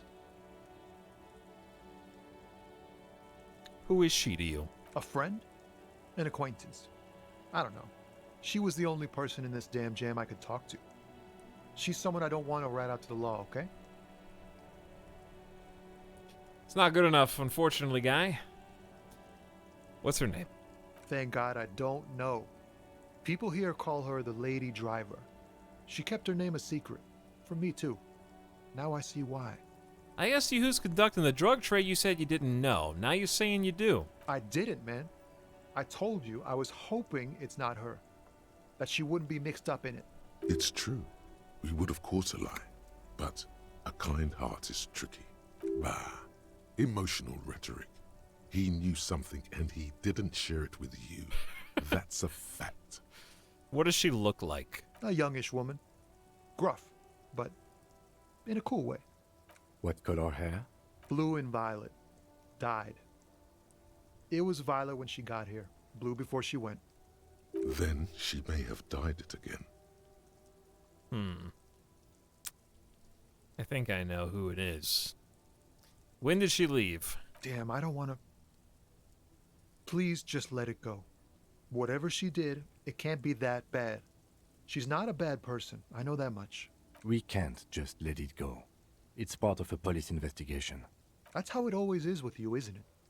All part of the investigation. The girl's troubled. If you hunt her down, she may not survive it. I can't have that on my conscience. Well... It won't come to that. We won't pursue her on this. This is information only. I don't believe you. You said she's troubled. How?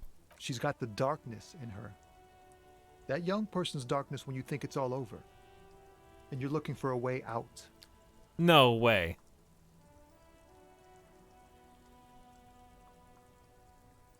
She shared this with you? Yes. Which is why I don't want to snitch on her. Right now, I only know one character who's got young person darkness looking for a way out, but she'd have to drive one of these caravans in a booster seat, dude. I can't believe the lady driver is Kuno S.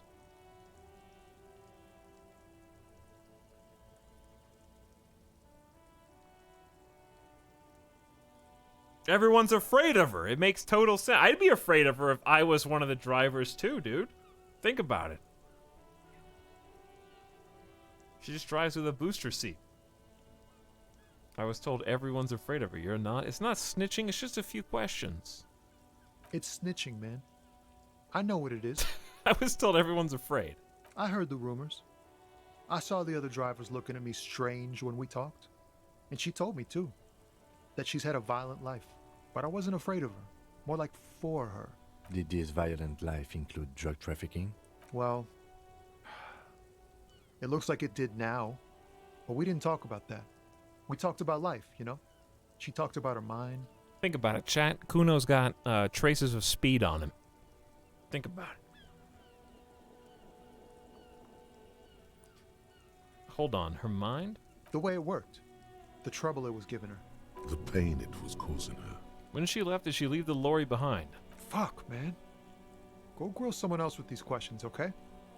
There are plenty of drivers here who couldn't stand her, or were afraid of her. They'd be more than happy to rat her out. Wait, this guy says they're friends, then acquaintances, and he's okay with others ratting her out? Now is not the time to focus on feelings. You need that info, son. It's right here. The answer is right here. You just need to ask him. Come on, do it. So you're alright with others ratting her out, you just don't want to get your hands dirty. Put yourself in my shoes. I need this for another investigation too. It's important. I can't blow it. She's a suspect, and I need you to tell me where she is, or I can't finish the investigation. Fine, I'll drop the matter for now. Find another way. Okay, out of all of these, I think Rhetorix makes the most sense. Like what? You're okay with other people ratting around as long as it's not you? That's the one that makes the most sense to me from like a logical perspective. But it sounds like this is electrochemistries. And it'll just work, but it'll blow up.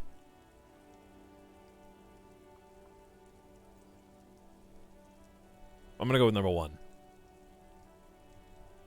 Fine. I don't want to be a butcher. And I don't want to be a knight either. I just want to be a person who can sleep at night. A little fame wouldn't hurt too. He didn't do it.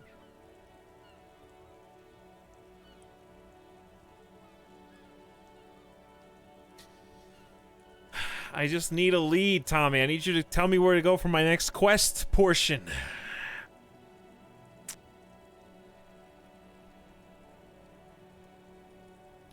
Alright, Tommy. I'll drop it for now. Thank you, friend. Wow, this makes me feel like I should pick up smoking again. Would help with my rhymes, too. I changed my mind about your friend. Like, just go right back to it. Ugh. You got any smokes on you? Nope. Don't smoke. Some of the other drivers do, though. I tried. There's still a few around, waiting for the jam to disperse. Or waiting for the sweet release of death. You really need them smokes. Need them. Got to get some. You sure he's not lying to you? You can't trust a lorry man. Yup. Nothing wrong with that statement. Your senses have nothing to add. You'll have to ask around elsewhere.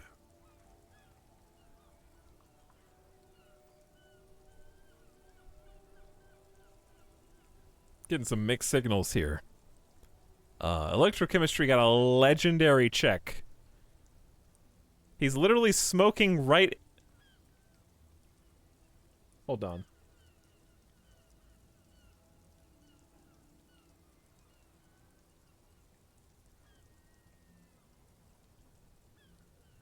Bro. Are you telling me I couldn't see that he was smoking right in front of me? Because my perception's not high enough?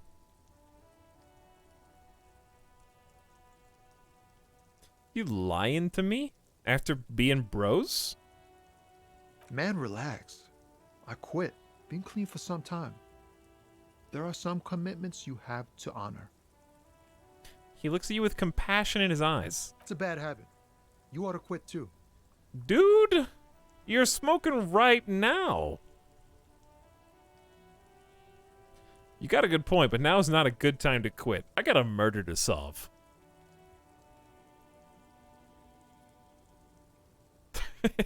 He quit 4 seconds ago when he took his last drag. Listen, I got a murder to solve. It's never a good time to quit. You just gotta sit it out, friend. Anything else I can help you with? This dude. This dude right here.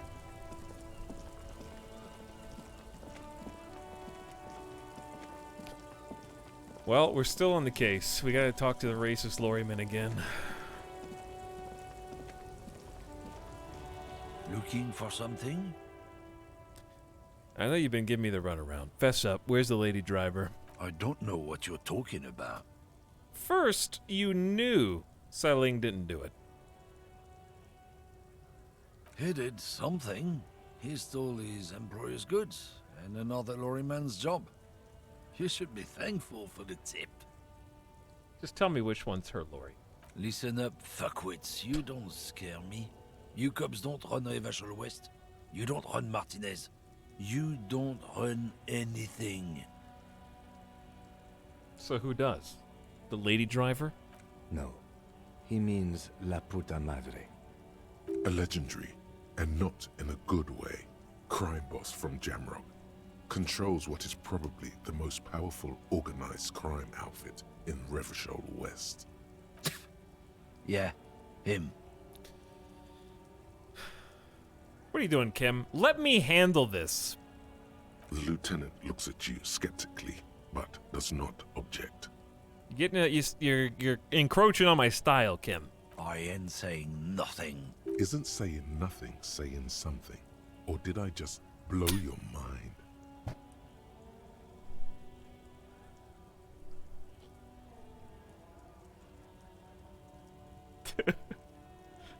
It's not the time for that. So, you are saying something. What?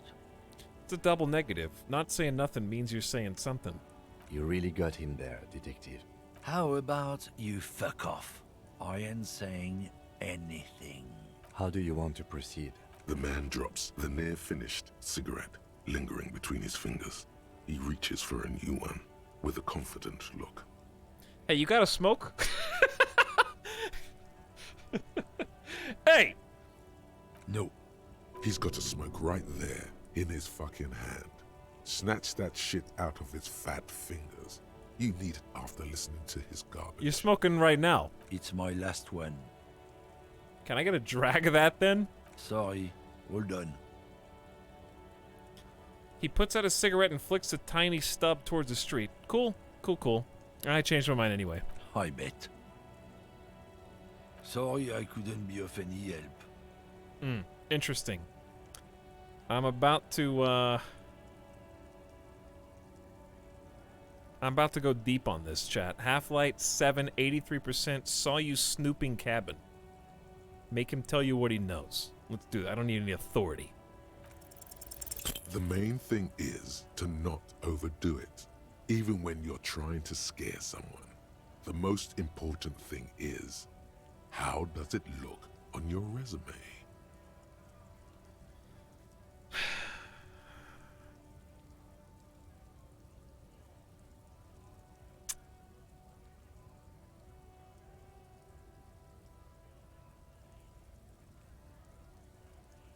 Why don't you and me step outside for a little talk? What? What do you think we're doing right now, runt? We're outside, talking. Damn it. I meant, do you want to find someplace private to... No, shit. There's some kind of homo thing? Bro. Yeah, maybe. It is.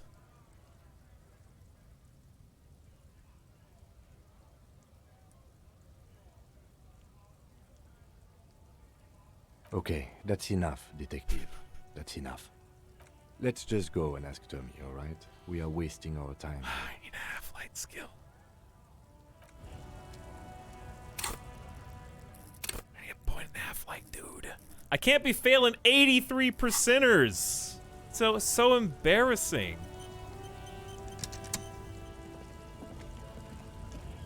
So embarrassing.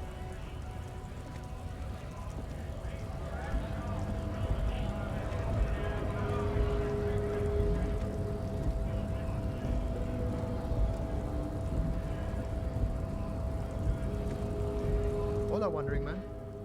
How can I help you? Alright, here are our options. We can either go all the way south to talk to the merchant guy again and see if he knows anything more than he's already said about the lady driver. Or we can just go straight to Avrard.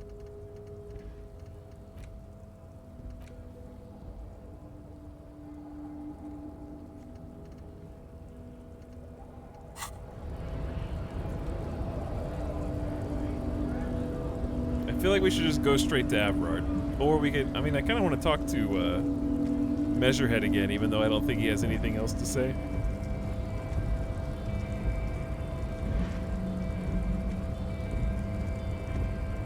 Your race descent has... He's got nothing. Oh, there's going to be all sorts of bottles and cans to pick up here.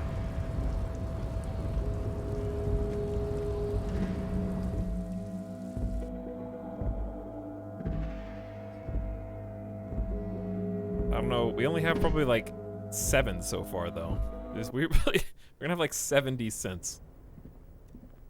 We already did this, but it's still available, so I'm curious. The file cabinet stands steady as ever. I think we read all of Sliding them. out, a drawer presents you hundreds of documents and the same materials being handed. You already went through the drawer. Slide. Okay, we already did it. That took 1 minute just to confirm.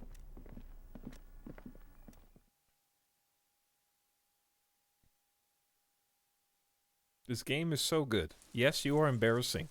I'm doing my best, okay? This is why Kim never knows what's gonna happen next with us.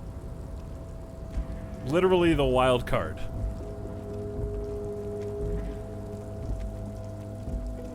There's all those juicy bottles that we can return.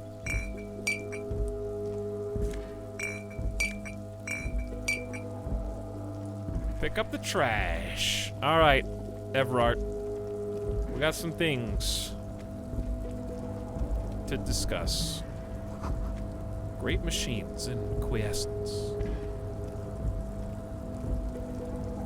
Can we talk to the sweet talk the thing again? Maybe. I'll check it out.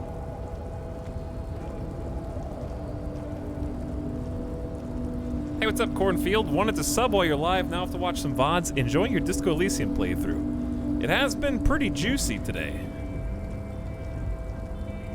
You're back before the cargo container. Its draw has not lessened. Alright, can't do anything with that. Thanks, Cornfield, for the 5 months of sub. Glad you're enjoying watching the VODs. I've been really enjoying the game.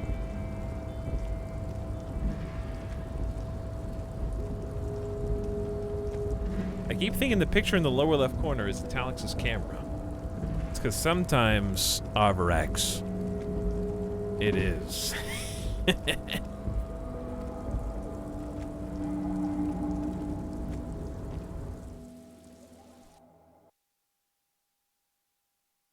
Occasionally. Right, we should be able to lie to his face right now. So I'm gonna say we need to go in with full morale. No, do we? What is full morale? It just gives me volition. Hold yourself together, keep your morale up.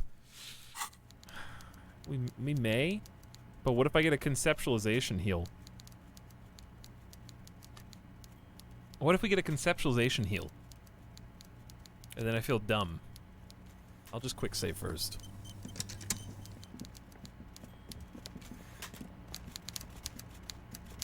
There he is. Not looking forward to talking to you again, Everard, but let's remember why we're here. We're here because we're going to lie to his face about leaving the basement door open as he asked us. We did not actually unlock it or open it, but we're going to say that we did and assume he's not going to figure it out. This is actually Kim's idea, and we got to trust that we have enough composure, enough drama, enough, well, suggestion. We actually do have more suggestion than we did, but it's still only 2. That's a good point. Close. We can take off conceptualization, but we get 1 suggestion out of it. I like that. Might even put on the drama tank. Looking good here. Looking good. I like the style. Hey, Kiri. It seemed like the best place to put the camera for most things. But welcome to stream. Good morning.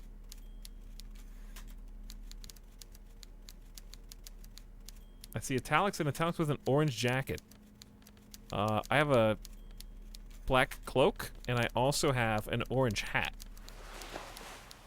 Which would give me 1 reaction speed, but take away rhetoric. I think keep the half-light gloves. I think we keep this the way it is.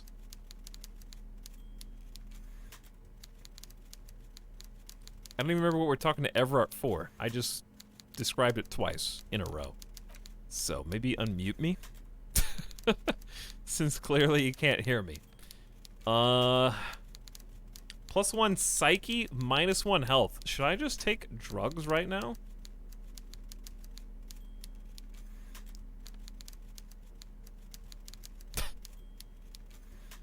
+1 physique, +1 psyche, -1 health. I can afford to take 1 endurance off. I have 6. And I do have all this electrochemistry. It seems like an important time. This is can bring on any. Okay, this is kind of dangerous. We haven't done this before. We're just trusting the stats. It does say it can bring on anything from hot flashes to military-grade psychosis. With sufficient tolerance, however, it can make any weather feel balmy. What better time to do it than right now? Hmm.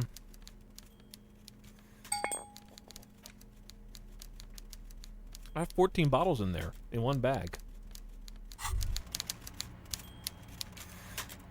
Whoa.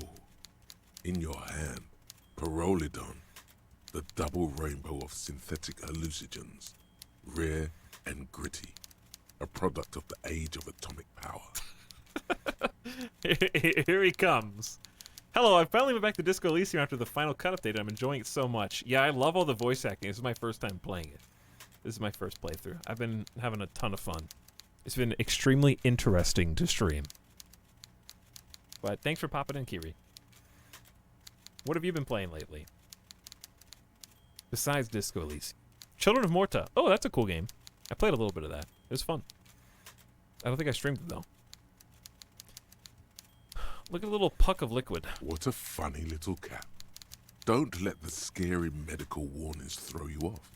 It's an inadequate antidote to radiation poisoning, but a potent antidote to boredom. Wait, radiation poisoning sounds scary. It's not gonna give you radiation poisoning, stupid. Pyrrolidon is a perfect match for a badass junkie cop who's looking for a little heat. You need to lower the radiation levels, your stomach thinks. Slurp it. Okay. Endurance. Open the cap.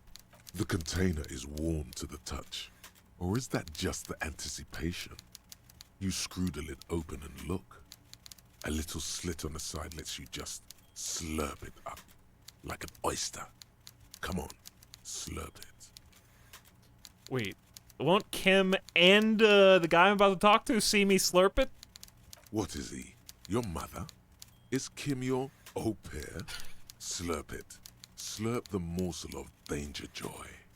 Slurp it aggressively? Slurp it, but only a little. I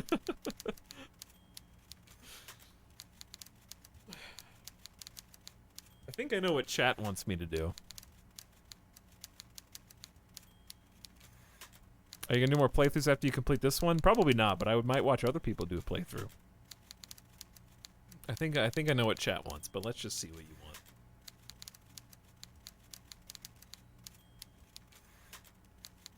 Why do you guys have so much sabotage in your hearts, huh? Why do you just see and vote for the worst option every time? It's not even close. 61 to 27% to 13? Slurp it aggressively. You suck a manly dose of the extremely chemical-smelling liquid into your mouth. There, it seeps into your tongue. When you swallow, it's already almost all gone. Tastes like fire. Tastes like a kiss. Tastes like gasoline. Tastes like an anti-radiation drug. It's because it is. Didn't he give it to us because he was, the guy in the pawn shop was like backstory failed citizen governed nuclear reactor and he had to clean up the waste and that's why he has all this stuff?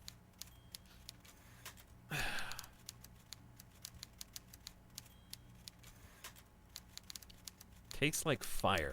It tastes like many things, all melting into one conflagration in the back of your throat. As you look around, the world slowly exists, as it did before. Only now, gentle flames lick at its edges, as though it were a photo burning. Oh God, on fire? Not really. It's just a metaphor. The effect of that otherworldly drop of liquid is slower, more subtle than that of real flames, yet just as warm. This warmth, it makes you want to share your discovery with Kim.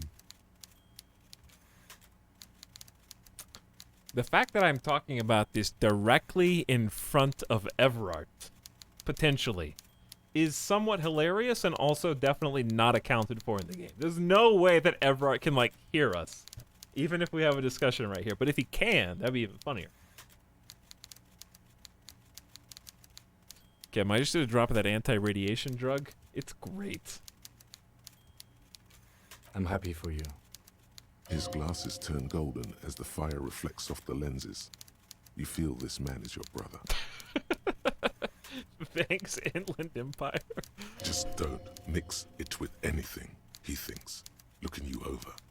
Thankfully, his sense of balance seems okay. Whatever. I'm not getting involved. Dude, I love how we just took the, like, psyche drug and now all the psyche voices are starting to chime in. Wow. Kim's badass. Or he's had a druggy partner. Whoa. That's probably it. He's seen it before. Look at all these guys go off like fireworks as information pours into you about the lieutenant's simple remark. I'm happy for you. This stuff is great. Whoa. Look at all these idiots chiming in just because Kim said, I'm happy for you. Will I be able to stand straight and walk? Why not? This government-developed substance seems very non-intrusive. You could even operate heavy machinery. Fire machinery. This is going to be so useful in my line of work. Already you can tell you're going to be slurping a lot more pyrrolidon. This stuff is going to give you insight into that little flickering light hidden in all human beings. If you can keep the vomit in. Because it sort of also makes you want to throw up. What the hell?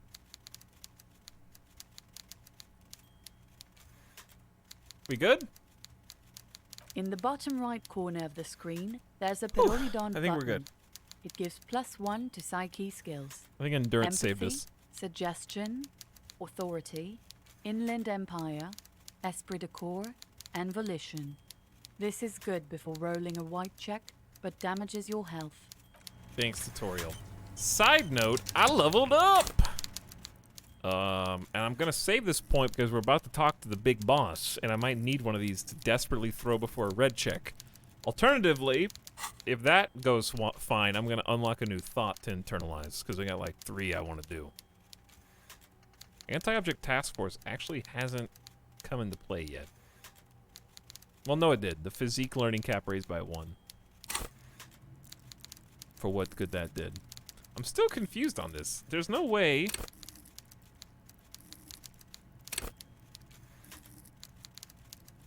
Yeah, we're not getting a drug bonus anymore from physique. This is not from the alcohol. That's just 6. The alcohol effect is long gone. Anyway, here we go. Mr. Dubois, every worker for himself, right? I'm still holding the drugs. What can I do for you today? The drugs are in my hand while I'm talking to him.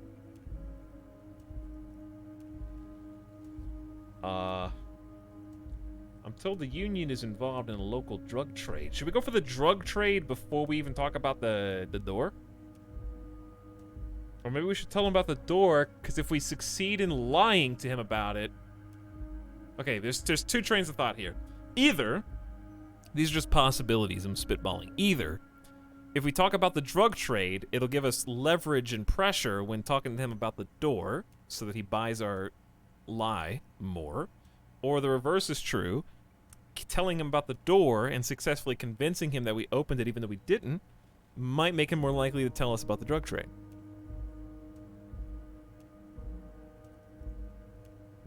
Also, I met Joyce, which I don't know why I'd tell him that. Just to throw it out there. Because she was extremely interested when we talked to him. He's probably going to be as interested that we talk to her, and that we can go back and forth between them. So that's something too. Let's go with Joyce first. Dangle that out there. Oh, that's very nice. I haven't gotten around to her yet. I'm very, very busy, you see. I hope you're getting along. One thing I want to make very clear, Harry, is that this is not some kind of union versus corporation situation. Everyone is just pals here. Just pals. We're all trying to do what's best for Martinez. Don't feel like you can't cooperate with her because you and I are such good friends and I helped you get the body down. And I'm helping you find your gun. I'm not a jealous guy. Whoa, that's so nice of him. Suspiciously nice. Yo, that's a suggestion pump.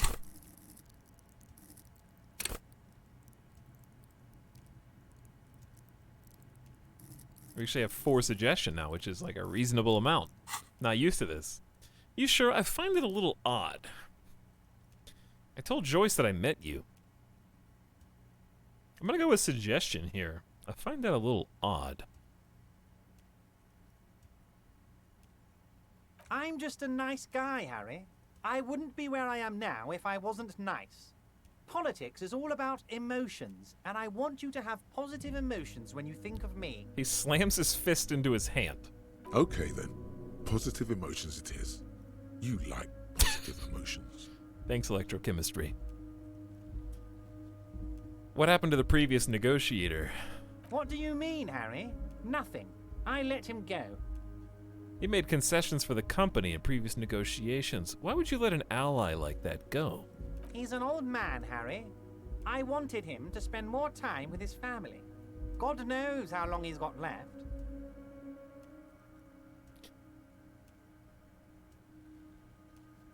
You called him a midget. Harry, I have little people in my organization. I would never call someone a midget. What is this? You did, though. Honestly, I'm beginning to think you're a midget, Harry. I'm only kidding, Harry. You're not a midget. No one is. We're pals. Yeah, you just did just now. It's hard to say if he really lost his temper, or if this is another one of his tricks. This man almost never angers visibly. I see that, Half-Light. I see that.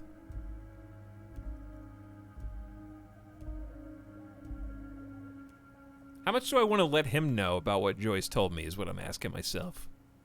Why haven't you let her in to see you? If she actually wants to see me, she will find a way. Any good negotiator would. And I just don't have anything to discuss with a bad negotiator.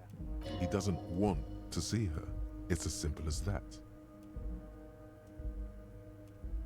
Should I do any of these, chat, or is that giving too much away? I told Joyce I met you.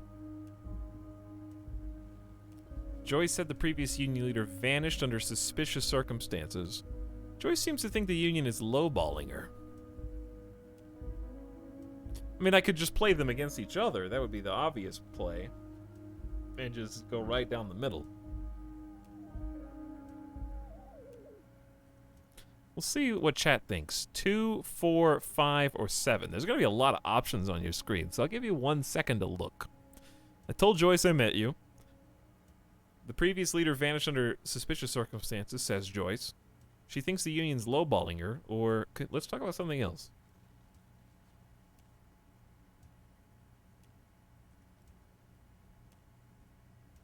Of course, people are picking one that I already did. Why are 9% of you voting for 3 when we just asked that question?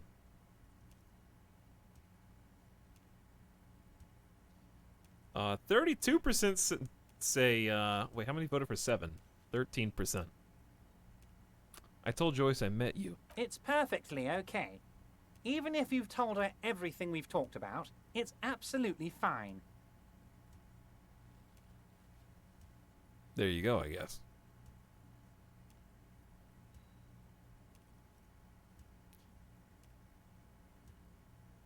I think this should be common knowledge, so I don't think this is revealing anything. Everyone should know the union leader vanished under suspicious circumstances. This is not her opinion. This is a fact. Vanished?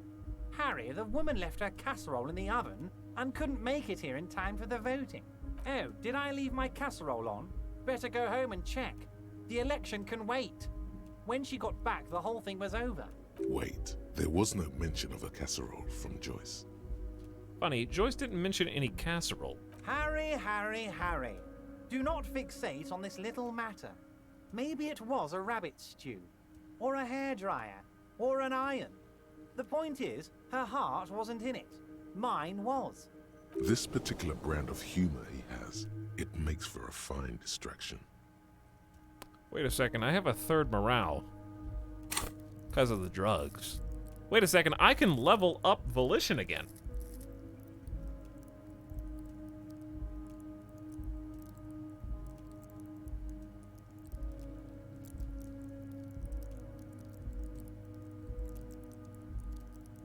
Not yet. Not yet.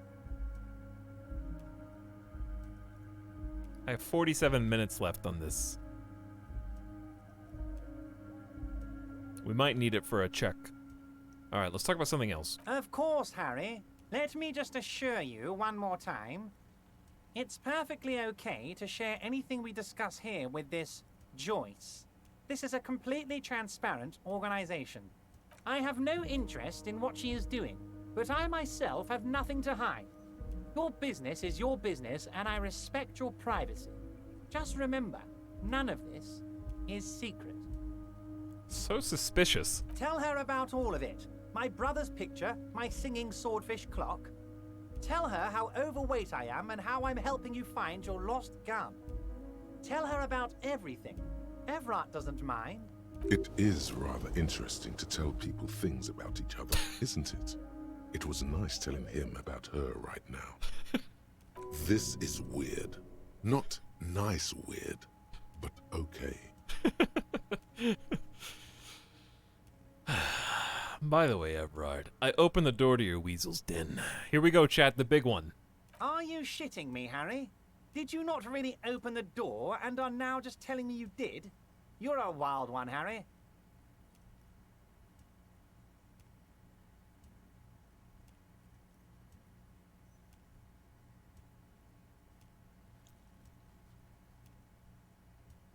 $92% chance.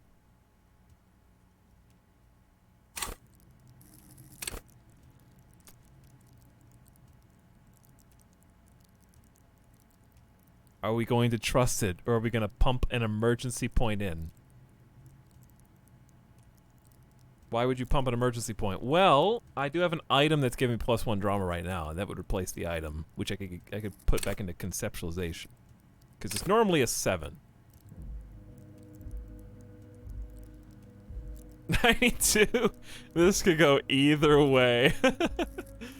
Ugh. That's how it feels.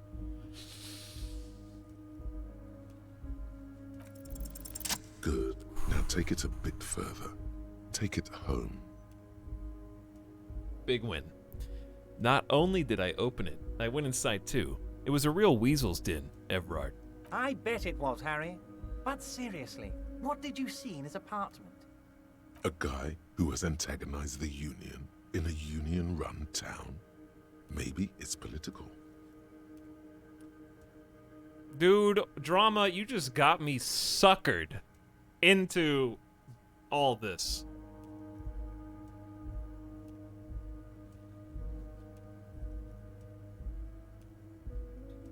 I gotta put chat in emote only mode. I can't even make a guess. Drama just locked me into this. All 3 of them could be wrong. They could all be wrong, and I could be painting a picture. I don't even know whose den it was. I probably could have figured out whose apartment it was. But I don't even know, so I can't even guess. It's a 1 in 3 multiple choice. I saw a lot of anti-socialist, anti-union stuff. Pamphlets saying, get the unions in check. Fascist insignia everywhere. Memorabilia calling for the return to the golden age. Misogynist posters, racist literature, and a signed petition to euthanize the invalids. Oh my god. Anything that I pick here is going to get this mysterious person in trouble.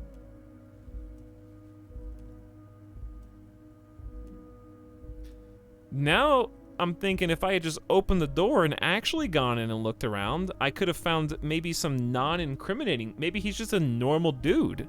And just because I lied about going into his apartment, I'm going to get this person in trouble regardless. That being said, I do have an infantile amount of empathy still. I have 3. It's getting there. It's getting there.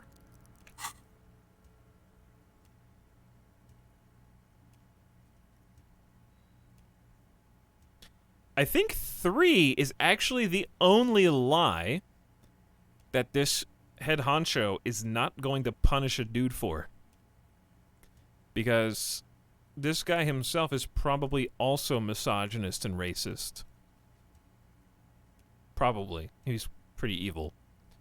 The other 2 are staunchly political. The third is just evil human being. He's probably wouldn't mind as much if the other guy was evil too. So 3's also the most outlandish and unbelievable. Why would I tell him that he had a petition for this? I'm just gonna go for it. That's exactly what I thought, Harry. What a weasel. And for the record, I was only curious, not testing you.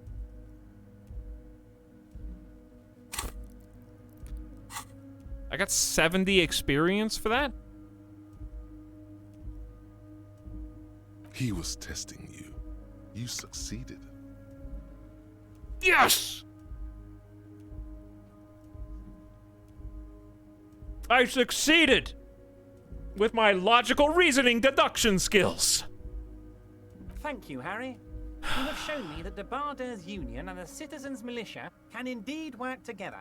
Now, let's cut down to brass tacks. I told you. All right. It's time for men like me and you to figure out who's killed who and why. Real police work is gonna start happening now. I promise you, Harry, this is gonna be good. You said the lynching and the strike are related. How? By now, I'm sure you've figured out who the dead man was working for. The bad guys. Wild Pines. You literally said... Sent to scare us. Another violent measure of the top hats against us flatcaps. You literally said it wasn't an us versus them thing. Didn't he say that? What do you mean? Harry, this strike is the culmination of many, many mistakes made by the Wild Pines group. They tried to shut the strike down by sending in armed mercenaries. You mean our victim? A security contractor? Can you imagine that? Workers standing in peaceful protest, united in the spirit of fellowship, and they send hired killers to mow us down with machine gun fire? I'm talking beasts, hardened killers from proxy wars in Yisut, Semenine, Saramaritsa, you name it, they've done it. Raping, killing, burning villages, killing little children for the Senorita Pineapple Company, Harry. Those Senorita Pineapple people are scary motherfuckers. Decimating your state if you don't give them your pineapples. What? Everything they did there, they brought over here. They want to turn Revachol into a third world slum. Honestly, the only thing they didn't do is kill the village elephant. Hold on, you've got a village elephant? No, Harry, the elephant is metaphorical and so is the village, but the mercs and their brutality are very real. Go on. Now, I haven't personally witnessed the brutalities out there. I have the luxury of staying in my container, you see. If I need to go somewhere, they just move my container. Wait. This seems like a gameplay element that's about to be revealed. They move the container. Yes, I'm an old man, Harry. My legs aren't what they used to be. They lift my office with that big crane. It's actually very fun. You should try it. But enough about me and my fun container. The killers the company hired, I think there were 3 of them, all hardened commando types. One of them got downright suicidal, getting drunk, violent, a little rapey. Even their own negotiator couldn't control him. That's your boy, the one who likes hanging out and trees.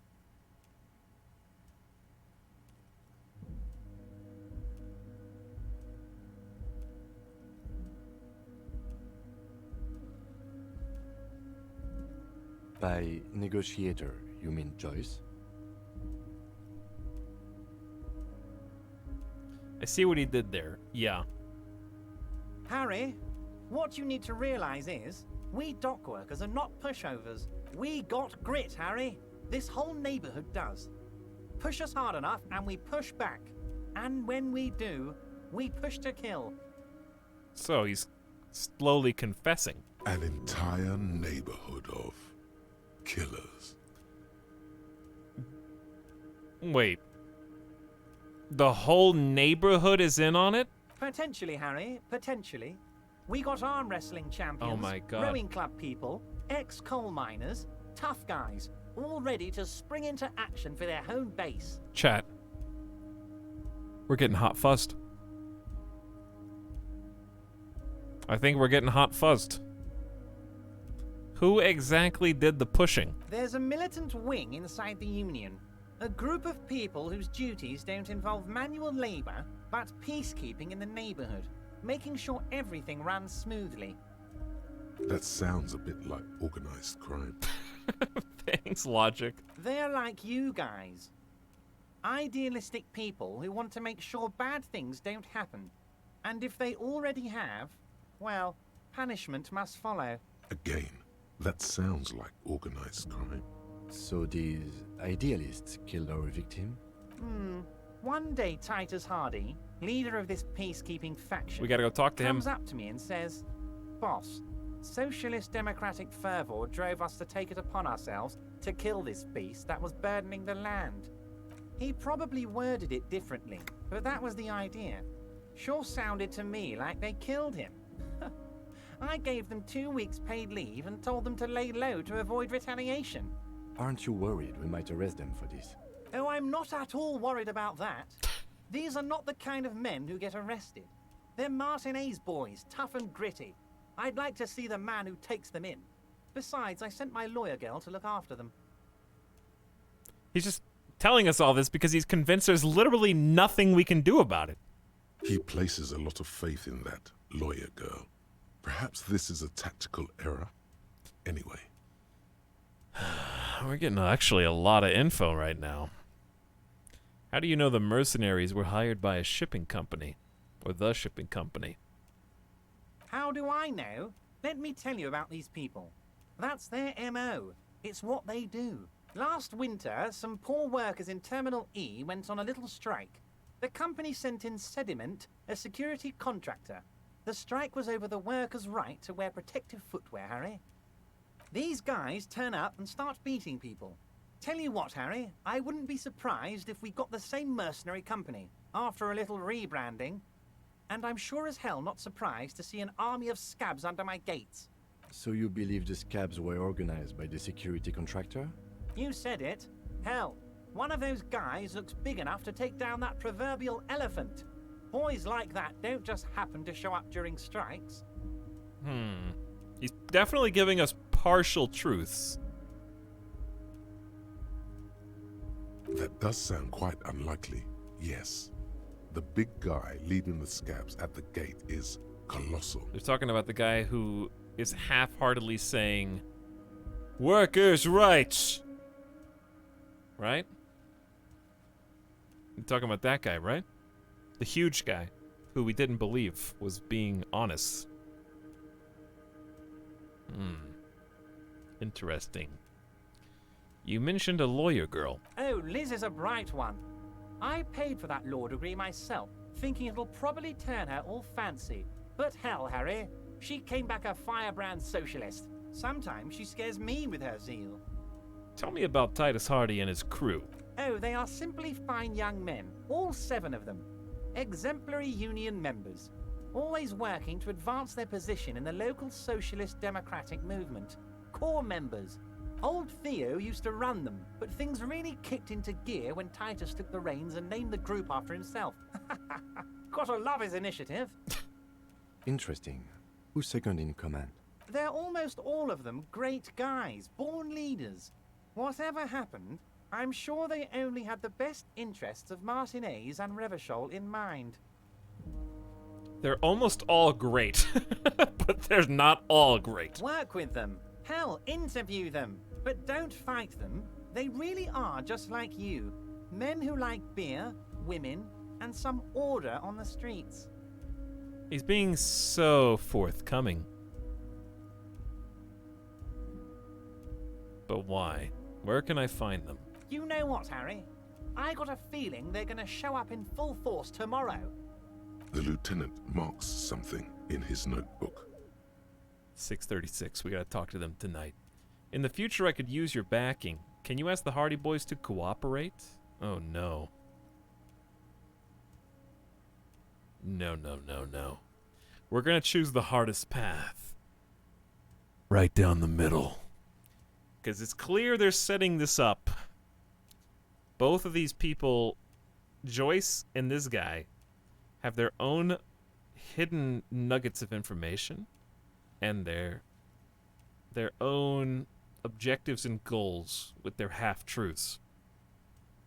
He's giving us a lot of information with the caveat that, yeah, so what? We killed a mercenary from the, like, corpos who came down here with their crazy thugs that are like black ops, third party, like military dudes. So what? We killed one of them after they came here to strong arm us and they were causing trouble.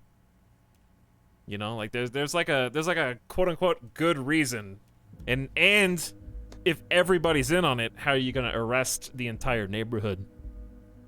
If everyone's culpable, what, you gonna put everybody in the entire city behind bars?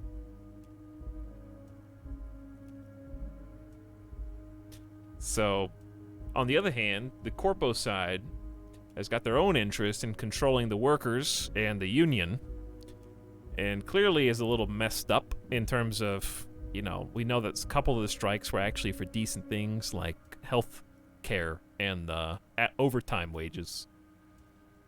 But this vigilante mob justice is getting out of hand.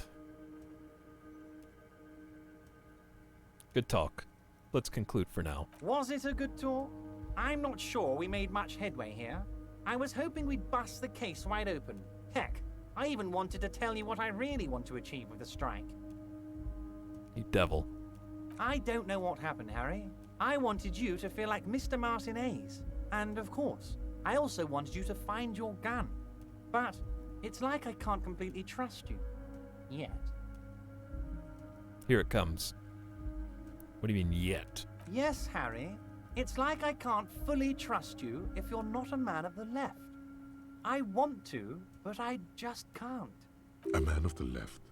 So you have to be a social democrat. He's been hurt too much in the past by men who aren't social democrats. You're right not to trust me. I take care of me. I'm a hustler, a grind. I'm a money engineer.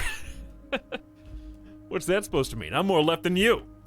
This is another corrupt scheme, isn't it? I'm neither left nor right. I do what my heart tells me to do.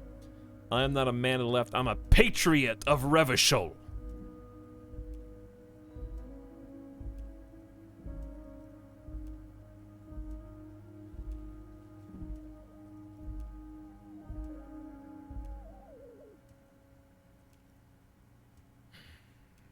We'll see what chat thinks.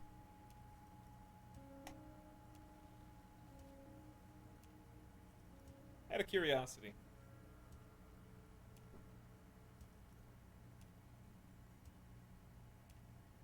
It's close. Ooh. Pretty close. 29 verse 27 verse 25. Chat, why? Okay. Who picked 3? 3, I guess, would be like a straight-up lie. Like drama. Because there's no way that my character is more left than him. 2 is what chat wants, which is extremely forthcoming. I'm a hustler, I grind. But, if there's one thing that this dude respects, is probably the truth. Because he's been extremely, like, obviously it's twisted truth, but there's still truths in what he's saying. Being very forthcoming. 4 is the most police RP one. This is another corrupt scheme. You trying to get me in on this? I am a detective, and I'm doing what I think is right.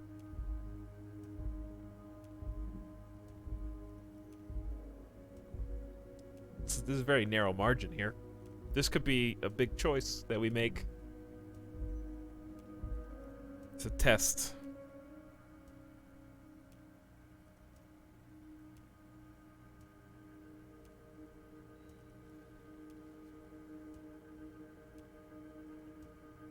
If I do 3, he's going to make me prove it.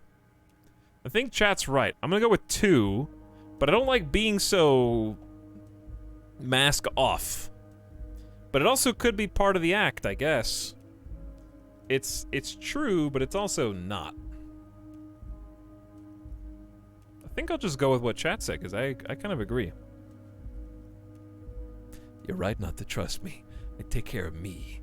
I'm a hustler. I grind. I'm a money engineer. But yeah, 3 is very superstar. We got 8 drama right now. That's very drama superstar, chat.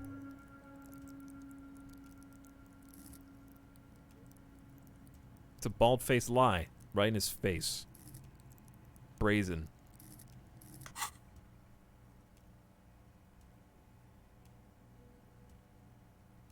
You're saying it, but I don't believe you. You know how it is, company snitches, agent provocateurs everywhere. I'm barricaded in this fortress of mine, and I need to get a message out. Will you help me? I told you he was going to maybe prove it. And what would this entail? Once again, I require nothing unethical or illegal of you. You just need to get 2 little signatures on this piece of paper, and then mail it to my accountant in La Delta. What are they for? I'm glad you asked, Harry. The Union is going to build a modern youth centre in Martinez. It will be righteous. We're gonna get those teenagers off drugs and on roller skates. Roller skating, not drugs, Harry. You like this. Do I? There's a nameless little street on the coast with some old houses around it. Most people have already signed. I just need 2 more signatures to get this mission off the ground, Harry. Where's Electro? Kim, what do you think of this? Where is this place exactly? On the coast, Harry, across the canal.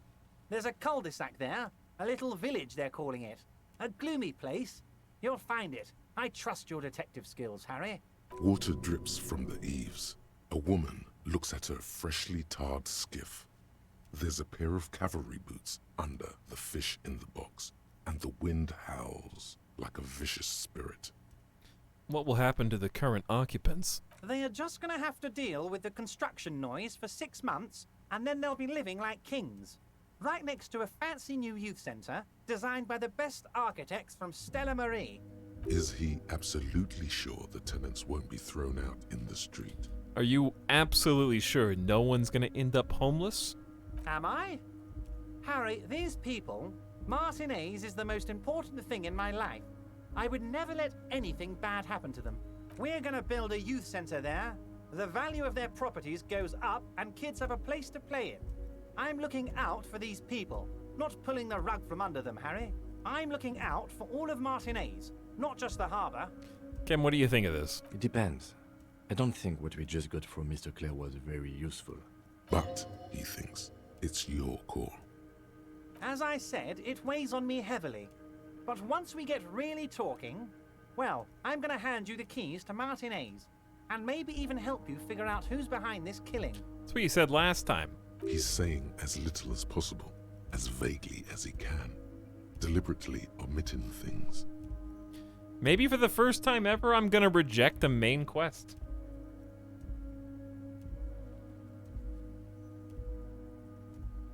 For once. Even Kim's not sold on this. If Kim was sold on it, I'd probably say yeah, but Kim doesn't seem sold on this. There's other ways to get what we want. We don't have to go through him. Just lie again. How can I forge this? Okay, but I don't know how. I don't see a drama.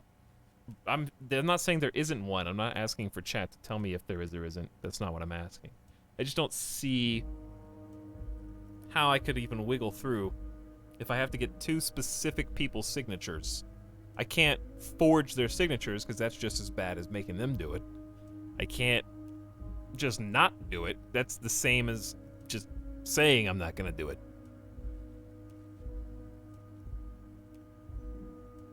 But if I say no, then I've got some leverage because he has information I want. Apparently this is something I can do, and if I say no, then that gives me a little leg up. I'm gonna say no. I'm not gonna do this. Perfectly acceptable. No one's gonna force you into anything, but I don't know about that gun of yours. You see, I'm a vengeful man, Harry. Part of how I got where I am is that, well, I can be quite nasty sometimes.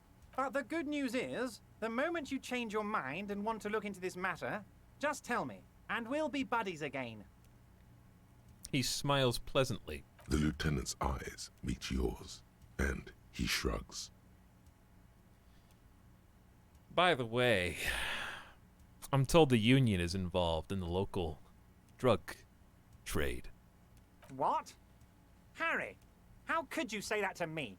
You know I appreciate a joke as much as any jolly fat guy, but I can't take slander. Are you actually investigating this? Time to drop the bombs. The reaction appears to be sincere, but it's impossible to tell with this guy, honestly. I am. No comment. No comment.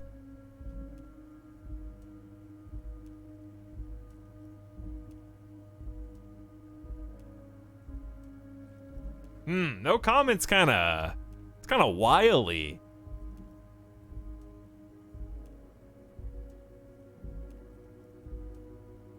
But I don't know if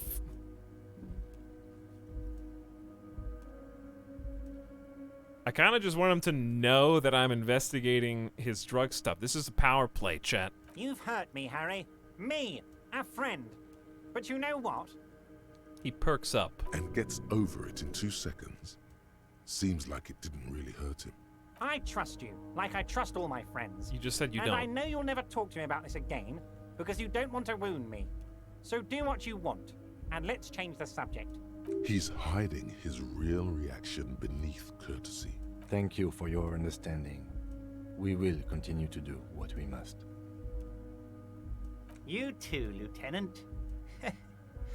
You know, I like you, but you never were my favorite. I'm a Harry guy. I'm Team Harry. None taken. Did we have anything else to do here, Harry? I don't know if we actually have anything else to do. Yeah, the no comment would be good, but I just wanted to do a power play. Because he did just do the like, well, I told you I was going to tell you about your gun when you did the last task for me. And now that I can convince you've done the last task, how about another task? Oh yeah, well, I'm investigating the drug trade with the Union. How does that make you feel? So touchy about this. Yeah, he was much more reactive about that than the last few things. Can we go over the murder details again? Most certainly, Harry. Nothing brightens my day like brainstorming these things with you. By all means, Harry, what's on your mind? All right. And that's all there is. I can take the drugs out of my hands now. And I could put on the conceptualization by lose a suggestion and a drama, which seems like a lot. I have 2 skill points. I think it's time to put a skill point into conceptualization because I was going to do it anyway, but I could do 2 thoughts at the same time as well.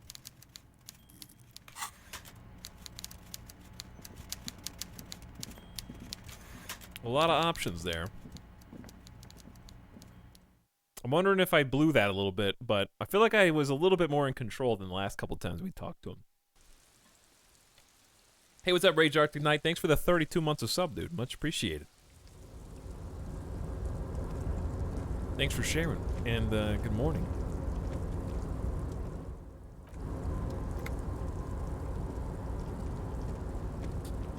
Alright, I think after that, chat, that is where we're gonna put a pin tonight. We've wrapped up pretty much all the outstanding threads that we can immediately pursue. We got quite a lot of things still to do. But that seems like a good bookmark. I might wake up and just play this immediately again tomorrow.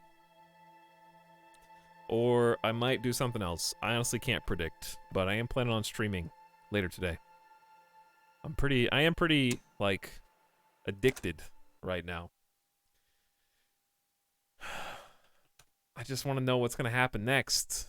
It's like a TV show that I'm marathoning. And even though I know I should not marathon it, I like to strike while the iron's hot, because if I let my interest simmer down, then I might forget about it and then never finish it. The downside, I guess, is more and more people trail off the further we go because people who are interested in seeing how it goes start to finish. Obviously, I don't expect people to be able to stay for 9 hours a day every day to see how the story goes, so they're going to branch off to try and catch up on their own pace. Understandable. But I feel like... we'll see. We'll see how I feel when I wake up. I just drop in and roll with it. Yeah, I mean, you can kind of figure out things that are happening as it goes, to some extent, to be honest.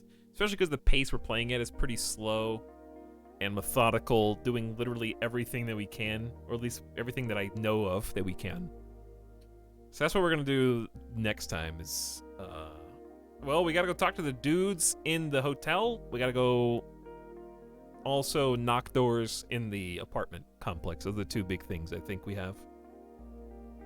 And then we'll see day 3 on the next stream, probably. I would say it's 60-40, 50-50. It's somewhere in there for tomorrow. I just think if I play something else, unless I'm really, like, I wake up and I really just need a change of pace, I'm just going to be thinking about this instead of focusing on that. So we'll see.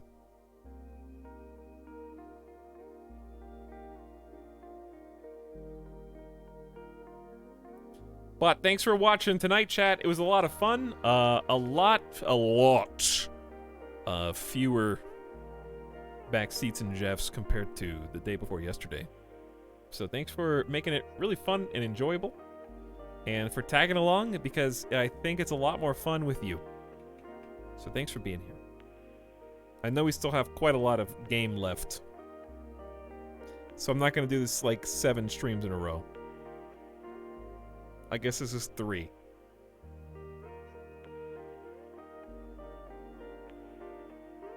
I do want to change it up. Because I can't just do like 8 back-to-back streams on it.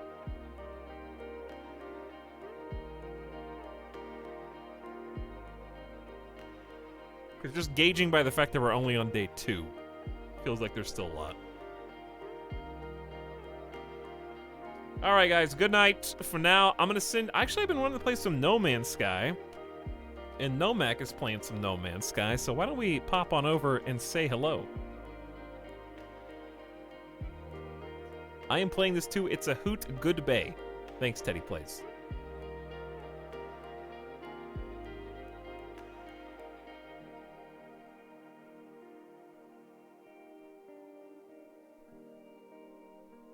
Go give Nomak some love. Check him out. No Man's Sky is a really comfy game I've been wanting to get back to and play myself. But, go enjoy the stream. Give him some alien yo. And good night for now, chat. I'll see you again later today. Probably around 4 p.m. Pacific. Until then, have a good one. And good night.